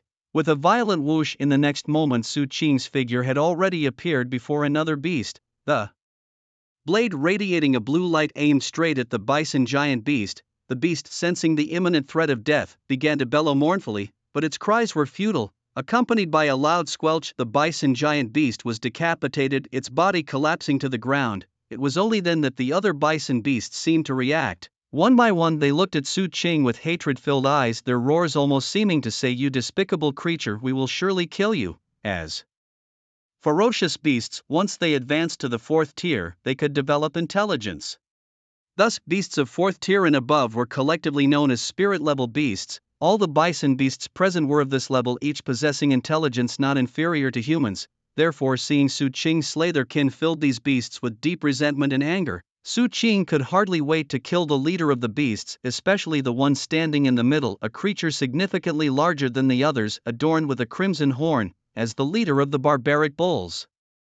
This beast not only possessed greater strength but also superior intelligence. Thus, after witnessing Su Qing swiftly slay two of its kind with his speed, it knew that for the other bulls to attack Su Qing was merely a path to their demise. Realizing this, the bull leader lifted its head and began issuing commands to the others. You go and surround that woman. I will handle him. With a roar, it communicated its orders to the rest, despite their reluctance and the hatred in their eyes as they watched Su Qing. The other beasts began moving toward Ran Qing Snow. A thunderous rumble filled the air as the herd of barbaric bulls moved. Understanding their intent, Ran Qing Snow spoke up. I'll handle this, barbaric bull leader, you take care of the rest. Without waiting for Su Qing's response, she transformed into a streak of silver light, charging towards the giant bull. Her silver sword sliced through the air, its light sounds piercing the silence. Like a goddess of ice and snow, Ran Qing Snow descended before the bull leader. Upon seeing her before him, the bull leader immediately charged towards Ran Qing Snow. The crimson horn on its head glowed with a red light as it rushed forward like a colossal mountain charging at her. It aimed to quickly kill this bipedal creature and then deal with the other. Concerned about Su Qing continuing to slaughter its kin, the bull leader used its most powerful move right from the start. Meanwhile, Su Qing, who had originally planned to confront the bull leader, hesitated upon hearing Ran Qing Snow's words, then swiftly turned to engage the other barbaric bulls. You hold off the bull leader. I'll finish these beasts and then come help you, he said, his voice booming as he swung his long blade at the approaching bulls. Having achieved the strength of a second-tier warrior early on, Su Qing's power was already comparable to that of most fourth-tier warriors. Now, after some time spent enhancing his cultivation, his vigor had significantly increased. His strength among fourth-tier warriors was nearly unmatched. Thus, even facing beasts a tier higher, Su Qing moved through them like a wolf among sheep, unmatched in battle. Boom, thud, rumble, roar. As Su Qing charged into the herd of savage bull beasts, the scene instantly turned into chaos, filled with an array of dissonant sounds. There were the sounds of bull beasts collapsing to the ground, the loud clangs of blades slicing through them, the noises of their heavy running, and even their pitiful moans for mercy. Amidst these echoing sounds, the bull beasts surrounding Su Qing fell like harvested wheat one after another. During this process, Su Qing even had the opportunity to summon his innate black hole ability, inflicting damage on the bull beasts. Damaging half a bull beast increased his vitality by plus 17, destroying the massive head of a bull beast gave plus 11, and damaging the limbs added plus 15. With each system prompt, Su Qing's vitality surged wildly. The vitality flowing within him was like a river fed by continual streams, becoming ever more vigorous. The vitality value on his system interface's screen rapidly ticked higher, steadily approaching the 1000 vitality mark of a third-tier martial artist. Boom, a loud crash resounded, and soon all the bull beasts in the dense forest were slain by Su Qing. Is that all of them? Can it be? As seeing all the bull beasts killed and transformed into vitality points, Su Qing curled his lip. Just moments ago, as they charged in groups, he thought these bulls had some strength. Turns out they were not so resistant to being killed. Muttering to himself, Su Qing turned his head towards the direction where Ran Qingshua was. A giant bull beast, now frenzied, had its red horn on top of its head glowing blood red, as if it were about to bleed. Roar, you beasts! The bull leader, seeing Ran Qingshua in front of him and Su Qing not far away, flashed a look of deep sadness and pain. While fighting Ran Qingshua, it kept an eye on the plight of its fellow tribesmen. Seeing them being slaughtered by Su Qing one by one, its heart was as if slashed by blades, filled with immense pain. Realizing that Su Qing had already killed all its kin and facing another human stronger than itself, the bull leader knew it wasn't the time to show off its strength. Its current plan was to escape. Only by fleeing and striving to become stronger could it one day avenge its people, otherwise it might well end up like the rest of its tribe, killed by these human beasts. Roar, bellowing towards the sky, the bull leader lifted its head, its hooves thundering against the ground. Then its body, like a massive mountain, charged towards Ran Qingshua. It seemed determined to fight Ran Qingshua to the death. Observing the bull leader's movements, Ran Qingshua slightly furrowed her brow. Although she was stronger than the bull leader, she couldn't withstand its full force attack. Thus, after a moment's hesitation, Ran Qingshua immediately maneuvered her body technique to dodge to one side. She planned to avoid this strike and then counterattack. After engaging with me for so long, its stamina was massively depleted. It shouldn't last much. longer, Ran Qingsno thought as she moved to the side. With this, the wild bull chieftain, originally charging towards Ran Qingsno, continued forward as if it were a train that had lost its target. Yet what puzzled Ran Qingsno was that the bull chieftain did not attempt to regain control or adjust its course. Instead, it gathered more strength and charged ahead as if there were still foes before it. No, it's trying to escape. Realizing this in an instant, Ran Qingsno quickly reacted. She activated her movement technique, transforming into a streak of silver-white light chasing in the direction the bull chieftain fled. On the other side, a trace of relief appeared in the depths of the bull chieftain's eyes. I've escaped. Beneath the mask of its tragic, desperate, and resentful expression, a hint of relief flickered, as if it had narrowly survived a disaster. However, just then a gentle breeze blew by. Sensing something, it raised its head to the sky. There it saw a streak of silver light before its eyes. Suddenly a loud sound echoed, the sound of a blade slicing through flesh. Thinking of running away in front of me, Su Qing. In its final moments, the bull chieftain heard a faint voice by its ear. Its eyes widened as it looked forward, only to see a slender figure holding a long blade. The bull chieftain recognized this figure well. It was he who had slain many of its kin. The bull chieftain wanted to say something, but the scenery in its eyes began to blur, a sensation of the world spinning around it. Thump. Then the sound of a massive object hitting the ground resounded. If it wasn't for you, he would have escaped. Ran Qingsno approached Su Qing, looking at the giant head of the bull chieftain on the ground, speaking softly. As she spoke, her eyes were fixed on Su Qing, filled with unmistakable shock. What had she seen? Su Qing, a mere second-order warrior, had slain the fifth-order ferocious bull chieftain. Although this fifth-order beast was weakened to half its peak strength from their earlier fight and was caught between the exhaustion of old strength and the birth of new, it remained a formidable fifth-order beast, a creature that ordinary second-order warriors would need to flee from on sight. And Su Qing? He did not flee, but instead cut down his foe with a single strike. Even though she had already held a high estimate of Su Qing's abilities, this moment still deeply shocked Ran Qingsno. The strength Su Qing had just displayed was so formidable that even she might not be his match. While Ran Qingsno was internally shaken, Su Qing simply waved his hand nonchalantly. It's a minor matter. After a pause, Su Qing continued, besides, with your strength, even without me, it couldn't have escaped. His gaze briefly swept over the body of the barbarian bull leader lying on the ground. Then Su Qing crouched down and began to work. First, he chopped off the most important material from the barbarian bull leader, the giant horns on its head. Next, he chopped the body of the barbarian bull leader into several pieces and threw them aside. Early on, when Su Qing and Ran Qingsue had disclosed their innate abilities to each other, they had agreed that whoever killed the beast, the meat would belong to Su Qing. Su Qing would then compensate Ran Qingsue in other ways for her share of the benefits. As the body of the barbarian bull leader was swallowed by a black hole, a system prompt suddenly rang in Su Qing's ears. Damaging the 5th-tier barbarian bull leader's head grants plus 12 vitality. Damaging its limbs grants plus 15 vitality. Damaging the right half of its torso grants plus 17 vitality. As the system prompt sounded, Su Qing felt the vitality within him surge as if coming to life. It transformed into a river of vitality, spontaneously circulating inside him, refining his internal organs.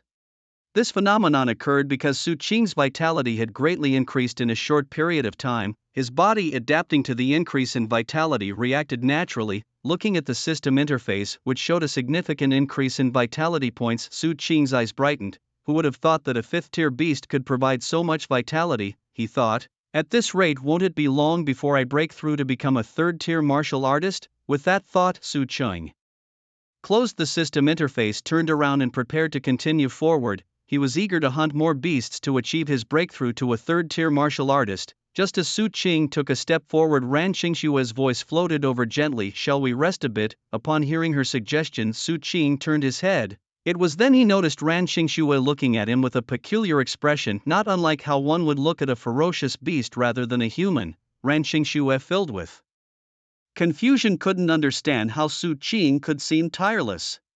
Where did he get such boundless energy? Throughout the half-day they had been in the beast battlefield, Su Qing had been either fighting or on his way to fight. As a 2nd-tier martial artist, where did he get so much energy? Even now he still appeared energetic and ready to continue hunting beasts, which made Ran Qingshue, who was already exhausted from her encounter with the barbarian bull leader, start to doubt herself. Could it be that there's something wrong with me? Of course it was simple for such doubts to arise in Ran Qingshue's mind. as martial artists cultivate and grow stronger, they gain not only a stronger physique and greater strength but even their life expectancy increases. However, correspondingly, a martial artist's own energy consumption also significantly increases. In the heat of battle, it's crucial to replenish and recover swiftly after a fight. Relying solely on natural recovery would take a lengthy period for a martial artist to return to normal condition. Su Qing, however, remained vigorously energetic even after prolonged combat, thanks to his practice of the Azure Dragon martial arts technique, which possesses significant recovery capabilities, allowing a martial artist to recuperate faster after battles.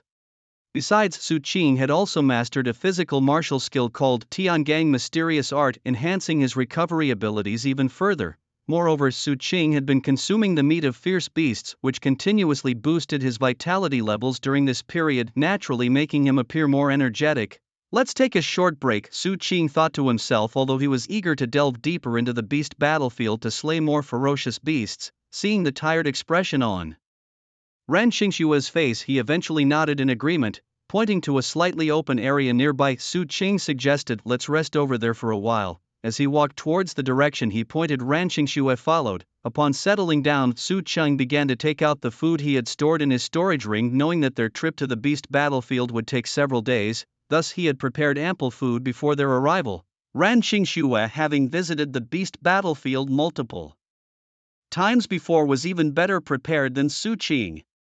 She even had some snacks among the food she brought out. After spreading a blanket on the ground, Ran Xingxue laid out the food she brought, quickly covering the blanket with various foods. Watching Ran Xingxue playfully arranging the food, a flash of surprise crossed Su Qing's eyes. In his memory and past interactions, Ran Xingxue always exuded a cool and distant aura, and this carefree demeanor was something Su Qing had never seen before. "You can come and try some too," Ran Xingxue said after finishing her preparations, waving Su Qing over. Without hesitation, Su Qing walked over and sat beside her. Life on the beast battlefield was monotonous, filled either with searching for or slaying fierce beasts, not to mention the constant vigilance against their sudden attacks. This could even lead to mental strain. "That's why I used to bring some snacks when I came here alone," Ran Xingxue explained. "It's a way to lighten up life here and keep the spirit relaxed." After Su Qing sat down, he listened to Ran Xingxue speaking slowly. During the conversation, Ran Xingxue cast a strange glance at Su Qing. She noticed that the fierce beast battlefield seemed to have no negative effects on Su Qing whatsoever. It was as if the unique atmospheric conditions of the battlefield couldn't touch him at all. Ran Xingxue had heard of such cases among warriors, but Su Qing was the first she had actually seen. Unaware of Ran Xingxue's thoughts, Su Qing dismissed the idea that the battlefield could cause psychological abnormalities as utterly baseless, at least for him. After all, in his eyes, this was a place that could swiftly enhance his vitality and strength. How could it possibly bring about any negative emotions in him? "That's the case, you might try this." Su Qing continued the conversation, drifting along casually. Meanwhile, as if something had just occurred to her, Ran Xingxue suddenly took out her phone. "Now that we have a moment, I might as well upload the battle video," she mentioned as she began operating her phone. Despite being in the midst of the fierce beast battlefield, thanks to the Tianqing system developed decades ago by human race experts, the communication network within the human territories could rely on the constellation of satellites orbiting in the celestial space. This technology ensured that mobile phones could still function normally even on the battlefield, though this was limited to areas outside the core zone. Within the core zone, where more powerful sovereign-class beasts roamed, even the Tianqing system struggled to spread its network under the gaze of these formidable creatures. "Upload the battle video?" Hearing Ran Xingxue's words, Su Qing paused for a moment before also taking out his phone to begin the process. The battle video was part of a mandate issued by the City Lord's office when launching a plan against the beasts. In this plan, warriors could earn points by slaying beasts, which could then be exchanged for treasure rewards. To verify the authenticity of these kills, warriors needed to upload videos of their battles to the system of the City Lord's office. This requirement was not only made clear when the plan was announced, but had also been explained to Su Qing by the office staff after a strength assessment, and he had even been provided with a special recording device, a recorder the size of an eyeball. After transferring the video data to his phone and editing out some unimportant details or those involving sensitive abilities, Su Qing prepared to send the edited battle video along with a description to the City Lord's office. Importantly, the description highlighted the slaying of the Fifth Order's savage bull leader, a feat he and Ran Qingxue had accomplished together. Su Qing made sure to credit Ran Qingxue in the text, acknowledging that she had exerted more effort in slaying the savage bull leader. Indeed, even without him, Ran Qingxue might have been able to defeat the beast on her own. After uploading the combat videos and texts to the City Lord's office system for recording martial achievements, Su Qing put away his phone and summoned the system interface as if remembering something. Name: Su Qing. Age: 17/293. Level: Second Order Martial Artist. Refinement Stage: Martial Arts. True Dragon Stance: 100%. Completed. Azure Dragon Martial Arts: 43%. Needs 17% more proficiency. To reach major accomplishment, 9 Heavens Azure Dragon Slash, 45%, needs 15% more proficiency to reach major accomplishment. Purple Dawn Thunder Escape Technique, 40%, needs 20% more proficiency to reach major accomplishment. Heavenly Gang Mystery Art, 41%, needs 19% more proficiency to reach major accomplishment. Life Burning Ordeal, 20%, needs 20% more proficiency to reach minor accomplishment. Vitality Value, 723, needs 277 more vitality points to upgrade to Third Order Martial Artist. Physique, 131, can improve own physique through practicing martial arts. Weapon, Guandao. Looking at the system interface showing 723 points of vitality, Su Qing's lips curled into a smile.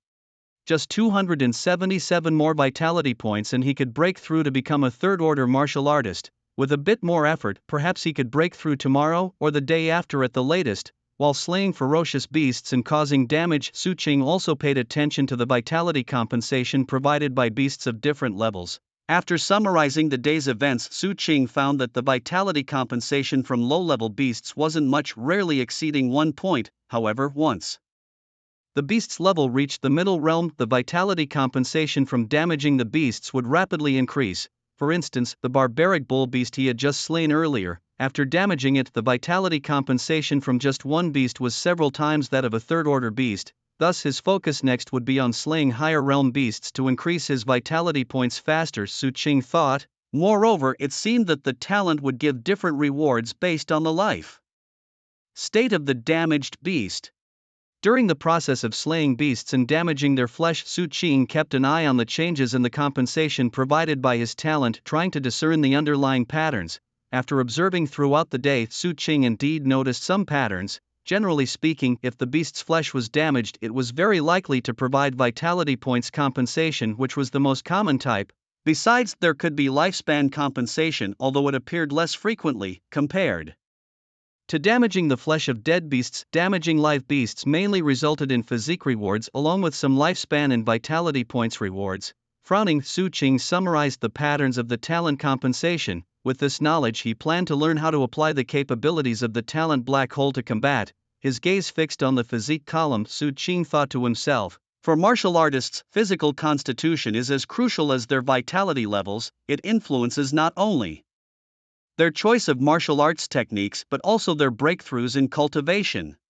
According to what Su Qing saw on a martial artists forum, to break through to the 4th rank one requires at least 200 points of physical constitution. As one advances to higher levels of cultivation, the physical requirements for breakthroughs also increase. This is why many martial artists, despite having sufficient vitality, are held back by their constitution and unable to advance. However, with innate abilities, enhancing my physical constitution is not an issue. Su Qing looked at the physical constitution section on the system interface. He remembered entering the beast battlefield with just 110 points of constitution. Su Qing pursed his lips and then muttered to himself softly, all I need to do is keep slaying beasts, and it shouldn't take long before I can break through to the 3rd or even 4th rank. Meanwhile, as Su Qing was assessing his situation, Ran Qingxue had finished eating and was sitting cross-legged on the ground. Soon wisps of blue light, like misty rain, began to appear around her, swirling around her body. At the same time, a kind of invisible gas seemed to flow in the air, slowly entering Ran Qingxue's body. Su Qing quickly noticed the anomaly around her. He lifted his head, observing Ran Qingxue sitting in meditation, surrounded by the mysterious phenomenon. His eyebrows furrowed slightly, then a look of realization flashed across his face. Is she cultivating?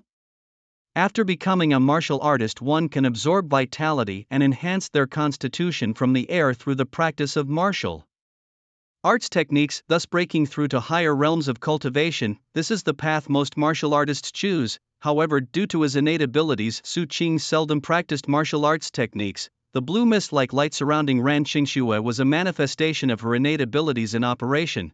The reason Ran Qingxue was doing this stems from the unique nature of innate abilities.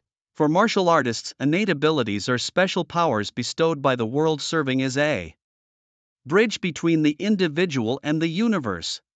When a martial artist utilizes their innate abilities, they can become more aligned with the world, integrating into it. This state not only accelerates their cultivation but also strengthens their innate abilities. This is why most martial artists choose to utilize their innate abilities during cultivation. Moreover, martial artists with higher grade innate abilities find it easier to become powerful martial artists because their abilities allow them to more easily align with the world.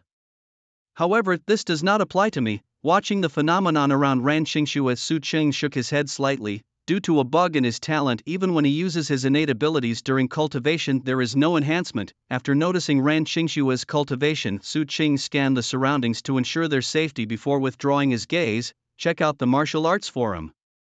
With no cultivation needed and nothing else to do, Su Qing casually took out his phone and opened the extreme path home.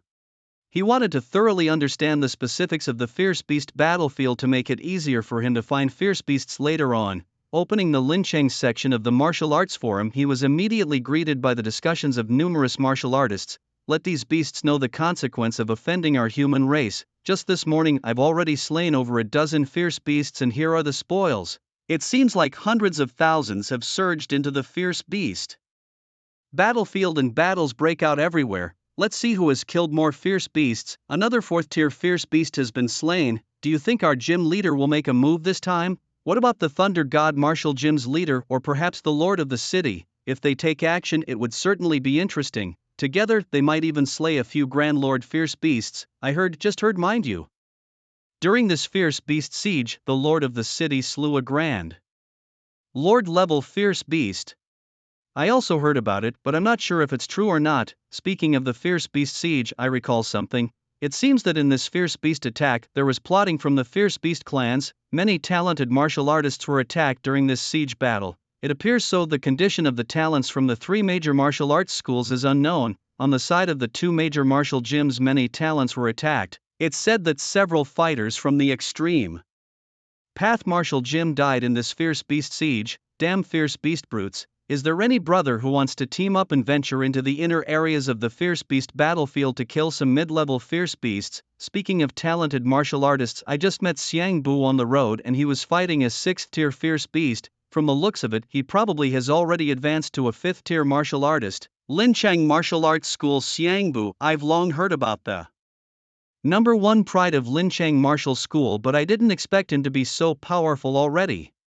Speaking of Lincheng Martial School, Xiang Bu Leijin from the 1st Martial Arts School of Lincheng is also strong. I heard he has also advanced to a martial rank, and Lin Shuang from Lincheng Advanced Martial Arts School is also not to be underestimated. I wonder who among them is stronger. This fierce beast mission might just reveal the truth. Su Qing opened the Lincheng section of the martial arts forum, and all he saw were discussions about this fierce beast mission. Because of the Fierce Beast siege, the martial artists within Lincheng have accumulated a great hatred for fierce beasts. Thus, after the city lord's mansion issued the Fierce Beast plan, almost all martial artists rushed to the Fierce Beast battlefield. Under such circumstances, the topics discussed on the martial arts forum also changed dramatically. Everywhere was filled with talks of slaying fierce beasts. Certainly, in addition to that, the forum was abuzz with discussions about whether some powerful warriors would join this plan and the strengths of some genius warriors.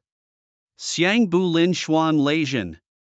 Su Qing quietly murmured these names as he read the forum. He had heard of these individuals before. Xiang Bu, needless to say, as the top prodigy of Lincheng Martial Arts School and a possessor of an A-level talent. Since his awakening of this A-level talent in his first year of high school, he had been a celebrity in the school. It took him only half a year to become a warrior, and his strength skyrocketed thereafter. Now his power had surpassed many of the school's teachers. The name Bu was well known to Su Qing, almost thunderously so. If Xiang Bu were in Su Qing's past life, he would definitely be the envy of other families, a true genius. In this life, he was a sure candidate for a top martial arts university. As for Lin Shuang and Lei Jin, they were prodigies on par with Xiang Bu, also likely candidates for top martial universities, only less familiar to Su Cheng because they were not from the same school. Su Qing wasn't sure of their real strength and how it compared to his.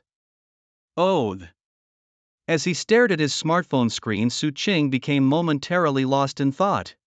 His greatest ambition had once been to become a warrior and escape the hardships of the lower class. However, as his strength grew, his thoughts subtly shifted. The battle where beasts besieged the city made Su Qing realize the responsibilities of a warrior. Thus, after the city lord's mansion issued the beast announcement, Su Qing decided to leave Lincheng and head to the beast battlefield, mentally having already advanced to a second-tier warrior and soon to step into the third tier. His overall strength was comparable to most fourth-tier warriors, and he could even fight fifth-tier beasts. Naturally, a competitive spirit arose within him. The martial arts geniuses who seemed unreachable in the past now became the target Su Qing sought to surpass. After a while, Su Qing refocused his mind and began searching for information about locating beasts, not forgetting the primary purpose of opening the martial arts forum: the distribution of beasts, how to find them, and the preferred habitats of beasts of varying strengths.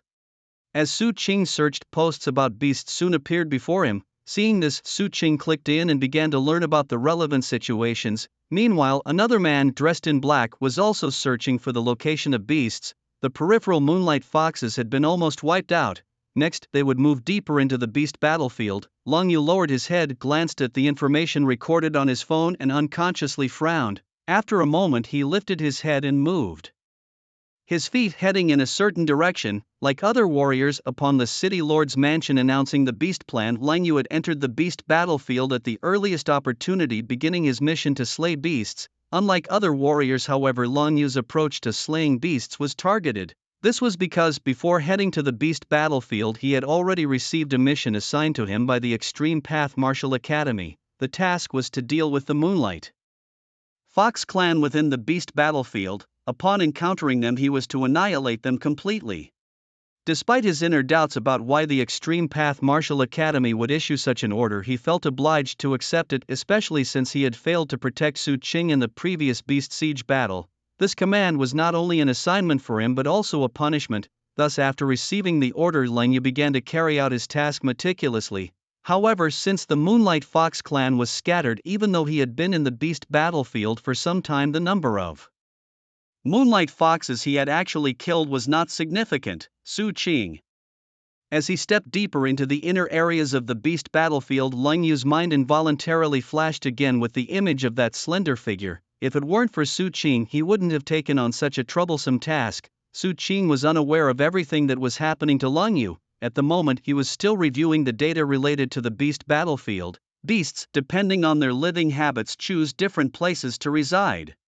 Some beasts live alone and, although powerful, are easier to deal with because there are no other beasts around them. Some beasts, although weaker, live in groups, and disturbing one often means dealing with the entire clan. Most importantly, some of these group-living beasts possess special abilities, and even many strong warriors might face accidents upon encountering them. Su Qing flipped through the explanatory materials on the beasts, while also learning about the potential threats in the vicinity of his location, Moonlight Foxes. As he was examining the data, Su Qing also discovered a group of beasts residing not far from him. This was a group called the Moonlight Foxes, similar to the Barbarian Bull clan he had previously encountered, also a fourth-order beast clan. Although he had identified a target beast clan because Ran Qingxue was still cultivating, Su Qing marked this clan and continued to browse other information. Su Qing recorded the beast situation in his current location from the Warrior Forum to facilitate Ran Qingxue's hunting as soon as she finished resting. While Su Qing was collecting and organizing the beast data, his phone suddenly popped up a notification. Was this the City Lord's Mansion's points tally system? Looking at the notification on the app, Su Qing's eyes flickered slightly. He then opened the notification and saw that the battle video he had uploaded earlier was marked as reviewed. In addition, his account information now showed an updated total of points 3362. These were the points reward Su Qing had earned from slaying beasts. For most of the day, Looking at the points information on his phone screen, Su Qing casually opened the App Store interface to check the prices of the items. 3,000 points. He could now exchange for a complete set of grade B martial arts techniques. As Su Qing's gaze swept across the items in the marketplace, he quickly grasped the approximate value of 3,000 points. Comparing the marketplace of the City Lord's Mansion and the House of Ultimate Dao, Su Qing found that the ratio of points to federal currency was roughly 1 to 10,000.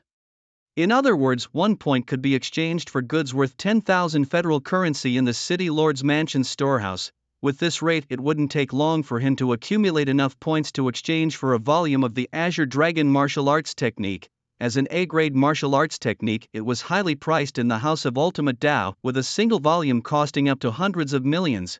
According to the ratio of points to federal currency, exchanging for an A-grade martial arts technique would require 100,000 points. Su Qing quickly calculated this. Meanwhile, as Su Qing was tallying his points and planning his next steps, Ran Qingxue slowly opened her eyes.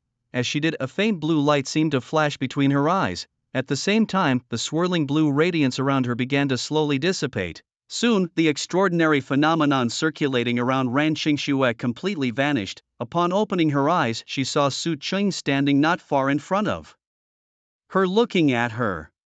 "Is your cultivation session over?" Su Qing stood in front of Ran Qingxue, paused for a moment, and then asked, "Shall we continue on our journey?" Hearing this, Ran Qingxue's eyes flickered, momentarily not comprehending the meaning of Su Qing's words. After a pause, she realized he meant to continue their journey to slay ferocious beasts. She looked at Su Qing, momentarily speechless, yet couldn't help but think of a word in her mind: madman.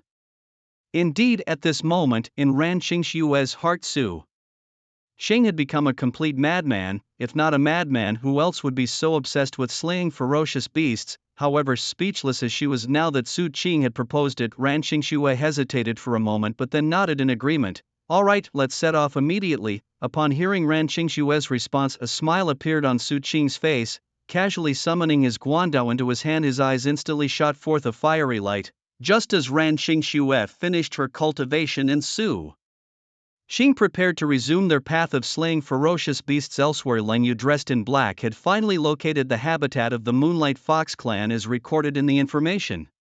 "This is the place." Glancing down at the information in his hand, Lang Yu then looked up towards a quiet forest. Putting away his phone, he stepped towards the depths of the dense forest. Not long ago, Lang Yu's cultivation had broken through the 4th order, making him a 5th order martial artist. Thus in his heart he did not regard the Moonlight Fox, a 4th order beast clan, as a significant threat. In his view, exterminating the Moonlight Fox clan was merely a bit troublesome at most, without any real danger. Once these beasts are eradicated, the Moonlight Foxes in this area will be nearly wiped out. With that thought in mind, Ling Yu casually summoned a long spear and began moving towards the depths of the dense forest. As he entered, the forest transformed instantly. It was as if he had stepped into a bewitched world. The dense woods he had known vanished. Instead, a blurry, dreamlike urban landscape stretched before him. In that moment, Ling Yu felt as though he had returned to Lin's city. Yuan. Suddenly, a figure of a woman dressed in a light cyan long dress and with a gentle expression appeared before him. At the sight of her, Ling Yu couldn't help but speak softly, but no sooner had he spoken than his expression drastically changed. "No, I'm in the beast battlefield. How could Yuan be here? This is an illusion."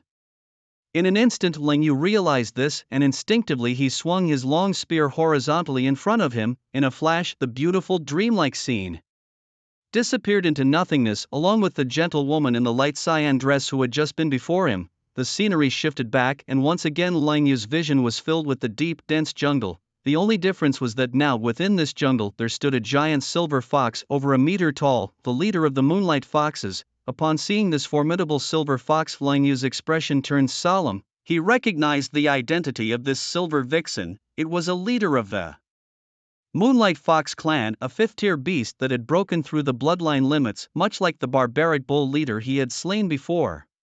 As Ling Yu finished speaking, the silver-white leader of the Moonlight Foxes watched him with a cold gaze. Urgent howling sounds came from its mouth. "Kill this damned intruder." Accompanying the leader's mournful cries, many more silver-white Moonlight Foxes of various sizes emerged from other parts of the dense forest. At this moment, they all looked coldly at Ling Yu. Seeing this scene, Ling Yu's heart sank involuntarily. At this moment, he had completely lost the confidence he had When he first entered the forest, he was acutely aware of the difference in strength between a group led by a 5th-tier beast and a mere group of 4th-tier beasts, a difference that could be described as heaven and earth. Retreat was now impossible. Looking around, seeing the Moonlight Fox clan encircling him, Leng Yu thought to himself, now his only option was a desperate fight to break out. Whispering to himself, Leng Yu rotated his long spear and then chose a direction to launch his attack. Boom! The silver spear sliced through the air, unleashing formidable power. Meanwhile, as Ran Xingxue finished her cultivation and after a brief rest, Su Qing and Ran Xingxue set off again, ready to continue hunting beasts. The Moonlight Foxes are in this direction. Before setting off again, Su Qing had already shared his thoughts with Ran Xingxue. Ran Xingxue did not object to Su Qing's plan either. The two had teamed up to come to the beast battlefield specifically to slay ferocious beasts. Previously they had lingered in the area inhabited by lower-level beasts. Only because it was Su Qing's first visit to the beast battlefield and he needed time to adapt and train. Now, after some time spent harmonizing their tactics in a recent battle with a barbaric bovine beast, Ran Xingxue could tell that Su Qing had fully acclimated to the environment of the beast battlefield. Under these circumstances, the targets they chose to slay naturally shifted as well, from the originally targeted lower-level beasts to now mid-level beasts. Therefore, Ran Xingxue saw no reason to oppose Su Qing's choice of targeting the 4th-tier Moonlight Fox tribe. The wind howled by their ears as if they were two streaks of light. Su Qing and Ran Xingxue swiftly moved through the beast battlefield. However, just as they were about to make a push towards the location of the Moonlight Fox tribe, suddenly a vibrating sound erupted beside their ears. What was that? Upon hearing the noise, Su Qing and Ran Xingxue exchanged glances, then as if realizing something they immediately stopped. Is someone calling for help? Su Qing asked, his tone filled with a hint of uncertain surprise. In order to protect the safety of warriors, the city lord's mansion or the two major martial arts institutes would equip warriors with a rescue system before heading to the beast battlefield. When a warrior falls into a life-threatening crisis, they can activate the rescue system, which will automatically send out a distress signal to other nearby warriors. Upon receiving a distress signal, nearby warriors would rush to perform the rescue before coming to the beast battlefield. Su Qing had learned about this situation on the warrior forums, and the staff had also reminded him of this during the city exit inspection. Since it was his first time encountering such a situation, Su Qing instinctively sought advice from Ran Xingxue. When Su Qing asked this, Ran Xingxue had already picked up the vibrating phone to check the relevant information. Soon after, she put down the phone and looked at Su Qing. A warrior from the Jidao Martial Arts Academy is calling for help, and he is located right where we were headed, the territory of the Moonlight Foxes. The Moonlight Fox tribe has two Moonlight Fox leaders, both 5th-tier beasts, and there are also a dozen 4th-tier Moonlight Foxes. The trapped warrior is a 5th-tier fighter. After briefly sharing the information with Su Qing, Ran Xingxue continued, should we go there? Although phrased as a question, Ran Xingxue's expression had already firmed with resolve. As a human race warrior capable of performing a rescue, she could not possibly ignore such a call for help. However, the information from the distress signal indicated that there was some risk involved in the rescue, which was why Ran Xingxue sought Su Qing's opinion. Enough talk, let's go. Su Qing conveyed his answer through action. As Ran Xingxue's words fell, he had already transformed into a bolt of purple lightning, charging ahead as the leader. Whoosh whoosh whoosh. The fierce sound of the wind echoed in Su Qing's ears as he fixed his gaze in a specific direction, the habitat of the Moonlight Fox clan. He had already intended to slay the Moonlight Foxes, and now that he knew that some warriors were trapped by the clan, he had even more reason to go. Given the strength of the Moonlight Fox clan, Su Qing's heart was filled with caution. After all, strictly speaking, his current strength was only at the 2nd tier. Although his practice of grade A martial arts and techniques allowed him to match an average 5th-tier warrior, his power was still no match for the Moonlight Fox clan, which boasted two 5th-tier fierce beasts. Moreover, even with Ran Xingxue's help, they might not be a match for the clan, especially since Su Qing was still unaware of the specific situation of the trapped 5th-tier warrior. If that person still retained strength, it would be better, but if not, then extra effort would be needed to look after him. With this thought in mind, Su Qing's steps didn't stop. He hurried towards the direction of the Moonlight Foxes. However, if they truly were outmatched, then it might be a good time to test the power of Life-Burning Raid. As an explosive martial technique, Life-Burning Raid was bizarre and potent. Even at its introductory level, it could enhance Su Qing's 9 heavens Dragon Slash from minor to major completion. with Su Qing's current strength, if he could execute the Nine Heavens Dragon Slash at major completion, it would unleash an attack power close to that of a 6th tier warrior. With such power, not to mention just 2 5th tier fierce beasts, even if there were 2 more, Su Qing wouldn't need to worry. Since mastering Life Burning Raid, he hadn't yet had a chance to use this technique in real combat. Focusing his mind, Su Qing hurried on his way and soon arrived at the location of the Moonlight Fox clan.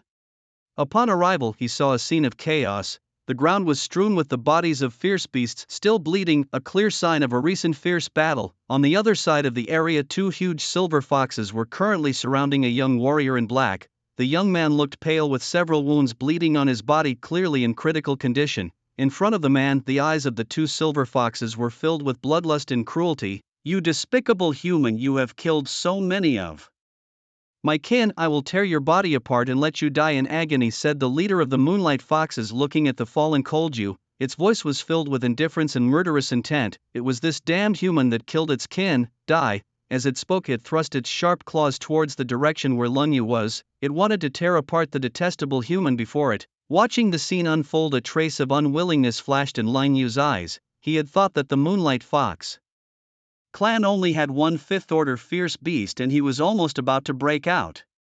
But just as he was about to make his escape, another 5th order fierce beast appeared and ambushed him, leaving him severely injured. Looking at the silver giant fox before him, Lung Yu slowly closed his eyes, and at this moment an image of a person in green clothes surfaced in his mind. That was his childhood sweetheart, his lifelong love. "Yuan, Yuan, I can't be with you anymore." As he muttered softly, a bitter smile appeared on Lung Yu's lips. Perhaps this was also a kind of punishment for me. In the last moments of his life, Lung Yu couldn't help but recall the siege battle not long ago. At that time, he had abandoned Su Qing to go rescue his wife. Now thinking back, Su Qing was facing the same situation he was in now. However, Su Qing, with his strong abilities, had managed to survive on his own, while he did not have the strength to change his fate. Su Qing looked at the 2 Moonlight Fox leaders approaching the man in black not far away, a cold light flashing in his eyes.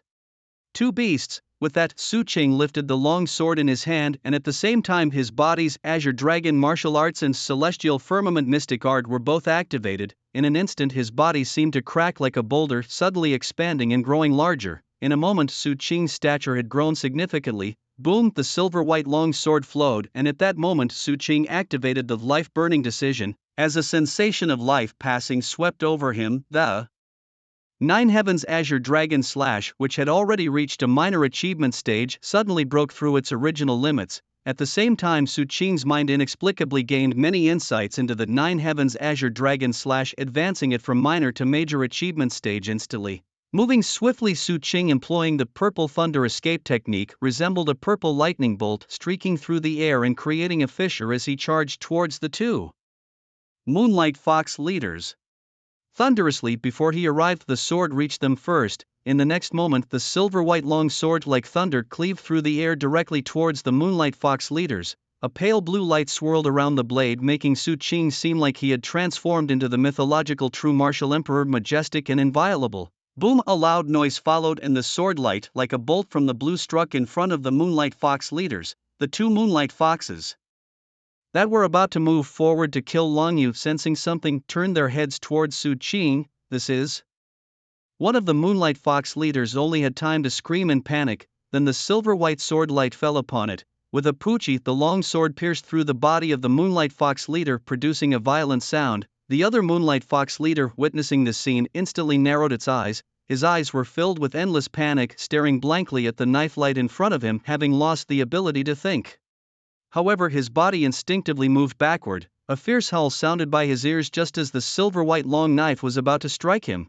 The Moonlight Fox leader narrowly avoided the attack. Once out of Su Qing's attack range, the Moonlight Fox leader regained his senses. His gaze was filled with anger and horror as he looked at Su Qing. "I will kill you, you beast." The howl conveyed the Moonlight Fox's emotions at that moment, but a glance at his wife's decapitated body on the ground inevitably filled his eyes with sorrow. "Had you actually dodged it?" Su Qing retracted his long knife, somewhat surprised as he looked at the fleeing silver-white Moonlight Fox leader. Ignoring the resentment in its eyes, he muttered to himself. He hadn't expected that this Moonlight Fox leader would avoid his Nine Heavens Azure Dragon Slash at its full potential. As his vitality improved, Su Qing's strength had increased compared to when he had just broken through to become a 2nd tier Martial artist. Initially, at his breakthrough, the limit of his explosive power could only elevate his attack strength to match that of a 5th-tier martial artist. Now, with the increase in his vitality in an explosive state, Su Qing could almost reach the power comparable to a 5th-tier martial artist, and his attack power in this state, even a general 5th-tier martial artist would need to avoid his edge. Not to mention that Su Qing, running the life-burning decree, had elevated his 9 heavens. Azure Dragon slash to a high level of mastery. His full-powered slash now matched the attack power of an ordinary 6th-tier martial artist, which was why Su Qing was so astonished. After all, whether it's a martial artist or a fierce beast, a 1-tier difference in level means a world of difference in strength. The Moonlight Fox leader, just a 5th-tier fierce beast, managed to evade his 6th-tier attack power in one slash. This naturally came as a surprise to Su Qing, but with another slash it should be dead. Narrowing his eyes, Su Qing sheathed his long knife and immediately moved, attacking the Moonlight Fox leader once again. Fearing that the Moonlight Fox leader might escape, he transferred the enhancement from the life-burning decree to the Purple Sky Thunder escape method. In the next moment, Su Qing seemed to have mastered this body movement technique to a high level. Instantly, he transformed into a bolt of lightning, striking towards the Moonlight Fox leader. Boom! The long knife spun around. Su Qing swung it fiercely towards the Moonlight Fox leader. This was, in fact, his first real battle with a 5th-tier fierce beast. The knife swung fully like the moon, falling straight from the sky towards the Moonlight Fox leader. With a swoosh, the air tore apart, emitting a loud noise. Meanwhile, the previously resentful Moonlight Fox leader now had only panic left in his heart. Damn it, it howled, immediately retreating, ready to flee the scene. At this moment, in its eyes, Su Shang was equated with a demon. All it wanted was to escape. While Su Qing was engaging with the Moonlight Fox leader, Lang Yu, who was lying on the ground, saw that the Moonlight Fox leader did not make a move for a long time. He couldn't help but open his eyes in confusion. What followed was a scene that took him by surprise. Was this Su Qing? Looking at the figure in the distance wielding a long saber chasing after the Moonlight Fox leader, Lang Yu blinked repeatedly, then opened his eyes again. He felt he must be under the illusion of the Moonlight Fox leader again. Otherwise, how could he see Su Qing here and even chasing the Moonlight Fox leader, a ferocious beast with the strength of a 5th-tier warrior? It must be a joke, right? Lang Yu, who had once protected Su Qing, knew his strength well. He was just a 2nd-tier warrior. Even if he was exceptionally talented, at most he could match the strength of a 4th-tier ferocious beast. Facing the Moonlight Fox leader, his strength was not even enough to withstand a single blow, let alone chase and kill him. It was simply a daydream. Yet, what he saw remained the same even after blinking several times. At that moment, Lang Yu murmured incredulously as if he had just remembered something. Could this be real? When he uttered these words, Lang Yu felt as though he had gone mad. And just as he spoke, Su Qing on the other side raised the saber in his hand like an executioner on the scaffold. Facing the Moonlight Fox leader right in front of him, he slashed straight down. Boom! The saber whistled through the air with a fierce roar. Then, without pausing, the blade instantly pierced through the neck of the Moonlight Fox, splitting it in two amidst its horrified gaze. Only then did the sound of the blade slicing through flesh slowly ring out. Following that, with a thud, the body of the Moonlight Fox leader collapsed to the ground. Just at that moment, Ran Qingxue arrived at the scene. She widened her eyes, looking at Su Qing in the distance, her beautiful pupils filled with shock. "You killed it?" Ran Qingxue could hardly believe the scene before her. She had not expected that in such a short time Su Qing had already slain the 5th-tier ferocious beast, the Moonlight Fox leader. At this moment, Ran Qingxue's expression became dazed. Was this the strength of a 2nd-tier warrior? While Ran Qingxue was stunned, Su Qing on the other side had already sheathed his saber and continued towards the other Moonlight Foxes. "What are you staring at? Don't just stand there, act!" Su Qing, pursuing the Moonlight Foxes, glanced at the dazed Ran Qingxue and couldn't help but shout sternly. As he spoke, his figure flickered like a bolt of lightning, chasing after the Moonlight Foxes. A black hole emerged beside him and his long saber flowed. At this moment, Su Qing was like a legendary god of war, charging into the remaining Moonlight Foxes like a wolf among sheep. After killing a 4th-tier ferocious beast, the Moonlight Fox, his physique was compensated with a +6 facing ordinary Moonlight Foxes with the strength now comparable to a 5th-tier warrior.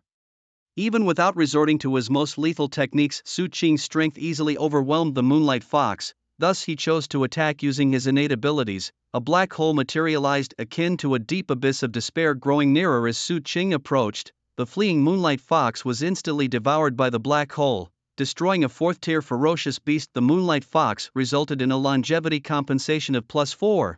In the distance, other Moonlight Foxes witnessing this scene began howling in terror. "A demon, he is a demon, run, I don't want to die, help, leader." Various shrieks emanated from the mouths of the Moonlight Foxes as they scrambled towards the depths of the dense forest. Yet against Su Cheng, who was employing the Purple Thunder escape technique, none of the Moonlight Foxes could escape. The whooshing sound of the wind roared past Su Cheng's ears as he swiftly caught up with the fleeing foxes. The black hole appeared again, one by one swallowing the ferocious beasts. Meanwhile, the system's notification continuously echoed in Su Cheng's ears. Destroying a 4th-tier ferocious beast. The Moonlight Fox body constitution compensation +6, repeating with each kill. Faced with the pitiful wailing of the Moonlight Foxes, Su Cheng was like a cold-hearted angel of death, unmoved. He vividly remembered the recent scenes of ferocious beasts assaulting the cities. In that battle, countless humans had perished at the paws of these beasts, including warriors from his own race and even classmates Su Cheng knew personally. At that moment, he had silently resolved to seek vengeance on the battlefield against these ferocious beasts. Now facing this great enemy of humanity, even though the beasts appeared panicked and frightened, Su Cheng felt no compassion arise within him. Their display only strengthened his resolve to kill. For him, the fear, panic, and death of these beasts were insignificant compared to the potential suffering of his people. By killing one more beast, I can spare my fellow humans from future danger, he thought with a glint of cold light in his eyes. Like a grim reaper, he swung his scythe, relentlessly reaping the Moonlight Foxes present. On the other side, Ran Qingxue, startled by Su Cheng's cold shout, also reacted. Regaining her senses, she immediately summoned her long sword and dashed towards the Moonlight Foxes in the fray. The silver-white blade shimmered with a pale blue light, and as it neared, the foxes seemed to be paralyzed, frozen in place. With a flash of silver, a line of blood appeared. A Moonlight Fox fell dead on the spot. As a possessor of the Grade B ice talent, Ran Qingxue held a significant advantage in close combat. Anyone approaching her would be affected by her ice talent, thus having their movements restricted, making it rare for anyone to match her in close-quarter combat. When facing opponents weaker than herself, she was able to present a crushing slaughter. After recklessly slaying 3 or 4 Moonlight Foxes, Ran Qingxue's shock at how quickly Su Cheng had killed the leader of the Moonlight Foxes gradually subsided. Her confidence restored, she looked up at Su Cheng. "I, Ran Qingxue, am not inferior to Su Cheng," she thought to herself. But just as she looked up and saw that Su Cheng had already slain all the other Moonlight Fox beasts, her newly regained confidence once again experienced a strong fluctuation. "He's just slightly better than me," she whispered to herself in an unheard corner. Then she sheathed her long sword, gathered the beast she had killed, and walked towards Su Cheng. "Here, these beast corpses are for you," she said as she approached Su Cheng and tossed the bodies of the Moonlight Foxes over to him. Su Cheng, without any ceremony, took the corpses and threw them into the nearby talent black hole. Destroying a 4th-order beast, the Moonlight Fox increased his vitality by +7, +9 and more as he disposed of the bodies one after another. Then Su Cheng called up his system interface. Name: Su Cheng, age 17/298, level 2nd order martial artist, refining filth realm, martial arts. True Dragon Stakes, 100%, perfected, Azure Dragon Martial Method, 43%, 17% more proficiency needed for major achievement. 9 Heavens Azure Dragon Slash, 45%, 15% more proficiency needed for major achievement. Purple Dawn Thunder Escape Technique, 40%, 20% more proficiency needed for major achievement. Heavenly Gang Mystery Technique, 41%, 19% more proficiency needed for major achievement. Life Burning Calamity, 21%, 19% more proficiency needed for minor achievement. Vitality, 833, 167 more needed to upgrade to a 3rd order martial artist. Physique, 163, can be enhanced through practicing martial methods. Weapon, Guandao. Seeing that he was only 167 vitality points away from breaking through to become a 3rd order martial artist, Su Cheng nodded in satisfaction. Of course, besides the vitality points, Su Cheng also noticed changes in his physique. Since he mostly used his innate abilities to slay the 4th order Moonlight Foxes, his physique had greatly improved after this battle, increasing by a full 30 points. He was now close to reaching the 200 physique points needed to break through to a 4th order martial artist. Muttering softly to himself, Su Cheng looked again at the age category. It was an unexpected gift. The life-burning calamity, indeed, lived up to its eerie and powerful reputation. With this powerful martial technique, Su Qing could easily slaughter even a fifth-order Moonlight Fox leader. However, the side effects of this technique were indeed significant. Just a short operation of the technique had cost Su Qing a full 7 years of his life. If it were any other warrior, they probably wouldn't last many uses before succumbing to an early demise. After using the life-burning assault once, Su Qing finally understood why such a powerful martial technique was seldom practiced. It simply shortened one's life too drastically. But this was a cost he could afford. Looking at the age indicator representing the limit of his life, not only had it not decreased after the battle, but it had actually increased slightly. A smile spread across Su Qing's face. For him, whose talent could enhance his lifespan, expending a bit of life was trivial. If this was the only side effect, he could use the life-burning assault as a standard move in the future. Thinking about the formidable power he wielded during the move, Su Qing felt an inner surge of anticipation. At that moment, Su Qing stepped toward a man in black. By then Ling Yu had finally come to his senses, realizing that everything that had happened was real, and indeed, it was the Su Qing he knew. Su Qing had slain 2 Moonlight Fox leaders and other ferocious beasts, saving him. However, this made Long Yu's feelings quite complicated, especially since he had abandoned Su Qing and fled alone during the recent beast siege on the city, effectively leaving Su Qing to face death. Now, Su Qing had saved his life. Although Su Qing might not be aware of this fact, Long Yu was painfully conscious of it. His feelings were a complex mix of gratitude and shame. "Thank you for saving my life," he managed to say as Su Qing approached, his heart filled with countless thoughts. "It's only right, we're all part of the human race," Su Qing replied nonchalantly, waving his hand dismissively. In the face of such a formidable enemy as these beasts, all humans must stand united. Hearing this, Long Yu's shame deepened, remembering how he had recently deserted his post for personal reasons. Unaware of Long Yu's tumultuous feelings, Su Qing's gaze swept over the other's injured body. "How are your injuries? Do you need us to escort you back to the city?" Su Qing asked. Long Yu shook his head, gesturing with his hand. "No need, I'll just rest here a while and let my injuries heal before I head back on my own." After a pause he added, "I noticed you might need some beast meat. I have some spare here that I don't need. Consider it a token of my gratitude for saving my life." As he spoke, Ling Yu activated his storage ring, and immediately various pieces of beast meat appeared on the ground. Having taken on the task to eradicate the Moonlight Fox clan, the majority of the ferocious beasts that Long Yu killed were from the Moonlight Fox lineage. As a result, the bodies that lay strewn across the ground were mostly those of Moonlight Foxes, with an occasional mix of other ferocious beasts. These were the results of Long Yu's encounters with beasts on his journey, which he killed along the way. "I'll take these without hesitation," he said, facing the gift that Long Yu presented. Su Qing did not stand on ceremony either. He immediately activated his storage ring and collected the meat of the ferocious beasts. It is every warrior's duty to rescue their kin in the battlefield of ferocious beasts, and those who are rescued are also at ease in accepting help. However, typically the warriors who are rescued tend to offer some cultivation resources to their rescuer as a token of gratitude. This has become an unspoken rule. After collecting the bodies of the ferocious beasts from Long Yu, Su Qing and Ling Yu exchanged a few more words. Noticing some recovery in his physical state, Ling Yu took the initiative to speak. "My body has recovered somewhat. I won't disturb you any longer." After bidding farewell to Su Qing, Ling Yu turned and headed in the direction of Lin's city. With his current injuries, it was clear that he wasn't fit to continue clearing the ferocious beasts. Therefore, Ling Yu planned to return to the city, heal his injuries, and then return to the battlefield. Moreover, he intended to report the capabilities of Su Qing to Supervisor Zhuge. Recalling the formidable strength Su Qing displayed when facing the leader of the Moonlight Foxes, a spark of fire flashed in Ling Yu's eyes. As Su Qing's former protector, Ling Yu was very familiar with Su Qing's capabilities. It was precisely because of this that he understood exactly what it meant when Su Qing demonstrated such power. It was the mark of a true martial prodigy, possessing a talent far surpassing any warrior he had ever encountered.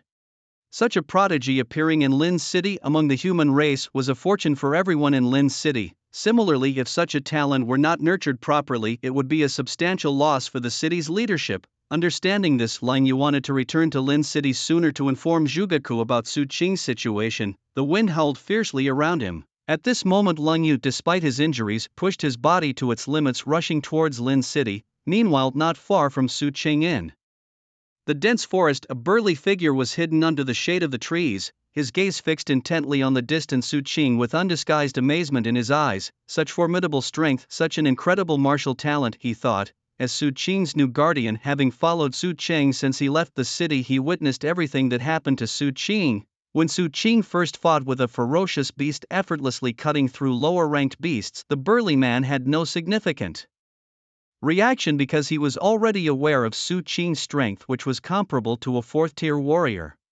Facing low-tier ferocious beasts and displaying a one-sided slaughter was normal. However, when Su Qing fought and directly killed a barbarian bull beast, a fourth-tier ferocious beast, the burly man still did not react much. A fourth-tier warrior killing a fourth-tier beast was also within expectations. It was precisely when Su Qing wielded his blade to slay the fifth-tier ferocious bull chieftain that the burly man began to sense that something was amiss. A second-tier martial artist killing a fifth-tier beast. What kind of myth was this? However, the burly man eventually convinced himself that the bull chieftain was in poor condition and that Su Qing had succeeded with a surprise attack.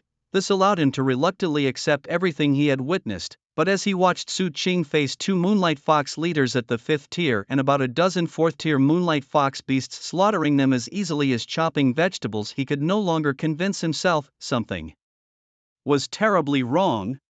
The burly man slapped himself hard, making sure he was not dreaming. Then he took out his phone and began messaging Zhugeku. "It's crazy, I've encountered a monster."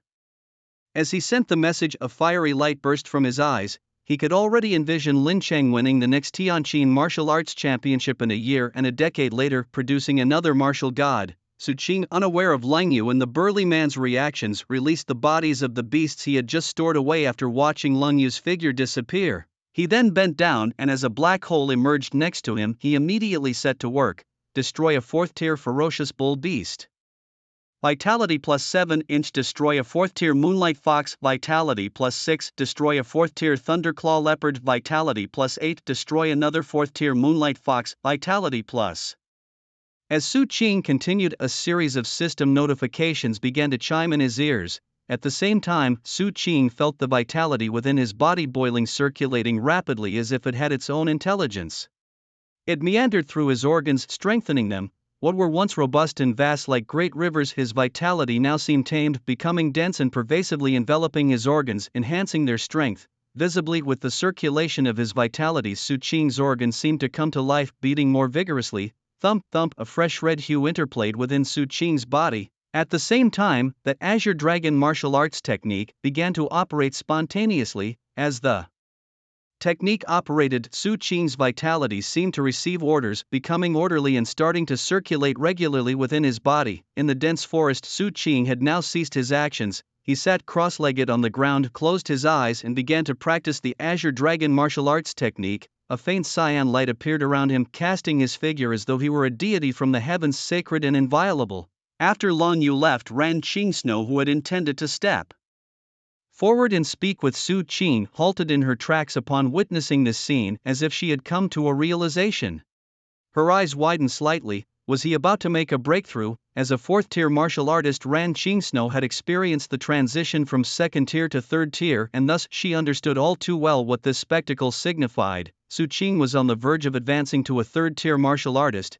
But upon this realization, Ran Qingsnow's heart was struck with even greater shock. She vividly remembered that it was only a few weeks ago that Su Qing had initially broken through to become a martial artist. In just a handful of days, he was on the brink of another breakthrough, this time to the 3rd tier. Had she not witnessed it with her own eyes, Ran Qingsnow would never have believed it to be true. At this moment, Ran Qingsnow recalled her own time taken to reach the 3rd tier. Transitioning from a 1st-tier martial artist to the 3rd tier had taken her over a year. Even then, she was celebrated as a prodigy. She had once taken pride and satisfaction in this fact.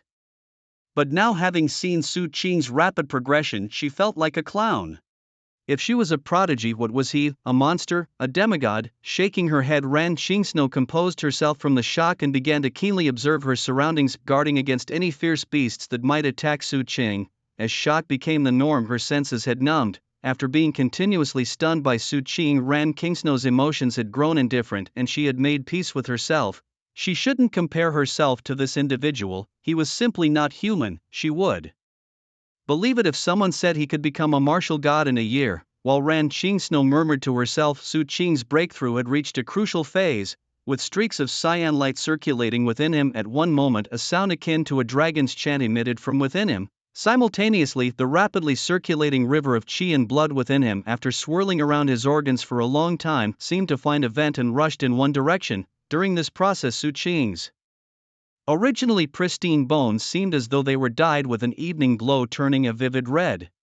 Simultaneously, Su Qing, who had his eyes closed all this while, slowly opened them. With a faint cyan light flashing across his eyes, the cyan glow that had been circling around him began to fade slowly. Finally, a breakthrough. Su Qing exhaled softly and then instinctively called up the system interface. Name: Su Qing. Age: 17/351. Level: 3rd Order Warrior. Bone Tempering Stage. Martial Arts Skills: True Dragon Stance, 100%, completed. Azure Dragon Martial Path, 43%, 17% more proficiency needed to reach Major Achievement Stage. 9 Heavens Azure Dragon Slash, 45%, 15% more proficiency needed to reach Major Achievement Stage. Purple Dawn Thunder Escape Technique, 40%, 20% more proficiency needed to reach Major Achievement Stage. Heavenly Firmament Mystic Technique, 41%, 19% more proficiency needed to reach Major Achievement Stage. Life Burning Ordeal, 21%, 19% more proficiency needed to reach Minor Achievement Stage. Qi and Blood Value, 1013, 987 more needed to advance to 4th Order Warrior. Physique, 182, 18 more needed to upgrade to 4th Order Warrior. Can be improved through the practice of martial methods. Weapon, Guando. As Su Qing scanned the system interface, he realized that his breakthrough in cultivation had brought various enhancements to his age limit and physical constitution. Indeed, training beyond the level of middle-stage warriors involved more than just increasing one's qi and blood. His gaze lingered on the physique column and a look of realization crossed his face. Su Qing had learned from browsing martial arts forums that unlike the training of initial-stage warriors, advancing to middle-stage warriors and beyond involves the physique. That is to say, only by simultaneously enhancing one's physique and qi and blood value can a warrior break through to the next cultivation realm. Nodding in understanding, Su Qing didn't dwell further but shifted his focus to the realm column. For him, equipped with a talent system, whether it's increasing qi and blood value or enhancing physique, there wasn't much difference. It simply meant slaying more fierce beasts. Bone Tempering Stage, he murmured softly, focusing on the realm column. The Bone Tempering Stage refers to the level of a 3rd Order Warrior. As the name suggests, the focus of a 3rd Order Warrior's training is to forge the bones within the body. Just like how a 1st Order Warrior forges the body and a 2nd Order Warrior tempers the internal organs, the main training focus of a 3rd Order Warrior is to forge their own bones, thereby making their warrior's body even stronger. With these thoughts in mind, Su Qing slowly closed his eyes and started to feel his body. As he closed his eyes, he seemed to see the vast flow of qi and blood within him, and his internal organs condensed and as solid as steel. His bones gleamed with a faint red hue. Warrior training, even at the same martial realm, can result in different warriors' bodies due to the different martial arts methods practiced. This is also the reason for the difference in strength among warriors. Different martial arts methods have varying abilities to refine and strengthen a warrior's body. For instance, if a warrior practices a D-rank martial method, the body they forge will not be as strong as one forged by an A-rank martial method. If the body created by the D-rank method is akin to a wooden board, then the body forged by an A-rank method would be comparable to steel. Thus, even with the same level of cultivation, the actual combat capability can be vastly different. Moreover, this principle applies the same across the stages of warriors, whether it's the 1st Order Body Refining Stage, the 2nd Order Organ Refining Stage, or the 3rd Order Bone Tempering Stage, because different martial arts methods enhance the internal organs and bones differently. With my current physical strength, my bodily power can likely rival that of an ordinary 4th-tier martial artist. Feeling the powerful sensations flowing through his body, Su Qing couldn't help but mutter to himself. As he spoke, he slowly opened his eyes and looked up at Ran Xingxue, who appeared cautious. "Have you finished your cultivation?" he asked as his gaze met hers. Ran Xingxue immediately responded, "Yes." After some time, she had come to accept the fact that Su Qing was somewhat of a monster, so her expression now seemed quite normal. "I have finished." Su Qing nodded, then added, "The effort was not in vain. I've successfully broken through to the 3rd tier." Effort. Hearing Su Qing's choice of words, Ran Xingxue gave him a peculiar look, not seeing how it applied. However, she didn't voice her thoughts, knowing that saying it out loud would only make her feel uncomfortable. "And you, have you rested well?" Su Qing asked as he stood up from the ground and looked at her. There was nothing I needed to rest from. Ran Qingxue shook her head. Before she arrived, Su Qing had already slain the leader of the Moonlight Foxes. After her arrival she killed only 3 or 4 fourth-tier Moonlight Foxes. With her strength, such battles hardly required any rest. That's good. Then let's continue on our journey. Su Qing nodded in response to Ran Qingxue's answer. I checked earlier and not far ahead there's a group of 4th-tier beasts residing. Let's go clear them out. Alright. After spending a day together, Ran Qingxue had gradually adapted to Su Qing's way of doing things. So, upon hearing Su Qing's suggestion, she readily agreed. Then let's set off. With Ran Qingxue's agreement, Su Qing immediately activated the Zixia Thunder Escape technique, transforming into a streak of purple lightning and heading deeper into the beast battlefield. Since the cosmic changes, the world's creatures had undergone drastic transformations, not to mention the animals that turned into powerful beasts. Even the most ordinary flora had changed significantly. Su Qing's Lin City was relatively unaffected due to the inspections and cleanups by the city lords mansion, but in the beast battlefield these changes were very apparent. As Su Qing moved forward, all sorts of bizarre and giant plants caught his eye. Some trees, when looked at, were tens to hundreds of meters tall, resembling the mythological trees that connected the realms of heaven and humans. Under these colossal trees, Su Qing and Ran Qingxue appeared almost like miniature figures. At this moment, the two transformed into streaks of blue and purple light speeding towards the deeper parts of the beast battlefield.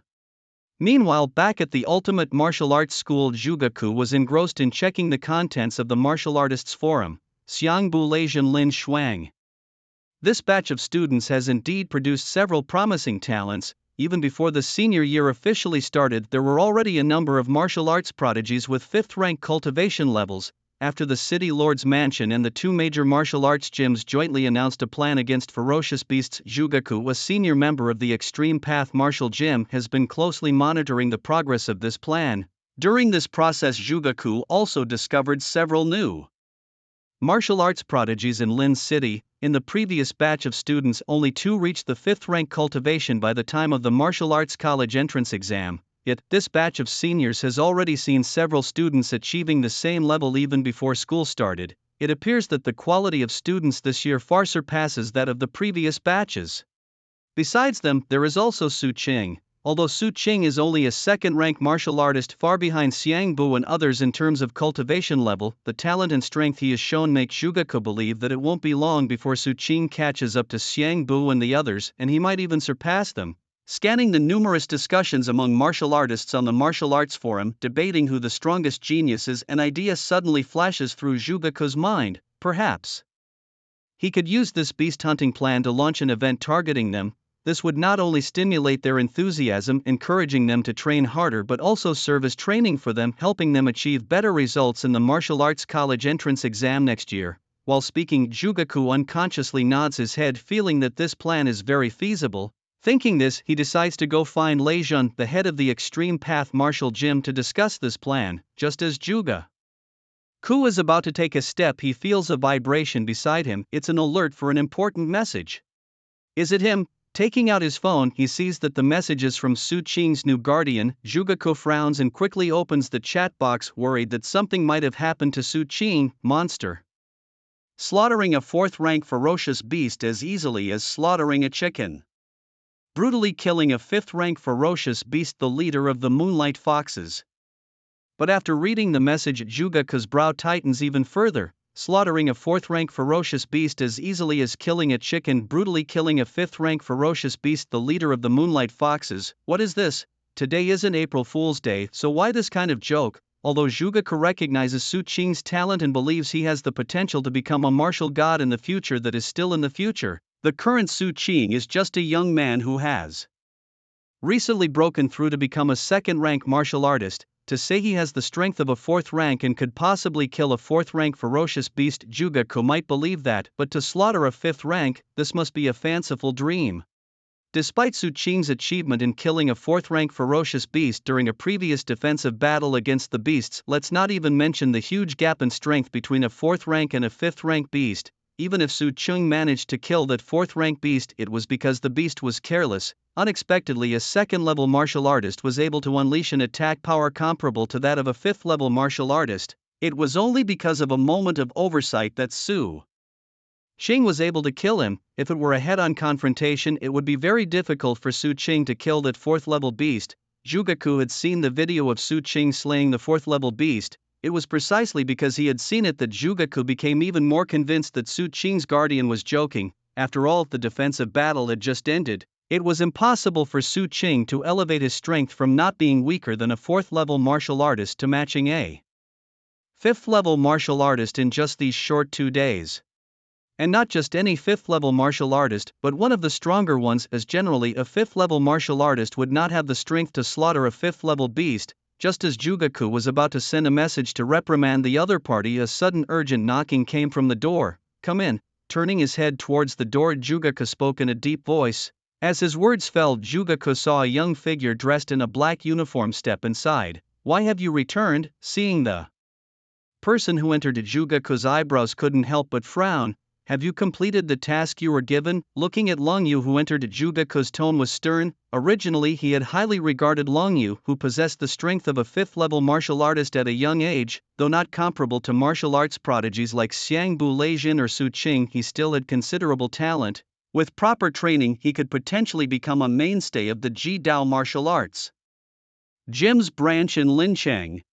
It was for this reason that Jugaku had entrusted him with the important task of protecting Su Qing to pave the way for his future development. Unexpectedly, Leng Yu had let him down. At such a critical moment during the defense of the city, he had abandoned Su Qing and left alone. This action had utterly disappointed Jugaku, so now, seeing Long Yu again, Jugaku's demeanor was exceptionally cold. "I was injured while completing the task, so I returned to the city to recuperate before continuing with the mission." Leng Yu hurriedly replied upon hearing Jugaku's question. Sensing the coldness in Jugaku's words, he quickly added, "Moreover, I made a significant discovery on the beast battlefield this time. I returned to the city also to report this news to you." After saying this, Leng Yu looked up at Jugaku. He himself was an orphan, and over the years, few had truly cared for him aside from his childhood sweetheart wife. Jugaku was one of these few people. Since he had joined the Ji Dao martial arts gym, Jugaku had taken great care of him. When he was in school, Jugaku had made an exception to allow him to become a combatant of the Ji Dao martial arts gym. It was precisely by virtue of the combatant status and the resources for cultivation that he had obtained that he was able to progress all the way and eventually enter the martial arts university and achieve his current level of cultivation. Hence, Leng Yu held deep gratitude towards Jugaku, treating him almost as a close elder. Therefore, when he sensed a shift in Jugaku's attitude towards him, Leng Yu felt quite disheartened. Yet Leng Yu knew that abandoning Su Qing in the midst of battle was his fault. Important news. Leng Yu's words seemed to slightly improve Jugaku's mood. He turned his gaze to Leng Yu, asking with curiosity, "What news?" "It's like this. During my recent expedition to the beast battlefield to slay the Moonlight Fox, I encountered Su Do, a warrior whose strength is now immensely formidable. Even when facing the 5th-tier leader of the Moonlight Foxes, he could easily dispatch it." After receiving Jugaku's approval, Leng Yu promptly relayed everything he had witnessed on the beast battlefield. As Leng Yu narrated, Jugaku's expression gradually changed, first frowning, then puzzled, followed by astonishment, and finally a hint of anticipation appeared in his eyes. If it were only Leng Yu mentioning this, Jugaku would naturally be skeptical. After all, not long ago Su Qing had just been certified as a warrior under his guidance. That Su Qing could possess strength not inferior to a 4th-tier warrior and demonstrate the ability to slay a 4th-tier beast in a defensive battle was already beyond his expectations. Under these circumstances, how could he believe that in such a short time Su Qing's strength had advanced further, reaching a level comparable to that of a 5th-tier warrior? Yet he had also spoken such words just moments ago. Considering that previously Su Qing's guardian had said the same, Jugaku found himself compelled to believe that what Leng Yu said might indeed be true. After pondering with a frown, as if recalling something, Jugaku turned to look at Leng Yu standing beside him and asked, "Do you have any evidence?" "I do. I have the video of Su Do slaying the leader of the Moonlight Foxes on the beast battlefield." To conveniently record his own points from slaying beasts, Leng Yu's combat recorder was always on. The scene of Su Qing slaying the leader of the Moonlight Foxes took place right before his eyes, naturally captured by his recorder. After a few manipulations by Leng Yu, Jugaku soon saw the footage of Su Qing killing the Moonlight Fox leader and the scenes of the Moonlight Fox clan.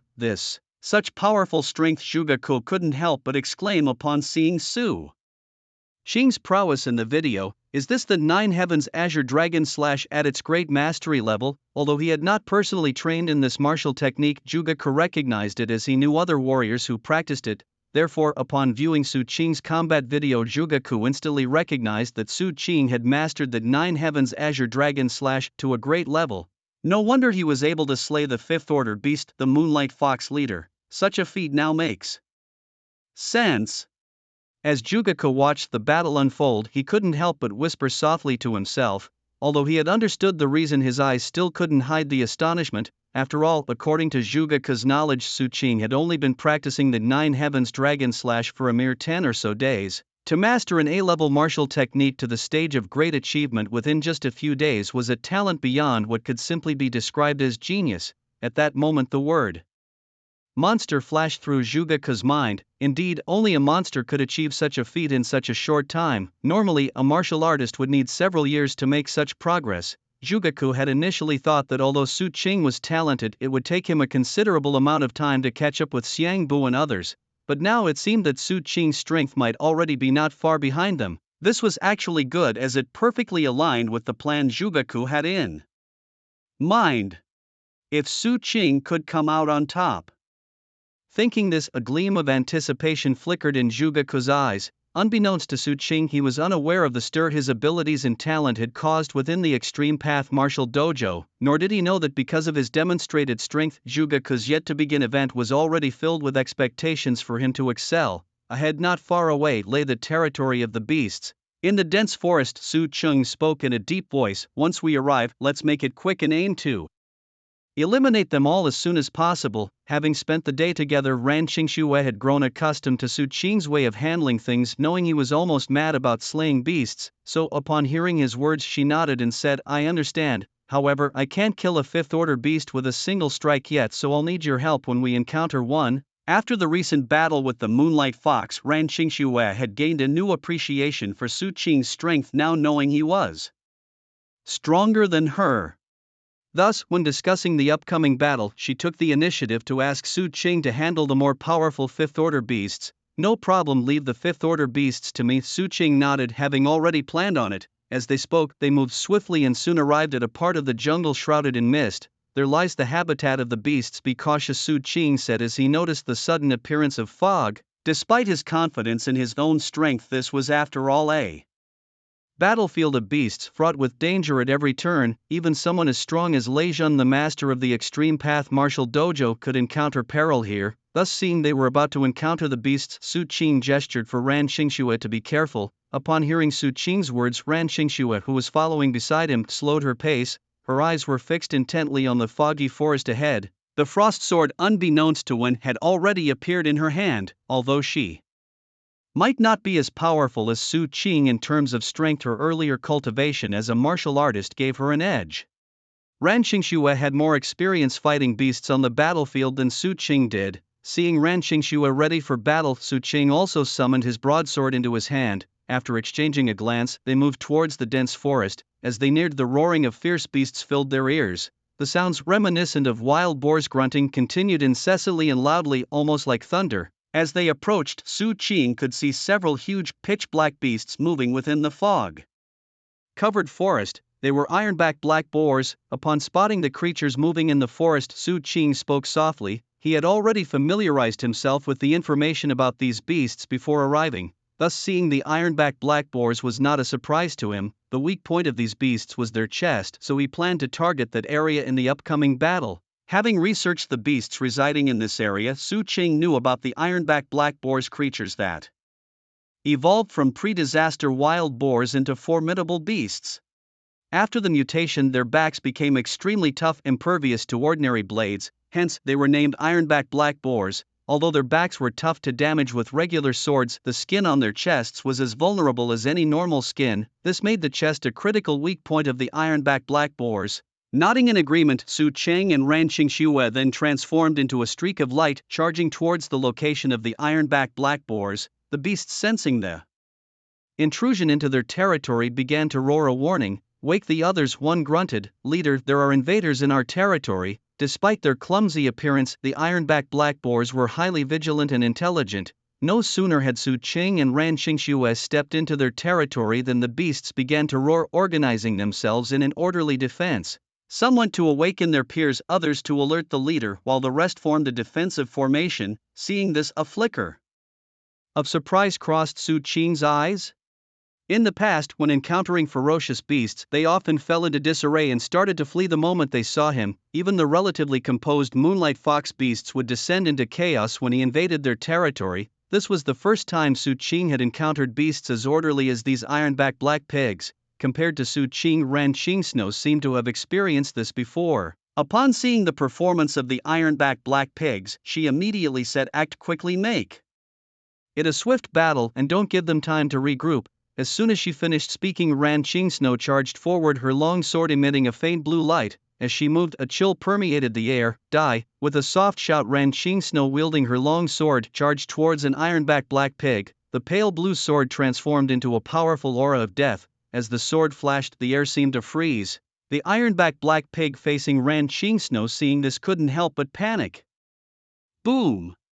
Boom! Boom! Just as it was stunned, the other ironback black pigs beside it had already taken the initiative to attack Ran Qingsno. This sudden change forced Ran Qingsno to retract her sword and defend herself. Meanwhile, seeing Ran Qingsno charge, and Su Qing also lifted his long saber and headed towards the direction of the ironback black pigs. In that moment, his saber seemed to turn into a streak of silver light, shooting towards the beasts like a meteor. Simultaneously, Su Qing began to use the Nine Heavens Dragon Slash, with pale blue light swirling around his saber like mist. A faint dragon's roar echoed, adding an imposing aura to Su Qing. As the saber slashed down, the air seemed to split, creating a loud noise. "Oh, such power, unstoppable, we're going to die. Don't be afraid, our leader will be here soon. We can use our backs are indestructible." Facing him, the group of ironback black pigs in front of Su Qing had already begun to panic. Scattered roars came from their mouths. As these roars continued, the ironback black pigs in front of Su Qing also started to move. Their movements were skilled, as if they had rehearsed them before. First, the ironback black pigs in front of Su Qing began to turn around, presenting their iron backs to him. The others searched for different angles to attack Su Qing from. "Our backs are the hardest thing in this world, he can't break them. Once our leader arrives, he's dead. Hang in there." As they moved, the ironback black pigs continued to howl. If one understood ferocious beasts by looking at the expressions of these ironback black pigs, now one could even detect their smugness. Faced with this change, Su Qing's expression remained unchanged. He still held his long saber. Like a falling moon from the sky, he continued to slash straight down. A whooshing breeze blew, creating endless ripples. As Su Qing's saber fell upon the ironback black pigs in front of him, suddenly a loud noise erupted. Crack, like hard steel being shattered under intense impact. As Su Qing's long blade fell, the iron-backed black boar that stood in his way was split in half in an instant, like water being cleaved into two. In that moment, bright red blood spurted from the back of the iron-backed black boar. Along with the blood came the painful wails of the beast. The excruciating pain traveled through the wound to the boar's brain, causing it to roar continuously. However, as the blood flowed, its cries grew weaker. The other iron-backed black boars watched the scene unfold. Previously smug, their expressions had completely changed. At the moment of their companion's death, the smugness in their eyes instantly turned to fear. They had always been the tyrants of this region, bolstered by a leader who was about to break through from the 5th to the 6th tier, making him a formidable beast. No beast dared to provoke them, and even if provoked, their natural abilities and the combat skills taught by their leader allowed them to easily repel their enemies. This reliance had bred arrogance in them.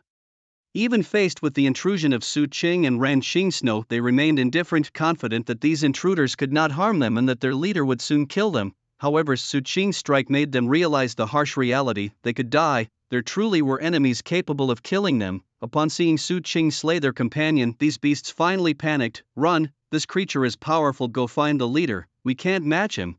Let the leader avenge us." Instantly, the unified iron-backed black boars descended into chaos and began to scatter in all directions. This disarray even affected the boars engaged in combat with Ran Qingsno, who also began to flee. Seizing the opportunity, Ran Qingsno would not let it pass. Initially struggling against the iron-backed black boars, she saw them starting to flee and immediately chased after them with her long sword. Due to their panic, the boars forgot even the most basic defenses, exposing their vulnerable chests. This provided Ran Qingsno with a perfect opportunity.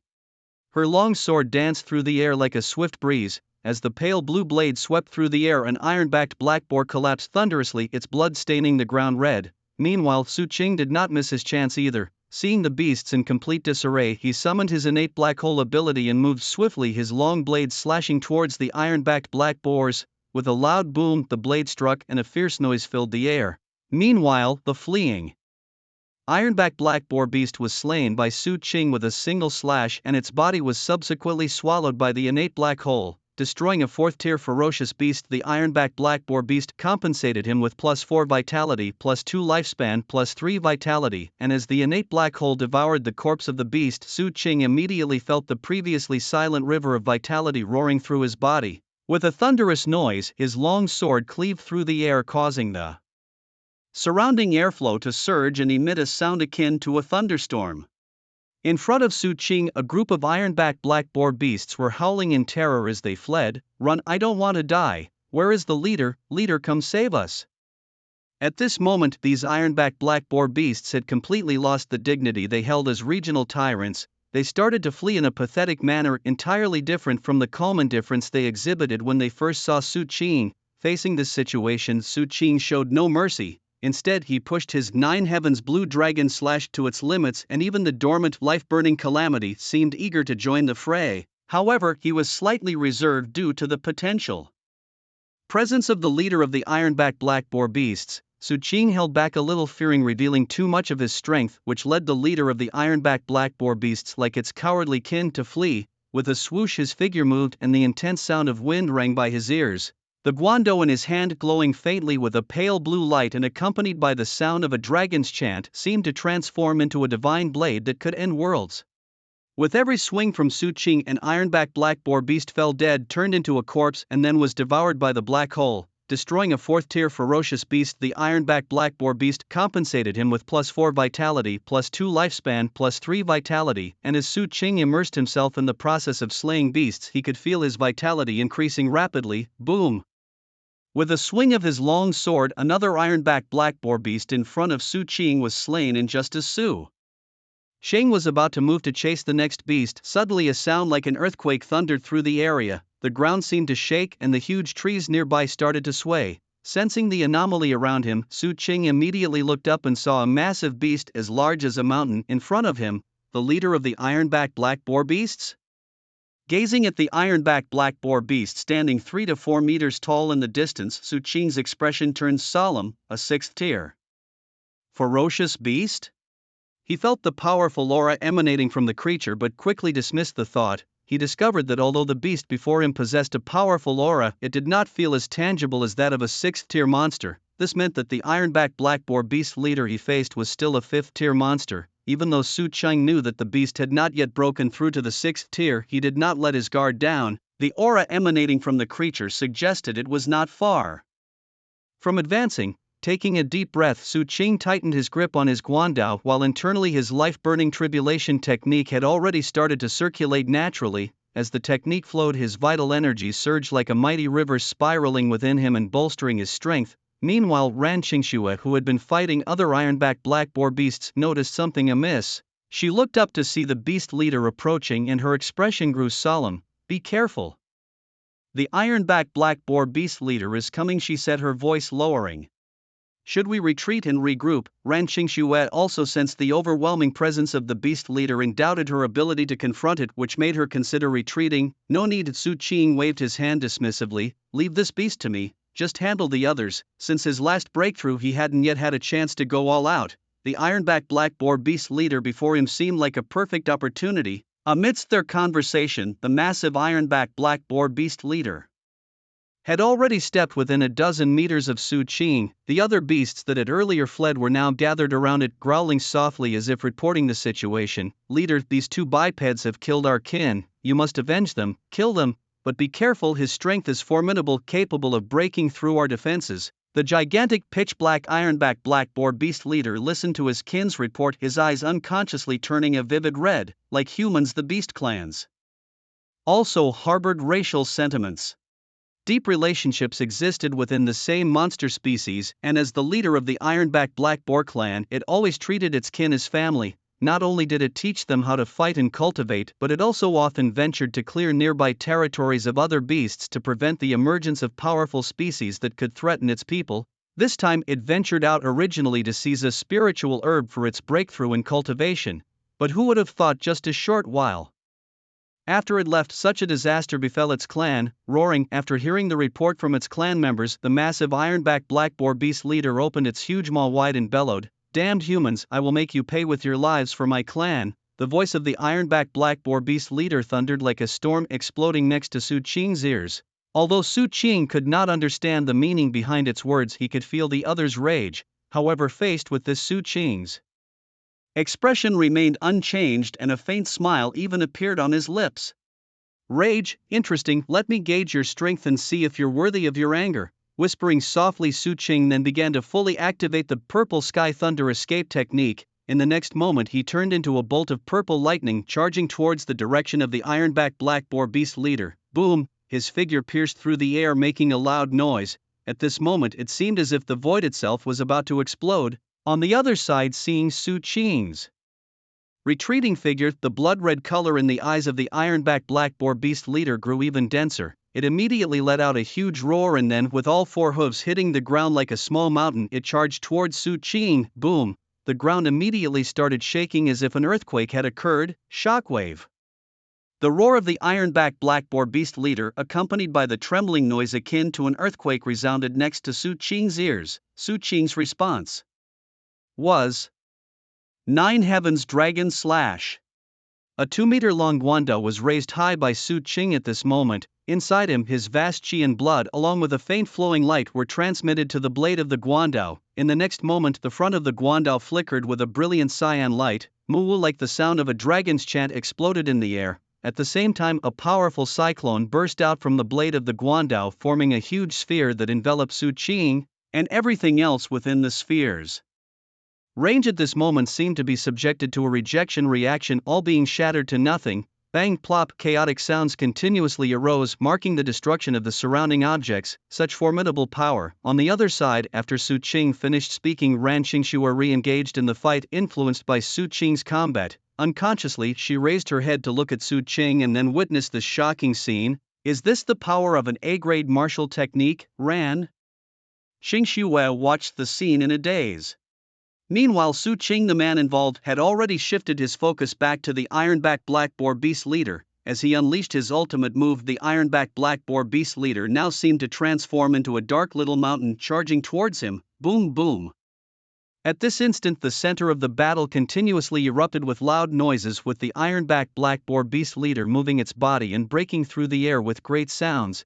Blades slashing through the air created a tremendous noise as they cut through the void. Amidst such chaos, Su Qing, the protagonist, finally clashed mid-air with the leader of the ironback black boars. A loud boom echoed and suddenly the world around seemed to fall into silence. Whether it was the boar leader or Su Qing himself, even Ran Qingxue, who was watching from the sidelines, seemed as if frozen in place, motionless in the quiet that ensued. After a long moment, another loud explosion broke the silence and everything seemed to return to normal, the scene once again shifting.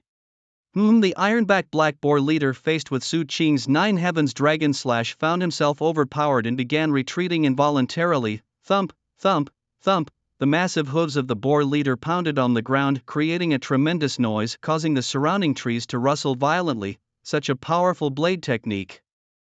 From a distance, a shadowy figure concealed in the darkness observed the boar leader being repelled by Su Qing's single slash. Looking at Su Qing, who still stood in his original spot, blade in hand and without a hint of retreat, the figure couldn't help but sigh in admiration. As Su Qing's newly appointed guardian, he had initially thought of stepping in to protect Su Qing when he saw the ironback black boar leader approaching, but now witnessing the scene before him, he completely dismissed that idea. With things like this, there was absolutely no need for him to intervene. Why should he step out? Surely not to protect the ironback black boar leader. At this rate, he feared his job as a guardian would soon be redundant. Watching Su Qing quickly regroup and like a madman lift his blade to strike at the ironback black boar leader once again, the burly man hidden in the shadows muttered to himself. Meanwhile, he took out a recording device and began filming the battle to send to Zhugaku at the Extreme Path Martial Academy. On the other hand, after repelling the boar leader with a single slash, Su Qing simply regrouped and raised his blade. Once again charging towards the ironback black boar leader, 9 Heavens Dragon Slash. With a loud shout, Su Qing's blade once again burst into a brilliant azure light. On the other side, the originally ferocious ironback black boar leader, upon witnessing this, couldn't help but show a hint of panic in its eyes. Don't come any closer. A deep roar escaped from the boar leader's mouth. At this moment it had lost its earlier arrogance and dominance, being the uncrowned king of this brutal beast battlefield. It was the first time fear appeared on the face of the ironback black boar leader. From their recent exchange, it realized that it was no match for this terrifying human. Unlike its kin as a fifth-tier ferocious beast with interactions among other creatures, the ironback black boar leader was well aware of the formidable nature of humanity. It had heard of this powerful and terrifying race from the mouths of the fierce beasts it had slain. The leader of the ironback black boar beasts never took these tales seriously. In its view, the reason those fierce beasts were so fearful was simply because they were not strong enough. That's why when it first encountered Su Qing, the leader of the ironback black boars even felt somewhat eager to try. It wanted to use this battle to slay these so-called humans and declare and reinforce its belief that it was the strongest beast. But, don't force me to use my trump card. The ironback black boar leader looked at Su Qing and uttered a low growl as if threatening him. However, its threat seemed utterly non-intimidating to Su Qing. As a faint cyan light burst forth from Su Qing's long blade, he moved like a streak of purple lightning, charging towards the ironback black boar leader. Facing the ironback black boar leader, Su Qing, who had just broken through to the third tier of his cultivation and was fully exerting his strength for the first time, appeared very excited. At this moment he had pushed the techniques 9 Heavens Dragon Slash and Burning Life Calamity to their limits. The 9 Heavens Dragon Slash, which had only reached a minor state of accomplishment, had now stepped into a major state of accomplishment. As Su Qing's long blade slashed down, it seemed as if 36 faint cyan lights burst forth in the air. They shot straight towards the ironback black boar leader. With the appearance of the faint cyan shadows, the air was instantly sliced through, becoming fragmented and shattered. Boom! A tremendous roar exploded between heaven and earth. At this moment, this tranquil little world seemed as if it was undergoing an apocalyptic baptism. The cyan shadows sliced through the air, and in the next moment they had already appeared in front of the ironback black boar leader. Initially still threatening and wailing, the ironback black boar leader, upon seeing this scene, seemed to have recognized reality. It raised its head and let out a mighty roar. A thunderous roar that seemed to shatter the heavens erupted, and the ironback black boar leader's body emitted a terrifying black light. Then, instead of retreating, it charged towards Su Qing. Boom! Soon, the blade shadow and the body of the ironback black boar leader collided, producing a series of intense sounds. Facing the cyan blade shadow, the ironback black boar leader desperately resisted. Bang! Soon a blade shadow shattered under the stubborn resistance of the ironback black boar leader. At the same time, a faint trace of blood appeared on the head of the ironback black boar leader. It meant that it had been wounded. Bang! Bang! Bang! Quickly, the second, third, and fourth loud noises followed. Blood began to flow down from the head of the ironback black boar leader. At this moment it could no longer bear the pain and started to wail. Oh! A sound of utter agony and despair emanated from the mouth of the ironback black boar leader. At this moment the lingering shadows of the blue blades continued to assault the leader of the ironback black boars. Bang! Bang! Bang! Quickly several more sounds rang out. By now only about a dozen blade lights remained in the air, but the condition of the ironback black boar leader had deteriorated significantly. Bright red blood flowed continuously from its massive head to the point where the ghastly white of its skull could be seen. It was its skull, now fractured, seeming as if it might shatter completely at any moment. Yet, in this dire state, it still had to fend off the remaining dozen blade lights. With a mournful wail, it seemed as if the ironback black boar leader had resigned itself to its fate, raising its head and letting out a roar. A massive current of air spiraled outwards. With a determined charge, it lunged towards the dozen blade lights in the sky. Bang! Bang! Bang! Followed by the sound of the blade lights shattering in the air. And as the sound ceased, the massive body of the ironback black boar leader collapsed to the ground with a thunderous crash. Su Qing witnessed it all and stepped towards the body of the ironback black boar leader. His footsteps heavy echoed as he walked. At this moment the fallen leader of the ironback black boars, as if in a final flicker of life, opened its eyes. Then a plea appeared in its gaze, please let my people go, will you? A deep mournful cry rose, and although Su Qing could not understand its words, he grasped the meaning behind them. At this moment, as the leader of the ironback black boars, it had lost its arrogance and its power to threaten, yet it still held its kin in its heart. Thus, in the last moments of its life, it lowered its proud head, beginning to plead with Su Qing to spare its people. Faced with the plea of the ironback black boar leader, Su Qing chose silence. The opponent's sorrow and plea indeed touched Su Qing, yet at this very moment Su Qing's thoughts drifted back to the recent defense battle at Lin City. That battle had left up to hundreds of thousands dead or injured, among them promising young martial arts geniuses and strong warriors who had survived the brutal beast battlefields, as well as ordinary people with happy families and dreams of tomorrow, and classmates he knew well and had shared a classroom with. All these vibrant lives had fallen in that conflict. The feud between beasts and humans was a matter of life and death. Su Qing's voice deepened as he looked at the ironback black boar leader in front of him, slowly advancing towards it. His footsteps in the now silent dense forest seemed very conspicuous. On the other side, the dying ironback black boar leader, lying on the ground, seemed to understand the meaning in Su Qing's words. Its eyes, which once held traces of light, slowly dimmed.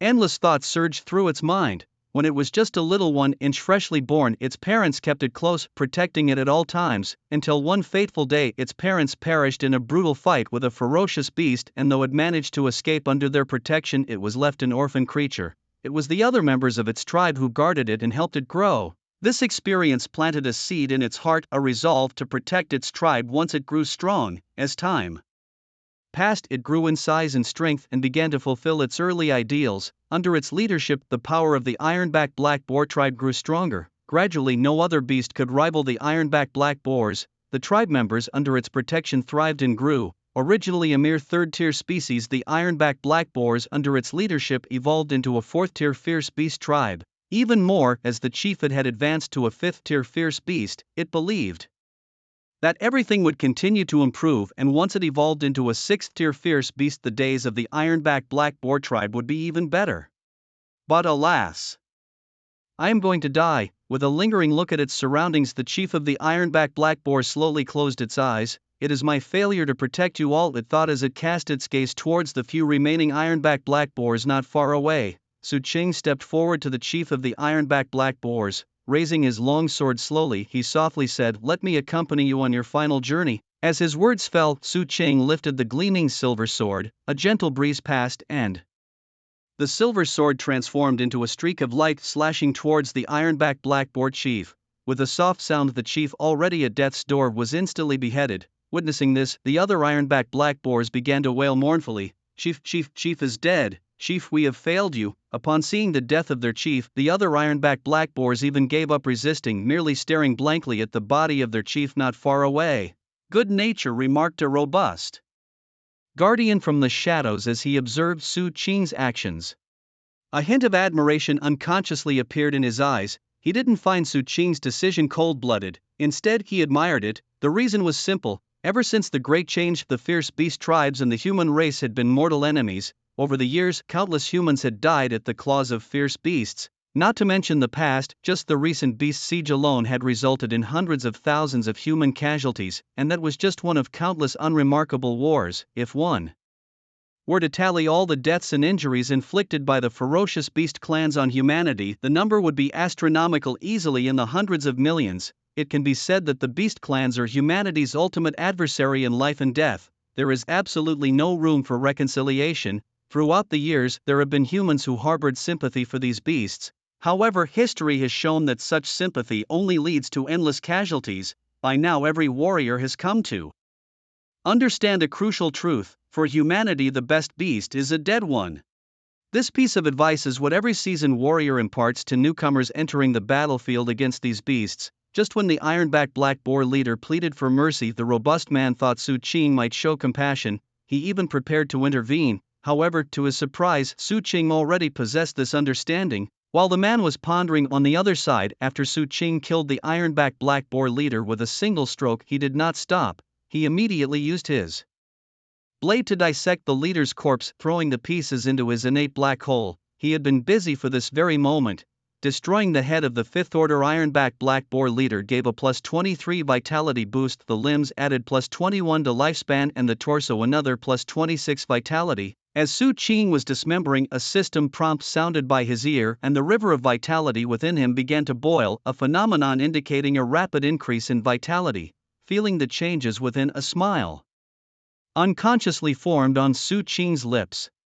Suddenly loud thuds resounded beside Su Qing. Turning his head, he saw Ran Xingxue throwing several ironback black boar corpses next to him. "These are for you," she said with a light laugh. After a pause, she continued with a hint of envy, "But really your talent is so useful. Using these useless beast corpses to increase your cultivation speed is just incredible." She couldn't help but shake her head, feeling it was even stronger than your original teleportation gate talent. "Also, how did you train this martial technique? Do you have any tips? I remember you haven't been a martial artist for long, but the power of this technique is comparable to an A-grade skill at peak mastery." During Su Qing's fight with the Ironback Black Boar leader, Ran Xingxue had barely restrained her curiosity. Now that it was over, she couldn't help but ask. Su Qing did not answer her questions, continuing his work instead.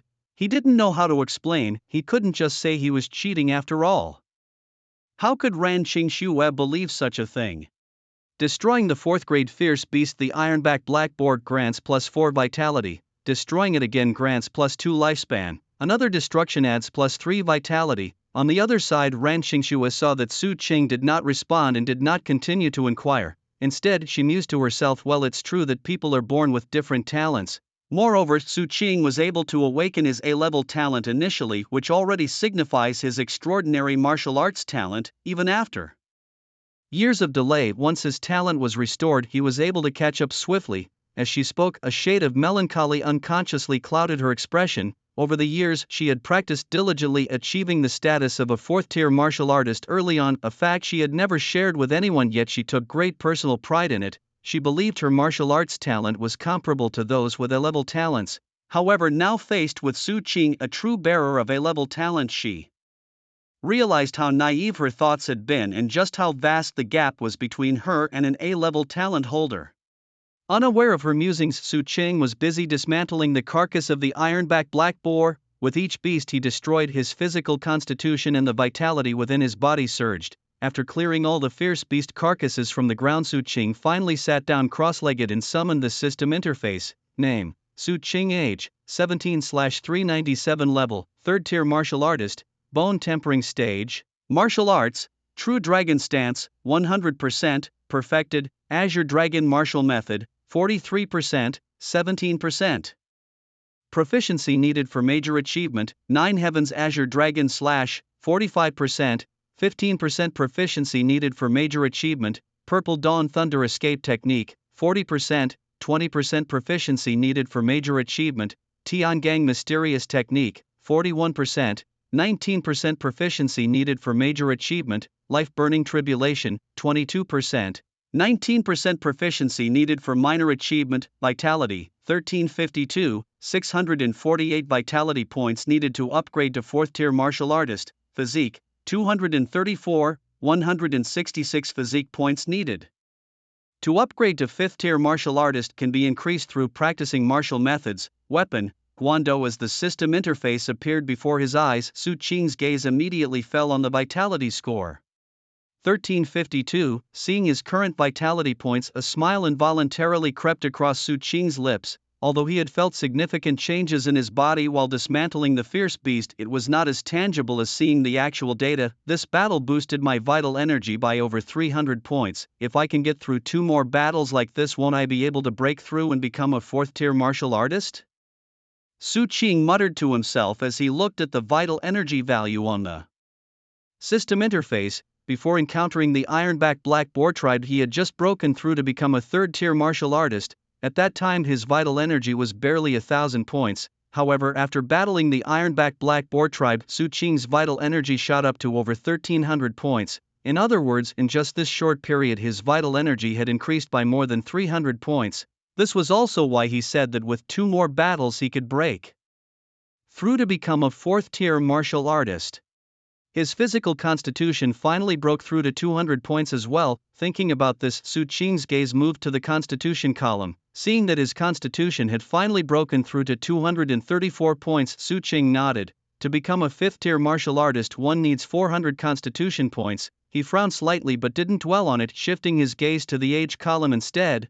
Unlike other martial artists who need to practice to increase their constitution, having a gifted ability made 400 constitution points seem trivial to Su Qing. His age at 397 had increased since last time. Observing the rise in his age limit since the battle with the Ironback Black Boar tribe, Su Qing pursed his lips. It seems I might have to start using life ignition as a regular technique. He said this for a reason, as a special explosive martial technique activating life ignition consumes lifespan. This time facing the leader of the Ironback Black Boars, Su Qing used life ignition to quickly deal with the opponent, which actually consumed quite a bit of his lifespan.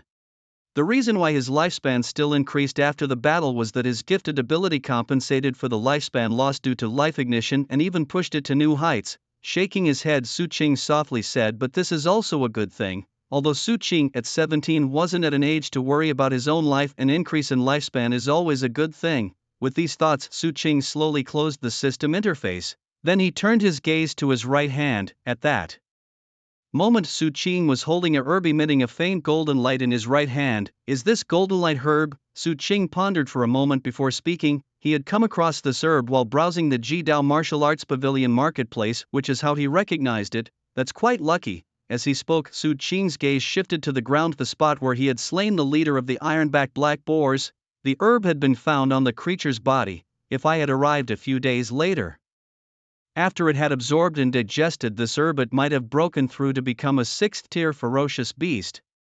Then it would have been much harder for me to kill it. Jingguan grass is a type of herb that can enhance one's constitution and vital energy. When consumed by martial artists, it greatly boosts their constitution and vital energy. Ferocious beasts that consume it can also significantly enhance their strength. Given the strength of the Ironback Black Boar leader encountered by Su Qing, there is a high probability that consuming Jingguan grass would allow it to break through and become a 6th order ferocious beast. This is also why Su Qing said so. As Su Qing pondered over the Jingguan grass, on the other side a robust figure had already sent a video recording of Su Qing's battle to Zhugaku, who was far away in Lincheng. "Director Zhuge, this is the latest intelligence on Su Qing, please check it," he messaged. After sending the message, the robust man put away his phone and looked towards Su Qing nearby with a smile. As a member of the human race, his greatest joy was seeing a genius martial artist emerge from his people. And now, Su Qing was clearly the genius martial artist he was most pleased to see. In Lincheng, within the Extreme Path Martial Hall, Zhugaku walked out of the director's office with a smile on his face. Finally got that settled, he muttered to himself. He had just gone to find Lei Zhang, the director of the Extreme Path Martial Hall, with the aim of implementing a plan he had thought of earlier, organizing a competition for the young martial artists of Lincheng. This would not only stimulate the enthusiasm of these talented martial artists but also serve as an opportunity to train the younger generation of Lincheng. After a discussion with Lei Zhang, the director finally agreed to Zhugaku's proposal, which was the reason behind his beaming smile. It was uncertain what kind of results Su Qing would achieve in this competition or if he could secure first place. This time, Zhugaku's proactive involvement was significantly related to Su Qing, who was a martial arts prodigy he had personally discovered.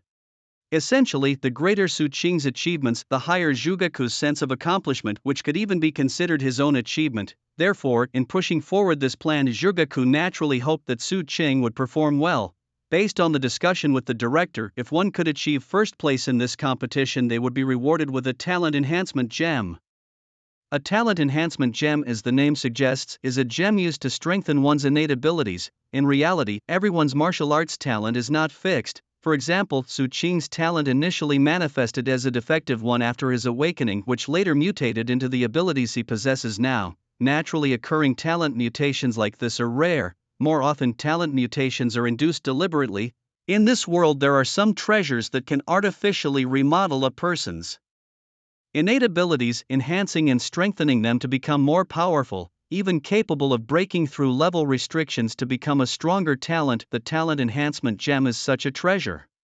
It is a precious jewel that enhances the abilities of warriors. For even the mightiest of warriors, such treasures are highly prized. Speaking of luck, Zhugaku couldn't help but think of the recent discussion he had with Lei Zhang about their competitive plan. When Zhuge laid out the plan, Lei Zhan immediately contacted the head of the Thunder God Martial Hall, the city lord by Xu Yuan, and Luo Yang, the inspector from Tianjin Prefecture City, upon hearing the plan whether it was the head of the Thunder God Martial Hall or the city lord by Xu Yuan. They naturally approved of it. After all, the defense battle had resulted in heavy casualties among the warriors of Lin City. If this opportunity could be used to train the younger generation of warriors, it could also compensate for the losses of Lin City's warriors. Of course, more importantly, this would also cultivate future strength for Lin City. After finalizing the plan, Lei Zhan and the others reported it to Tianjin Prefecture City. Unexpectedly, this plan attracted the attention of the bigwigs of the prefecture city. Remembering what Lei Zhan had told him, Zhuge murmured softly. After reporting the plan to Tianjin Prefecture City, Lei Zhan and his colleagues quickly received a response. The Prefecture City agreed to the plan and even specially sent a talent enhancement gem as a reward for the first place in this plan. Zhuge also knew from Lei Zhan that this gem was a personal gift from a prominent figure in the Prefecture City who had taken interest in the plan. However, this meant that the competition for this plan would likely become extremely fierce, and it was uncertain who would ultimately receive the gem. As he whispered softly, Zhuge walked towards his office. Halfway there, he suddenly heard the sound of a message notification. Frowning, Zhuge took out his phone and opened it, finding that the message was from Su Qing's guardian. Opening the chat, Zhuge quickly saw the battle video sent by the other party. Watching the video where Su Qing, like a war god, slew the 5th-tier ferocious beast Ironback Black Boar leader and its gang, Zhuge was momentarily stunned. Then almost immediately a smile spread across his face, growing brighter as time passed. Slaying a 5th-tier peak strength beast, Su Qing's current strength, even compared to Xiang Bu and others, was probably not far behind. Initially worried about whether Su Qing could win, now it seemed I was overthinking it. With such talent and strength, if he couldn't take first place, then. Thinking this, Zhuge raised his head and looked in the direction of the beast battlefield. Through countless mountains and rivers, at this moment Zhuge seemed to already see Su Qing in the distance. Su Qing, this time you must help my Supreme Dao Martial Hall surpass the City Lord's Mansion and Thunder God Martial Hall. Thinking this, Zhuge already laughed out loud. In his view, Su Qing taking first place in this plan had already become a foregone conclusion. On the other side, Su Qing was oblivious to all these happenings. At this moment, he was still pondering over the Jin Guang grass in his hand. Should he consume it, or should he destroy it? Thinking of the benefits of Jin Guang grass, Su Qing's gaze drifted to the talent black hole beside him. Logically, he should consume it to enhance his martial cultivation. However, due to the capabilities of the talent black hole, he hesitated. After all, based on past experiences, destroying the Jin Guang grass with the talent black hole usually offered better compensations. Perhaps he should give it a try. After a brief hesitation, Su Qing picked up the Jin Guang grass and tossed it towards the talent black hole. Whoosh! As a breeze passed by, a system alert rang in Su Qing's ears. Destruction of 1 spiritual Jin Guang grass completed. Compensation: Vitality plus 413, Constitution plus 25, Age plus 36. As the alert sounded, Su Qing felt his body swelling as if expanding. Inside him, the vast river of vitality began to flow spontaneously. Moreover, Su Qing could feel intense changes in his body. It was as if his body transformed from sand to stone, becoming tougher and more robust. Feeling these changes, Su Qing immediately sat down cross-legged and started to practice the Azure Dragon martial arts. As he began the technique, the vitality inside him gradually stabilized. A faint sound of a dragon's chant lingered around Su Qing, adding a layer of mystique around him. Deep in the forest, he sat cross-legged, surrounded by a faint azure light, a phenomenon that only appeared while practicing the Azure Dragon martial arts. After a long while, once the internal anomalies had calmed down, Su Qing slowly opened his eyes. As his eyes opened, a flash of azure light flickered and vanished within his pupils. Such powerful effects, Su Qing remarked aloud, feeling the transformations within his body. During this, he couldn't help but open the system interface again. Name: Su Qing. Age: 17/423. Realm: 3rd tier martial artist. Bone forging stage. Martial skills: True Dragon Stance, 100%. Reached perfection. Azure Dragon martial arts, 43%. Needs 17% more proficiency to reach Major Achievement stage. 9 Heavens Azure Dragon Slash, 45%. Needs 15% more proficiency to reach Major Achievement stage. Purple Dawn Thunder Escape Technique, 40%. needs 20% more proficiency to reach Major Achievement Stage, Celestial Mystery Technique, 41%, needs 19% more proficiency to reach Major Achievement Stage, Life Burning Ordeal, 22%, needs 19% more proficiency to reach Minor Achievement Stage, Vitality, 1765, needs 235 more to upgrade to 4th Tier Martial Artist, Constitution, 259, needs 166 more to upgrade to 5th Tier Martial Artist, can be improved through practicing martial arts, weapon. Guan Dao looking over Su Cheng noticed significant improvements in his age, vitality and constitution. Unexpectedly, the compensation given by his talents for damaging the spiritual herb was immense. Even Su Qing, who had grown accustomed to his gifted abilities, felt a surge of shock at this moment. The enhancement he received from damaging the Jin Guang herb surpassed the cultivation improvement gained from slaughtering the entire tribe of ironback black boars. With this, a new option for enhancing his cultivation in the future emerged. His gaze flickered, filled with new thoughts at this revelation. Moreover, if damaging spiritual herbs could yield such significant compensation from his talents, he wondered if the same could apply to other rare treasures. While Su Qing was feeling the changes in his body, Ran Qingshua's expression had become somewhat numb. From the phenomena observed during Su Qing's cultivation session, it was evident that he had gained significantly. She feared that it wouldn't be long before he advanced to a 4th-tier martial artist. Gazing at Su Cheng, who was seated cross-legged in the distance, Ran Qingxue couldn't help but reflect on the morning's assessment when Su Qing was merely a 2nd-tier martial artist far beneath her in cultivation.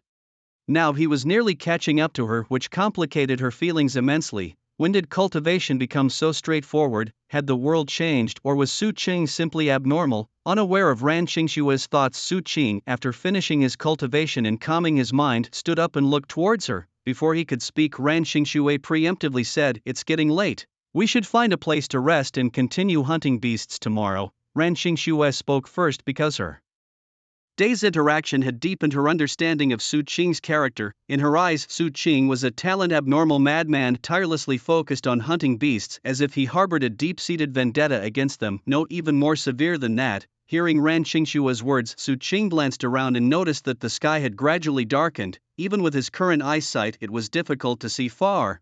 "That's fine, we'll rest first and continue tomorrow." Although somewhat reluctant, Su Qing had researched the beast battlefield before coming and knew that the danger level at night far exceeded that during the day.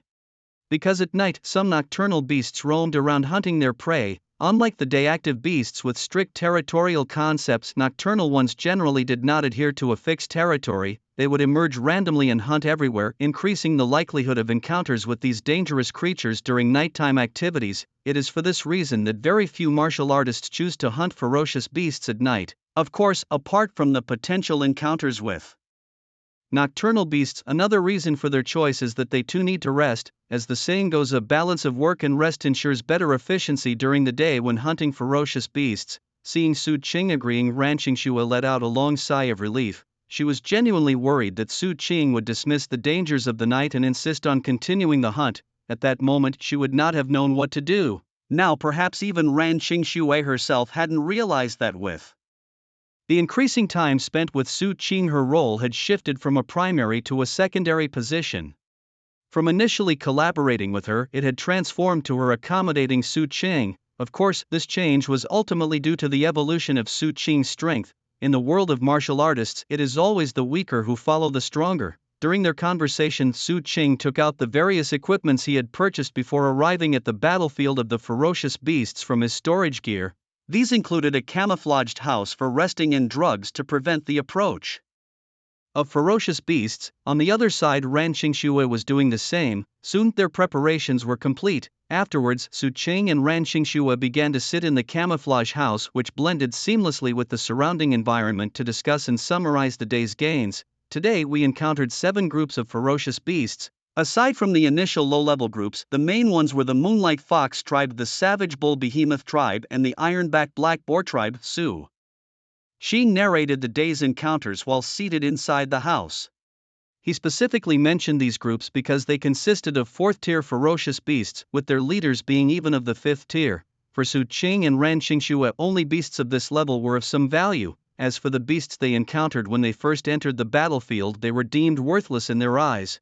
After finishing his recount, Su Qing turned to Ran Qingshui and slowly began, "All the ferocious beasts we've slain and their bodies belong to me, so the distribution of the spoils will be more favorable to you." With a wave of his hand, he placed the spoils from his storage gear onto the ground. Just as Su Qing and Ran Qingshui decided to rest and began to distribute the spoils, they were unaware that at this very moment the martial artist house of the Extreme Path was in utter chaos. The reason for all this commotion stemmed from an event jointly organized by the City Lord's Mansion, the Extreme Path Martial Hall, and the Thunder God Martial Hall. The event was the Young Warriors Beast Supremacy Tournament.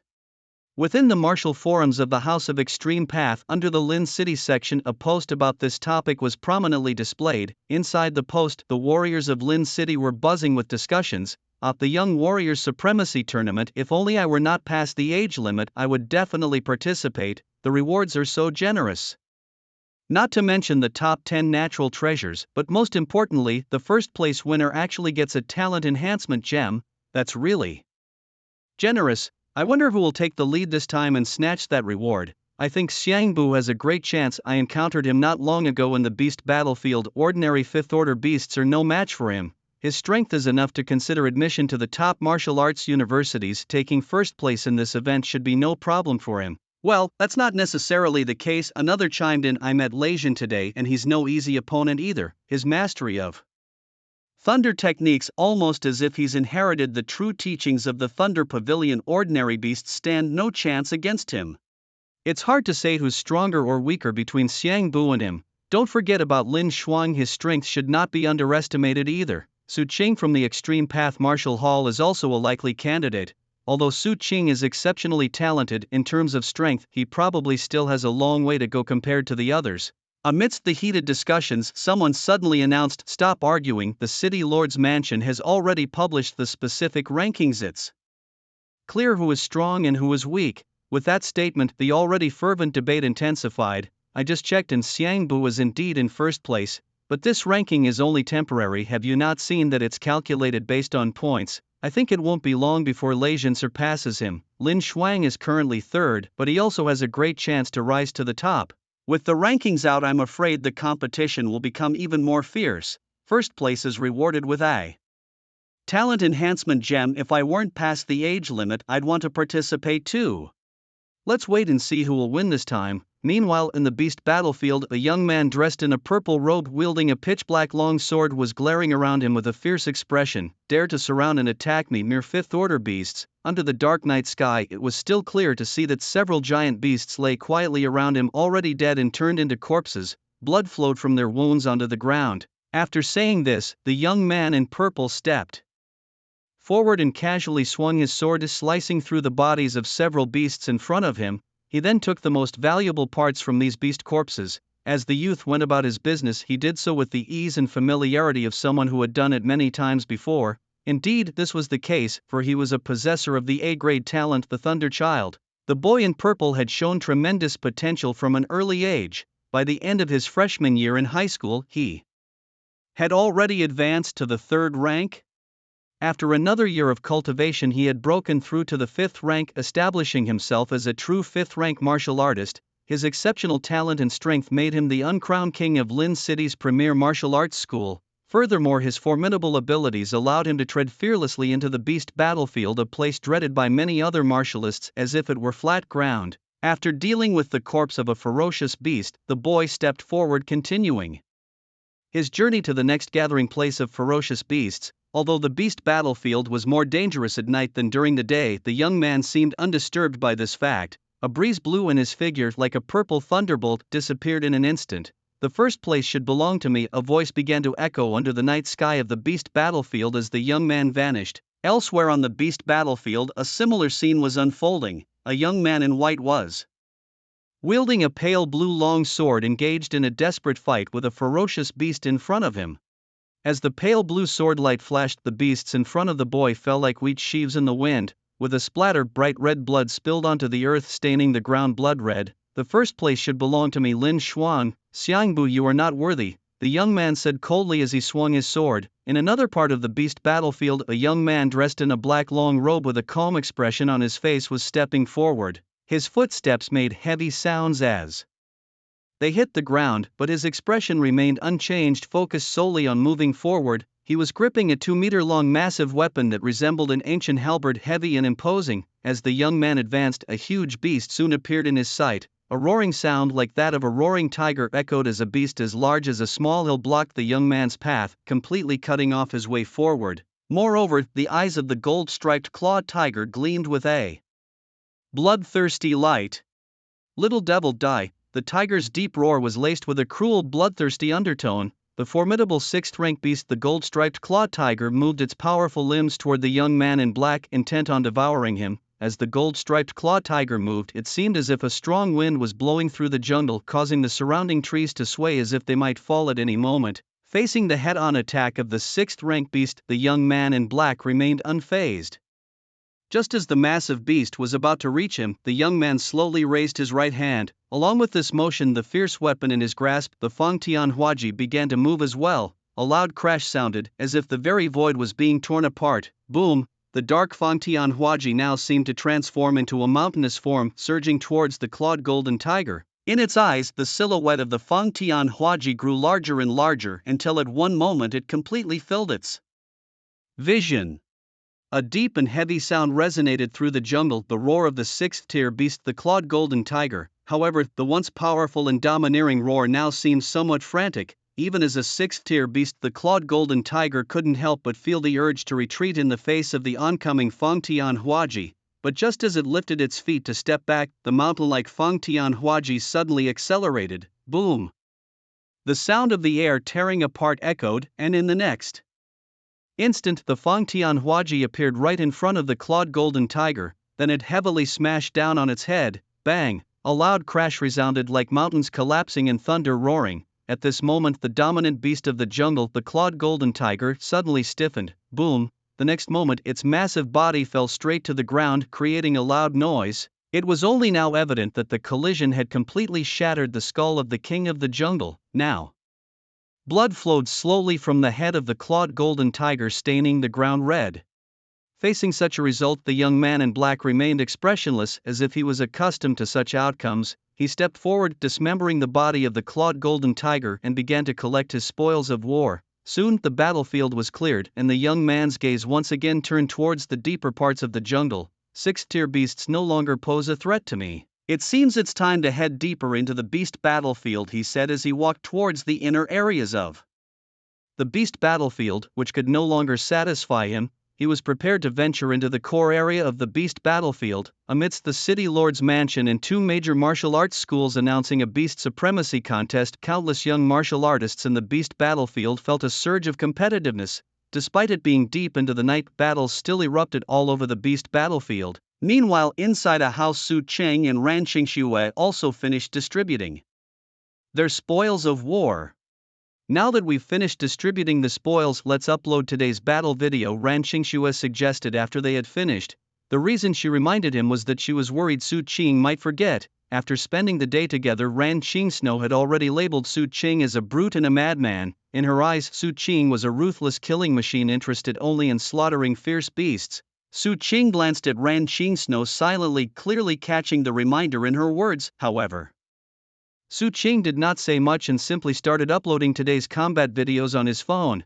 But shortly after he began, Ran Qingxue's exclamation could be heard, "The Young Warriors Beast Conquest Tournament." Su Cheng looked at the martial arts forum of the Extreme Path Home. Curious, Su Cheng opened the Extreme Path Home's martial arts forum. As he accessed the forum, he understood why Ran Qingxue had exclaimed, "Young Warriors Beast Conquest Tournament." A post about this event was prominently featured on the Lin City section of the forum. The post detailed the event organized to foster young warriors in Lin City. The competition would last for 15 days and participants had to be under 20 years old. After the event, the top 100 warriors would receive rewards provided jointly by the City Lord's Mansion and two major martial arts schools. The first place winner would receive 100,000 warrior points, 10 blood yuan pills, and a talent enhancement gem. Second and third places would receive their respective rewards. The post included detailed rules and the rewards for achieving rankings. Below the post, Su Cheng could see many warriors already heatedly debating who might win the tournament. Have you finished reading? Ran Qingsno asked as Su Qing was about to look for the latest rankings based on the comments from numerous warriors. Looking up at Ran Qingsno, Su Qing saw a serious expression on her face. He nodded, "I've finished." He then looked at her, puzzled, waiting for her to continue her explanation. This event is likely a response by the City Lord's Mansion and the two major martial arts schools to the large casualties suffered by warriors in a recent defense battle aimed at nurturing a new generation of warriors, Ran Qingsno analyzed. Indeed, her analysis was quite close to the truth. Jugaku initially wanted to start this event to cultivate the new generation of warriors. Whether it was the two major martial arts schools or the City Lord's Mansion or even the Tianjin House City that agreed to this event, the fundamental reason was the same. After all, Lin City had suffered heavy losses in the previous defense battle. Given these circumstances, Tianjin House City naturally needed to provide Lin City with some form of resource compensation, and agreeing to this event was a way to offer that indirectly. After a moment of thought, Su Qing nodded. This defense battle took a heavy toll on Lin City, with many experienced warriors lost. You could say that because of this battle, the overall strength of Lin City's warriors had dropped to its weakest in years. In this situation, as the leaders of Lin City, the City Lord's Mansion and the two major martial arts schools naturally had to find a way to change the circumstances. Thus, the competition for supremacy was born. This presents a rare opportunity for us. If we can seize this chance and win compensation in martial arts resources, we might be able to enter a top martial arts university within a year. As Ran Qingxue spoke, a bright light sparked in her eyes, a look filled with anticipation and longing. As martial arts students, who wouldn't dream of getting into a top-tier martial arts university? Top martial arts university, Su Qing couldn't help but muse quietly. Just as in Su Qing's previous life, where universities varied in quality, so too did the martial arts universities in this world. Globally, martial arts universities could generally be classified into 4 tiers. Firstly, there are the most common martial arts universities, which are the most abundant and the easiest to get into. One only needs to meet the vital energy requirements in the martial arts college entrance exam to be admitted. Above the common martial arts universities are the first-class martial arts universities, which are fewer in number. Moreover, the difficulty of getting into these universities is higher, requiring a vital energy level close to that of a martial artist. Above the first-class institutions are the key martial arts universities. These universities are scarce, and each holds a grand reputation among humanity. The difficulty of getting into these key universities is also very high. For instance, last year the admission threshold required the strength of a third-tier martial artist. However, the key martial arts universities are not the most difficult to get into. Above them, there are even higher-level institutions, namely the top martial arts universities. There are extremely few top martial arts universities. Within the entire human race, there are only 2: Shenwu University in the Imperial Capital Province and Jinwu University in the Tianwu Province. These universities are also known as the cradles of martial gods because, barring those martial artists who die young, all students from these institutions without exception achieve the level of martial gods. Naturally, the difficulty of getting into these top martial arts universities is extremely high. For example, last year's threshold for entering a top martial arts university was having a strength comparable to a 6th-tier martial artist, an unimaginable requirement for ordinary martial art students. However, for martial arts prodigies, such a requirement is not frightening but rather fuels their desire even more. Clearly, Ran Qingxue is such a person. With her current strength and talent, even a year from now, meeting this requirement would be very difficult. After all, she has only just advanced to become a 4th-tier martial artist, and breaking through 2 more tiers in less than a year is nearly impossible for her. Now, with the City Lord's Mansion and the 2 major martial arts schools announcing the plans for the championship competition and the rewards offered, Ran Qingsno felt a surge of anticipation in her heart once again. As long as I can make it into the top 3 and secure the rewards, I might just be able to advance to a 6th-stage martial artist within a year. Then I would have the chance to enroll in a top-tier martial arts university, she thought to herself. Her gaze drifted towards Su Qing, knowing that with her own strength alone it would be difficult to break into the top 3 of the competition. This was indeed an opportunity. Su Qing nodded in agreement, although confident in his innate abilities, which he believed could get him into a top-tier martial arts university within a year without additional resources. He would not pass up such an opportunity presented before him. Moreover, if he could secure first place and obtain the talent enhancement gem as a reward, it might strengthen his innate abilities even further. After seeing the rewards for the Fierce Beast Championship, Su Qing had looked up the functions of the talent enhancement gem. Upon learning that it was an artifact capable of enhancing innate abilities, he was immediately intrigued. Given his own black hole ability, which strictly speaking was also a talent enhancement gem that could boost innate abilities, meant it could potentially strengthen Su Qing's black hole talent. Although this was merely a speculation on Su Qing's part, it was enough to motivate him. After all, the prowess of his black hole talent was evident to all. In just a short time, Su Qing had transformed from an ordinary martial arts student to a third-stage martial artist, a prodigious hopeful. For the top martial arts universities, Ran Qingsno, noticing Su Qing's interest, promptly spoke up, "Then let's team up for the beast hunting and aim to secure a top ranking." "Alright, let's work together and conquer this championship," Su Qing responded with a smile. In that moment his eyes sparkled with a brilliance so intense that even the bright moon in the sky seemed dim in comparison. Before this, Su Qing and Ran Qingsno had already been teammates, which meant they had a duty to assist each other on the beast battlefield. However, that did not necessarily mean they had to collaborate closely on everything. Now, as Su Qing agreed to Ran Qingsno's request, their alliance undoubtedly grew stronger, leading Ran Qingsno to look at Su Qing with even more fondness. "I've already looked at the current leaderboard. The top scorer now is Xiang Bu from our school with a score of 47,250, Ran Qingsno said with a serious look in her eyes, slowly addressing Su Qing. 47250, Su Qing echoed the number after hearing it. Just one day after the Lord's Mansion released the plan, he had nearly 50,000 points. Does that mean he could have possibly slain 6 ferocious beasts? Early this morning, Su Qing and Ran Qingxue entered the battlefield of ferocious beasts. Throughout the day, Su Qing was mostly on the path of slaying beasts. Under such circumstances, the total points Su Qing could accumulate were probably just over 10,000. However, Xiang Bu's points were several times higher than Su Qing's, which naturally made the meaning clear to Su. Of course, when Su guessed that Xiang Bu's strength might have reached the level of a 6th-rank martial artist, his expression was not as solemn as Ran Qingxue's. Instead, a spark of fighting spirit flashed in his eyes. Ever since acquiring the talent ability of the black hole, Su Qing's strength had been advancing rapidly by leaps and bounds. For a long time, whether it was participating in the combat arena at the Extreme Dao Martial Pavilion or entering the battlefield of ferocious beasts, the journey had been smooth sailing for Su Qing with virtually no challenges. That's why, upon discovering Xiang Bu's strength, Su Qing was not only undaunted but eager to try. "Xiang Bu, let me meet you and see to whom the title of champion of this supremacy contest will ultimately go," Su Qing thought as he contemplated a showdown with Xiang Bu. On the other side, Ran Qingxue continued to describe the situation of the leaderboard. Following closely behind Xiang Bu were Lei Jin and Lin Shuang, with scores of 34,200 and 29750 respectively, the highest after Xiang Bu and currently second and third on the leaderboard.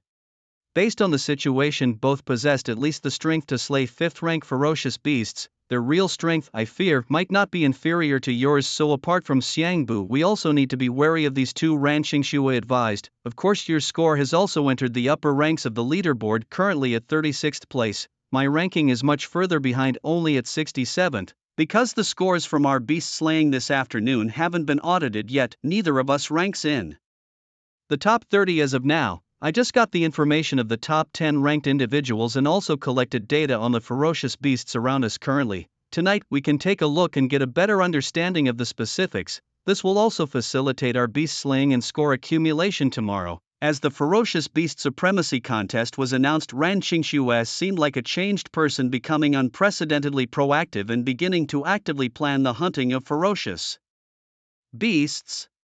Hearing Ran Qingxue's words, Su Qing also started to review the information she had sent over. Of course, the data Su Qing reviewed was mainly about the surrounding ferocious beasts. As for the so-called rivals on the leaderboard, Su Qing had no interest in looking at them. In Su Qing's heart, he never considered these people as his competitors. With the talent of a black hole, how could he lose to them? Within just one day of entering the beast battlefield, Su Qing's strength had advanced from a second-tier martial artist to a third-tier. This brought a strong message to Su Qing. He believed that it wouldn't be long before his cultivation would rise another level. By then, even if he faced a 6th-tier fierce beast, he could easily defeat it. At that time, these so-called competitors would mean nothing to Su Qing. perhaps only Xiangbu could pose a slight threat to him. Of course, Su Qing thought this way partly because the competition was short-lived. It lasted only 15 days. If it had been longer, Su Cheng wouldn't have even considered Xiangbu a concern. As night fell, the sky over the beast battlefield gradually darkened. After discussing their plans, Su Qing and Ran Qingxue took turns resting. Soon a night passed. The next day, after eating something simple, Su Qing and Ran Qingxue were ready to set out to hunt the fierce beasts. However, before departing, Ran Qingxue habitually checked the leaderboard and found that Xiangbu, who was first before they slept, had now fallen to second place, replaced by Leijin, who had moved up from second. Leijin, when Ran Qingxue saw the new leaderboard, her eyebrows furrowed deeper. Clearly, from the total points, Leijin also had the capability to slay 6th-tier fierce beasts, otherwise he couldn't have overtaken Xiangbu in just one night. What's wrong? Su Qing, ready to depart, asked softly upon seeing Ran Qingxue standing there in a daze. After understanding the reason, Su Cheng smiled and said, "This makes it more interesting, doesn't it?" With that, he took the lead and walked towards the depths of the dense forest. A new day also began with the hunting of fierce beasts. Using the purple thunder escape method, Su Qing's figure flashed like lightning towards the next gathering place of fierce beasts. Having strategized with Ran Qingxue the night before, it didn't take long for Su Qing to find a congregation of fierce beasts, divine light zebras. This was a group of fierce beasts that resembled the zebras from Su Qing's previous life. Of course, these fierce beasts were actually zebras that had mutated. Before the apocalypse, this was also a 4th-tier fierce beast group. "Let's go." The moment they saw the group, Ran Qingxue couldn't wait and spoke out even before Su Qing could. Since watching the competition yesterday, Ran Qingxue's attitude had completely changed, her enthusiasm thoroughly aroused. Now facing the fierce beasts, she seemed even more eager than Su Qing. Ice and Snow Heaven, holding her long sword, a pale blue light surrounded Ran Qingxue. At this moment she seemed like a goddess dancing lightly in the snow.